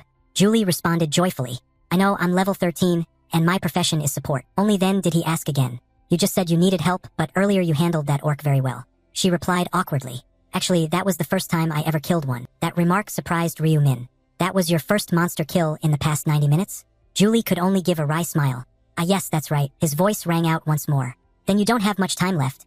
I'll help you take them down as quickly as possible." Julie knew he was strong but was still surprised to hear that. "How?" The two walked on like that through the forest. Ryu Min went ahead, and Julie followed cautiously. Seeing her standing quite far, he spoke. "Come closer and follow right behind me. If you're out of sight, I can't protect you." She replied, "All right." Feeling cared for, Julie was somewhat pleased inside. He wasn't as cold as he seemed. "I'm glad I listened to Ryu Min." They were walking along smoothly when something caught her eye. It was a group of orcs blocking their path.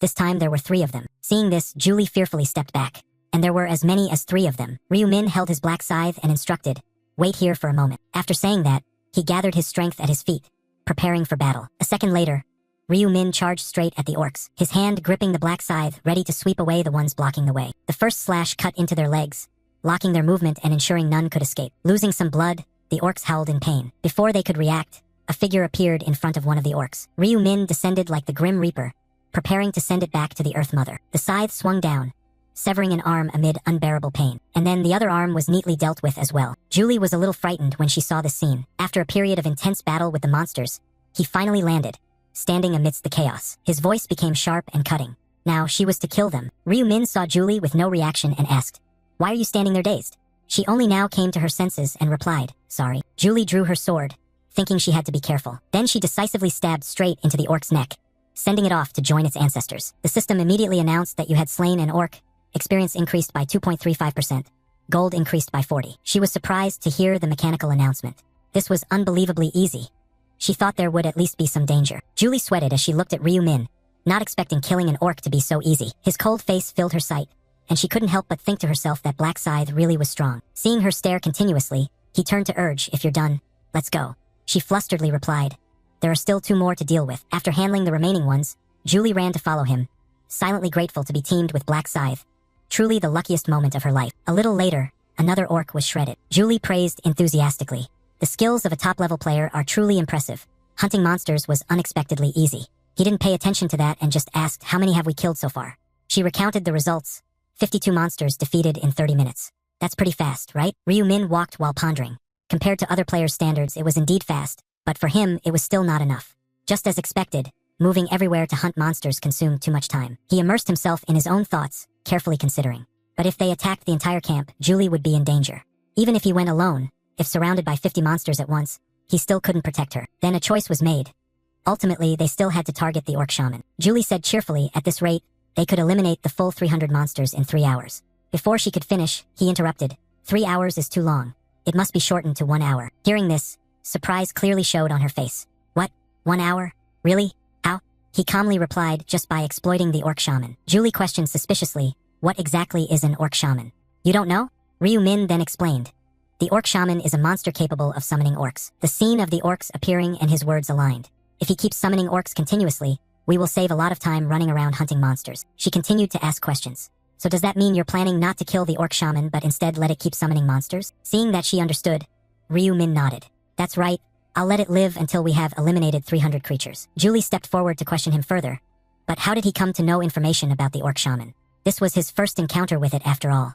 He gave a brief explanation. Before meeting you, I had a brief duel with it once. That's how I knew where it appeared. Seeing nothing suspicious, her expression softened, realizing the truth. Ryu-min spoke to reassure her. No need to worry, I will handle all the dangerous stuff. Hearing this, Julie was genuinely surprised. She looked at his figure moving forward without a word. An involuntary smile spread across Julie's lips. She hadn't expected him to be so thoughtful. Truly, some things you only understand after experiencing them. The scene shifted to another part of the forest. The two had arrived at their destination, this very spot. Standing before the village gate, Julie asked skeptically if there really was a boss in such a small village. He confirmed firmly. Yes, if you rush in thinking it's easy to attack, you'll immediately be surrounded by the orc horde summoned by the orc shaman. Ryu-min's gaze sharpened as he thought about how it was all just a trap to lure players inside. He was lost in his memories, recalling that it was the same in the previous round. Behind this village lay heaps of player corpses killed by the orc shaman. That alone was enough to show that the orc shaman was a cunning and very sly foe. The scene of each player falling one by one appeared. In other words, it is very cowardly. He walked while pondering.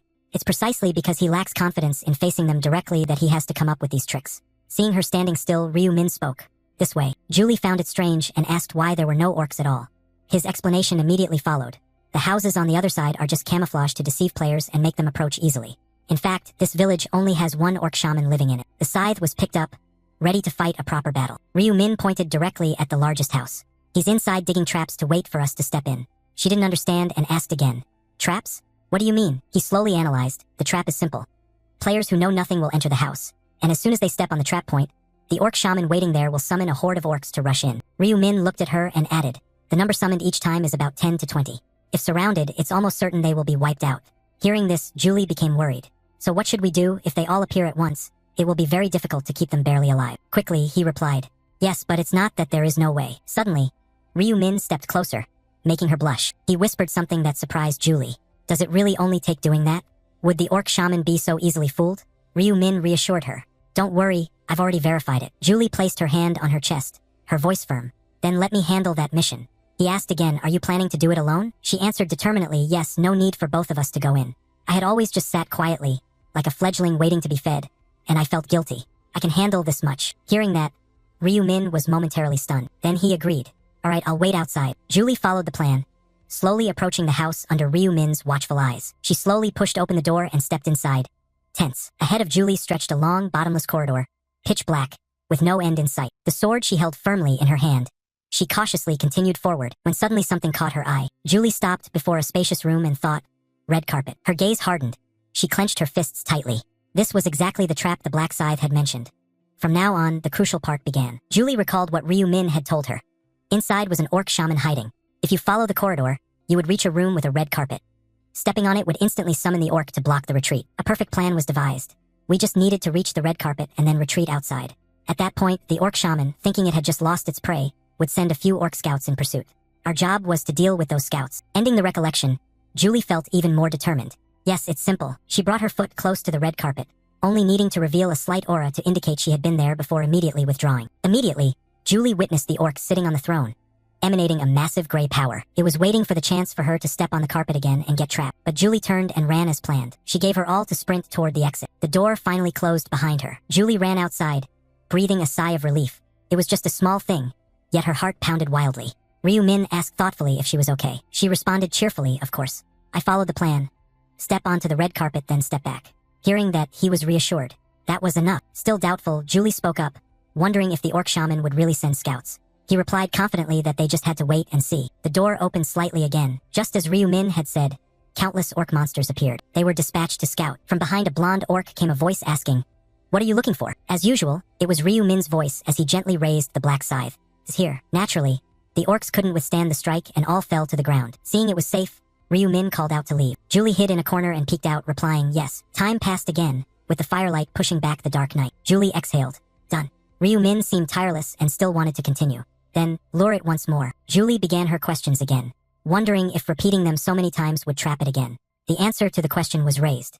Indeed, it has intelligence, but only goldfish level, so it quickly forgets. Ryu Min's face no longer showed coldness, but an unusual gentleness. Don't worry, Julie responded to him with a bright smile. Yes, the orc group was almost entirely eliminated, their bodies scattered everywhere. Julie, her face beaming, said, Black Scythe, I have defeated all 300 of them.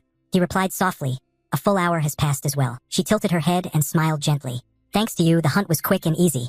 I truly appreciate it. Seeing her smile so brightly, he asked, how many levels have you gained? She excitedly replied, I've reached level 19. He encouraged her, just one more level and your profession ranking will increase. He continued to watch her, thinking to himself that when her rank rose, she would learn new skills, her current skills would strengthen, and he would benefit from that. If we want to set a record against the final boss, I need your stronger buff effects, he said thoughtfully while looking at her. I'll help you reach level 20. Once you get there, dealing with the orcs will be much easier. Hearing him say that made her blush involuntarily. Are you doing all this for me? She shyly stammered. Then, if it's not too much trouble, please help me. Suddenly, a voice from afar sounded, causing both of them to turn their heads.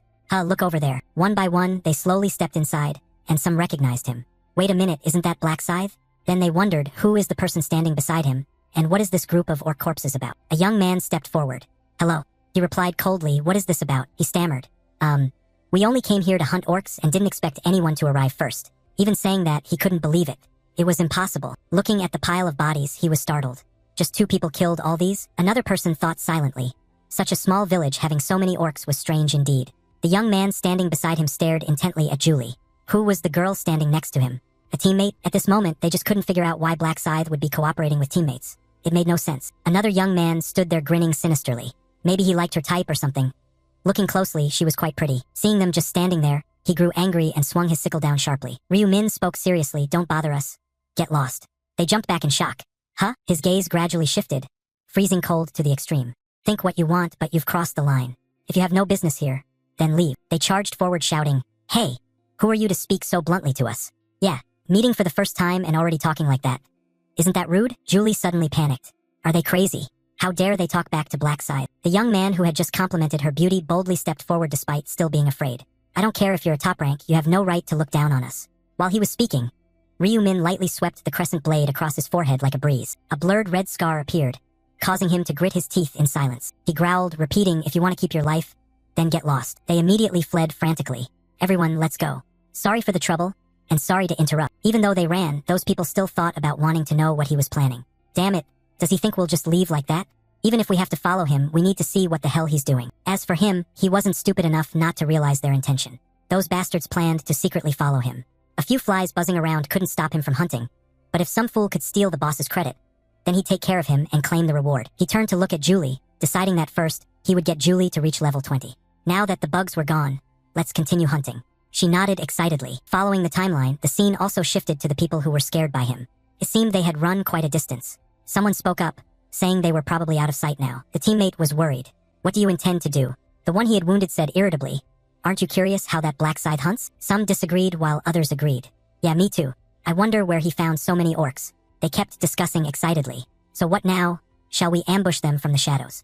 He calmly replied, we won't be spotted from afar. Don't worry. If you're scared, then go die. Scared? Nonsense. Let's go. And then they went back to where he was, hiding behind bushes, watching the 2 of them. At that moment, more new orcs appeared around him. They saw him standing still without attacking, and immediately charged like a storm. He slowly threw a punch, gently taking down one of them. With just that punch, he sent it flying far away, so strong that the orcs behind couldn't block it in time. One orc accidentally looked up, and he then launched a series of attacks, swinging the Black Scythe with precision, tearing them apart into hundreds of pieces. The remaining orcs stood dumbfounded, not understanding what happened. The people watching him were all stunned. Truly a top-tier fighter. We struggled just to kill one. One of them sensed something was off. What's going on? It seemed he wasn't finishing it off but was waiting for something. Why doesn't he just end it? The girl who was earlier is approaching it now. The restrained orcs struggled nonstop. They saw the girl come forward and immediately realized something. No way, could it be she? Is he letting her take the monster's life? At that time, they still didn't understand why. What was the Black Scythe missing that made her act like that? They kept questioning behind her back. Who was that girl to deserve such special treatment? Damn it, look at how easily she levels up. It's really frustrating. She had already gone inside by then, but they kept babbling on. We sweat and struggle just to kill one orc. They wouldn't stop even though she was fading out of sight, while someone just sat there soaking up the experience. By the time she came back to the house, they were still furious, so annoyed they could die. Really. However, one of them noticed something. There's something off. Why is that? The number of orcs kept increasing. Every time that girl entered or left the house, orcs would pour out behind her. They watched him demonstrate his abilities while wondering, isn't it strange how many orcs are in that tiny house? Wait, you mean the hut is actually an orc respawn point? Probably, otherwise there's no other explanation. Suddenly, they realized, damn it, turns out there's a respawn point right here. Those bastards have been grinding madly here this whole time. Now we get it. They told us to scram so they could monopolize the respawn spot. Once they understood, they quickly discussed, how about we wait until they leave? Once they're gone, that spot is ours. Yeah, good idea. I'd love to take it by force, but we don't have the strength. Meanwhile, Julie looked happily at the system screen beside him and her. She looked up with eyes full of satisfaction and pride. Black Scythe. I've reached level 20, and I've even learned a new skill. He softly said, congratulations. She excitedly ran over and said, my buff, Bless of Bamboo, increased from 50% to 60%. He replied silently, can you use it right now? She felt a bit rushed. Of course, she raised her hand into the air, and a green light emitted from her palm, gathering into a marvelous source of energy. A truly beautiful energy surrounded them both. This is called the skill Bless of Bamboo, increasing all attributes by 60%. The buff duration is 2 hours, 59 minutes, and 59 seconds. Her clear blue eyes shone with confidence and enthusiasm. A glowing green magic emblem appeared. It was the enhanced Bless of Bamboo. Next, here's the new buff I learned. That gentle green aura lightly extended to the crescent blade in his hand, then down to his feet, and finally enveloped his entire body. The system continued to notify. Attack speed and movement speed increased by 60% due to the effect of the haste skill. Remaining time for haste skill, 29 minutes and 59 seconds. He looked at the system panel, his face showing no change. Attack and movement speed improved. Huh? Not bad. She replied, right? I can use it for you every half hour. He grinned teasingly. I really appreciate that. She pouted. I'm sincere. He turned his back. That's enough. Let's go hunt the orc sorcerer. She hesitated. Do you need any help? He walked on leisurely. Just stay out of the way. Suddenly, he glanced aside. In the place where those guys have been watching all this time, surely those bastards are happily badmouthing us behind our backs. She smiles brightly, unaware of anything. Fine, then there's no need to worry about that. Beneath the red hue, he shows a hint of contempt. Let's see what they do with this matter. The scene shifts back to the house once more. She hides behind a corner nearby, while the others continue to watch them. What's going on? This time, the Black Scythe has entered the house again. The thick wooden door is steadily struck down by sharp slashes. He breaks down the door and bursts outside. Behind him follows a group of fierce orcs. They charge forward like hungry tigers, and his gaze is as sharp as knives, matching their ferocity. While standing, Julie senses that something is amiss. She sees him rushing forward wielding a weapon, full of questions. Why is the Black Scythe running away? Why is that? Not far away, a group of people also observe the scene. What is that? The Black Scythe is being chased by orcs. Another person adds, impossible, is that the Black Scythe? A pair of large feet appear, accompanied by the sound of a staff hitting the ground. It's the orc sitting on the throne. He raises his staff, emitting a swirling black aura. He lifts the staff, aiming straight at Ryu Min. A stream of chilling energy bursts from the staff targeting him, but Ryu Min easily steps back to evade. From the ground, under the effect of the recent skill, several orcs emerge from beneath. Ryu Min finds himself caught in a pincer move, with newly surfaced orcs in front and more orcs behind him. A young man pointed towards the orc and asked, who is that masked figure behind? Another person chimed in, he looks much larger than the other orcs. They carefully examined the orc, thinking that if he was the only one that large, he might be the leader, the boss. A perceptive individual realized that these were not resurrected orcs but one summoned. Julie stood in a corner, fearfully thinking that the Black Scythe was surrounded by orcs and wondered what she should do. Should she intervene to help? But then something calmed her down. She carefully observed Ryu Min's demeanor. That look in his eyes, he was not panicked at all. Seeing that he was unafraid, the boss raised his staff and continued summoning another group of orcs. The young man who had just nearly panicked saw 10 more orcs appear. Ryu Min was completely surrounded but showed no fear. He leapt up, dodging a mace swing from an orc preparing to counterattack. A voice said, damn, he dodged them all, he really is a monster. The youths kept discussing. This is no time to just stand still. That big guy, the one who looks like the boss, no one seems to be guarding him, right? A nearby person replied, that's true. One of them spoke in a sinister tone. Should we steal him? They hesitated slightly. I don't know, what if the Black Scythe catches us? But that one quickly reassured them, he can't catch anyone now. He's busy dealing with the orcs. Even the Black Scythe would struggle if completely surrounded like this. The white shirt responded as if in agreement. That's right, and if he asks, just say you thought he was in danger so you rushed in to help. The guy next to him thought it was okay. It sounded reasonable. Then a question was raised while Ryu Min was fighting. So, do you want to join this theft operation? Quickly, everyone agreed. I'm in. Me too. True to their word, the reckless group began moving toward the house. That scene was captured within Julie's sight from not far away. She looked at that fool and wondered, what are those people doing? Then Julie panicked thinking of a possibility. Don't tell me that while the Black Scythe is drawing all the attention, they're trying to kill the orc mage to steal the credit. The scene rewound to shortly before. Julie called out, hey, Black Scythe, she cautiously asked.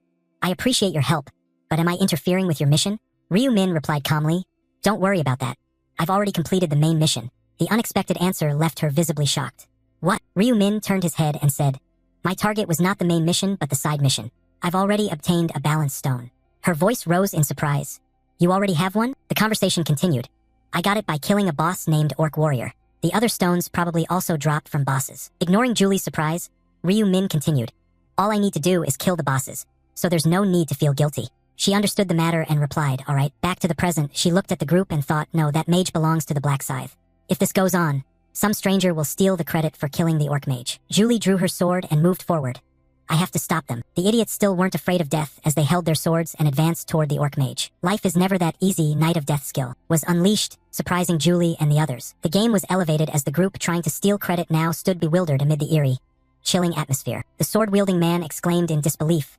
What is this? But someone quickly came up and covered his mouth in fear. Both terrified, they cautiously raised their heads, wishing they hadn't looked. After seeing it, their hearts nearly stopped. The orc mage slowly turned its head, its two eyes filled with cold murderous intent as it let out a piercing, ear-splitting screech. The group got scared and immediately turned their horses. Damn it, we've been spotted. Everyone run. Naturally, the orc wouldn't let its prey escape. It swung its club and unleashed a skill. Its henchmen were summoned to surround the 5 frogs stuck in a well. At this point, they were truly panicked. Damn it, we're done for. The orcs spared no one and began their attack. The first victim was the one with black hair. He was grabbed by them, screaming in terror like a madman. The black-haired figure, once so resolute, was now utterly miserable. He lay on the ground, desperately begging for help. Please, save me. But then a pair of feet appeared before his eyes, thinking there was hope, but instead came despair. It wasn't someone coming to save him, but an orc ready to send him off at any moment. He looked at the orc's foot descending as if falling into an abyss, screaming in despair. No. Then the blood flowed out, and the black hair darkened the sky. The scene shifted to another orc being attacked. It was Ryu Min's position. He used his black scythe to send the orcs on their way for a distance. He stopped to breathe out a long sigh. Perhaps the prolonged fight had worn him down. Then suddenly, Ryu Min's gaze shifted elsewhere. It was where the orcs were rushing to deliver the others to the afterlife. He watched that scene and thought, he had lured the orc wizard out to see what they would choose. Would they try to seize him while he was in danger? Those who intended to ambush paid a heavy price. Ryu Min looked at them falling on the battlefield with contempt. So that was how it was. Then he advanced toward the boss, growling his warning. After all, they had wasted their time lurking to ambush us. They had failed their mission and were wiped out. Catching the signal from their leader, the orcs all turned around. They charged together, intending to attack Ryu Min. Before even touching a single hair on him, red threads appeared on the orcs' bodies. Turned out to be Ryu Min's slash. It was so fast that they couldn't react in time. He attacked while thinking with delight. His attack speed had definitely increased, with blessing, agility, and an additional 50% attack speed at night. Of course, it was that way. The item information panel for the Knight of Death rune appeared, showing scythe damage doubled and a 50% increase in attack speed at night, while the night position significantly reduced the chance of being detected by enemies. Not wasting any more time, Ryu Min accelerated toward the boss, preparing for close combat. The orc wielding a staff aimed straight at him, but Ryu Min quickly circled around to the back. Just as he had done before, the scythe was placed right on the boss's neck. Ryu Min pulled with great strength, and its head fell down along with his words. Goodbye. The monster lost its head, and without a brain to control its balance, its massive body toppled to the ground. As it received its eternal slumber, the system quickly registered and displayed a notification. You have defeated Orc Shaman, gained 37.73% EXP, for 1,000 gold, leveled up. After killing it, the system also collected a new item, adding it to the massive storage. You have obtained the Orb of Eternal Rest. A series of trophy items received rang out. You received a mysterious wooden spirit statue. You received a lowest rank mana stone draw token. You received a balance stone. Side quest progress. Balance stone 2/4. Ryu Min smiled with satisfaction. He looked down at the item in his hands and silently rejoiced. I have reached level 33, and I have found an insanely powerful item. The system then displayed detailed information about the Orb of Eternal Rest to inform the player. Orb of Eternal Rest. Necklace type. Epic quality. Effect. Each time a monster is defeated, gain 1 stack, and lose 1 durability. Every 100 stacks convert into 1 attribute point. Durability 1000/1000. Requires at least common quality equipment. Description. A necklace with a cloudy gray orb, said to seal the souls of those who were murdered. Looking at the orb's information panel, he couldn't help but contemplate the attributes it possessed. The Orb of Eternal Rest gives 1 attribute point for every 100 stacks accumulated. It is similar to the absorption rune that the Black Scythe once used. However, Ryu Min did not only focus on the advantages. He suddenly recalled a critical drawback. There was a downside. Durability 0/1000. The more stacks accumulated, the more durability is consumed. This is a consumable piece of equipment. An image of another golden spirit stone appeared in his mind. However, if used together with the endurance absorption rune from the 8th ring, and if a blacksmith assists, I can restore its durability. After analyzing the item he just received, he swiftly finalized his decision. That means I can increase attributes without limit. Suddenly, Ryu Min's train of thought was interrupted by a cry. Black Scythe, where are you? He lightly turned his head to look behind, then realized it seemed the effect of the Night of Death rune was making him hard to detect. Seeing Julie searching behind, he turned to observe the people lying motionless on the ground and thought of a plan. Before dispelling the Night of Death, I should. Using my absorption rune, the bodies of the men gradually faded into nothingness. Ryu Min softly said, "Erase all traces." He chanted the spell to dispel the Night of Death. The rune also disappeared accordingly. The residual effect left by the Night of Death rune after vanishing made Julie notice something strange. Why did the place keep flickering between light and dark? Then suddenly, she darted her eyes to another side and discovered something. Ryu Min appeared right beside her.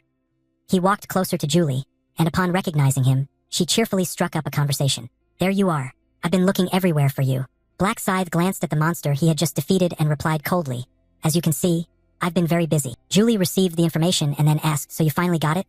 But did you see anyone else around here?" "Some tried to steal the name of the orc mage." Ryu Min took his scythe and rested it on his shoulder. He gently replied, "No, I didn't see anyone." Julie nodded to indicate she understood, but she still couldn't help but wonder. "That's strange. I could have sworn I heard shouting." The innocent girl turned to another side, thinking about what had happened to her, making Black Scythe feel guilty. After all, revealing the corpse brought no benefit. Cutting through the air, he turned away, shouting, "Hurry up, we still have to take down the next boss." Julie followed his words and walked on. Yes, they arrived at a village and defeated each monster dwelling there. The monsters' corpses fell right where they had fought. The orcs lay motionless, witnessing the noise Ryu Min was making. On one side, an orc who seemed to be the leader of this place was fighting Ryu Min. With the skills of a hunter, the orc posed no challenge to him. As fast as lightning, the Death Scythe blade moved toward the lower body of the orc. The leader's arm was severed by the Death Scythe blade. It didn't even have time to react. Next to the arm, his next target was the orc's torso. Its body was cut apart by the attack. Blood inside burst out into the air from the severed wound. The Death Scythe had ended another monster's life. After the leader fell, the system immediately displayed praise. "You have defeated the orc archer. EXP plus 37.73%. Gold plus 4,000. You received Agile Archer's Boots. You received a Rusty Arrowhead. You received a low-rank Mana Stone. You received a Balance Stone. Side quest progress. Balance Stone 3/4. Ryu Min drew the scythe behind his back. He stepped forward, looked at the system panel, then gave the order to check which item. The panel displayed detailed information about the item. Agile Archer's Boots. Type of boots. Epic quality. Defense 60. Agility effect plus 10.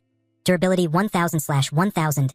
Requirement: common quality or above. Description: boots said to belong to an agile archer, enhancing agility. Looking at the boots collected shown on the system panel, Ryu Min glanced down at the boots he was currently wearing and silently analyzed. They were much better than the ones he had on now. High-top agile boots, common quality, defense 15, agility effect plus 4, movement speed plus 5%. There was no reason not to switch. He entered the adjustment panel, placed the collected boots on the control bar alongside forging with another Mana Stone. Ryu Min analyzed its use himself. If he combined it with the blue Mana Stone he had just obtained, the effect would be even better. After finishing the combination, he pressed the Black Scythe to the combine button to confirm with the system. Receiving the new setup, mechanical sounds rang out announcing the successful combination. Immediately after changing his gear, the system provided new information to the player about this choice. Agility plus 4 was added to the Agile Archer's Boots. Ryu Min nodded in satisfaction with what he had just done. Perfect, now I've taken care of all the side bosses. Without letting himself rest, in his mind appeared the image of the final orc boss. Ryu Min set a new goal. Only the high-level orc final boss remained. Unlike the others, the high-level orc had an attack rule based on time. The timer reset perfectly to 0. Black Scythe was determined to defeat it as quickly as possible. He tried to analyze. The faster the strategy, the greater the reward. The best record from the previous round was 43 seconds. Then, he immediately went with Julie to the position of the final boss. "All right, let's go." She smiled happily in response, yes. Seeing her humanoid form, Ryu Min didn't pay much attention and focused solely on defeating the target. Julie had already buffed him. This time he would surely break the record. They left the chaotic scene they had just caused. Black Scythe kept calculating in his mind, but he still wanted to shorten the time even more if possible. First, he had to reach the maximum level and then use the Orb of Eternal Rest to enhance his stats. The defeated orcs left behind were also gradually being dealt with. The system notified again. Remaining time until the round ends, 30 minutes 41 seconds. The monsters gradually vanished into the air, transforming into new items before Black Scythe's eyes. Ryu Min put his weapon aside, thinking in his head, "It's time to act. Only one more level to reach 40, but I'm out of time." The item worn around the neck suddenly glowed, clearly revealing that Ryu Min no longer regretted his decision. However, he did not feel sorrow. He had accomplished his set goal. After reclaiming the orcs' corpses, the system announced again, noting fluctuations inside the storage, adding 9 attribute points, durability 1/1000. Julie came up from behind and called out, "Black Scythe, aren't you going to continue hunting?" Ryu Min turned to reply, "I think that's enough. She couldn't help but wonder, so now, will you go defeat the final boss? Ryu-min coldly raised his hand to the side to say goodbye. Let's part ways here. Thank you for accompanying me. Julie could only shake his hand, feeling somewhat awkward. Was it really over? Alongside her words, she felt regret in her heart. Now that they were about to part, she felt a little sad. She had intended to ask if she could stay with him until he defeated the final boss. Realizing her thought was foolish, she quickly dismissed it. No, if I stay, I would only be a hindrance. It's best if we part ways here. Julie couldn't hide her gloominess in front of him, which made him pause and think. It seemed she had become attached in this short time, but high-level orcs were very dangerous, and she didn't need to accompany him. Julie raised her hand radiating power as a parting gift and said, Black Scythe, let me buff you one last time. Julie was executing a technique while bidding farewell to Ryu-min. The Black Scythe, once again, thanked him for helping me hunt monsters. It would have been very difficult on my own. She wiped a drop of sweat and pressed the option inside the newly appeared system panel. It wasn't much, but here it is. Julie took from her storage a bright blue item glowing with beautiful colors. She explained, I received this item when you guided me. I don't know if you need it, but please accept it. Ryu-min didn't let her suffer any more losses. He didn't hesitate to refuse. You should keep it. Julie shook her hand politely but still wanted to give him the item. That's not allowed. Just accepting the experience is already more than enough for me. After saying that, she thought for a moment. Actually, she had two but needed to give one to Ryu-min, so Ryu-min looked at Julie with gentle eyes. He knew she was worried about him without realizing that he was the one she cared for. And she thought she owed the Black Scythe a favor. And then the Black Scythe had no choice but to give in. He took the item from Julie's hand and said, But I also received help, so let's call it even. Then the Black Scythe turned and walked forward, not forgetting to say a word of promise. I will accept it then. If fate allows, we will meet again. Julie put her hand on her chest, anxiously watching the Black Scythe walking away. Elsewhere, Ryu-min was performing a rapid movement technique, sending a magical arrow speeding forward. The Black Scythe also followed the path it indicated. After confirming the location where he was about to set foot, the system spoke up, confirming the position of the high-level orc boss monster. The distance to the target was 1,121 meters. Ryu-min, deep in thought, fixed his gaze on the guiding arrow. It was still trackable, meaning no one had defeated it yet. He recalled the history of defeating orcs and realized that no one had ever managed to kill a high-level orc in the previous rounds. The image of the 3 orcs he had just slain appeared, with the shadow of the final boss looming behind them. The Grim Reaper's scythe knew that among the 4 bosses in round 5, the high-level orc was so powerful that the other 3 were merely considered sub-bosses. Ryu-min imagined in his mind an orc capable of matching the strength of many warriors. He conceived that perhaps it would take 100 level 20 players charging wildly to bring it down. A normal player would never be able to defeat it. Black Scythe advanced deeper into the green forest, re-evaluating the final boss. Even he had to die 4 times before winning. That was how he set the current record of 43 seconds. The system's sound echoed simultaneously. It was the noise of movement on the ground, with the distance to the target now 321 meters. Ryu-min jumped onto a tree and used the branches as leverage to propel himself forward. Black Scythe muttered to himself. This time he would break that record. Sounds arose from the branches as he arrived and then quickly departed from the trees. Black Scythe rushed forward and caught sight of the boss's shadow. The system again announced the distance to the target, 160 meters. Ryu-min suddenly felt surprised when he observed the scene before him. It was the image of a warrior being crushed. He was gradually losing his life to the final boss. The strongest orc was facing ordinary warriors alone in front of Ryu-min. A giant orc appeared. In its hand was the body of the unfortunate human. Jun-suk sat down in fear, his limbs trembling and unable to move. What was happening at this moment? How did things turn out this way? There had been no problems before. Going back to the previous time, Jun-suk was standing talking with a group of people. The orcs act together. Why don't we do the same? Join our team. He rested his sword on his shoulder, confidently introducing himself. First, let me introduce myself. I am Jun-suk, a level 12 warrior. The blonde young man beside him continued. I'm also level 12. Nice to meet you. I'm Barity Pit, a hunter. The young man wearing a robe shyly introduced himself. I am a level 13 warrior named WHWH. The name is due to a broken keyboard. They all formed a small group and began to eliminate the orcs. At first, we joined the group for mutual benefit, but everything gradually improved and everyone became more open. Barity Pit shouted to Jun-suk. Trick them into helping me. Alright, leave it to me. Jun-suk shouted loudly at an orc holding a chain. Hey you there, look at me. Thanks to team spirit, we easily dealt with a small orc village. The girl holding the trident jumped on its back and pinned it to the ground. Barity Pit, kill it. The short-haired girl, seeing the orc ready to attack, immediately warned WHWH behind. After eliminating all the orcs, everyone gathered happily to chat. I've collected enough 300. Me too. Congratulations, we all did it. Jun-suk felt very happy to complete the mission. We have completed the main task. Suddenly, feeling a bit bored going alone, he suggested to the group, it's a bit sad to split up. Should we hunt a little more? Sure, I want to reach level 20. The archer and the swordsman joined forces to take down the orc. So we continued hunting, continuously defeating it. Everyone's ranks gradually rose. You have leveled up, you have reached level 20, you have been promoted from apprentice to regular. The combo feature has been unlocked. From there, they could collect many other types of skills. We reached level 20 and learned new skills as a result. The three in the group surrounded the corpse of a dead orc and mocked them. Orcs are too easy now. It's funny how we struggled so hard with them before. Gradually, they acquired many different skills and became stronger. WHWH turned to suggest to Jun-suk to go somewhere else. But he was drawn by something. So let's try the bigger village then. Wait, what is that? A giant orc with two heads and a long tongue passed by. Both Jun-suk and Barity Pit looked in its direction, wondering it looked quite like an orc.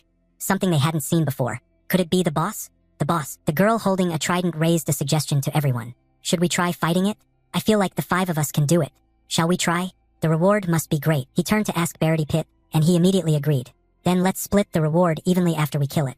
Agreed. The high-level orc was walking when it suddenly stopped. It unexpectedly turned back and let out a roar. The sudden event caught everyone off guard. Or we thought we had become stronger. The high-level orc roared louder and louder. It even stuck out its long tongue. The ground began to show deep dents. It took momentum and jumped very high into the sky. The high-level orc landed right in front of everyone, causing a strong shockwave. It aggressively raised its sharp claws. The black-haired girl was the first target of the high-level orc. After killing the first girl, it turned back and aimed at the orange-haired girl. The scared girl couldn't do anything, only crouching down. The high-level orc struck down with great force. Blood splattered everywhere. It turned away, targeting Barity Pit, who was standing nearby. The enemy was not the prey. The high-level orc quickly grabbed him, lifting him up. It squeezed Barity Pit with great force, crushing his body. The whole group was quickly overwhelmed and pushed back. Jun-suk witnessed the scene, his face darkening completely, and that was death itself. Seeing the danger, WHWH stood in front of him, but was then wrapped up by its tail and lifted up as well. The high-level orc used its tail to smash his head harshly against the ground, leaving only pleas for help. After dealing with nearly all of them, it turned to look at Jun-suk. He looked at it with terrified eyes, repeating in his mind, "I will die, I will die, I will die, I will surely die." The high-level orc advanced closer and closer.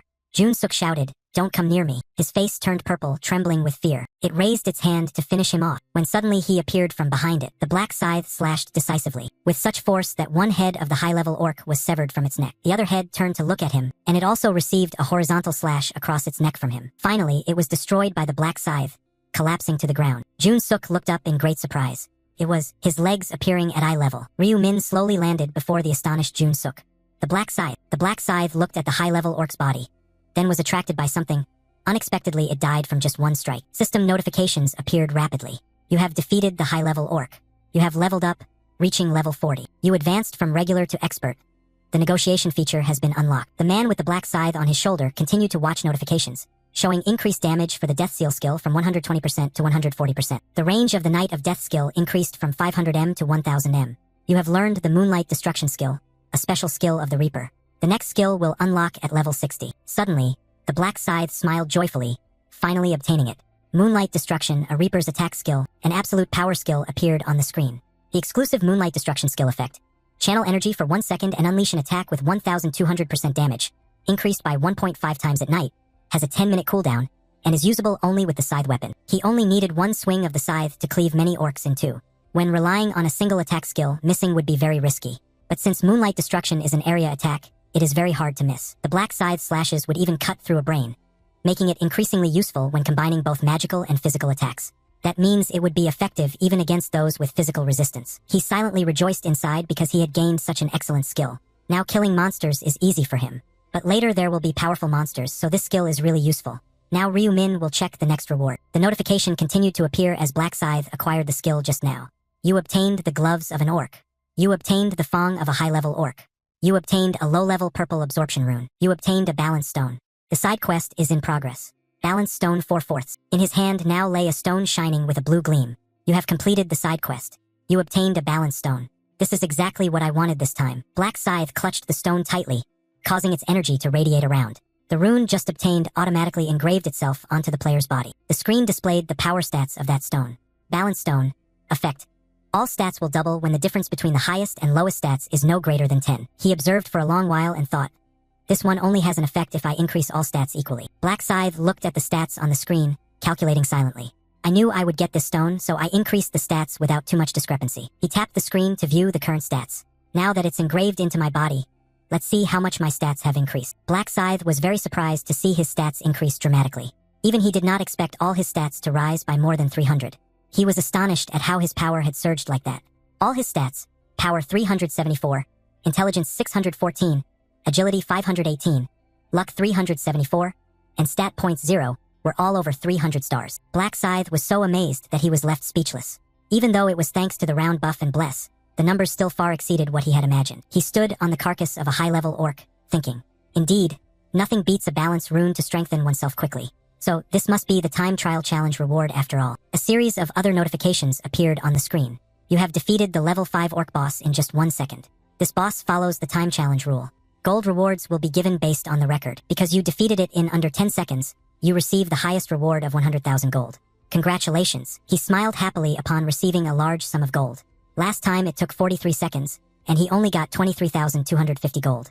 Wonderful, he thought he had to use this gold to learn all the common skills he hadn't learned yet. Because Ryu Min set an unprecedented record, the system wants to register him in the book. You have set an unprecedented record in the history of the time trial challenge. Your achievement will be recorded in the Akashic Library. He was surprised to see the system announce the reward was a choice of a unique item. What is that about? A ticket appeared with a dazzling light. Setting a record deserves a special reward. Black Scythe looked at the screen, pondering carefully. He could also choose a unique item. Could it be that he can pick any item at all? He tapped the card that had just appeared on the screen. A series of categories appeared after Black Scythe tapped it. You can choose one of the following unique items. Reward. First, tap the type of item you want. 1. Weapon. 2. Shield. 3. Hat. 4. Armor. 5. Boots. 6. Gloves. 7. Necklace. 8. Ring. He looked at a range of weapons and thought carefully. Can he really choose anything at all? If so, the unique weapon I planned to make after returning is no longer needed. As for the rest, after a moment of thought, Black Scythe chose item number 3. This one seemed reasonable, a hat. Jun Suk trembled as he stood up, looking up at him standing on the back of the high-level orc. He wiped his runny nose with his hand and looked at Black Scythe in amazement. No way, that monster was taken down with just one strike. Jun Suk looked down at the bodies of his companions lying scattered on the ground. That strong again? How could he have defeated that alone? Something even 5 level 20 players couldn't accomplish. Putting aside that sorrow, he wanted to say a few words to him. No, not now, now I should be the one to thank him. Black Scythe turned to look at Jun Suk, then spun around and walked away, leaving him completely confused. Jun Suk froze in place, not even managing to say goodbye. Priscilla appeared in the blazing red sky, surrounded by radiant halos. So, how is it going? Have you completed the task well? She looked down at the surviving players below and mocked them. In just 10 hours, the number of people has decreased so much. Priscilla sneered at those players. Could it be they died because of those weak orcs? Or did they quarrel over monsters? She snapped her fingers to check the results. Well then, let's see how the results turn out. The leaderboard clearly showed the top 3 ranks. A compilation of the 5th round results across the entire region. Black Scythe, level 40, Knight of Death. The Fools, level 25 Mages. Heavenly Demon, level 24 Dark Knights. The related region, CX007. First, Black Scythe, level 40, Knight of Death. Second, Democracy, level 21 Support. Third, Nopainage, level 23 Dark Mage. Those below were astonished when they saw the results. Oh my god, level 40 already. The record is truly insane. Everyone focused their eyes on him, whispering and discussing. Defeating 3 orcs in just 1 hour? Is that even possible? Black Scythe just stood there, crossing his arms and sighing helplessly. It would be great to receive the reward quickly. A series of notifications appeared in front of him as the results were announced. Congratulations, you have completed the task as the number 1 in this region. Congratulations, you have completed the task as the top ranker of the entire region. The number 1 regional reward and the choice of a rare necklace. The number 1 reward for the whole region is a special reward selection box. Black Scythe happily looked at the screen as everything went quite smoothly. Confirmation that you are the first player to achieve first place across the entire region for 5 consecutive rounds. You have achieved an unimaginable feat and received the title of the leader. It's done, just as planned. I have obtained the title. Upon receiving the title, he began to devise another plan. The title of the leader, condition to obtain. Achieve first place across the entire region for the first 5 consecutive rounds. Effect. Increases all experience gained by 1.5 times. Because of this title, I never missed first place in the entire region. I can't afford to miss the chance to grow 1.5 times faster. Black Scythe raised his hand and tapped on the golden chest on the screen. Now that the desired title is obtained, let's choose the first place reward. When he tapped it, a series of necklaces appeared. You can choose one of the following rare necklaces as a reward. Please tap on the reward you want. The Skull Knight's necklace, the Java necklace, the necklace of resilience. Black Scythe thought very carefully before selecting the item. Ordinary people might just choose randomly like a multiple choice test, but I have already tried them all over many playthroughs. After a moment of hesitation, he chose the second item. What I need is the Java necklace. When the Black Scythe pressed it, a series of stats appeared. The necklace of Java, a rare grade necklace, effective, all stats +3, effect resistance +35%, durability 1000/1000, use level requirement of common rank or above. The description said it was a necklace that the alien race Java always wore. The necklace itself contained magical power. He looked at it and then thought about something. What he needed to strengthen right now wasn't power or stats, but resistance to adverse states. A ring and a necklace appeared, each with sparkling gems. Moreover, items with effect resistance are very rare, so if he didn't need them later, they could also be sold at a high price. The system continued to display the second reward. Next, you can choose one of the following special rewards. Reward. Please tap the reward you want. 1. Triple experience buff for just 6 hours. 2. 6,000 gold. 3. Information about the 6th ring. This time, he didn't hesitate or ponder but decided immediately. Without thinking, he definitely chose the experience buff. Suddenly, Priscilla clapped her hands, the sound instantly attracting the attention of the players. She asked if all the players had checked their rankings yet. Everyone had already checked their rank via message, hadn't they? Priscilla's eyes flashed with contempt. By the way, the number of people who completed the task was exactly 1,588. As soon as her words ended, those ranked low began to be burned. Anyone ranked 12, 11, and below would be mercilessly eliminated. No, wait, Angel, please have mercy. They all cried out painfully in the flames, wailing miserably. Please spare me. Priscilla raised her hand to cover her mouth and sneered. How shameful to have to beg for your life like that. Humans really are no better than insects. He looked at her and also laughed scornfully. Do you think you're any different? Priscilla glanced at the ranking board. I guess you won't be able to finish it either. She sneered at the black scythe standing below. Side mission of the first round 5. Priscilla was quite surprised to see him. It's over now. With a dazzling flash, she said goodbye to him and then disappeared. Then humans, take a rest and see you in the next round. After Priscilla vanished, the system appeared to notify all surviving players. Round 5 finished. Entire area. Survivors. 19,327,557. Related area C, ESC007. Survivors. 1,211. Souls will be returned to their original spatial dimension bodies after a few minutes. Round 6 will begin at midnight on June 1st, 2023. See you in the next round. Congratulations on surviving. He returned to his apartment. Ryu Min's entire body tensed up. He had to raise his hand to stretch a bit. Ryu Min leaned back against the chair, urging himself on. Meal's done, now let's get started. Black Scythe opened the system and started upgrading the new weapon. The combination window appeared, with the main material being the Reaper's Scythe blade. The secondary materials included the heart of an orc and a wooden deity statue. Next, he added the items he had acquired. A rusty arrowhead and the fangs of 2 orcs. It seemed that Black Scythe was hesitating a bit about combining the weapon. If he pressed the combine button now, the weapon would be enhanced into a rare item suitable for his level. After some hesitation and recalling, he remembered that he had a black diamond taken from Youngmin. Finally, Black Scythe decided to combine that stone as well and pressed the button. Combining with the black diamond would no longer make it rare but upgrade it to a unique item. Combine. A unique scythe carrying a mysterious black energy. Combination successful, you have created the Reaper's Scythe. After the combination finished, the system displayed the weapon stats. Reaper's Scythe, weapon type, unique quality, level 300, all stats plus 10, skill damage plus 10%, durability 3000/3000, usage requirement, expert level or above. Description. The scythe once favored by the Reaper. It is said that darkness always follows the death scythe. He laughed heartily, startling Ryu 1. Finally free from the Reaper's Scythe, Ryu Min used his last money to further supplement his skills. Now, with the remaining money, he'll learn some general skills. Store all equipment, materials, consumables, general skills. Explore surroundings, 20,000. The eyes and the skill used to display the navigation map. First, exploring the surroundings will help display it like a mini-map. The second skill helps the eyes see farther, enhancing vision to surpass human limits. And the last 2 skills are used to create a shield and aim accurately at targets.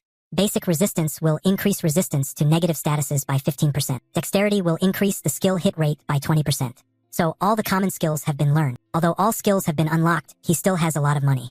After learning all the skills, he still has 140,000 gold left. Besides a few rare items that won't be available for a few more days, there's nothing worth buying right now. Ryu Min sat up abruptly and decided to stop here. Let's leave this matter as it is. He used his thoughts to open the system and view his stats. The status window. The status window named Ryu Min Expert Level, Level 40, Profession Death Knight. Nickname Black Scythe. Titles. Last Hidden Time Rebel, First Hidden Assassin Angel, Hidden Opposer of Divine Punishment, Hidden Leader. Stats. Strength 106, Intelligence 150, Agility 106, Luck 136. Stat points 0. Skills. General skills, tracking, sensing presence, erasing traces, first aid, surrounding exploration, vision enhancement, basic resistance, dexterity. Specialized skills, death seal, night of death, moonlight destruction, rune of slaughter, radiance rune, rune of cloning, rune of death, internal rune, balance rune. Additional features. Shop, items can be purchased. Combination, items can be combined. Trading, items or gold can be traded. Unlocks at level 60, unlocks at level 99. Ryu Min looked at the screen and smiled with satisfaction. With just the buff from the balance rune, it's already like this. If I add the rune of slaughter, my power will double. While he was thinking and the system slowly disappeared, Excellent, now I'm as strong as I can be. It's time to start doing business with Ma Jianrock. After finishing that deal, I'll take advantage of Yongmin. Suddenly, something occurred to Ryu Min. Wait, thinking back, what's happened to that guy now? I wonder if he survived as planned. He opened a skill and began searching for someone. Tracking Yongmin. Ryu Min smiled happily upon finding Yongmin's location. Being able to trace him meant he was still alive. Great, he could still be exploited further. With eyes as cold as ice when thinking of him, smiling scornfully, he was determined to make him fail. But this time would be the last time he used Yongmin. After using him in this real world, he'd be discarded. The scene shifted to a large building inside the city. Inside a lavish cafe, Julie sat there alone. She looked up somewhat puzzled at the outside. Why did Ryu Min want to see her again? In her mind, she pictured the next scene. Don't say it was just her imagination. Ryu Min gently approaching. Julie, I miss you. Thinking this made Julie extremely embarrassed. She tried to keep calm. What a silly thought. Stay calm. Absolutely no outward signs. She was still lost in the chaos when the door swung open. Ryu Min entered with the aura of a handsome prince, turning his head to search for her figure. Noticing her sitting in a corner, he smiled and greeted her. You're here? Have you been waiting long? She quickly stood up to explain. No, I just got here too. Feeling a bit shy, Julie said she would go order drinks. What do you want to drink? Today it's on me, pick anything you like. This made him quite happy. Really? Then I'll have an Americano with an extra shot. She nodded in agreement. Okay, wait a moment. After sitting down in the chair, Ryu Min's face became strangely friendly. Thanks for the glass of water, Julie. Julie felt that something was off and began to ponder. Why does the atmosphere feel so tense today? Probably because I was overthinking earlier. Before she could say anything, she thought again about the close scene between the 2 moments ago. This time, Ryu Min gently spoke. So, how is your 5th ring? He seemed quite embarrassed as he looked at her face. You've encountered the Black Scythe, right? She nodded in agreement. Just as you said, I met him and went hunting together. Julie brightened up and announced. Honestly, I had my doubts. The number 1 ranked person agreed to team up with me. But when I showed him my buff, he immediately nodded. It seemed this was part of Ryu Min's plan. I told you, just by looking at your buff, even the Black Scythe would need it. She nodded, laughing in understanding. Thanks to that, hunting became extremely easy. He helped a lot. It was the first time I ranked 2nd in the whole region. This made Ryu Min look surprised and stare ahead. Rank 2, amazing. What did you get? Her eyes became extremely eager. Want to see? Julie summoned the necklace in her hand. Her face glowed sparkling because this item was a rare mid-level necklace that increased agility stats. So, does it look good? Ryu Min looked at the necklace in her hand and had to marvel in surprise. So beautiful. She immediately held it out to him. Here, take it. This made him quite awkward. Why would he give it to me? She quickly urged. Just take it, I got it because you guessed right. It seemed he was still too shy about these things. No, I can't, this is your achievement. But Julie's eyes were very determined. That's not it. The Black Scythe carries me. So the hunt feels light as if nothing. Ryu Min could only force a smile. Then take him away. She sighed in surprise. Why would he need such a low-rank item? He also had his own thoughts. Of course not, he doesn't need it. Seeing the situation, Ryu Min hurriedly waved his hand to explain. Thanks, but I don't need it. I haven't reached the regular rank yet. She felt a bit puzzled. You haven't reached regular rank, so what level are you now? He sighed and lowered his head sadly. Level 19, I've only killed 300 orcs in 10 hours. Seeing his attitude, Julie could only put away the necklace in her hand. The Prophet class isn't really suited for close combat. Sensing something was off, she became curious. How does the Prophet class fight anyway? Ryu Min laughed, scratching his head, not knowing how to explain. I have a few magic skills, but performing them is a bit awkward. This made her hesitate and think. Then there's no need for the agile archer's boots either, since magic is based on intelligence, right? He nodded in confirmation. Exactly. She also pondered something. Then, a new item appeared in Julie's hand again. I'll give you this instead of the necklace. She also smiled sincerely and explained. I picked it up while hunting, so just take it. I don't know if it's any good, but it's the thought that counts, so please don't look down on it. Seeing her treat him so kindly, Ryu Min was somewhat touched. He gently reached out to take the item from her hand. Thank you for thinking of me. This contact made Julie blush with embarrassment. It's not like I'm thinking anything. All right? You keep giving me information all the time. It makes me shy too. Ryu Min pondered for a moment, then immediately proposed an idea. In that case, I want to give you something too. She was quite surprised. Julie, huh? For me? What is it? He continued to announce. What else? The information about round 6, right? These words made her freeze instantly. She forced a strained smile. I would be extremely grateful if you told me. Ryu Min paid no mind and spoke up. Fine, the mission for round 6 is. The two of them chatted together for a lively and extended period. After a while, Julie's expression showed she seemed to understand something more. I should hunt with Black Scythe. Ryu Min confidently reassured her. You probably won't refuse either. You've already proven your worth in round 5. At this moment, she became thoughtful. Form a team with him as well. Seeing this, he immediately grew concerned. So you're happy about that, right? Julie laughed and spoke her thoughts. Of course, Black Scythe is extremely good for me. Ryu Min seemed quite surprised hearing this reply. Good. Speaking up to this point, she focused on recounting with sparkling eyes. He behaved more thoughtfully than she had thought. Not as scary as his appearance, a little arrogant. But being ranked number 1 is allowed. These words stirred Ryu Min's mind like a knife stabbing his head.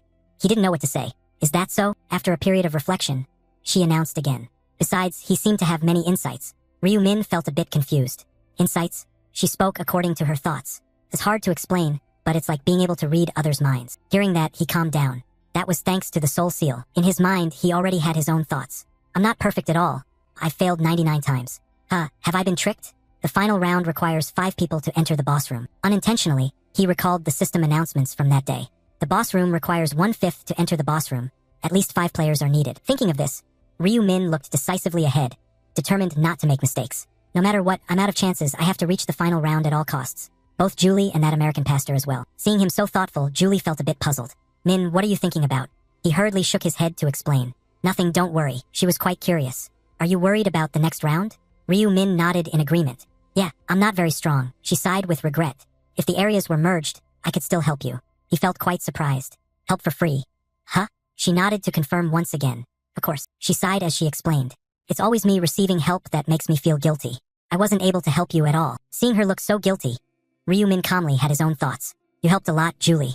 Thanks to you, I took down the high-level orc in just a second. He gently comforted her. Don't stress too much. Sooner or later, we'll meet again in another world. This finally made Julie lift her head and smile a little. Really? She gave a bright, encouraging smile. Then let's do our best together. He just raised his hand and nodded, although he had his own calculations in mind.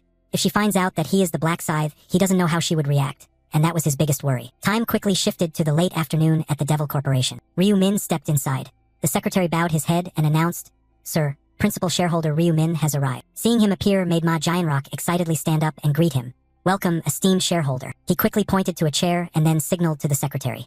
Please have a seat here, sir. Manager on. Bring us 2 cups of chrysanthemum tea. The secretary also nodded understandingly. Yes, sir. After taking a seat, Ma Jianrock immediately got straight to the main topic. The main shareholder, the prophet. How was your trip? Ryu Min smiled and replied, very good. The driver you sent was very polite. Hearing that, he breathed a sigh of relief. That's great. If anyone bothers you, just tell me. I will handle it immediately and take appropriate action. He then reasoned. Ma Jianrock, the man who kills a criminal every week. Talking about appropriate action. Suddenly, he called out. All right. A plan formed in his mind. It's best not to say anything reckless. Ma Jianrock looked outside and then suggested. Have you eaten yet? If not, we can eat together. Seeing this, Ryu Min laughed and replied. There is something more important than eating. This made Ma Jianrock extremely excited as he stood up. Could it be? His face was full of anticipation. You came to provide information about the next round. Seeing the expression on his face, this made Ryu Min very pleased. He was desperate. He spoke up with a proposal. Of course, I will share information about round 6. Seeing that, he responded happily. Really? I am very grateful. Just as he finished speaking, Ryu Min interrupted. In return, I want you to convene an urgent meeting of the shareholders. He calmly voiced his thoughts. It's time to discuss business. We will have to change our business line and even the company name. Ma Jianrock immediately changed the expression on his face. What do you want me to do? Ryu Min was not to be outdone and went straight to the main topic. At the meeting, I want you to support the project I am about to propose. His voice continuously echoed inside the office. As I said before, don't object unreasonably. That means you must persuade the other shareholders. Ma Jianrock remained silent after hearing these words. From what I foresee, they will not be pleased about this. Sensing something was amiss, Ma Jianrock hesitated, confused and about to react. What kind of business is this? After all his reactions were directed at Ryu Min. He had his own calculations. Judging by his expression, he was dying to know, and understandably so. Hear me say he's switching industries yet still bringing success. This time, he spoke slowly.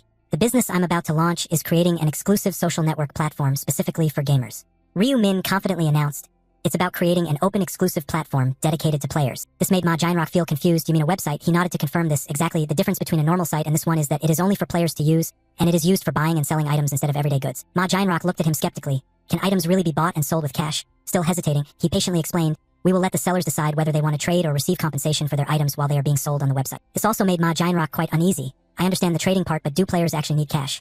Ryu Min calmly speculated. Some of them will need it. He continued to summarize the initial plan. Currently there is no other way. Ma Jianrock found it somewhat hard to believe, so it's like this for now, what about later? Looking at Ma Jianrock's attitude, Ryu Min was impressed and thoughtful. He was quite intelligent. However, he had predicted all these things. He calmly revealed the plan he had made beforehand. Yes, I looked into the future and saw someone above level 40 trading with gold instead of cash. It was the first time you heard this plan, gold, huh? He introduced the plan more clearly that he had set in his mind. When you reach level 40, you will unlock the negotiation feature. Using that feature, you can transfer gold person to person. We just need to create a system on the site to exchange gold safely when the time comes. His face showed a hint of pride. Of course, we will charge fees in money or gold. After hearing that, Ma Jinrock sat in deep thought for a long while. A social network marketplace for players, huh? That's a great idea, especially since no one has done it yet. If it succeeds, we will have a monopoly. He looked up and asked again, so who will use it? He responded as if nothing had happened. Players have many items stored from previous rounds. Ryu Min had researched these matters thoroughly in advance. As you know, you cannot sell monster drops in the shop, so I'm sure they are figuring out ways to get rid of them. His voice kept echoing inside the room.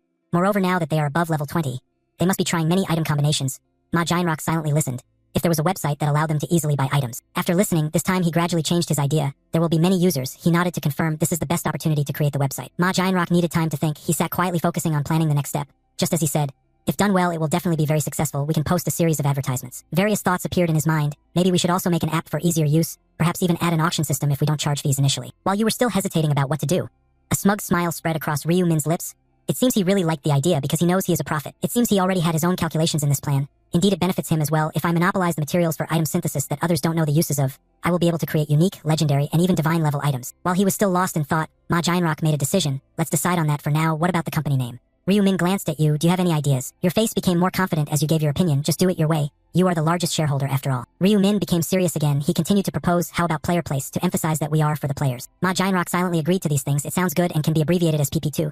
Hearing that, he breathed a sigh of relief. Good, so how long will it take to develop? You pondered and calculated carefully, then announced, at least 1 month. He nodded silently thinking, which means after round 6. Remembering something important, Ryu Min quickly declared, by the way, let me talk about round 6 as well. This information also surprised Ma Jinrock and the secretary beside him. After a long discussion, Ma Jinrock sat there calmly contemplating, so team spirit is very important in round 6. This time he stood up, thanking for everything. Ryu Min shook his head as if nothing had happened. It's nothing. Ma Jinrock was extremely happy and made plans for the future. Keeping him was a wise decision. Thanks to him, everything went smoothly both in the real world and the other world. He looked up and smiled, so we will launch the business as you described. I will organize a shareholders meeting as soon as possible to approve this idea. His face brightened with excitement. Will you attend the meeting to present the idea? Ryu Min nodded at this idea. Okay, he quickly placed his trust in him. That's good. I will call you as soon as the date is fixed. Feeling that everything had happened quickly, Ma Jinrock instructed. Manager on. Please take him home and by the way tell CEO everything. On Sankyol nodded in understanding. I understand. After secretary on Sankyol left, Ma Jinrock turned towards the door. Then goodbye. Time passed until a few days later. Ryu Min woke up. The first thing he did was pick up his phone. Today he would sell the epic grade item. He opened the store screen. Store, today's items. His fingers swiftly operated the controls. Looking at the cloak right before his eyes, Ryu Min felt a bit delighted. Here it is, the Vagabond's Ragged Clothing, an item of the day. The system displayed information about this cloak. Vagabond's Ragged Clothing, armor type, epic grade, defense 1, durability 1000/1000, restricted use, official player only, described as dirty and tattered clothing. However, it has 1 strength, valued at 20,000 gold. Remaining time 23 hours 59 minutes 59 seconds. Ryu Min felt somewhat regretful. Defense is weak, but it greatly increases movement speed and attack. Even so, he still reached out to confirm. An epic item worth 20,000 gold is indeed rare. Looking at the screen gradually confirming success, Ryu Min pondered strangely. Soon he would no longer need to rely on the store. He would be able to buy everything he needed on the social network market. In front of him appeared a scroll just purchased. When the time comes, blueprint plans will sell at high prices. If one had blueprints guiding the creation of a specific item. Ryu Min looked closely to see if anything changed. There would be no need to blindly combine items. It was clear a perfect plan had been set in Ryu Min's mind. Furthermore, players could resell blueprints, making them very popular goods. If this advantage was well exploited, the market would develop further. Thinking this, he felt a bit tired and collapsed on the bed. But first, at the shareholder meeting tomorrow. The near time shifted to the next day at the Black Scythe Consulting Company. Whenever the president stepped in, Secretary on Sankyol would immediately hand them a set of documents. This was the set of documents inviting him to sit down. Things were gradually getting better. The shareholder meeting went smoothly. Ryu Min stood on the podium to present his ideas to everyone. However, things never came that easily. There were still people opposing his opinions as expected. Someone objected to my idea. But because I answered every question fluently, they gradually questioned less. Ryu Min was not afraid but calmly explained the plan. This also made Ma Jinrock beside him feel impressed. Finally, everyone agreed. After the press conference was over, Ma Jinrock happily stepped forward to praise. You did well, you didn't look nervous at all. Ryu Min replied calmly, maybe thanks to practicing at home. This also surprised Ma Jinrock a bit. Really, he placed his hand on his chest, then voiced his current thought. From now on I will take care of the rest, you just need to focus on surviving the next round. Hearing him say that, a strange smile appeared on the corner of Ryu Min's mouth. He must be worried I'm going to die. Knowing things were getting better, Ma Jinrock quickly suggested, are you hungry? Haven't eaten yet? Let's go eat together. He happily nodded. Okay. Finally he breathed a deep sigh of relief. Today's business was done. He slowly walked forward thinking about the next plan. Now only one thing was left. He had to use Youngmin. A moment later, Jammy's face appeared on the screen as well. Hello, this is PCW, the regular Sunday meeting. Poperink's expression was a little strange. He quickly responded, hello Jammy. She immediately sensed something was wrong. Why does everyone seem so heavy-hearted? Is something the matter? Poperink asked seriously, haven't you heard the news yet? Jammy happened to not know what had happened. What news? The following words stunned her right there. We still haven't received any news from my 30s and the marmalade made from honey. Judging by the inability to contact them since round 5, I don't think they are still alive. This time her expression was completely serious. She glanced at everyone's behavior around, so that was why everyone hung their heads. But surprisingly, were they really sad about that death? We only met through video calls after all. Thinking this, Jammy suddenly realized something important. probably pretending to look good. She had barely thought of the president's face before hesitating to reflect. The founder of PCW is the most influential person here. Of course they have to pretend to be close to flatter him. He always feigns sorrow whenever someone dies. Thinking this further, Jamie became even more determined. Alright, I'll pretend along with them. She immediately switched to performance mode, crying pitifully. No, not those two. Seeing her so pitiful, everyone cried along. Don't cry. Because you are crying, I'm crying too. Seeing everyone was copying me, Jamie's mouth curved with pride as he thought about them. Each one imitating me. People are really predictable. Suddenly, the system displayed a new notification. The chairman had joined the PCW call. Looking at everyone's attitude, the chairman became anxious. What's going on? Why is everyone crying? Seeing this, Lost Yark could only sigh deeply and recounted the whole story to the chairman. After hearing all this, the chairman also pondered strangely. I understand, but I am still very glad you are all alive. He closed his eyes tightly, sadly expressing his thoughts. Not a single round has gone smoothly. Now we are left with only 6 people. This time one of them asked in surprise, Chairman, can't we choose a new operator? The chairman hesitated then replied, I want to, but no one is capable. The candidates who applied last time cannot be contacted.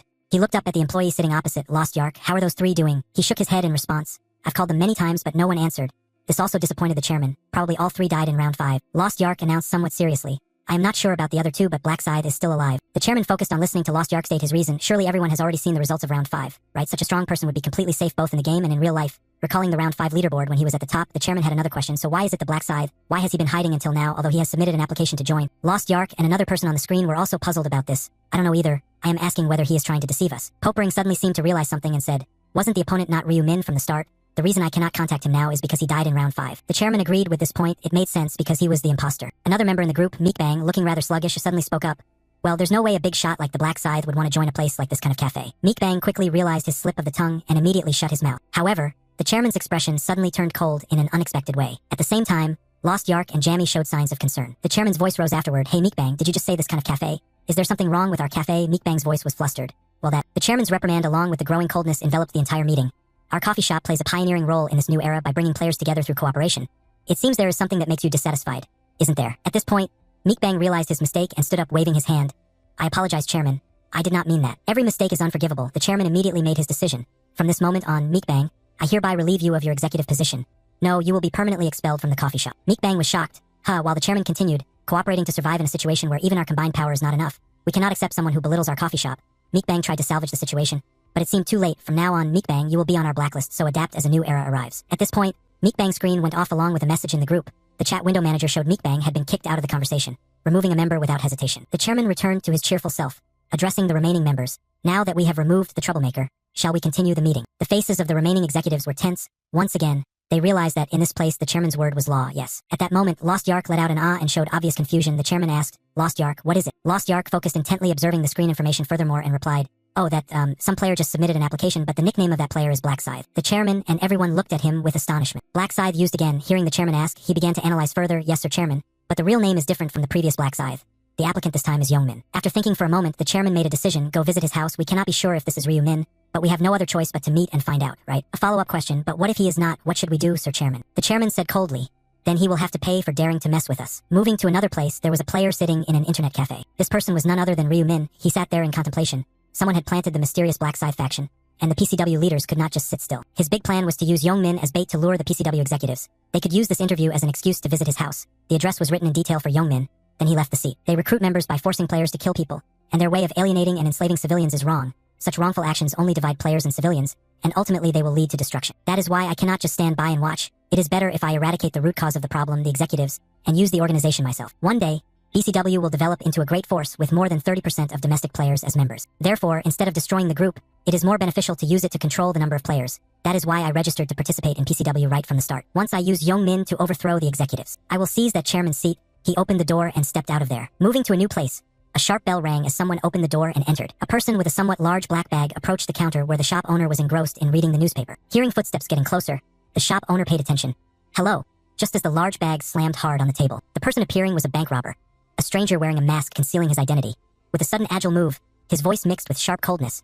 Put all the cash you have into this bag, if you don't want trouble. The shop owner hesitated, confusion clearly showing the player. He looked at the shop owner and when he didn't act, he narrowed his eyes. And in response, his fist slammed hard on the counter. Although the punch seemed ordinary, it sounded like a hammer blow, leaving a lasting impact. Damn it, what are you hesitating for? Do you think this is a joke? Only then did the shop owner realize the truth. He then trembled as he took the bag to the cashier, his tone urgent again. Hurry up, do you want your skull crushed? I will do it right away. The owner quickly took money from the cash register and handed the bag over. worry clearly showing in his eyes. Here, an amount of money immediately appeared in the bag held out by the owner. He seemed dissatisfied. Is this all you have? The owner hurriedly explained. Business hasn't been good lately. Ticket sales were suspended. You see, I sell many items just like a convenience store. But his income suddenly approached with a flash. I'm not asking about that. I know you still have something safe inside. His fist pointed straight at the owner, shouting, now pull it out immediately. Facing the raised fist, the owner reluctantly ran to get the money from the safe. I'll get it right away. After a while, the money bag was nearly full of bundles of bills still wrapped in paper. Seeing this, he also approved and made a motion to pull the bag close. Thinking about 10 million, this seems enough, satisfied. He turned to leave, but suddenly turned back, just trying to report this. I will escape prison and kill him with my own hands. The boss was completely silent about what happened. In the darkness, he stepped out of the robbed shop. Quickly, he chose a corner and ran swiftly afterwards, minimizing the chance of being discovered. And then, having found a spot, he began to place his hand on something covering his face, pulled it off, and this person was none other than Youngmin. He checked the contents of his bag. A spontaneous smile spread across his face. Hey, today was quite effective. This money is enough for me to eat for a month. But suddenly he stopped with another worry. The thought took over. In the real world I can manage, but what about the other world? Can I endure survival in the next round? His fists clenched tightly in silent anger. All because of that black-scythe bastard. Because of him I lost a friend and my stats decreased. He shouted in the alley as if unable to contain this anger. It was all that bastard's fault. But then he was startled when a cat suddenly jumped on his back. As he walked forward, the thought continued, Death God, that damn thing, if I meet you in real life, I will chop you in half right there. Arriving at a certain building, Youngmin was now rushing up the stairs, panting heavily. However, unexpectedly someone holding a phone stood calmly in front of his room door. Youngmin's reaction was shock. Just approaching, Youngmin asked, Who are you? This person who appeared was Lost Yark. Lost Yark also noticed, and immediately asked, Are you Youngmin? Youngmin looked at the stranger cautiously, not answering. Lost Yark then put away his phone. I think my guess was right, judging by his reaction, but Youngmin pulled back the bag to interrupt. Who are you? Are you a police officer? Lost Yark was stunned. Police officer, a friendly smile as if understanding. Haha, what? Have you committed a crime already? Without hesitation, Lost Yark introduced himself. I am Lost Yark, the interviewer from PCW. You applied to be a member this morning, right? Youngmin's face was blank, not understanding. Is this bastard trying to sell me something? What nonsense is this? Caught something? Lost Yark asked. Aren't you the Black Scythe? And what the hell is PCW? Lost Yark was startled, but then sighed and realized his mistake. I apologize for this confusion. I will take my leave immediately. But Youngmin continued shouting. What the hell is this? At least tell me what on earth is going on. Not in a hurry to leave, Lost Yark explained. It seems someone knew your information and decided to bother you because your name and address both match. Youngmin was once again surprised. What? Which bastard did this? An answer came very quickly. It was me. Both Youngmin and Lost Yark turned around when they heard the sudden voice. In the corridor stood a man wearing a mask with a white painted face. Fully equipped. I used your name, Youngmin. The coldness locked both of them. Youngmin looked at the suddenly appearing opponent feeling more superior. Hey, what the hell is this? Who is this crazy guy standing in front of me? Do you know me? Ryu Min. I know, a confusing matter. Youngmin questioned. Who the hell are you? Instead of answering, Ryu Min took the death scythe from his belongings. Are you asking me who I am? Witnessing the huge weapon, both Lost Yark and Youngmin were stunned into silence. He interrupted to give the other party further confirmation. Does this answer everyone's question? Players using scythes are not common, especially a huge and fierce-looking scythe like this. If there's a player carrying such a scythe, there is only one person. Lost Yark imagined those issues and linked to that ridiculously huge scythe. Is that the Black Scythe? But with that appearance, he is too short, not even reaching 170 centimeters tall, and has a small build either. It is completely different from the image of the Black Scythe that I had imagined. Rather, it seems quite easy to deal with. But Youngmin, who had truly encountered the Black Scythe before, felt that fear rush back. It was the Black Scythe, really the Black Scythe. Today was truly terrible. The figure was different, but the words and the atmosphere were completely the same. And above all, those eyes, the gaze visible through the mask, were unforgettable. Unconsciously, he stepped back one step. It was real. The real person had appeared. The Black Scythe had appeared and approached right in front of him in reality. With a level difference more than double, Youngmin's pale face grew even paler. Countless questions continued to form in his mind. But why was he here? No, more importantly, why was he using his own identity? There was no longer any reason for the two to work together, right? In any case, appearing with a weapon in hand was not a good sign. Not sure whether it was his hands sweating or to ease the tension, Youngmin kept clenching and unclenching his fists. With such strange behavior, Lost Yark looked at Youngmin once more and thought, was he trembling? Because the opponent was really the Black Scythe? He turned to look at him, but his thoughts remained there. He had never met him in real life. But what if he really was the Black Scythe? A drop of sweat fell as he bit his lip. He was only level 20, so he couldn't possibly be a match for him, not letting the opponent think of a way. Ryu Min then shifted his gaze to Lost Yark. He was suddenly discovered. Lost Yark was startled. Ryu Min added a question. You didn't come here alone, right? Tell the others to step outside. I know they're already here. Lost Yark was immediately shocked by this. He even knew there were other executive directors here. Before Lost Yark could speak, the two men hiding on the stairwell appeared. Oh God, we're caught. How do you know we're here? Unaware of ordinary presence detection skills, they both tried to approach Ryu Min, but he raised his black scythe toward them as a warning. Don't come any closer if you don't want to die. Seeing this action, Kukuru mocked. Hey, is that a big talk coming from such a small body? But Popering raised his hand to hold him back. Hey, are you the Black Scythe? In response to Popering's question, Ryu Min swung his scythe. Looking at this, you should all be able to figure it out, right? Although knowing what it was, Popering bravely continued. I've heard he uses the scythe as his main weapon. But we've never seen the black scythe with our own eyes, so I don't think just looking at the scythe is convincing. You objected. If you don't believe it, why ask? But we still want to hear it from you yourself. After reconsidering, there is only one way to confirm identity, he said coldly as the answer to the others. Very well, I am the black scythe. Is that enough? When he admitted he was black scythe, Popering's expression changed along with a status board appearing. The target you are looking at is currently telling the truth. Rune of truth, yet he admits that is true. Kukuru, the person standing beside him, turned to Popering and asked what it was saying. It said that is the truth. Hearing Popering's words, the executive director of Lost Yark looked at Black Scythe with surprise. I didn't want to believe it, and indeed it was so. Kukuru was the only one of the three directors trembling because he had been arrogant when talking to Ryumin a minute ago. Darn it, party over, my big mouth has ruined everything. What should I do now? Should I apologize for my mistake? Oh no, wait, maybe he didn't hear it. He is still just standing silently there, right? With numb legs, Kukuru, who was observing the situation, was the first to raise his hand to greet him, but still a bit trembling. Black Scythe is very pleased to meet you. But he declined. Now is not the time for greetings. The Black Scythe pointed once again at the opponent. You said you want to confirm whether I am Black Scythe or not. Right, then let's use skills to confirm. Kukuru was stunned. Challenging a level 20 player is just child's play, very clear intention. He heard that, damn it, he already heard it. There is no way to escape the situation, no matter what I have to say sorry. I immediately bowed to him. I am truly sorry for my previous rudeness, sir.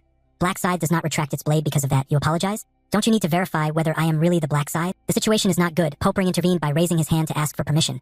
No need to show skills, the verification is already complete. He interrupted immediately. I just said the name, didn't I? Seeing him retract the weapon by his side, Popering explained, I have a rune related to that, alright, but I cannot overlook this matter. If he can block my attack, I will consider that rude behavior never happened. Kukuru shivered more upon hearing this. His face turned pale, trying to say a few more words while raising a finger. Please, Black Scythe, sir. Just this once, please let me go. But he gave the sign. Then I will begin. Okay. Before he could apologize for his mistake, that happened, snap, with a cold sound, Kukuru's head fell to the ground. When the colleague's head rolled at their feet, both were shocked. Lost Yark seemed like he wanted to shout. Damn it, what happened to this freak? He took a few more steps forward. At a clear distance, Popering now carried that same chilling feeling down his spine. I didn't even see him swing the scythe, frustrated by the sacrifice of a colleague. Lost Yark could no longer hold back his emotions and shouted at him. Black Scythe. What are you doing? He turned to look at the other for an answer. What are you thinking? I'm proving that I truly am the Black Scythe by my own skills. Lost Yark clenched his fists tightly and ground his teeth. I already said there's no need to show off your skills. Worry was immediately replaced by some new thoughts. Surely we came here to recruit him. But are we supposed to accept a madman who kills without warning as an executive? Popering also began with a jumble of thoughts. It's too dangerous to make the Black Scythe an allied member. If we cannot recruit him to our side, we need to kill him right here and now. Both converged on the same calculation, but he is currently level 40. That won't be easy. We must pretend to surrender, make him lower his guard, and ambush him. But their thoughts stopped when he breathed out a long breath and spoke. How ridiculous. You all are really showing killing intent. Do you think I wouldn't notice something like that? Popering was caught off guard and startled, but then corrected his own words. Huh? What are you saying? Ryumin immediately voiced the other's plan. Are you plotting to kill me? Popering stammered, trying to justify. No way. How could we possibly think about killing you? The Black Scythe. Ryumin coldly spoke out the thoughts previously held by the other side. You just need to bow your head and pretend to surrender like this. His gaze shifted to Lost Yark and then ambushed me. Am I right? Both were left speechless when struck at their core. His inner thoughts had been clearly read. Then he turned to look more at Youngmin. Do you know why I used Youngmin's name and address to apply? I want to lead the executives outside. Lost Yark felt uneasy upon hearing this confirmation. What are you planning to do? Raising the Black Scythe, he let the other side know. It's very simple. All will die by my hand. Popering in the back corner still hadn't changed his expression. Especially in such urgent situations. Thinking again, let's try to persuade him first. Convince him and buy some time. That's the only way. Although Ryumin killed unexpectedly, perhaps they could still talk things over to resolve. That was their hope. But just as Popering was about to express that thought, he blurted out unintentionally, because Lost Yark had also become a corpse right before his eyes. Another chill ran down the spine. The remaining Popering clearly understood the matter. From the start, he had tried to lure us here just to kill us, hadn't he? Fear filled Popering's eyes as he faced harsh reality. Why did he bear such a grudge against us? Are you asking me why, then? The Black Scythe of Ryumin touched Popering's neck. Ask me if I hold any grudge when innocent people are killed as part of a recruitment test trick. Hearing him say that so casually, Popering could no longer trust him. How would he even know that? He suddenly added, especially the executive interviews, where they forced themselves to deal personally with innocent civilians. Popering hastily began justifying those matters. They weren't innocent. They weren't innocent civilians. They uttered words that despised and belittled players. They secretly envied our abilities. Such duplicitous people deserve to die, didn't they? But he coldly cut off that excuse. What about you, then? While treating others harshly, you are lenient with yourself. Isn't that a double standard? Popering doubted deeply about this. He was really troublesome. He didn't even know who I was. His eyes turned white as he looked at the other and forced himself to say those words and reflect. Why wouldn't I know? I can see through everything with my rune. My truth. Following that thought, he immediately cut the other into two parts. Blood stained his mask heavily. The thought continued. Only scum would kill innocent people. His gaze shifted to the other person in this space. Youngmin was trembling. Looking frightened, he stood there and added a final sentence that caused the other great fear. There is no need to be afraid. I will take you to your friends right away. When Ryumin glanced over, he could see Youngmin trembling from fear. As he stepped directly toward him, Youngmin took a step back and pressed seriously against the wall. How do you know my friends? Ryumin replied coldly with those footsteps. Why wouldn't I? Haven't we played together before? Or rather, more accurately, I was dragged everywhere by your group. Ryumin still looked at Youngmin, who looked at him as if wanting to ask what nonsense he was talking about, his body covered with many bloodstains from those he just killed. Ryumin slowly removed his white mask. Don't you know who I am? To surprise the other so, he couldn't say a word. A familiar face appeared, but instead with a smile that had no hint of killing intent. It's me, Ryu Min, the one you used to bully. Reactions when something unbelievable happens vary greatly. Some people's faces may become as hard as stone, and Young Min did just that. What? It's Ryu Min. Two scenes flashed in his mind as if overlapping.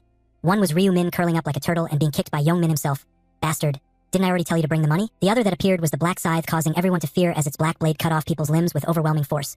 That loser. Is Ryu Min actually the black scythe? Young Min lifted his head once more.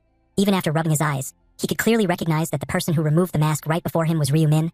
Are they the same person? No way. Seeing the other trembling because of what he had done earlier, he added a probing question. You don't believe in these things, right? That I'm the black scythe? Closing his eyes and putting the mask away, Ryu Min recounted an old story. I understand. It was only last year when I was the one you beat to a pulp. The more Young Min faced reality, the less he wanted to believe it had happened, his face turning purple and his voice gradually unable to keep calm. You what? Have you been joking with me all this time? Why would you act like a foolish loser? He was a bit surprised by what the other said. Ryu Min questioned back, what are you talking about? Since when have I been acting like a fool? However, it was still the black scythe. Ryu Min spun once and slashed across one arm. The bag along with countless bills met the same fate, cut and scattered outside. The pain spread all over his body and Young Min collapsed to his knees in the hallway after the impact. He stood still holding the scythe forward to explain. Hearing someone like him call me a foolish loser really pissed me off. Young Min's groans echoed throughout the area, but he didn't want him to do that. Be silent unless you want your tongue cut. Young Min tried to hold back tears and endure the pain. Blood oozed from the horizontal cut, but he did not want the opponent to die so easily. Alright, be good. I'll give you first aid. Ryu Min raised his hand and applied first aid. The rows of jade runes immediately moved toward Young Min. Go ahead. The bleeding had stopped and the cut was restored to like new. Although Young Min did not understand what he intended to do. The answer came immediately. What? Your arm is already severed? But it doesn't really matter anyway, you will soon die. The shock along with everything becoming too surprising. Young Min tried to suppress the trembling in his body and voiced his doubt. Are you really the Ryu Min I once knew? Ryu Min shook his head slightly and looked with cold eyes. No, the Ryu Min you knew has disappeared. Then he slowly raised his black scythe, like an executioner about to gently ask for the head of a prisoner. Goodbye. In a critical moment, Young Min shouted with urgency, wait, Min, I've bullied you a lot, haven't I? I was wrong, I truly regret it. Please don't kill me. The black scythe stopped moving in midair because of that. He coldly kept his eyes on Young Min. Are you sure? As Ryu Min listened, Young Min seemed to see hope. If I speak well, I might save my life. With that thought, Young Min chose his words more carefully. It's true, killing me wouldn't bring you any benefit, right? Instead, why not use me as a substitute? Withdrawing the black scythe, he asked, use me? How so? Young Min hastily tried to continue. Well, I can be your exclusive servant. If I have to crawl, I'll crawl. If I have to run, I'll run. I'll do anything you ask. Doing errands to lure prey while hunting or anything else you want. Upon hearing this, Ryu Min raised his hand to his chin as if preparing to contemplate. Young Min's eyes brimmed with anticipation. But only for a brief moment, he shattered the other's dream. No, it's still not good enough. Are you still thinking about whether stabbing me in the back is right? The whole story about the servant was just to buy time to kill me. Young Min was sweating continuously. What are you saying? Why should I have that thought? Young Min looked surprised, but inside he couldn't help but be horrified. Damn it. Who the hell is this bastard? How does he know? Is he just guessing? It would be Young Min himself who would never know that he was the one whose thoughts were being read. Ryu Min's slow voice rang out. A mongrel dog trying to bite its owner. I can't allow something like that near me. Once more he raised his black scythe high. His usefulness ended here. The unfavorable situation returned. Urgency clearly showing on Young Min's face. Wait. Please give me a reason. Swish. His scythe sliced cleanly across Young Min's neck. The words officially ended here. His body no longer controllable. Young Min collapsed to one side. The previously scattered bills continued to flutter along the hallway. Looking at this trivial and meaningless death, Ryu Min felt a bit regretful. I really did give him a chance before, in the previous regression cycle, when I had no rune in my heart. I was cleverly deceived by Young Min's trident and let him live. And what was the result? A stab in the back. Of course, back then I was an easy target. This marked the end of a special relationship. He looked at the opponent's corpse and spoke a few final words. Farewell, bastard. His eyes narrowed a little more. Our long and terrible relationship ends here. This is the last time I have to see his cursed face. He sighed softly, then brushed his hand. First I need to clean this place, erase the traces. Young Min's body was covered first, and he also did not forget the remaining 3 corpses. All 4 bodies completely disappeared by trace erasing skill. No witnesses and no one noticed their presence. Putting away the scythe and skill, he smiled gently, so beautiful and clean. Should I go to his house now? Ryu Min quickly disappeared into the darkness. The situation changed. Some message appeared. Jamie joined the PCW chat room. An unusual meeting took place and Jamie appeared on the screen, raising her hand to greet everyone. Nice to meet you, President. Seeing she was present, the director greeted her back. Oh, Jamie, you're here. Looking at the screen with only 3 people appearing, Jamie felt a bit uneasy. I guess the interview with the black scythe has ended. But where are our other executives? The president sighed before answering. The executives are dead. They went to interview the opponent and were killed. Jamie was startled looking back at the screen. He could have done that terrible thing. Immediately she remembered someone in panic. Could it be? Tywin, leaning his arm against his chin, nodded and had already guessed it was true. Black scythe. He was hunting down members of PWC. Jamie brushed his hand aside, his voice gradually becoming more urgent. So Kukuru, Lost Yark, and Popering.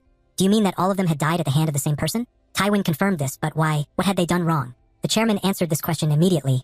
Does a murderer need a reason? Perhaps simply because he wanted to satisfy himself, or maybe he hated that we were increasing our influence. After hearing the chairman speak, Jamie partially understood. There are always people with evil natures trying to steal others' bread. If it seems bigger, could it be because jealousy and envy drove him to act? Jamie completely changed his image of Black Scythe. If that is the case, then we have to kill Black Scythe. Her finger then tapped the table once, so the request to join PwC was just a trap to lure the executives. The result was confirmed once again by the chairman. Exactly. Jamie began to pull his hair out over this. Ha, I even hoped to meet Black Scythe, but it turns out he is a psychopath hostile to us. Luckily, I haven't admitted him into our ranks yet. Otherwise, it would have been a disaster. Mentioning this, the chairman was also vague. Really, maybe my own head would be taken by that Black Scythe. The chairman's expression was not good, perhaps because too many executive directors had been lost, and new orders had also been added. Now Black Scythe is our enemy. We must find him and avenge the fallen members. Although that was said, Jamie still felt that something wasn't quite right. But are we sure that it is not an imposter but Black Scythe himself? The chairman then gave a reason. There was a witness. Please explain it to Jamie as well. Lost Yark appeared miraculously on the screen after being killed by him before. Yes, chairman. The meeting was left with 3 people and Lost Yark explained the situation facing Black Scythe. Time passed and the chairman began to conclude.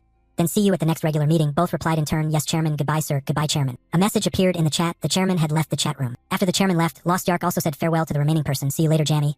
She then showed more worry. Yes, today you must have had difficulties because of the unfortunate incident, so take care of yourself and rest. Nodding slightly, Lost Yark gently replied, yes, thank you. He then typed continuously on the keyboard. Okay. After finishing that conversation, Lost Yark left the screen. The screen turned off. On that black screen, Lost Yark showed his thoughts. Fortunately, it seemed they did not notice, so he removed his helmet. Then, the face trembled like waves and returned to its original form. It was not the previously tan skin, but actually Ryu Min, transforming himself into something cute. He continued, just as I thought, acting really suits me. Going back to a slightly earlier time, he was smiling while looking at the system board in front of him thinking, within 5 rounds, the assassin mask was chosen as the limited combat reward if there was a unique prize that I needed right now. This was the best item. Detailed information added, assassin mask, a unique type of helmet, defense 1, an effect that mimics the appearance of a player you killed by remembering from the start. The disguise, face, skin color, voice, and even the figure all completely change. Durability 3000/3000, limited usage, expert level and above, description of a thin mask transparent. Favored by assassins with a success rate of up to 99%.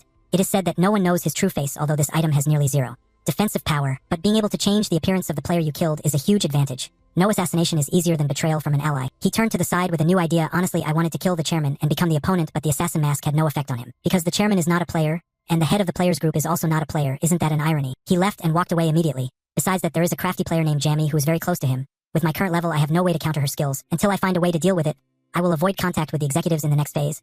I will faithfully perform my role as Lost Yark through video chat and monitoring the situation. The door opened. He promptly left this place. After that, they probably will not try to find Lost Yark until the next meeting. Meanwhile, I should probably restore the durability of this marble of eternal slumber. Looking back at that distant place, he came up with a new plan for himself. I think I should travel abroad then. Move to a wooden house in a forest in England. Someone is continuously swinging a hammer for their blacksmithing work. After completing the impurity beating, the iron bar is soaked in water for quick cooling. Just taken out of the water, it immediately revealed the shape of a long dagger. The sizzling sound along with the steam smoke rising. When the blade's condition was confirmed to be good, this person proceeded to grind the blade with a machine. Russell Daniel held up the piece he had created to admire it.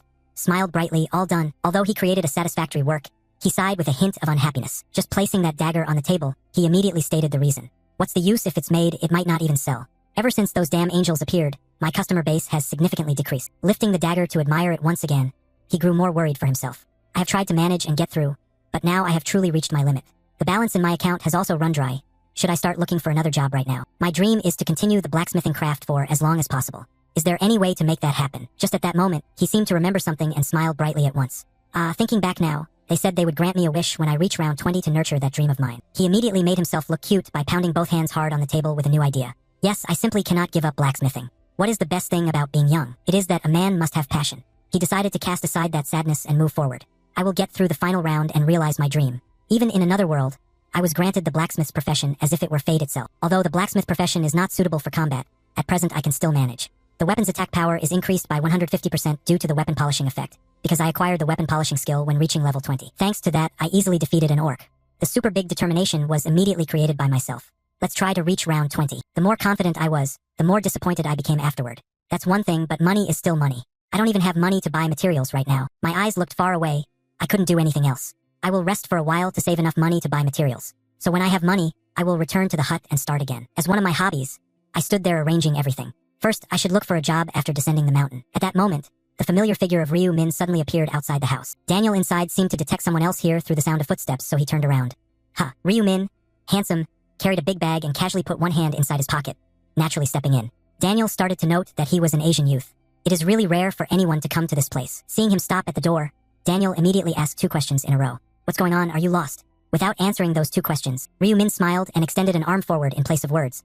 Russell Daniel, right? You're famous as a young black steel powder smith. Hearing that you can speak fluent English along with knowing my name, Daniel was startled for a moment, then straightened up and asked once more, who are you? Ryu Min got his confirmation, judging by his reaction. I must have come to the right place, fooling around to sift through his memories to see if I was in there. The suspicion grew even more now. Where did you hear about me? I didn't hear it anywhere. I saw it. Saw it? Ryu Min placed his hand on his chest. A reason to further convince the other party. I am a prophet. I can see the future. Daniel was somewhat confused about this. A prophet, that was a nonsensical thing to say at the first meeting, right? But he suddenly interrupted. Level 21. Profession is Smith. Area name is CX008. Right? Instead of answering, Daniel stood frozen once again. The thought quickly locked onto his mind, even if he could guess the level and profession correctly. Yet he could also say the name of the area. He really can. Daniel began to gradually believe it. Fists clenched tightly and a quick exchange was established between the two. You really can see the future? Yes, I have never heard of a profession called prophet before. Ryu Min smiled and explained that. It's rare, so that can be understood. You might not know, but it's a unique type. Only one person can have it. The prophet is one of those types. After those words, Daniel's suspicion grew even more. Why would such an extraordinary person come here? Hearing the other party seemed to have no good impression of him. Ryu Min forced a smile and said, calm down, Daniel. I came here because I want to make a deal with you. Just repair an item using your repair skills, and if you do that, I will provide you with useful information. Useful information, Daniel asked cautiously. Perhaps out of curiosity, he confidently spoke so the other party wouldn't overthink it. That is information about the 6th round. Daniel's face suddenly widened because of that. The 6th round, you say? Because he is a businessman, Daniel was always cautious and carefully observed the other party's words. This time he couldn't help but be wary of these words either. If I could know the next round in advance, that would definitely help me get through it. But repairing an item to learn about the 6th round, isn't that reward too great? Daniel decided to ask again to confirm once more. Are you really going to tell me information about the 6th round just so I can restore the durability of the item? Don't you want anything else? Ryu Min looked at the puzzled expression on Daniel's face. And a thought also crept in afterward. That was so like Daniel. If he accepted it easily, I would be disappointed in him. When in doubt, don't deceive. First you need to expand your thinking and proceed by a proper method. Ryu Min smiled as he began the next story. Speaking frankly, I want to get closer to you, smelling something dangerous. Daniel froze again. His voice stammered accordingly. What are you saying? Once more he interrupted, bringing Daniel back from his daze. I have seen a future where you have reached the pinnacle as a blacksmith and survived until the 15th round without anyone's help. Whether Daniel believed it or not, Ryu Min saddened further and continued. But that is where it ends. There is no future for you beyond that. It is a tragic thing, but a smile appeared right after. But I can help you if you join me. Not only will you grow faster but also surpass the 15th round and continue with the blacksmith profession, your lifelong dream. Daniel truly could not believe it. Even Ryu Min knew his greatest secret. After sensing even his desires were guessed, Daniel's feelings began to change significantly. What do you want from me? He calmly replied. It's nothing big, just that we can help each other. Knowing Daniel was facing hesitation, Ryu Min gave him time to decide while adding some new thoughts himself. Daniel was the only blacksmith who could survive until round 15. Being able to maintain a good relationship with talents like him would help greatly in many aspects. He looked confused and hesitant. It seemed he had a lot on his mind.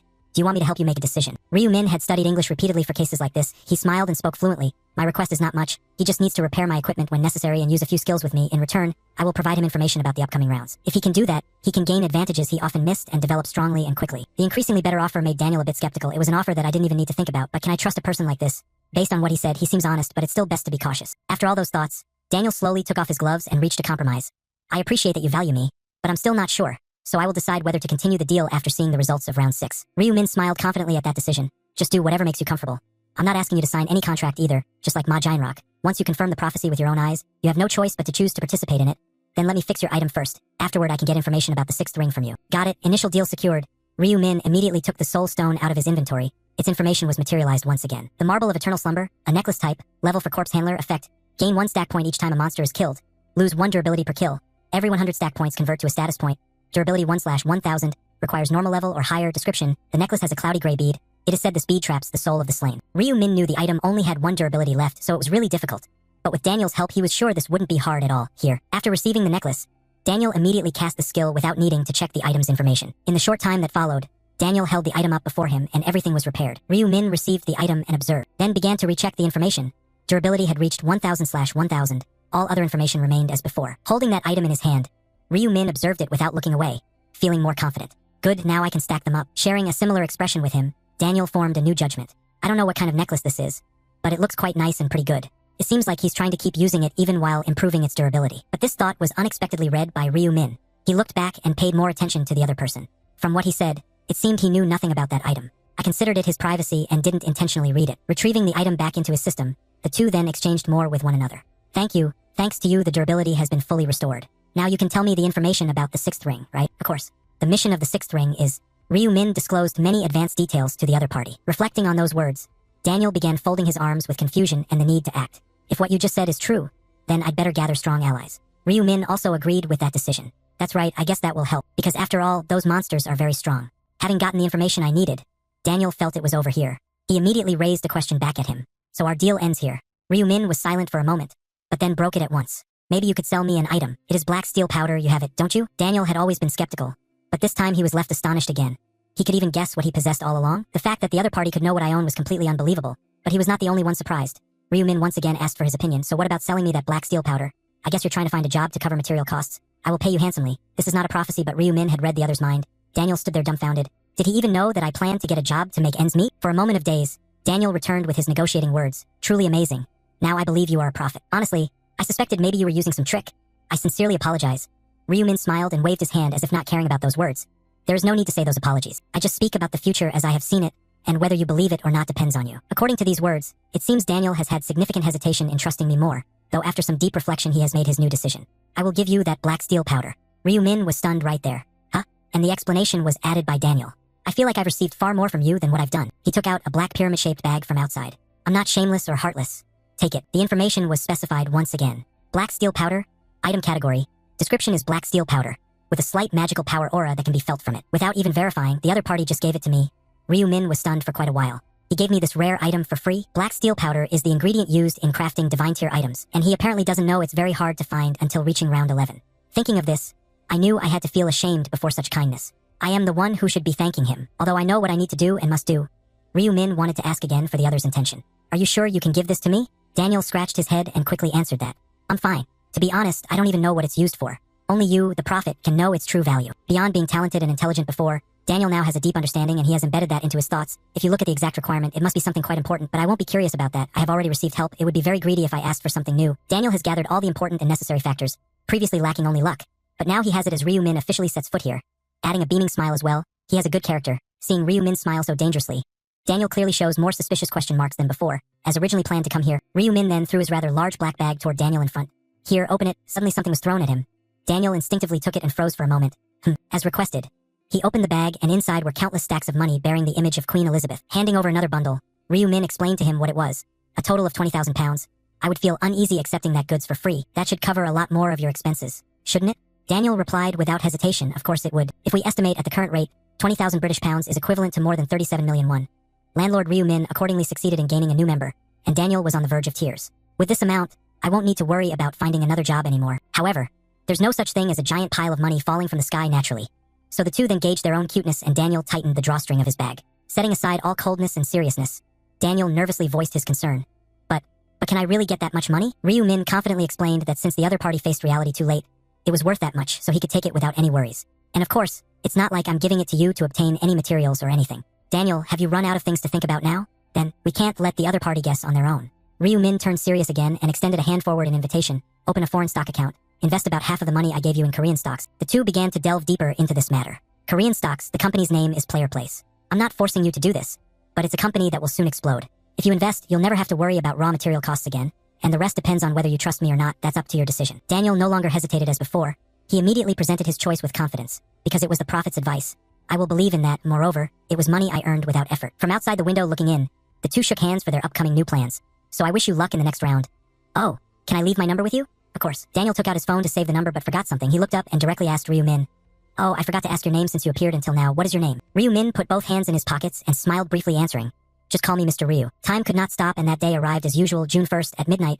A place like a desert would be the next location to face. Ryu-min wearing slightly nice vagabond's raggedy clothing, but with a somewhat torn cloak summoned once again into the game world. Other players then also started to appear around him in groups. Seeing oneself not summoned to a familiar location, the color shifted from fresh green to a special yellow. Chatter continued among everyone. After this round of all dust and sand, are we summoned to a wasteland now? What kind of damned mission could bring us to such a place? Turning on my tracking skill, Ryu-min added some new thoughts. The 6th round is the cooperation round. I need to find someone to work with me. The first person I need to find is Julie. To be honest, besides Julie, I really don't need anyone else. But I need 3 more people to form a 5-person team. Just then he suddenly looked to the side when someone called his nickname, Black Scythe. Julie had spotted his position and immediately waved and ran over smiling. As she approached him, Julie kept that smile and asked him right away. It's great to see you here. How have you been lately? First he greeted back. Has it really been that long since we last met? The present Julie was beaming and she was no longer afraid like before. So it's been a month since we last met. However, their conversation accidentally caught everyone's attention, and thoughts kept adding up. Who is that woman who could be so comfortable talking to the one currently ranked first in the world? It's Julie. Is she a high-ranking person suitable for Black Scythe? Thinking back on it, I believe she placed second in the results of the previous final round. I'm a bit jealous. There's another high-ranking person in line. Not paying attention to everyone's expressions or actions, the two of them walked together and exchanged a few brief words. In the previous round, you were the one who defeated the final boss, right? He replied coldly, that's right. Although knowing he was very strong, Julie still had her doubts. There was little time yet he could finish it so quickly. Is it true that you managed to collect all the balance stones as well? Knowing what she was about to ask, he interrupted, yes, I did that, but I'm not going to tell you what the reward was. Julie pouted at those words. How do you know I was going to ask? He answered briefly, just by looking, you can tell immediately. Although wanting to ask more, Julie replaced her curiosity with her feelings. I have sensed this for a long time. Black Scythe, you really have a profound gaze. He stopped and looked at Julie, and it seemed he couldn't say another word. Standing beside him feeling it, he stopped and stared at her in bewilderment after saying those words. Julie's face reddened and her heart started racing. Hey Julie, why did you say something so strange suddenly? So embarrassing. Not wanting the atmosphere to get worse, Julie decided to take a step back, bowed quickly and spoke loudly. Too shy? Sorry for that. Ryu-min didn't mind. It's nothing to apologize for. Julie realized this. Oh, he's right. To make up for those words, he gave a smile. After all, I should be thankful for the compliment. He smiled along. The new idea had already come to mind. At first he was attentive, then sometimes cold and dignified. He really is an interesting person. And then she started the conversation again, but Black Scythe, you... However, the conversation had to stop, because Seo Arin and Onsankyul, who were standing nearby, saw both of them, who are Black Scythe and that woman. Immediately, the two of them approached the position where Ryu-min was standing. Onsankyul sent his greetings. Long time no see, Black Scythe. Meanwhile, Seo Arin was a bit embarrassed. Hello, Black Scythe. Unable to hide her curiosity any longer, Seo Arin asked him a new question. Is this person your companion? Hearing the other person's words as if implying herself, Julie paid attention, however. Ryu-min looked over and replied coldly. I have no reason to answer that question, right? Seeing him so cold to her, Seo Arin was sweating a little. Yes, that's right. But then got embarrassed recalling his previous smile. Just now he was smiling so comfortably. But with me. Cutting off her thought, he then asked the question back. Anyway, what brings you people looking for me? Asked so quickly, Seo Arin still hadn't calmed down to answer him, actually. Ryu-min over here knew the reason but pretended not to and thought she must have come here because I predicted that she would join the team with them, right? But then this awkward issue of Seo Arin was immediately taken over by Onsankyul after some consideration. Yes, Black Scythe, honestly speaking, we want to form a team with you. With the face of an assassin, he slightly narrowed his eyes, questioning back. Form a team? You all with me? Hearing his words, Ryu-min immediately made Onsankyul as flustered as Seo Arin had been earlier. I know we are just obstacles in the way. However, we will do our best to avoid causing you any more trouble. In their expectation, Ryu-min rubbed his chin, thinking he should pretend to be a little worried. Honestly, these two are just filling the number of people needed for a team. But what if I put these two in my team instead of others? Ma Jinrock might have a more favorable view of Black Scythe. Seeing Ryu-min show clear confusion, Onsankyul became more impatient and began to present his proposal. I won't ask you to join us for free. I currently have information about the 6th round. If you can let us join the same team, I would be glad to share that information with you. His eyes narrowed a bit more at that determination from the other side. What information? Exchange that information with me. I guess I need to see what it is first. Ryu-min crossed his arms and replied curtly with 3 basic words. No need. Just with this, Onsankyul, who could not possibly know that he was the one who revealed that information, looked at him with confusion. No need? Wouldn't knowing the information about the 6th round beforehand be more useful? Ryu-min immediately gave his reason for the other to understand. I can handle everything in my own way. I have no intention of relying on any unreliable information. Onsankyul was confused. But, however, Ryu-min didn't give the other time to think, and questions kept adding on continuously. Where did you get that information from? Who provided this source? Questioned so abruptly like that, Onsankyul was startled and could not give a clear answer. That is, this hesitation from the other caused him to add a few more questions. Can't say? Even if I allow you to join the same team. Facing these consecutive issues, Onsankyul, who had been confused before, bowed his head deeply and apologized, half satisfied with this result created by the other. Ryu-min unconsciously gave himself a new thought. Not telling me about the prophet. He seems more secretive than I thought. Not bad. On the contrary, Onsankyul appeared sad. Then maybe however, his words were suddenly cut off. I will let both of you join my team. Onsankyul quickly switched his mood to surprise as if he could not believe those words. What? He smiled, still folding his arms as he explained once more to the other party about this new decision. Because he did not reveal the source of the information that made me think it was reliable. I do not like people who cannot keep their mouths shut. Julie added her own surprise at his behavior. Onsankyul took a breath, a sudden thought flashing through, silently grateful for the wise decision just made. Thank heaven. If I had mentioned the prophet just now, it would have turned into a negative judgment and drawn attention from the other party. The quick reaction to this issue was probably better handled by Seo Arin. She bowed her body. Thank you, Black Scythe. That was why Onsankyul was able to react and bow even deeper. Thank you for accepting that we are on the same team. Knowing everyone might still be curious about Julie, he immediately introduced her to the other party. This is the buffer that I signed a contract with to join the team together. Unclear about his way of introduction. Both were stunned and questioned themselves in their minds. A contract, and what is a buffer? How did they meet each other? Although that's what I thought, we still need to introduce ourselves. Seo Arin stepped closer and extended one arm to introduce herself. Hello, I am Seo Arin, nice to meet you. Julie then responded similarly. Yes, I am Julie. However, Julie blushed slightly and seemed to have remembered this name, then unconsciously added after, wait a moment, you're not really the actress Sin, are you? You just changed your face to look like hers, right? Faced with this quick question, Seo Arin handled it easily and responded quickly. No, this is my real face. Upon getting a result, Julie jumped up and grabbed Seo Arin's hands. I really like it. Oh, this is truly my destiny. This is a favorite drama of my father's and you are his favorite actress in that show. Praised like this, Seo Arin felt slightly awkward. Really? Thank you for liking me. While the two seemed to have grown closer, on this side Onsankyul paid more attention to him and said, so you're really okay if I don't provide information about that 6th round? Still with that indifferent look, he said, I don't need that. Don't bother me with it. I don't want to owe anyone anything. Onsankyul felt somewhat disappointed by this. If you say so, then forget it. Onsankyul felt even more disappointed when he had drawn a line like a knife. I just want to repay you by providing information. If there's ever an action that goes against the strategy, then at that point I'll hint to him a little. Feeling still unfamiliar with the recent lack of knowledge, Onsankyul then approached Julie and started a conversation. Hey Julie, your profession is a buffer. What does that mean? At this question, Julie immediately explained the doubt. It's a class that creates buffs to enhance other people's stats, and I will apply them to everyone later. Seeing Julie smile along with that answer, Co Rin, following the mood, placed her hand on her chest and added, I also have something similar to a buffer. I can perform a summoning command. It's a fairy spirit that can add a protective shield. Julie's eyes lit up. What a cool spirit. Co Rin smiled in reply. I'll show it to you later. Feeling useless and ignored without anything, Onsankyol stood there stunned, not wanting to feel out of place. Onsankyol intervened, bowing towards Julie. My name is Onsankyol. Internally he thought, at least I should introduce myself. Julie looked surprised and said, Nice to meet you. Immediately after, the conversation shifted to Ryu Min, who was standing looking somewhere else. I noticed it seems like you've known Black Scythe a long time, Onsankyol said, recalling an old matter. Ah yes, Black Scythe has saved both of our lives before. Looking back at him once more, Julie's fondness for him increased. Saving someone in danger, as expected, his gaze to people is truly accurate. Just then, golden feathers appeared falling from the sky. Angel Priscilla appeared following a flash of light, directing her smile towards everyone. She began to speak to all. Hello everyone. Have you all rested enough over the past month? Observing and counting the number of people present, Priscilla was pleased with the analysis. This round has 1,010 participants, truly a perfect number. Then her wings spread further, so we will get straight to the point. To everyone's surprise, a notification window slowly appeared before their eyes. The information was detailed and specific. Round 6, main task. Defeat a boss within 6 hours across all areas. Participants 161200590. Achievements 0/860295. Applicable area CX007. Participants 1010. Achievements 0/505. More confusion arose as new information appeared. He looked up and listened as people continuously inserted their words into the conversation. What?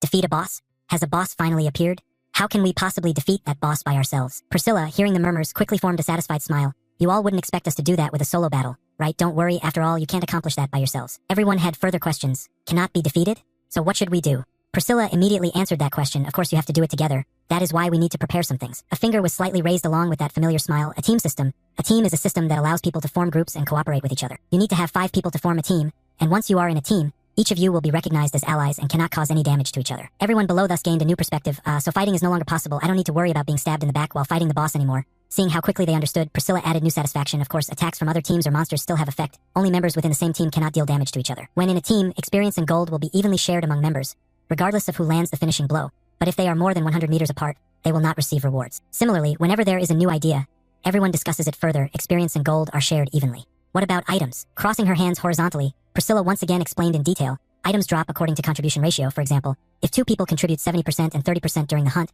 they will receive items proportionally. A new issue was immediately raised by a player, so even if you contribute little, as long as you are lucky, you can receive items. Priscilla answered precisely. Even with 1% chance, you can get an item if lucky, though the probability is very low. Snapping her fingers, Priscilla seemed to remember something else. Oh, and also, the contribution ratio is calculated by the system based on all factors. Dealing high damage counts more. But not only based on damage, even players who only use buffs will be counted as contributing. He glanced at a nearby player who was crossing his arms in surprise.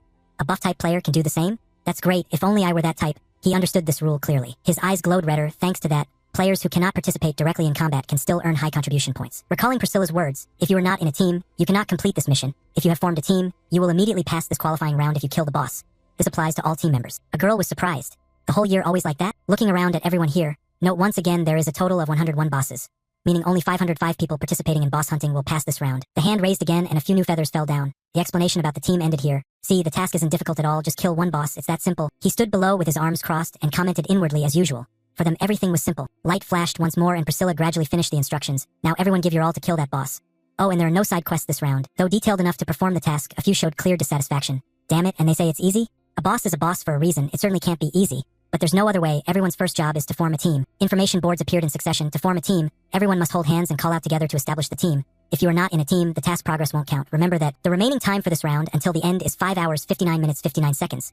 Form your teams right now. Ryu Min's group currently has 4 members. Both surprised and worried, Onsankyol pondered. Just as the prophet said, round 6 requires a mandatory team of 5. Fortunately, I heeded the prophet's words and followed the Black Scythe early on. Say what's on your mind instead of keeping it inside.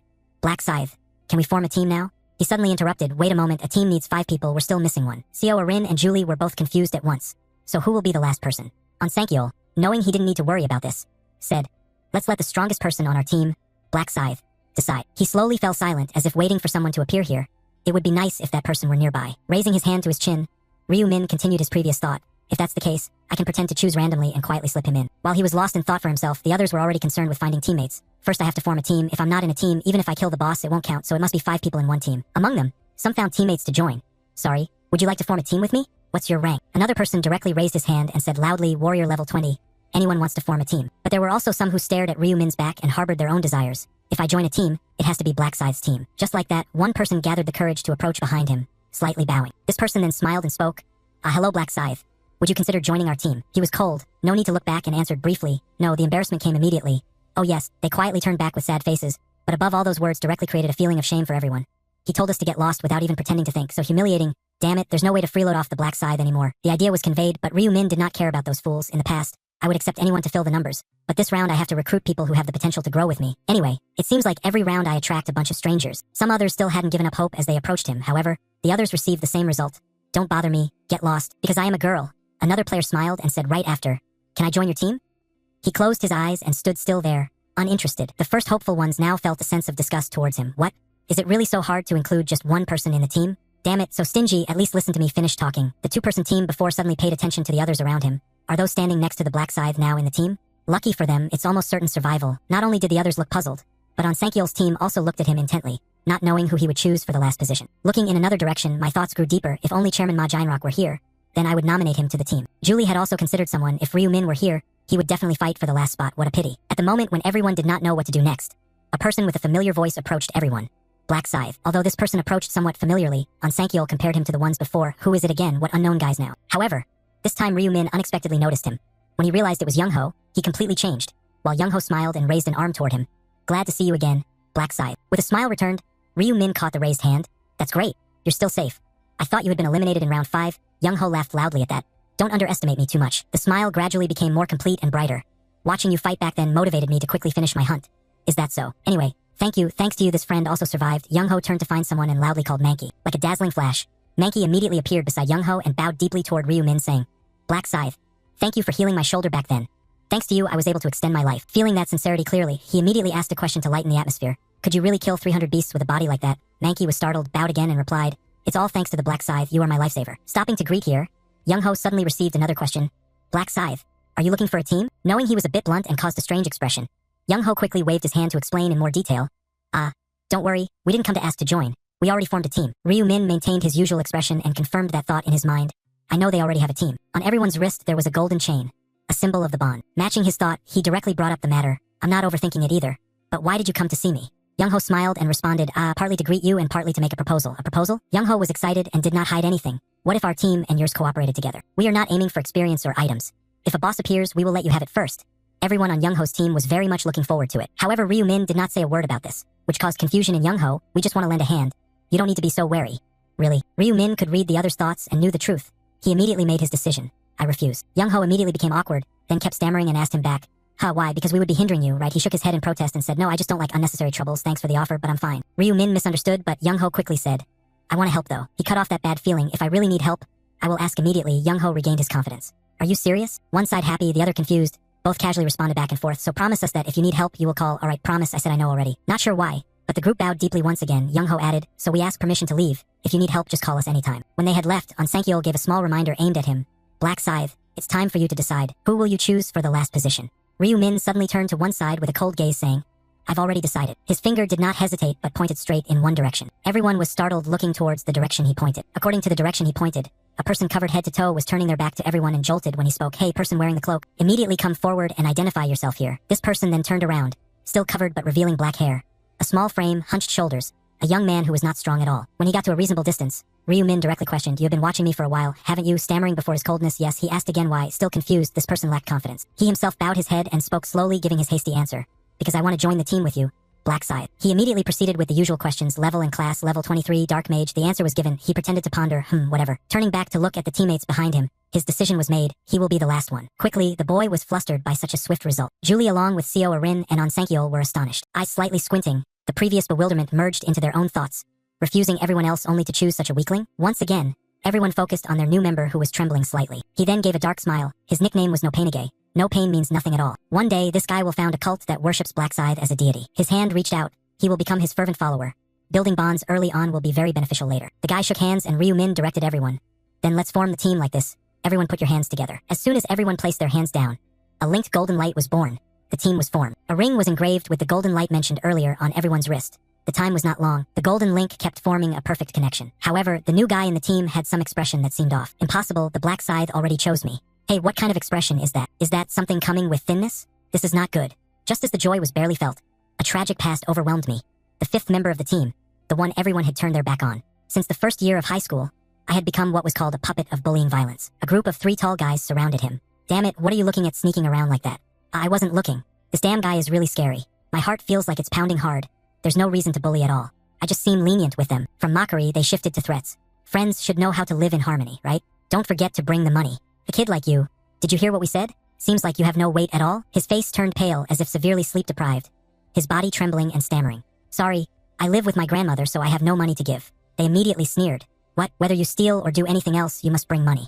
Fool, if you don't have it, you'll get it from us. Because of you, all of us have become beggars with no money left. When your grandmother dies, do you want to be buried with her? Once his self-pride was touched, Hio Taisik seemed to lose his reason. He jumped up with all his strength, swinging his fist ready to strike his opponents. You bastards, you damn scoundrels. An obvious fact, the result was disastrous. Hio Taisik was beaten badly, lying there groaning it hurts so much, it hurts so much, his body trembling, tears flowing non-stop, his mouth smeared with blood. I want to die. I thought that would be easier. But if I leave, what will happen to my grandmother? My grandmother has endured a lot because of me. I promised to earn a lot of money to give her a more comfortable life. That's right. I must endure. I must try to endure with the sole purpose of repaying my grandmother. I tried my best over the next 3 years and finally had the result right before my eyes. Bang! 1 high school students achieved excellent results in the exam. We will cheer for everyone. But with the arrival of the angel, a new great disaster occurred. It is hard to find a decent part-time job, let alone provide a more luxurious lodging, and then around the second round of the competition. He opened the door and entered his house as usual. I'm home, however. An unfriendly voice suddenly echoed in the room. Oh, our Hio Taisik is back already. The trio bullying you this time also attacked your grandmother. They even displayed a provocative smile. Didn't I already tell you? I will bury you along with your grandmother. Hio Taisik froze right there. But once again he gradually lost his reason. Grandmother. 2 packets of instant noodles immediately fell onto the floor. Purple energy mixed with black formed around Hio Taisik, accompanied by the sudden appearance of weapons. Black scythe. 2 consecutive attacks pierced through one side of the red shirt man's face and the shoulder of the blue shirt man. The red shirt man clawed at his eye, foaming at the mouth, and suddenly shouted, "Oh no, what the hell is this?" The spot where the arrow was lodged is rotting. The remaining yellow shirt man took out his sword weapon, pale and trembling with fear. Damn it, don't touch this damn guy. Have you changed your profession? In a moment he had eliminated all 3. He knelt there, covering his grandmother with a blanket as if she no longer had a breath. Perhaps from that moment, I built a wall of separation between myself and everyone else and became stammering when speaking. And I decided to advance to the finals and use the wish to save my grandmother. A summary info board appeared. I had also achieved that in this round. Since that profession change, I have never lost the number 1 position in my area. However, there is always a higher mountain. After the first regional merging, Ryu Min directly intervened and eliminated all the representatives, eyes wide open as if unable to believe what was happening before them, defeating all 9 regional representatives in the blink of an eye. If only I could do that too, I could have saved her. I wondered how he could become so strong so quickly. I want to meet him at least once. Back to reality, Ryu Min, speaking on behalf of all the team members, spoke first. No Panage. Taisik replied unconsciously, yes. Then he made a request. Since we have formed a team, introduce yourselves. Taisik was a bit dazed. He pulled back one side of his hood, and the self-introduction began. I am a level 23 dark mage. My skills are black scythe and dark chains. Taisik was surprised at himself. I usually stutter a lot when talking in front of others, but strangely now I don't feel nervous at all. Is it because I feel confident in front of the black scythe? Or is it because I want to leave a good impression on him? Ryu Min looked over at Julie and said, "Let's go hunting then." Julie smiled and waved. "I will buff everyone." A green rune immediately appeared on Sankyul first. Blessing skill. All stats increased by 60%. Blessing skill duration is 2 hours 59 minutes 59 seconds. Next was the turquoise one for Seo Arin. Speed skill. Attack and movement speed increased by 60%. Speed skill duration is 2 hours 59 minutes 59 seconds. Immediately, all 3 stood stunned in place. What is this? My stats have increased by 60%. Attack speed and movement speed have also increased by 60%. Is this a system error? At this moment, Sankyul had to look at Julie with different eyes. So that's why the black scythe goes with Julie. She's amazing. The supporter was praised and Julie beamed proudly. It's nothing. Meanwhile, Seo Arin was a little flustered, but then realized she also had skills. I will use summoning to buff everyone too. When activated, 2 cute fairies appeared before everyone, flying around surrounded by light. Julie and Taisik took turns expressing their amazement. So these are the spirits. They're so cute. Holding them close, Seo Arin smiled and explained in detail. Before they only knew how to create shields and had no combat ability. But as soon as they reached level 20, I could summon 2 and they started using magic attacks. Seo Arin's hands condensed something more, and could also summon a golem when reaching level 20. Julie looked at the large lump of earth with wide admiring eyes. So amazing. Seo Arin smiled again and said, "The golem has no buffs, but it will attract the monster's attention." Julie was still full of admiration.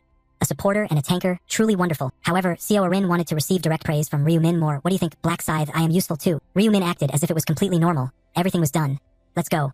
Ryu Min led everyone away. Seo Arin sighed helplessly walking beside them. Meanwhile, Taisik had a new thought, a buffer, a summoner. I also have to contribute. Starting the mission, both Ryu Min and Taisik led the reconnaissance. At that moment, both suddenly sensed a loud sound coming from a fixed direction. Without hesitation, Taisik ran to that location. Just beyond the tall stone pillars, Taisik reached a wider area, where a group of players were fighting a yellow center-like monster wielding a spear. A bright smile appeared on the team members' faces.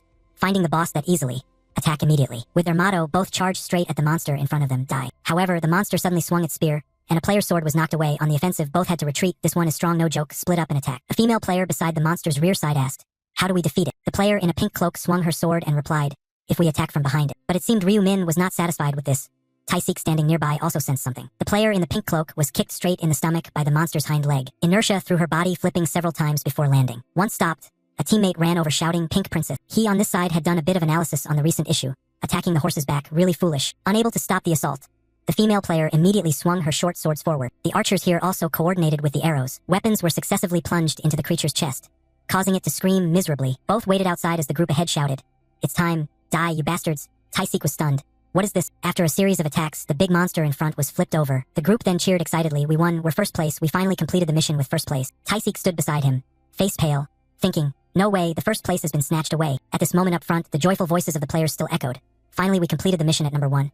This round was easier than I thought. Taisik was dazed, amazed beyond escape, while he was distracted and before he could realize anything. Could it be that he really lost the number 1 spot? Those eyes glanced at him. He felt very disappointed for not securing first place. Why is he unusually calm like that? Just as he didn't understand what was happening, a member of the front team raised a big doubt. "Hey, did everyone receive the mission completion message except me?" Another identical person jolted, hurriedly checked the message. No, why didn't it appear on my side? Don't tell me that. Ryu-min here crossed his arms, looking over their helplessness. So finally someone has realized. The centaur we just killed is not the final boss. The real final boss is the bull-headed minotaur. To be able to defeat the minotaur, you need at least 20 players at level 20. That means at least 4 teams of 5 players have a chance to win it. That is the trap of this round. It is designed so that everyone may mistakenly believe it looks like a group of 5 people can defeat a boss. The problem in that angel statement was revealed. Once inside the group, as long as the final boss of this round can be defeated, the team members will pass immediately. But she never said 5 people could actually defeat the boss. Those damn angels know how to fake it to make things look different. I also can't wander around to talk more about this outside, so now I just need to stand and watch. That's fine. Looking at Taisik depressed in regret, he stood there helplessly without explaining to the other party, except for Taisik, who knew nothing about the prophecy. Everyone else appeared very calm. Calm, but he said was the confusion of the 3. Breaking this slightly awkward atmosphere, he cleared his throat to signal, "Perhaps I really need to put on a bit of acting now." The handsome look paired with a thoughtful expression. Judging by the reactions of the other teams, what just happened wasn't the final boss. The real final boss is somewhere else out there. So let me tell everyone about our plan from now on. We will temporarily put aside killing the final boss and focus on farming the centaurs around to level up until the time gradually reaches its limit and ends. Everyone seems surprised by this decision of his. With his overly thoughtful nature, Taisik spoke what everyone needs right now. Why? His eyes narrowed to explain. It takes 5 players at level 20 to defeat 1 centaur. And that's just a regular monster. So to be able to fight the final boss, at least 3 or 4 teams are needed to have a chance to defeat it. We don't know how strong it is, so rushing headlong to fight the boss is an unwise decision. There may also be many other traps lurking and waiting for us there. What if we kill the final boss early and get trapped inside a pillar of light? Then we'd waste the remaining time in vain. Hunting monsters first and observing the situation is definitely a better choice. Starting from the very first meeting until now, Onsankyil has been continually amazed by his accurate predictions, to be able to find a strategy on his own without even needing to listen to prophecies. I really wouldn't have thought that Black Scythe could have such deep insight. However, Taisik standing beside him still hasn't been able to readjust his mindset well, stubbornly holding on to that obsession. But if he waits like that to fight the boss, he might lose the first position. Do you feel okay about that? Ryu-min gave the other a satisfactory answer. It's no problem, even if we don't get the reward for first place. The experience we gain in 6 hours of hunting is enough to compensate. Moreover, the first position may not even be measured by who kills it first. At this point, Onsankyil was speechless. How could he find the right path without prophecy? What Onsankyil thought was just like escaping a maze on the first try without ever going the wrong way. That said, the 2 girls in the group still each had their own worries. Well then, let's go hunting together. Shouldn't we come up with a simple strategy first? But he denied that. No, that's not necessary. I will be the only one to kill the monster. The whole group froze at that decision and immediately said in unison. Seo Arin thought she misheard and immediately asked for confirmation. Black Scythe, were you really planning to fight alone? Then she analyzed his recent words again. Even the monsters needed a group of 5 to defeat. Taisik nodded in agreement with his weighty decision. But if it was Black Scythe, probably just him alone would be enough. He confirmed to reassure everyone, that's right, no one needs to do anything. I will be the one to eliminate the monsters. Feeling that staying idle was somehow unreasonable, Onsankyil asked him for advice, so what should we do? And indeed he intended for everyone to stay idle, just follow me and gain experience and gold. Consider it carried for you, problems arise additionally. But all items dropped according to contribution rate will belong to me. In return, you will be granted gold and no need to take risks. Well, deal? An agreement was immediately proposed by him for everyone to choose. And because this deal was too good, no one refused. If so, I agree. We as well, we will follow your will. Black Scythe. When everyone agreed and went along with it, he smiled and took out his black scythe smeared with something red. Good choice, you will not regret it. Next, he turned his back to everyone, so let's go. 3, 2, 1, the position where he just stood was left with only 4 people. And before anyone could realize anything, he had already accelerated far away. The quickest reaction. Onsankyil immediately commanded everyone, hurry and chase after him. Ryu-min kept rushing straight ahead without realizing that the other members, even with added rockets, could not catch up. And although everyone was buffed by Julie's effect, the distance did not narrow at all. At this moment, both Seo Arin and Julie were deeply puzzled, wondering how he could move so fast, what his agility stat must have reached, and Taisik, who thought he was relatively fast, but at this level was no different than a cat compared to a leopard. Just as that thought ended, Taisik fixed his gaze in one direction, pointed his finger and marked it for everyone. Over there. At this time Ryu-min also changed his position, directly confronting the first centaur of the new mission. Blink strike, he vanished from his moving spot. Within the next 0.3 seconds, he landed elsewhere, leaving a familiar slash on the centaur's neck that most monsters who fought him bear. And as the centaur collapsed sideways on the spot, everyone behind had caught up in speed. Instead of joy, a dazed feeling overwhelmed their minds. At that moment, they looked at him more like a terrifying monster. What had just happened? No one could have imagined a centaur monster could be defeated after a single strike. Despite all these thoughts, Ryu-Min still relentlessly ran straight to the next target. Currently, 2 centaurs were charging towards his position. Upon encountering the first centaur, he stopped, bent his body, and swung the black scythe blade backward. A crescent-shaped slash was thrown out, aiming at the front leg of the charging beast. Rotating the scythe blade along the opposite crescent shape from before at the same time, the monster lost momentum, just as the centaur began to attack. And somehow, the monster's head fell perfectly into the position where the scythe blade awaited. The scythe blade passed through. The monster collapsed. The centaur struck only empty air. He immediately charged at the remaining centaur. Unlike before, this time he directly leaped upward. And when he noticed something rushing toward him, the creature would use its 2 front legs to spring up. He took advantage of this to place his foot on it. A similar scythe blade motion was initiated. With no wasted movement, its neck received a critical hit from him. The monster fell, marking the end of the process, and the system board updated the information. The centaur was defeated. Triple experience was activated. The title effect increased experience by 1.5 times. Experience gained by 0.89%. Gold gained by 60. Repeating similar actions, the system provided a different result. The number of monsters defeated reached 172 out of 100. The Rune of Slaughter effect. All stats increased by 100%. He temporarily stopped hunting and assessed his satisfaction. 172 in 30 minutes. The speed was not bad. There are a total of 200 centaurs actively operating on the battlefield. At this pace, I might even monopolize the entire field within 6 hours, of course, except for some from other teams who have already been killed. While he stopped here, everyone once again had the chance to catch up with him. The characteristic of being on the same team with him has been clearly painted by everyone, which is feeling exhausted even without doing anything. His face showed no emotion when looking at them in this state. Ha, I'm dead, haha. Ahem ahem. Not wanting to make everyone feel awkward, he smiled and made a suggestion. If you're tired, you can rest a little. Finally getting a rest, Julie and Taisik felt completely relieved.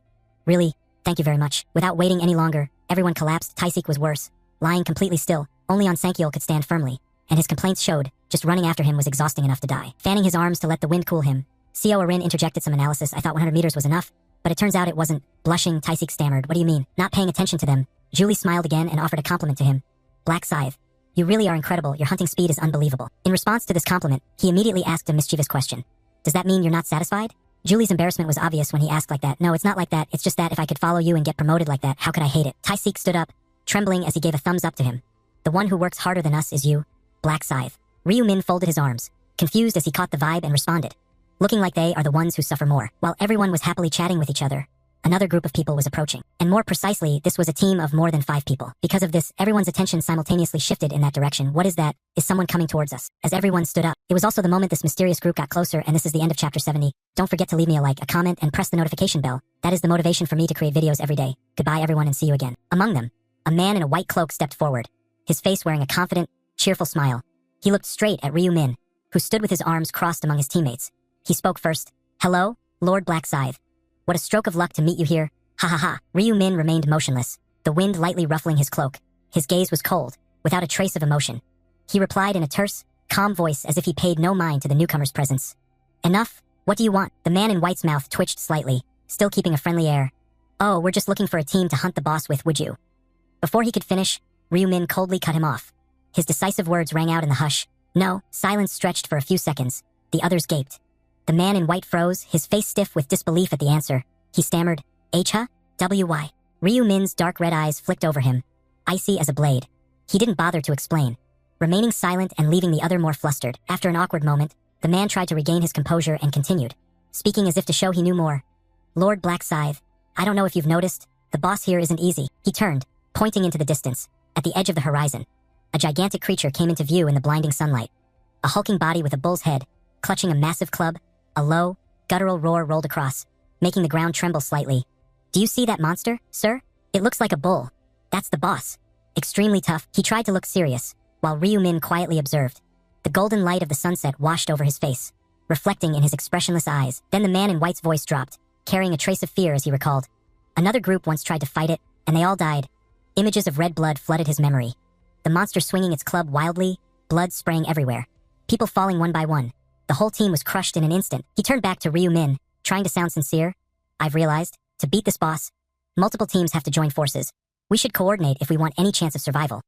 But Ryu-Min simply folded his arms, his tone indifferent as if life and death were not worth discussing. Handle it yourselves? The other man broke out in a cold sweat, nervously explaining. But wouldn't it be better to help each other? We could even let you deliver the finishing blow, if you would just reconsider. Ryu-Min opened his eyes and looked at him. A red gleam flashed, his voice dropped. so powerful that the air around them seemed to freeze. Don't make me repeat it a third time. He immediately panicked, turned and ran off, calling back, "Understood. Sorry, sir." After Ryu-min coldly refused, the others had no choice but to turn back with disappointed looks. The desert sun beat down, making the air feel even more stifling and heavy. The captain in white sighed in frustration. "Ha! Maybe it's not going to work," a teammate asked, voice full of curiosity. "Did you tell him we'd let him have the final blow?" He frowned and scratched his head helplessly. Of course, but he still refused outright. Everyone exchanged puzzled, irritated looks. A girl in the group crossed her arms, her tone skeptical. "Why? He has to kill the boss to get past the level, doesn't he?" The man beside her replied, his face a little tense. "Or, is he afraid?" The girl exhaled, her eyes heavy. "Ha! I guess we'll have to do it ourselves." A few others chimed in, forcing a show of confidence. "That's right. Let's try it together." While they were debating, the ground in the distance began to tremble, dust swirled, and then the gigantic silhouette of the Minotaur, the tower-sized, bull-headed monster, slowly emerged. Its blood-red eyes flared, and its oppressive presence made the very air seem to solidify. The captain swallowed hard, forcing a calm tone as he whispered to his comrades. "Whoa, it's even bigger up close." The man beside him stammered in reply, "We can do this, right?" He tried to look brave, nodding perfunctorily, of course. The whole group stood in formation, their gazes fixed on the monster slowly turning its head. The captain tightened his grip on his weapon, muttering calculations. "We have 20 people. That should be enough." But no sooner had he finished speaking than the Minotaur let out a terrifying roar. The shockwave rippled everywhere, forcing everyone to cover their ears. The sound rolled like thunder, making the entire squad tremble. The captain shouted in panic, "Damn it! It's charging this way!" The cry of attack echoed across the desert. The group surged toward the Minotaur in unison, magic light mingling with swords, spears, and arrows in a dazzling display. Dust billowed, and the ground trembled with every footfall. From afar, Ryu-min stood atop a high rock, his black cloak billowing in the wind, his gaze still cold as if he were watching a meaningless play. "I wonder how long it'll take them to realize." Below, the Minotaur roared fiercely. Its muscles bulged, veins red and pronounced, its eyes blazing like fire. The giant beast swung its club in a wide arc, forcing many players to leap aside. Ryu-min continued to watch silently from afar. A calm thought echoed through his mind. Actually, this Minotaur isn't as difficult as they think. Each of its strikes was powerful but slow. Once you caught the rhythm, dodging was completely possible. He squinted down and continued to comment calmly. "Its attacks are very predictable. It's just, they're not fast enough to take advantage of that." Below, several warriors shouted, "Charge!" Cut its legs, swords flashed. But when they hit, they only produced a chilling metallic clink. No blood flowed.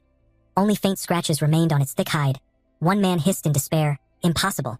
Its hide is too thick." Another answered, sweat beading on his brow, "My sword can't get through it either." They kept attacking, but the Minotaur's steel-like hide showed no damage at all. Ryu-min remained indifferent atop the heights, cold deductions ringing in his mind.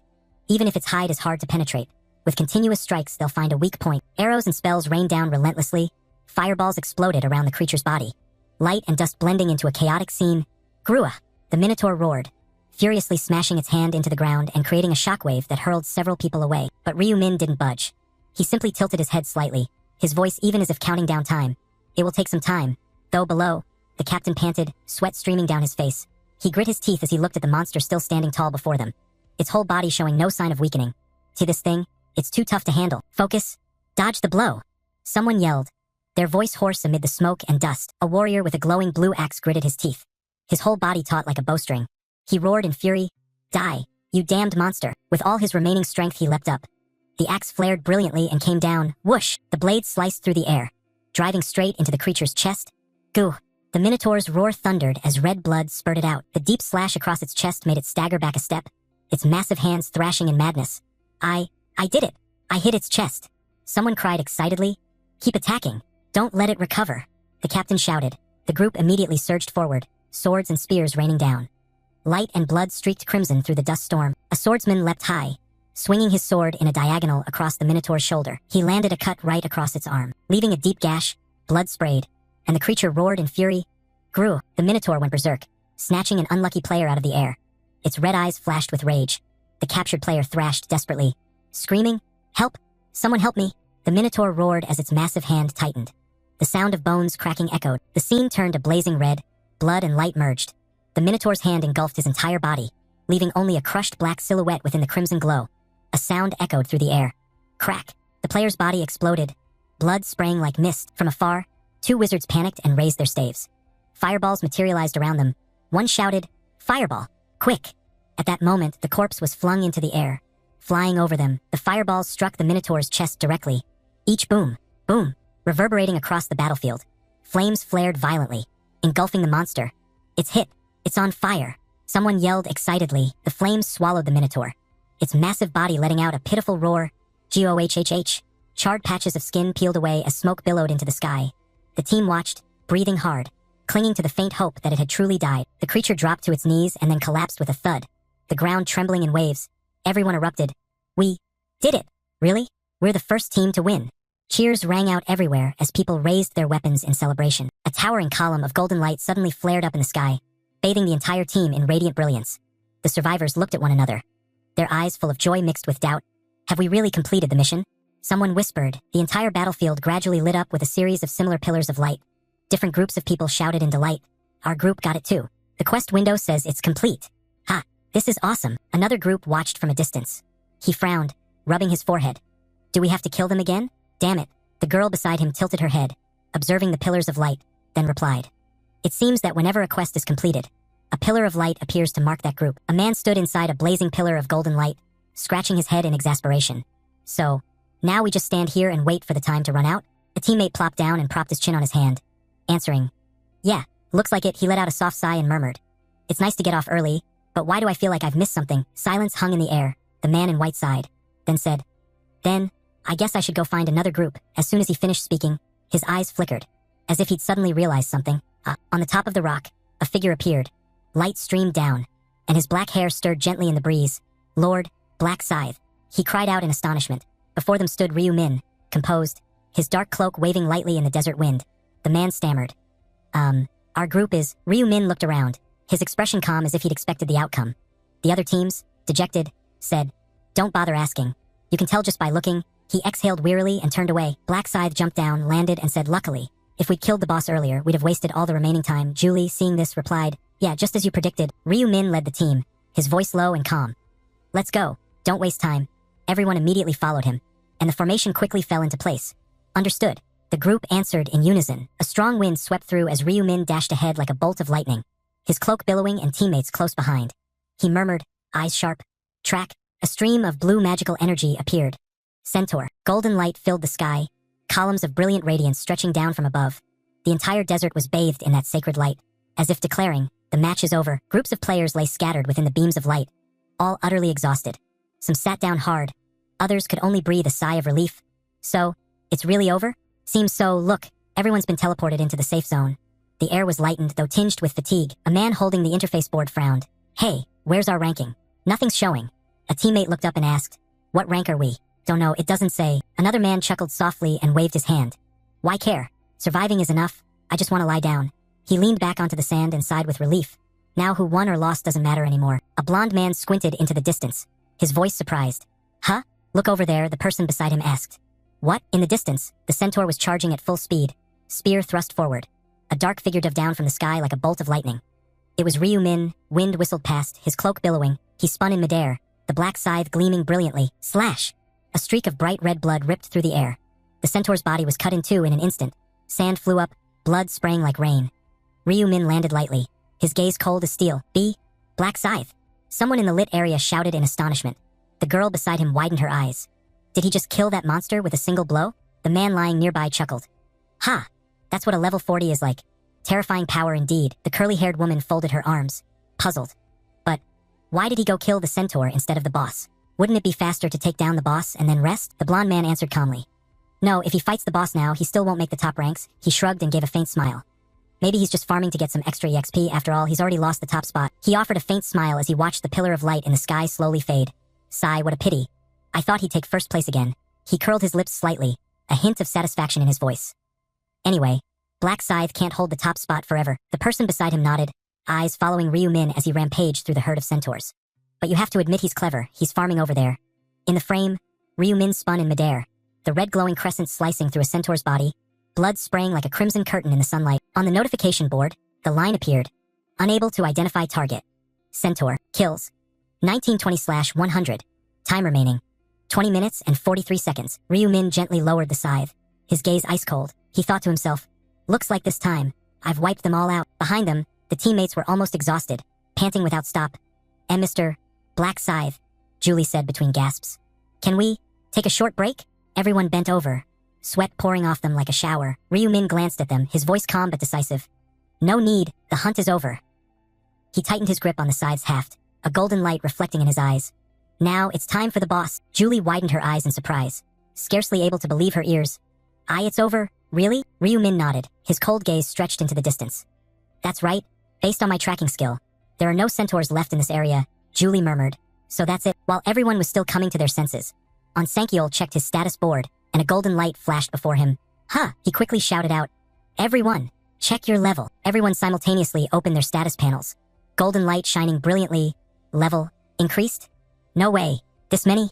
Everyone's eyes were filled with surprise mixed with excitement. Ryu Min looked over at Onsankyol, who was gaping at his brightly lit status panel. How many? He asked tersely. Onsankyol swallowed, his eyes not leaving the number in front of him. I was level 20, and now I'm 34. Seo Arin quickly opened her interface as well. Her eyes lit up. Me too. Level 34 already. Julie next to her shouted in disbelief. I went from 21 to 35. The atmosphere was full of excitement and astonishment. Hyo Taisik's voice trembled. I went from level 23 to 36. He said it while staring at his hands as if he couldn't believe it. Sweat still not yet dry. Ryu Min narrowed his eyes, a low voice echoing in his head. Everyone increased by 13 to 14 levels. The corner of his mouth curved slightly, and I too went from level 40 to 54. The status panel opened. Name. Ryu Min nickname. Black Scythe level. 54 class. Grim Reaper titles. Last time regressor. Hidden first ever angel slayer. Hidden opposer of divine punishment. Hidden. Ryu Min checked the spoils in his inventory, 19 mana cores, 9 normal pieces of equipment, and his eyes suddenly lit up. The final material I need for divine grade synthesis. An item window appeared before him. Shining horsetail, a shining horsetail containing faint magical energy. Ryu Min smirked slightly. Finally, I have it, Julie cried out with joy.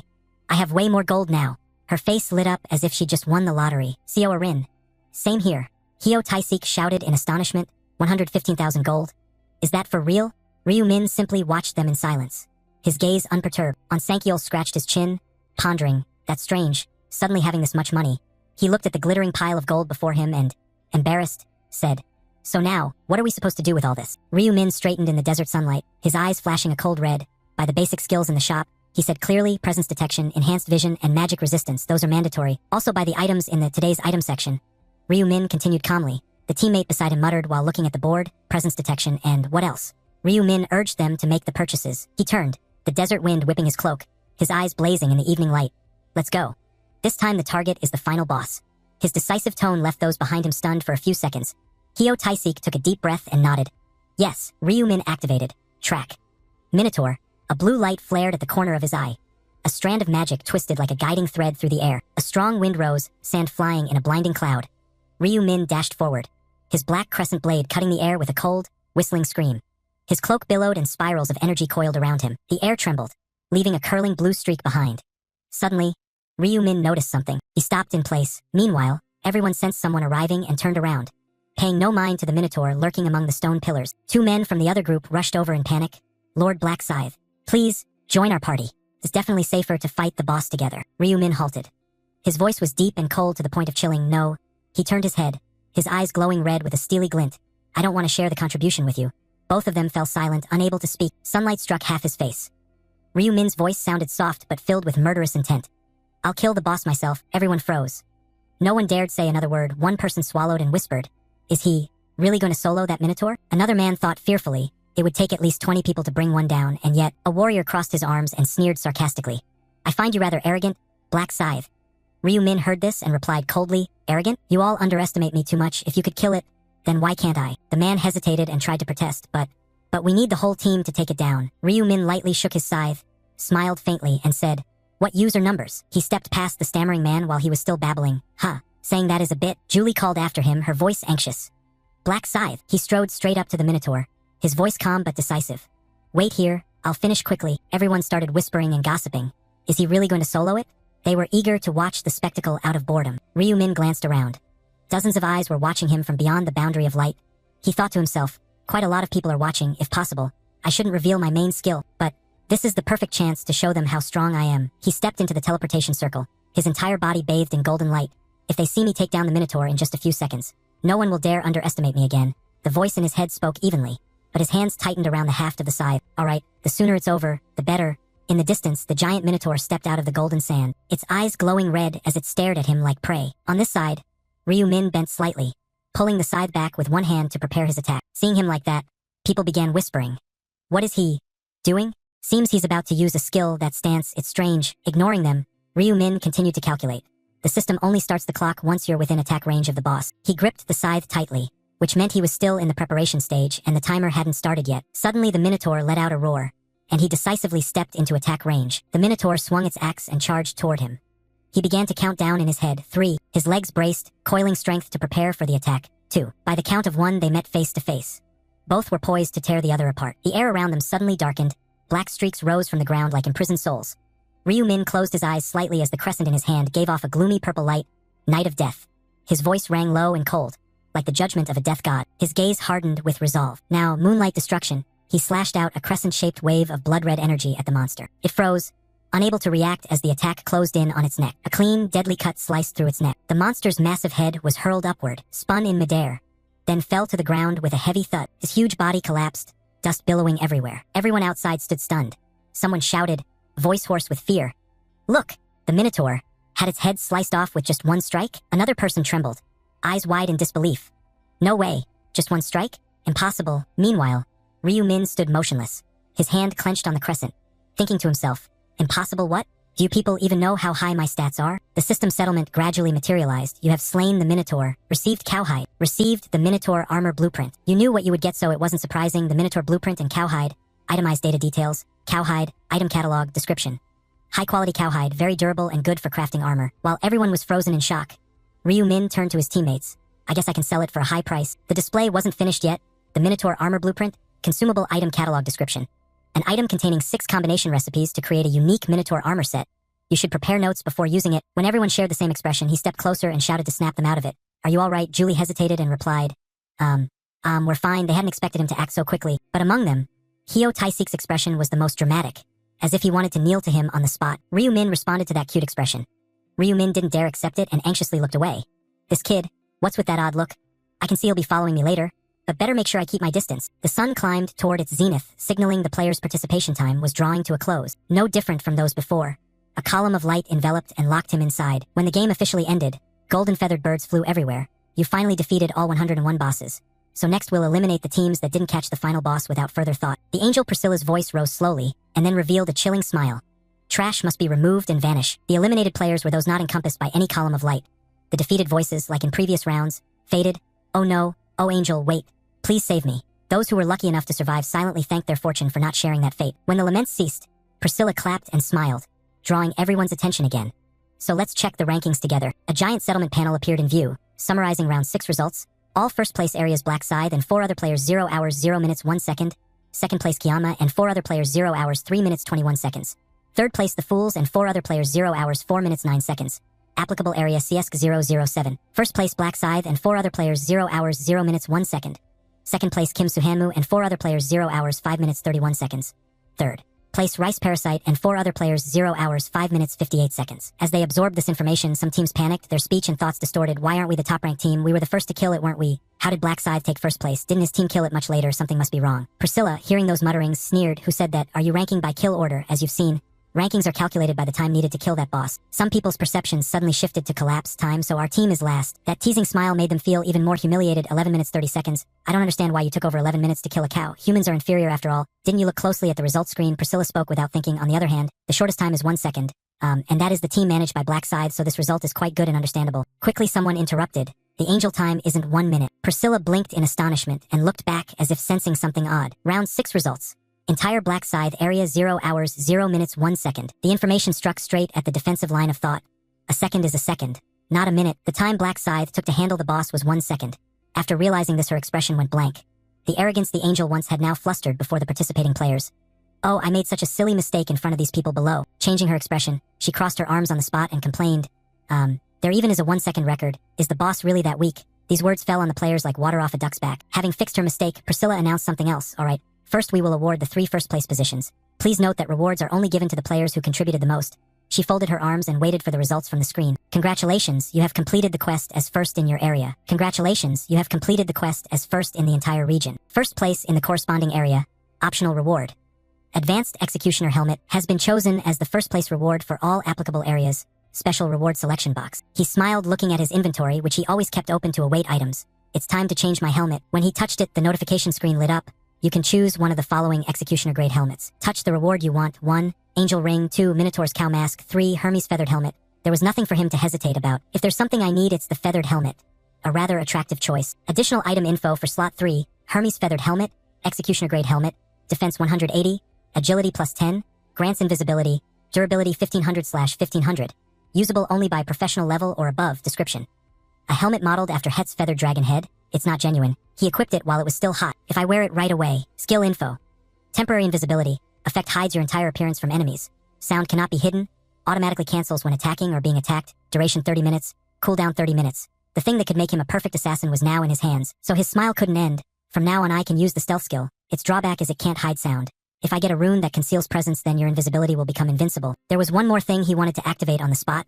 You can choose one of the following special rewards. Touch the reward you want. 1. Random item selection. 2. 14,000 gold. 3. Information about round 7. I'm not short on gold, and I already understood information from previous 99 regressions, so only the first option remained for him to pick. I don't need gold or information. For this type of special reward, you can only choose when you're first. Additional choice info attached. The reward lets you choose one of the following materials. 1. Nearly broken sapling. 2. Bubbling solution. 3. Hardened magic shell. 4. Angel's gold dust. Knowing what they were, he immediately picked slot 4. You don't need to worry, and you already know each material's use. Choose the Angel's gold dust, a divine tier item. Angel's gold powder. Item type. Utility. Description. Powder that drifts like feathers over an angel's hair. It's not dandruff. Golden energy surrounded him and lit up. Angelic voice. Priscilla wound down. All rewards have been distributed. You may return now. See you in the next round. The global announcement board activated. Round 6 ended. Total survivors across all regions 8,060,295. Applicable area CS007. Survivors 505. After some time, souls will be transferred to bodies in the current dimension. Round 7 will begin at midnight on June 1st, 2023. See you in the next round. Congratulations to all survivors. Returning to reality, the person who appeared was not Ryu Min but Ma Jianrock. More precisely, someone repeatedly knocking and calling out, Director Ma Jianrock. He forced himself up, annoyed while still half asleep, but with someone calling so urgently he had to put on his slippers. Stepped forward to open the bothersome door. Department head on Sankiol, polite in a neat vest. Wait, what happened that made you come here as soon as you returned to this place? On Sankiol's voice trembled slightly. May I come inside to speak? Of course. The two moved to the reception table. Ma Jianrock poured himself a glass of wine. So your level increased a lot, right? After all, you teamed up with Black Scythe and hunted for 6 hours, went straight in. Ma Jianrock coldly stared and questioned. So how much did you contribute and level up to that? You rushed here excitedly. On Sankiol was embarrassed, not knowing where to begin explaining, simply to the final result. I went from level 20 to 34, a total of 14 levels. Ma Jianrock's hand poised to drink his whiskey froze midair. 34, are you kidding? Take a sip to sober up. Yes, isn't that great? It's reasonable since Black Scythe handled all the hunting work. Thinking about it is a big surprise, right? He handled everything alone, we just ran to keep up. Ma Jianrock shook his glass. I suspected he kept all the obtained items. In worry, on Sankiol showed a flash of delight. That's right, but I don't regret passing on those items. I never thought my level could rise so fast. Ma Jianrock's tone turned slightly cold as he took another gulp of water. I never expected you could surpass me in level. On Sankiol asked quickly. So Director, how much are you now? 29. The returned results surprised on Sankiol and left him speechless. Pushing aside his earlier joy, on Sankiol showed no emotion, whatever it is that can't make the Director comfortable. So I guess actress SEO Arin is the same level as you then. Thinking my level is lower than hers, it seems I need to try much harder. Though smiling it was bitter, Ma Jianrock refilled his glass again.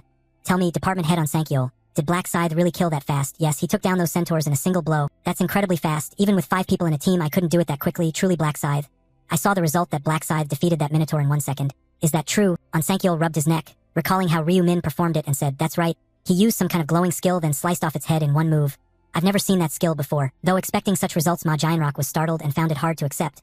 He felled that Minotaur with a single skill in 1 second. Has the gap between him and the rest of us really grown this much? The Dark Knight is strong but still can't match Black Scythe. If I reach level 40, could I be that strong? Now I must focus on grinding levels instead of dreaming about it. Pride wouldn't let Ma Jianrock hesitate any longer. I must push myself to work harder. Seems I should thank Black Scythe. He gave the motivation I thought I'd lost, and can help department head and an actress SEO Arin grow stronger too. If one day we meet again, I'll give him a fitting gift. He bowed dejectedly. When will the fairy appear? I'll ask when I'll meet Black Scythe. The key question, on Sankiol said. Do you think the fairy's household is still alive? Ma Jianrock was displeased at that phrasing. Instead of wondering, why not call and confirm quickly? That's your job? On Sankiol knew he was wrong. Sorry, I'll go check right away. He watched the department heads retreating back and said, no need to apologize, report back once confirmed. Oh, and have you learned the 2 skills I told you? Yes, I definitely learned tracking and erasing traces as director instructed. Good. Then later we'll test the skills outside while cleaning up. It's been a long time since we cleaned. On Sankiol understood. Still working at this hour, the sun is already rising. Ma Jianrock didn't care much, it's fine. After all, we didn't kill anyone on the street. Understood, director. The sun was indeed rising through the glass. This gloomy weather is the perfect time to relieve some stress. Moved to a room where someone was still sleeping. Hyo Taisik blinked awake thinking of Ryu Min. Black Scythe had invited him into his party, and that terrifying power. Black Scythe is on a completely different level, someone he doesn't even dare to look up at, so he really is a god. He rubbed his hair too much. How can I repay his kindness? Can I help him with anything? I'm not as useful as the buff girl. Immediately he sat up, if only my class could support him. The more he thought, the more he felt he couldn't help him in that world. Then what about the real world? A smile gradually spread. That's right, what does a god need most? Of course, loyal followers. Saying that, Ryu Min rubbed his hands and shivered oddly. Why do I feel a chill down my spine today? That cold sensation happened to make Ryu Min's mind hazier. I'm feeling a bit chilled. Maybe I'm just a little tired. Before he could decide what to do, the phone on the bedside table suddenly rang. Ryu Min thought it was an international call. He couldn't ignore it, so a second later he picked up. Only one contact was linked overseas, so he pressed answer and started the call. Hello, Russell. It's me. A slightly strained voice came from the other end. Oh, hello, Mr. Fairy. First, allow me to express my gratitude. Thanks to your fairy, I was able to survive. He asked about this important person and quickly asked what happened. Val smiled brightly and replied, I'll come there soon and tell you the details in person. Okay, so you're coming to Korea soon. Ryu Min's probing question rang out. Meanwhile, Val was packing his things into a backpack with his phone nearby. Yes, I just booked a ticket. Instead of joy, Ryu Min was a big mess of confusion. What is this? This never happened in the previous regressions. This indicated that unlike before when he helped Russell remotely, this was probably the first time Russell was coming to see Ryu Min in person. And Russell noticed the confusion and asked again, Mr. Ryu Min, have I troubled you? If I'm bothering you, please tell me and I'll cancel the trip immediately, pushing aside that embarrassment. Ryu Min smiled and answered fluently, and somehow that expression rubbed off on Russell on the other end. I'm really looking forward to meeting you. It's wonderful that you can come all the way to my place. The next day, the two met again, but this time in Ryu Min's country.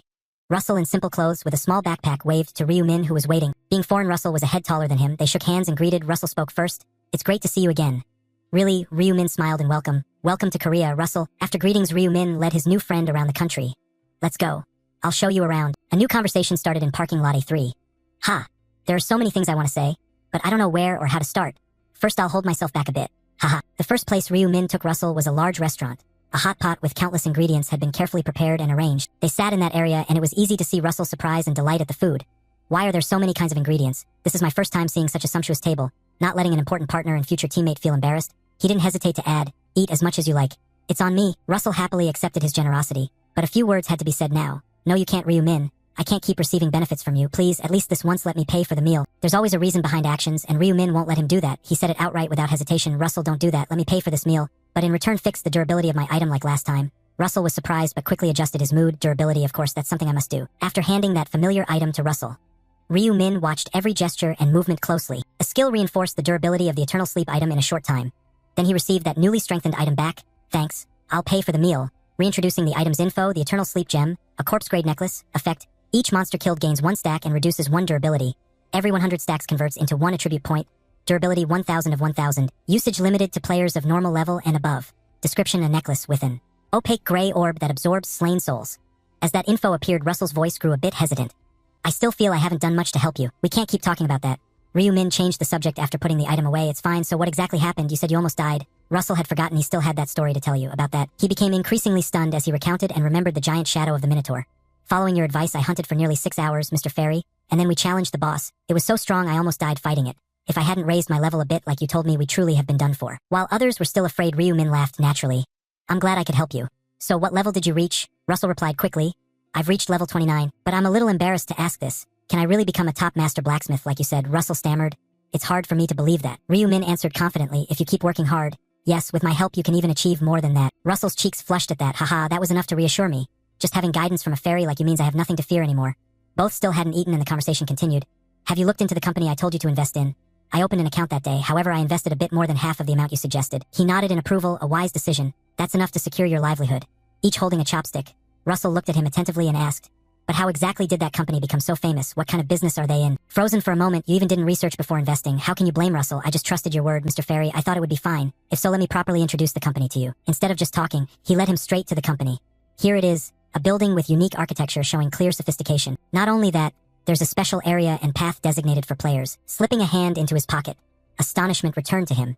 It seemed all preparations had been completed. Entering inside, Russell couldn't hide his curiosity and looked at him asking, so this is the company I invested 70% of my total assets in. Oh, to be precise, that's your money, Mr. Fairy, not mine. Ryu Min answered shyly, that money is yours, don't feel too pressured. Standing on the stairs and pausing, Ryu Min analyzed the earlier words and turned back to look. But if you only keep 30%, will your living expenses be okay? Russell was slightly anxious but told the truth. It's a bit tight but manageable. I'll cut from 3 meals to 2. You can't let someone important to you eat like that. He made an offer. I'll earn you some money after leaving this company. 10,000 copies should be enough. Right? An offer Russell found hard to refuse. Not enough confidence grew further. And the unpleasant image was used as an example. Mr. Fairy, you seem like an angel. No, not that kind of angel. Ryu-min tried to laugh off the odd thought. Haha. From the moment they entered the elevator, Russell gradually realized something was off. But thinking it over, can we just walk into someone else's company like this? He asked seriously. It's fine, although I'm not a major shareholder, it's not far from saying this is my company. Recently, we've renamed the company and completely changed the business model. I'll explain this business model once we're inside. Russell listened intently to him, then cheerfully replied, actually, I don't need the explanation. If you've put everything into this, then, Mr. Fairy, it will certainly be a brilliant success. As the elevator neared the 48th floor, Ryu-min added, anyway, you've invested a lot of your money, so at least I should tell you what kind of company it is. After hearing it, you'll surely be more excited because it's a business any player would be interested in. Leading Russell down the long corridor, he continued to guide. As soon as they entered an office, he noticed some odd glances from the staff. What's that? After walking a bit further, he spotted Department Head On Sankyol standing at the door, intently watching his phone. Why are you blocking the door like that? Is someone coming? Being a department head, his observation was sharp.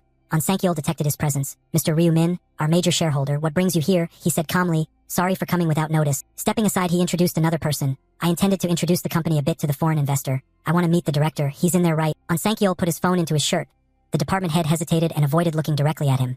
Yes, he's here, but he's currently busy with a guest. He hurriedly asked, oh, there's a guest. Even though he deliberately tilted his head, On Sankyol still made no move to step aside.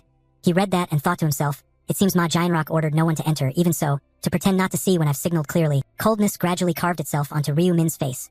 Even if some fool follows Ma Jinrock and dies, that's their business. Who exactly is here after all? He began reading the thoughts of department head On Sankyol, who was flustered and unsure what to do. Troublesome. And of all times it comes when the director's fiancée is here. Reading that, he was startled right where he stood. But then a new smile slowly appeared. That girl has arrived. After a long while, the room was personally opened by Ma Jinrock. Surprise gradually took over. What brought you here without notice? He stepped forward and asked back. Oh, do I need to schedule an appointment to be invited in? Ma Jinrock forced a smile and tried to explain. It seems my words came out oddly and caused a misunderstanding. In business, Lee are always prioritized. Whoever brings more benefit gets priority. He understood that clearly. What misunderstanding? Being a fairy isn't some powerful profession. Aside from seeing the future, there's nothing special. So inside, he's secretly looking down on me, right? Ma Jinrock tried to force a conciliatory smile. Sorry, a major shareholder like you can of course come at any time. It's just because you always schedule in advance that I'm a bit surprised this time. Paying Ma Jinrock no mind, Ryu-min glanced at the woman beside him. Is that so? A foreign woman with blonde hair stood elegantly. Ryu-min introduced her in his mind. Christine Gregg, a woman whose sole profession is a cleric and who can survive up to round 15. A cleric is like a support class considered essential, especially the resurrection skill learned at level 60. It's an unquestionably game-breaking skill that can bring someone back from the dead. However, it has some limitations. Only players dead for under 10 minutes can be resurrected. But even so, having an extra life is an enormous advantage. Initially, I approached Magtin. Meeting her at this time isn't particularly special, but who knows, it might turn out well. Whatever happens, I must turn her into an ally and get her at least around 20. Ma Jinrock gradually noticed the strange look from him. Without hesitation, Ma Jinrock pointed and introduced. This is my friend. Her name is Christine Gregg. Under that introduction, he once again gave a disapproving look at the other person.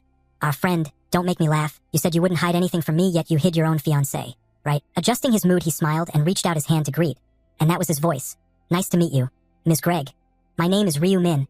I'm Ma Jinrock's business partner. Shaking hands and greeting back. Nice to meet you. Ryu-min, call me Christine. I didn't know the director had a business partner. Ma Jinrock startled. He can speak English? Meanwhile, he continued. I also couldn't imagine the director's fiancée would be so beautiful. Christine Gregg's remark increased Ma Jinrock's fear. The director told you about me too. This time he turned to look at Ma Jinrock. The unease grew. He even knows the existence of his fiancée. Immediately bowing to him. Sorry, Mr. Seer. I didn't mean to deceive you. His voice softened. It's okay. You must have felt awkward. Thank you for understanding. However, a different look is still a different look. But I wish you trusted me a bit more. Ma Jinrock dared not look him in the eye, only cursing himself. Damn. And beside him, Christine Gregg still didn't understand what was happening. Though not very pleased, the important matter of coming here still needed to be done, Ryu-min said. I was also going to provide next round information to your fiancé. Let's go inside and talk together. He didn't forget to tell Russell. Russell, wait outside for a bit. Russell didn't object to his request. All right, Ryu-min. Once again, they returned to the director's room. Ma Jinrock stood next to Christine Gregg, gesturing and saying a few words. Christine, earlier I didn't properly introduce Mr. Ryu-min. He is one of our business partners and is an executive of our company. Still looking at him with worry clouding his mind. And before he could continue, Ma Jinrock asked permission to say the next thing. And when Ryu-min nodded, he continued. He is a seer. He can see the future. On that point, Christine was confused and didn't quite understand. What's a seer? He explained on Mag's behalf, just as he said. I am a seer, a special class with the ability to see the future. For example, information and strategy about the next round 7. Still skeptical, Christine Gregg looked at Ma Jinrock again. Really? Ma Jinrock nodded with a smile. There has never been a mistake in what the seer has said, and he has never failed to set a target. This was an unbelievable claim, and more importantly, Christine Gregg still didn't understand one thing. She turned to him and asked, Then why do you want to reveal that to me? He said seriously again. I will provide you with information about round 7 with no terms to negotiate. Silence fell. After a while, Christine relaxed her guard. I'll listen. Pausing a bit, he analyzed before he could say more. Even when I offer to reveal the future, her reaction is like that. Surely she still doesn't trust me. And then the message he delivered next, do not be tempted or seduced. Regarding round 7, that's all everyone needs to remember. He only received one sentence which truly worried Ma Jinrock, so that's it, seer. He nodded in confirmation. I cannot say more. If I say more, people will be in danger. Do not let temptation seduce you. Remember it as if you're memorizing a chant. That's all I can say because there's an extra person here today. He then directly moved to speak further. Christine, I have one more thing to tell you. Yes, part of the reason I arranged this meeting was to tell you that. He sat down with a somewhat serious expression. Christine, in round 11 you will be in danger. Your life may be threatened. Sounding like a threat, Christine Gregg pointed at herself. Me, I won't let you keep that on your mind any longer. Ryu Min added a method. But don't worry about that. A rope will be lowered to save you. The subsequent exchange is top secret. A flight had taken off. It was Christine's flight back to the United States. She was looking out the window but concentrating on some big issue. More precisely, she was unsettled by the seer's declaration that she would be in danger in round 11. Analyzing more, if her father were here, it would be a big problem. With his temper, he'd certainly go berserk. But revealing a few more details of that exchange, the lifeline would appear. What does that mean? He said it means someone will save you. Who will save me? On that matter, he raised his hand to stop her. That I cannot say. Christine took it as something utterly absurd. Can't say who. Can he really see the future? It's all vague seer talk. Could that person be planning to deceive me? The plane announcement sounded just then. The plane will soon land at Dallas-Fort Worth International Airport. Collecting her luggage as she left the airport, she met a familiar face to pick her up. Butler Bishop. He was quite handsome and smiled as a greeting. Christine, did your trip to Korea go smoothly? Let me carry that for you. Christine paused a beat. I didn't expect you to come all the way to the airport to meet me. Taking the suitcase from Christine, the two continued walking forward, because he was instructed to take Miss straight home. No detours. Christine found nothing odd. Ah, will that be difficult? Let's go. Leaving the international airport, the two went to the largest hall in America, the Shining Hall. They continued walking down a wide corridor. Arriving at a room, Bishop knocked and asked permission. Sir, Miss Christine has returned. No one was seen inside, but a voice confirmed. Let them in. The door opened, and this time only Christine entered. Waiting for her was a middle-aged man with blonde hair sitting opposite. You're here. It was Christine's father. She cheerfully replied to him. Yes, father. As his daughter sat opposite him, he asked a few questions. How has that young man been living lately? Still living well and tidy as before. He was a bit serious. Has he ever been rude to you? She didn't look at her father. Never happened once. On the contrary, he treats me very politely. He smiled with full satisfaction at his daughter's words. Of course he must be polite. Whose daughter would she be? So have they gotten closer this time? Christine shook her head and sighed. I still don't know. He paused as his emotion stalled. Still don't know how. They've been dating 6 months already after all. At that remark, Christine was displeased and even a little disgusted. Dating, it's just going back and forth without feelings. Can that be called dating? He knew his daughter disliked it, but there was something more to say. Osung Group is a major Korean conglomerate famous worldwide. Marriage to the eldest son of such a tycoon only benefits you and has no downside. No matter how much you dislike it, won't you eventually develop feelings? A sadness built up in her. I don't know, I still feel uneasy because he seems to be hiding and scheming something. He changed his tone. As the child of God, your cultivation is still lacking. Why do you keep doubting like this? Because you are my daughter. A reply that left him unable to voice any further reproach. After a while, the awkwardness hadn't eased. Ahem, alright, what has he been doing lately? He says he's preparing a business. The world is already connected to God's world, and he still hasn't abandoned worldly material greed. Christine said without the slightest hesitation. That's right, father. He objected. I do not receive God's choices. At that moment, a light radiated from Christine's palm. Father, do you really believe this is God's choice and God's power? He nodded decisively and answered. I believe my daughter has received the grace of an angel. Christine was at a loss for words with her father. The grace of an angel. How many times have I told you what the angels have done, and you still don't understand? Wanting to discuss more with his daughter, he continued. Your fiancé is also making good use of God's gift, isn't he? He's level 29, ranked 23rd in the region. He seems to be quite capable. His level even higher than Jeffrey's, as you can see. Not wanting to hide anything, Christine looked at her hand and revealed the truth. This time he said he would create a trading market for players, and there are investors too. I've forgotten the name, but that investor claimed to be a seer who can see the future. He had to hear another strange thing. She crossed her arms and shook her head as if to dismiss what she was about to say. He put on airs and gave me information about round 7. But I don't know if it's reliable because it's all nonsense. My daughter doesn't care, but he does. A seer, in this chaotic time, no ability is more alluring than seeing the future. I think you should keep a good relationship with that person. Christine's answer remained the same.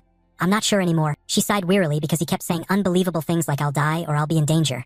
Upon hearing someone dare curse his daughter, he immediately flared up. What did you say? She replied as before, it's just the seer's nonsense. Father, don't pay attention. In that mess, what normal players are there? If anyone can be a seer with such vague claims, then anyone could become a seer. Despite that, he still warned his daughter. Don't be careless. What if someone among those following you betrays you? She confidently closed her eyes. Father, don't worry. Have you forgotten I'm the regional representative? Compared to betrayal, the number of guards and companions with me is greater. I'll be safe. He seemed to ask less. If you've said that, then so be it. But always prepare for unexpected situations. The conversation wound down. Christine rose from her chair. I understand, father. Feeling uncomfortable and tired, Christine stepped out of the room. By chance, Bishop noticed. He had been watching her the whole time, and then an order was imposed on him. Jeffrey, yes, sir. The leader's coldness kicked in. I've heard my Giant Rock's investor is a seer. He dares impersonate a seer and babble that my daughter will die. He paused to think. If the seer's warning that she'll be in danger is a lie, I'll make him taste hell a little early. While Bishop waited, the order was issued directly. Investigate whether he is a fraud. He carried it out seriously. In the name of God, I will carry out the order. The chat room info screen connected. Lost Yark has joined the PCW chat. Yami has joined the PCW chat. With an invisibility mask, Ryu Min went to the studio where Lost Yark lives, and now he greeted the opponent with a smile. Welcome, Yami. A voice replied to him, Lost Yark, you came early. Ryu Min answered, I had nothing to do, haha. While the two were exchanging messages, another important figure appeared. The chairman has joined the PCW chat. The meeting room had 3 people, and the chairman said seriously, hello everyone, let's begin the meeting. Last time we decided to recruit executive positions, didn't we, Lost Yark? Among those who applied, have you selected any candidates? Lost Yark listed what he had prepared on the computer. The chairman waited for his report. Among the current candidates, I selected 30 people ordered by level and region for selection. The chairman asked, there won't be any black scythe among them, right? Lost Yark replied, if there were, I'd have reported it immediately. What about the other names? I've also checked. There are no nicknames like Thien Ma or Du Ngoc. The chairman frowned in discomfort and said, HM, then we have no choice but to select executives from among the 30 candidates. 5 who pass the assessment will be appointed as executives. Yami, proceed with the testing. Yes, I will do so, Mr. Chairman. At that time, Ryu Min received additional information from the chairman, and the next item seemed to be that a member of parliament had begun condemning the players. Yami already knew about this and said, I saw that news, yes, Representative Lee Seongyun of the National Assembly. Right. The chairman's expression didn't change, but his tone and manner did. Yes, after the executives are appointed, we will discuss whether and how to deal with that person. Our players' enemies are the legal profession, and they are trying to bind us within so-called legal frameworks. Ryu Min smiled, but showed nothing outwardly. It's not the players who should be inserted into that. Information ended there. The chairman spoke final words before leaving. Then today's matters are concluded. Ending the regular meeting, Ryu Min returned to his home. Stepping out of the bathroom, he was drying his hair with a towel and staring at his phone screen. Finally, the day has come. The official Player Place website has successfully launched. Just as predicted, tens of thousands of players logged in and items were posted. Everyone must be short on money, so they've listed all sorts of things. First, I'll scoop up the unique materials. Very quickly, a few items caught his eye. Earthroot 100,000. Black Diamond 300,000. Orc Fong 95,000. Knoll Spine 70,000. Hunter's Liver 100,000. Among them, he picked a few he liked. Earthroot, Black Diamond, Orc Fong, and Knoll Spine. He was satisfied after choosing. With this amount, he could craft at least 3 unique items. The cart on the screen had 4 items. He decided to choose fast delivery for all of them. Done. Unique items are now ordinary items. Next are magic stones. Each magic stone is known to cost over 2 million, even though they are low-tier magic stones, but I'll buy them all. 90 items were snatched up by him in 1 second. The sky was clear with few clouds and plenty of sun, and 2 days passed very quickly like that. From outside the room, Ryu 1 returned carrying a rather large bag. Upon opening the door, Ryu 1 was completely surprised to see the room stacked with many cardboard boxes for item delivery. Ryu Min sat lumped on the sofa, hearing his brother's plaintive voice from there. Huh, brother, what is this? Acting innocently clueless, he stepped out from inside and spoke gently as he looked at the huge pile. Ah, you're back. The pale face didn't think it was him and said, Did you order all of this? What exactly did you buy to have so much? Ryu Min smiled and immediately explained his purpose, nothing grand or special. These are just items for players to use. Ryu 1 understood but couldn't help feeling flustered. Ah, that Player Place Regional 8 exclusive for players, is that it? Right. After a long time to calm down, Ryu Min carried those item boxes inside and left them strewn about like he lived alone. Most were magic stones of various colors. Picking up a purple one, he made a decision in his head. Everything is complete, nothing is missing, so I'll start trying to combine them. First, he began with the magic stones he had the most of. Opening the combination status panel, he placed a red stone in the center and 15 matching stones in the smaller linked slots. He explained the reason for this in detail. With 16 low-tier magic stones, you can create a top-tier magic stone, and then a magic stone was formed. Combination successful. Successive feedback notifications kept coming without end. You have created a highest quality red magic stone. You have created a highest quality orange magic stone. You have created a highest quality yellow magic stone. Done, with the highest unit being 7. Ryu Min completed the collection of top-tier magic stones for each color. After finishing, he returned to the combination panel, but it seemed different from before. Now if I combine these into equipment, then a golden aura appeared. Combination successful. Reaper's Scythe. Damage plus 16% was added. He continued the process in rhythm. Head's feathered hat. Strength plus 32 was added. Traveler's Cloak. Luck plus 32 was added. Attribute Resistance Ring. All stats plus 16 were added. The next thing to do was to equip them on himself. Already nice, but only complete with accessories. Now I've equipped them all. Status window. Your stats have increased significantly. Strength plus 206. Intelligence plus 284. Agility plus 244. Luck plus 202. Attribute points. Even without a slaughter rune or blessing buff, all my stats are over 200. He smiled with satisfaction at the change. If I apply buffs, it could rise from 600 to even 900. He raised one arm, and above all additional info, you have equipped 7 top-tier magic stones based on 7 colors. Rainbow Effect buff has been activated. The equipped gear emitted a subtle light with the Rainbow Effect buff. Resistance to adverse status effects increased by 50%. The single threat from status types had been improved. He was satisfied, overthinking for a moment. I have increased resistance to adverse status effects by 50%, adding Java's necklace 35%, attribute resistance ring 35%. What if I also apply the general basic resistance skill 15%? By applying composite multiplication, I can block the effects of adverse statuses at a rate of 82.1%. At the moment, the person filling equipment with top-tier magic stones is probably only me, because I've monopolized all types of magic stones. Of course, new stones will appear over time, but by then their value will skyrocket and scarcity will begin. Even the lowest tier stones are already priced above 20 million, so I need to be one step ahead. He looked at a few boxes beside him. First, I need to store the remaining unique items. If possible, enhancing high-level worn gear to unique would be more beneficial, but that's for later. I'll combine them when I reach level 60. Standing up from the chair, he checked his phone screen. Until then, I'll keep an eye out for any unique crafting materials that appear. Suddenly he realized something. Even he himself was becoming hard to believe. Wait a moment. The reason for surprise was nothing unusual. This was a necessary crafting material for legendary items. Info, immortal hide 1 million. Item description. Hide cut from a creature called an immortal. Transaction method. Direct trade only. Trade location Suwon. A new piece of knowledge was added to him. Similar to player ranks, items also exist in 6 tiers. Common, rare, undead, unique, legendary, and godly. Things you can buy in shops are capped at the undead tier. For higher tiers, players must craft them through combination. The higher the tier, the lower the drop rate for crafting materials. Of course, that doesn't mean it's impossible, just very difficult to obtain. And currently there is only one place that can drop the immortal hide fragment. That is the level 5 high orc boss. When you kill it, there is an extremely low chance it will drop this immortal hide fragment. But he seriously thought that alone he could not only kill a high orc but also luckily obtain that material. And then he suddenly snapped awake. Could it be that guy? Is someone capable of killing orcs? Moreover, that person also has a drop rune. Everything seemed clear to him. If it's really that guy, then it's very likely a trap, and a rather dangerous one. He forced himself to look more closely. The direct trade only condition did seem to be true. Let's see. He opened the chat box. The message began to connect. Hello, are you the seller of the immortal hide fragment? A quick reply came back. Yes, he sent 2 messages in a row. You posted it for 1 million. Could you lower the price a bit? The other party was a little surprised. What price did you have in mind? 900,000, okay. That's a bit awkward for me. Alright, I think that's fine. But it seemed he had a new calculation.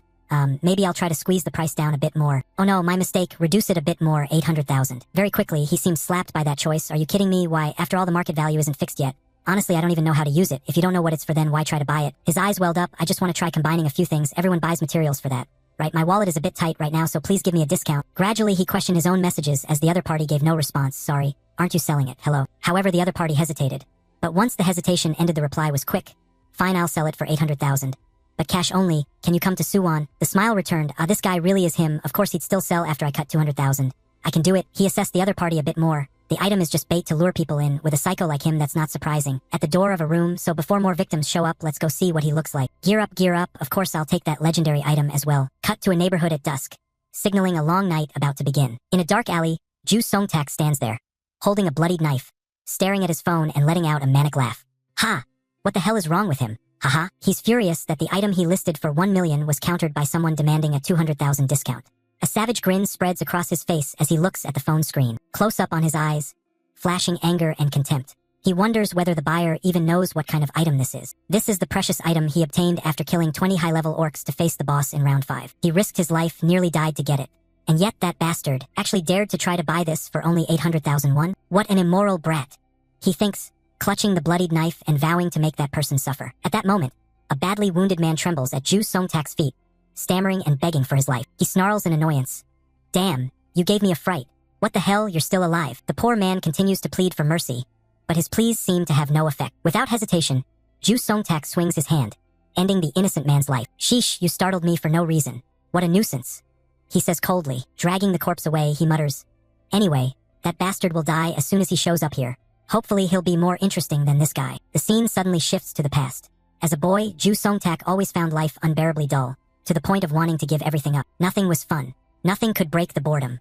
It was just plain tedium. Because it was the same in middle school, he decided to focus on studying, hoping that concentrating on something would make things better. As a result, he always topped his class with perfect scores. But studying became boring too. When he gave up, his grades dropped and his parents began to scold and shame him, saying he embarrassed them. Thinking back on it, he only curls his lips into a grim, creepy smile. Back in the gloomy present, he fondles the bloodied knife, recalling the past and thinking, those were the good days. Another horrific memory floods his mind. The image of him in his school uniform, standing with a knife in hand in front of the corpses of his own parents. It was a day he never forgot. The day he found his true joy. The savage smile appears on his lips again. He was interrogated by the police, but because he was a minor, he was lucky to avoid legal punishment. Thus, he continued his path of crime until age 27. And this time he had enough experience never to be caught. He walks away coldly, leaving a pool of blood behind. ending the string of murders in the real world. After the flashback ends, he realizes that the game in the other world is truly his playground. Thanks to the Rune of Drops, he received many useful items. He also quickly chose his class thanks to a shaman-type item. But the real fun began in round 4, where he could slaughter freely and his bloodthirsty nature was fully unleashed. He felt immense joy and decided he would wish for more rounds when all the rounds ended. The flashback ends, returning to the present. He smiles sickly and says, "It was fun. I like watching the world collapse." He sat down beside the body he had just made, muttering, Then he stood up, thinking he needed to prepare to welcome the incoming guest. He dragged the corpse to a nearby trash bin, intending to hide it inside. A sinister plan was hatched. He would hide the body in the trash, so that when the buyer arrived, he could use the skill corpse explosion, the corpse would detonate and eliminate the target. He imagined if that person somehow survived the blast, he would use Curse of Fear to hold them in place and toy with them a bit before finishing them off. Footsteps came from the end of the alley. The guest he had been waiting for was arriving. He hid behind the trash bin, a sinister smile spreading across his face. Finally, he waited, urging silently, "Hurry up, you bastard. I have a surprise for you." The footsteps grew closer, entering the alley, and then Ryu Min appeared. It was Ryu Min in the form of Yongmin. Ju Songtak thought to himself, "Bingo. The prey has appeared." Ryu Min approached, and he counted silently. "Right? Just a bit more. 5 more steps." But suddenly, Ryu Min stopped just before entering the trap's range. He was surprised and a little confused. Why did he stop? Ryu Min spoke calmly. Are you the one trying to sell the immortal's hide?" Ju Songtak began to panic. Damn. He only needed 2 more steps to be within the blast radius. Ryu Min showed impatience, asking him to come closer to make the deal. "What are you doing over there? Aren't you going to sell it? Come here." This seemingly harmless request was a psychological move, putting Ju Songtak in a difficult position. He suddenly realized that if he stepped forward, he himself would be within the blast radius. Cornered, he tried to stay calm, forced a smile, and complimented the other. "Oh wow, you're fast." He gritted his teeth, sweat beginning to pour. The plan had gone off track. He could just use Curse of Fear, but then it wouldn't be fun anymore. Trying to salvage the situation, he spoke weakly. Could you come over here? My leg hurts a bit." He continued to fake it, hoping to lure the prey into the trap. "Just 1 more step." But Ryu Min mocked him. "My leg hurts too, friend. Do you know how far I walked to get here?" "Sorry, but I'm disabled." Ju Songtak froze. "Disabled? You look fine." He began to panic. Damn. Could he have realized? He tried to reassure himself. No way. How would he know there's a corpse in the trash? Or that I have the corpse explosion skill? Ryu Min lost patience. "Do you want to sell that damn thing, or are you just lying about the item?" He pressed further. "Or are you trying to rob me? That's why you kept asking me to come closer. Right, you bastard?" Ju Songtak completely lost his composure. I need to calm down. I can't let him control the situation. Everything will end if he takes 1 more step." He tried to explain. You seem to be misunderstanding." But Ryu Min cut him off rudely. "Misunderstanding my ass. Called a fraud." He angrily shouted. "Fraud? Why should I be nice to a fraud?" Running out of patience, he summoned the item. "Here, look, it's not fake." Ryu Min simply watched in silence, showing no expression. And then, a wicked, knowing smile appeared on Ryu Min's face. Ju Songtak froze. What the hell? Why is he suddenly smiling? In a flash, a streak of red light flared. The hand holding his item was severed. He screamed in excruciating pain, blood spraying endlessly from the severed arm. He couldn't believe his eyes. But he's over there. How could he? The image of Ryu Min still standing at the end of the alley, smiling as if nothing had happened. Ju Songtak's eyes widened in horror as he realized the terrible truth. The hunter had become the hunted. Ryu Min had somehow appeared right behind him, a knife pressed to his throat. Ju Songtak only managed a strangled cry. Behind Ryu Min appeared a smile. The brutal predator had finally met an opponent far beyond his imagination. Ju Songtak stared at Ryu Min in shock, unable to believe his eyes, stammering to ask if there were actually 2 attackers. Ryu Min smirked arrogantly and casually denied it, saying it was only him, implicitly mocking his opponent's weakness. Ju Songtak was completely stunned. Unable to understand how there could be 2 identical people here, Ryu Min coldly asked back, implying there was no need to explain the obvious, even showing annoyance at such a foolish question. Sensing the disparity in strength, Ju Songtak began to feel endangered. Ryu Min slowly picked up the fallen piece of immortal skin from the ground. Fear quickly turned into rage. Ju Songtak ground his teeth, baring sharp, beast-like fangs, and roared. Cursing Ryu Min, he decided to use his trump card, his eyes flashing horribly as he activated his special skill. Terrifying Curse. Immediately, a system notification appeared explaining this unique skill. It could inflict a fear status on the opponent for 5 seconds if eye contact was made. However, Ryu Min remained completely calm. Yet another notification popped up. Opponent resisted fear. Casting Terrifying Curse failed. Ju Songtak froze, unable to believe his skill was useless. He tried to reassure himself that there was no need to panic. While Ju Songtak was still dazed, Ryu Min struck, delivering a thunderous punch aimed straight at his opponent's face. The mighty blow staggered Ju Songtak, blood pouring from his mouth. He frantically asked about Ryu Min's strength stats, unable to imagine how high they were, giving him no time to recover. Ryu-min followed with another brutal attack, punching Ju Song-tak squarely in the face again. Ju Song-tak fell to the ground after the second blow, his body convulsing in pain, lying sprawled on the ground, smeared with blood and nearly unconscious. Ju Song-tak could only groan, calling Ryu-min a mad bastard. Just when it seemed everything was over, Ryu-min raised his hand, a blue light enveloping his palm. The light washed over Ju Song-tak's body. It was a healing skill that mended the wounds he had just suffered. Ju Song-tak was surprised to see his wounds closing. Ryu-min coldly explained that he had used a healing skill, and the reason for that was not pity, but so he could beat Ju Song-tak for longer. With that, he threw another punch. Ryu-min continued his torture, repeatedly punching Ju Song-tak in the stomach and chest, sending blood spraying. The relentless attacks, each punch extremely powerful, showcased Ryu-min's brutality and superior strength. After being healed, Ju Song-tak collapsed once more in agony. Ryu-min looked down and asked mockingly, as if he still had not been beaten enough. Despite being battered, Ju Song-tak tried to rise, mumbling to himself while waiting for the skill's cooldown to end. Then the system announced that the cooldown for Terrifying Curse had ended. Ju Song-tak smiled wickedly, threatening that Ryu-min would have to die. However, before Song-tak could act, Ryu-min was a step faster.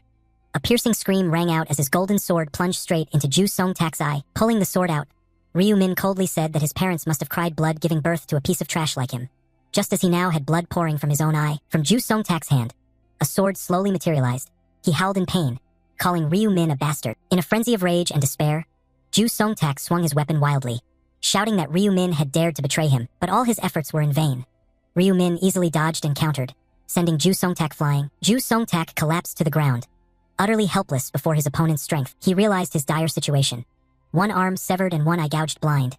He panicked, not knowing what to do. He thought this was truly the end for him, but then he suddenly noticed something about his current position. A cruel, final determination flashed across his face. Glaring at Ryu-min, he gritted his teeth and swore that even if he died, he would drag that bastard down to hell with him. With that, he activated a final skill, a suicide move called Corpse Explosion.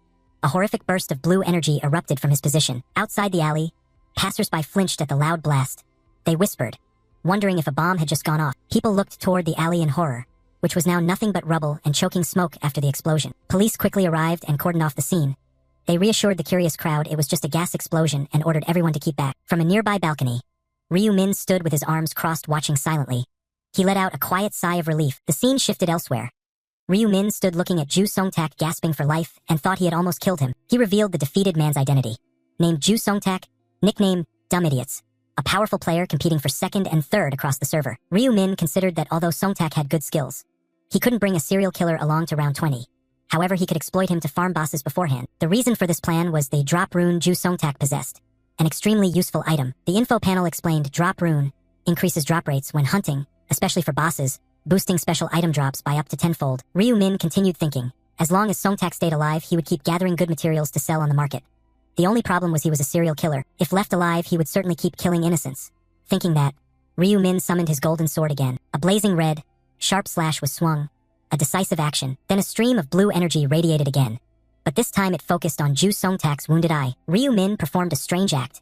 He used his power to take something from Song-tak's severed arm. He reattached an eyeball to Ju Song-tak's eye, thinking that when he woke up the restored eye would show him what had happened to his body. Ryu-min told himself he had ensured Song-tak's severed limbs could not be reattached, preventing him from walking freely to kill again. After all, only the body in the other world mattered for drops. He was confident that because Ju Song-tak had never seen his true face, he would not be able to find him to exact revenge. After a while, Ju Song-tak began to regain consciousness from his blackout. He groggily opened his eyes, completely unaware of what had happened, and wondered where he was. His last memory was activating the corpse explosion skill in the alley. A wave of pain hit him, making him cry out. He recalled the moment Ryu-min severed his arm. He frantically searched for the enemy. But then a more horrifying truth struck. Ju Song-tak looked down and realized not only his arm but an entire side of his leg was gone. He screamed in pain and despair. In panic and fury he shouted, demanding the bastard who had harmed him to show himself. At that moment, he found a piece of paper left on the floor. He curiously picked it up. It was a letter with the first line. "First, it wasn't me who did anything to your leg." The letter continued in a mocking tone. "Why did you hide a bomb to kill me? I almost killed you. But your leg blown off looked so pathetic, so I spared you." The words in the letter were full of sarcasm and contempt. Who would be kind to someone trying to rob them? You should count yourself lucky. Stop pulling this trashy stunt. Live like a decent person. At the end was a harsh threat. If you keep causing trouble and get caught, you will really die. I have memorized your ID and your home address. Ju Song-tak clenched his fist. Furious, he realized the bitter truth. His corpse explosion skill hadn't killed the enemy but had blown off his own leg. He cursed in anger. He wondered how long he had been unconscious for that guy to do all this and leave. He began checking his pockets. A harsher truth hit him. His phone, wallet, and all his cash were gone. His rage reached its peak. Not only had his arm been cut off, he had also been robbed of his items and money. Ju Song-tak screamed in humiliation and fury, vowing he would repay this debt to Ryu Min. The scene shifted to a luxurious location outside the Imperial Hotel. In a traditional restaurant, Ryu Min was dining with Julie. She praised the meal as delicious, and he enthusiastically replied that it was the best restaurant he'd ever been to. Ryu Min smiled, saying he was glad it suited her taste and suggested they come here more often. His suggestion made Julie a bit embarrassed and surprised.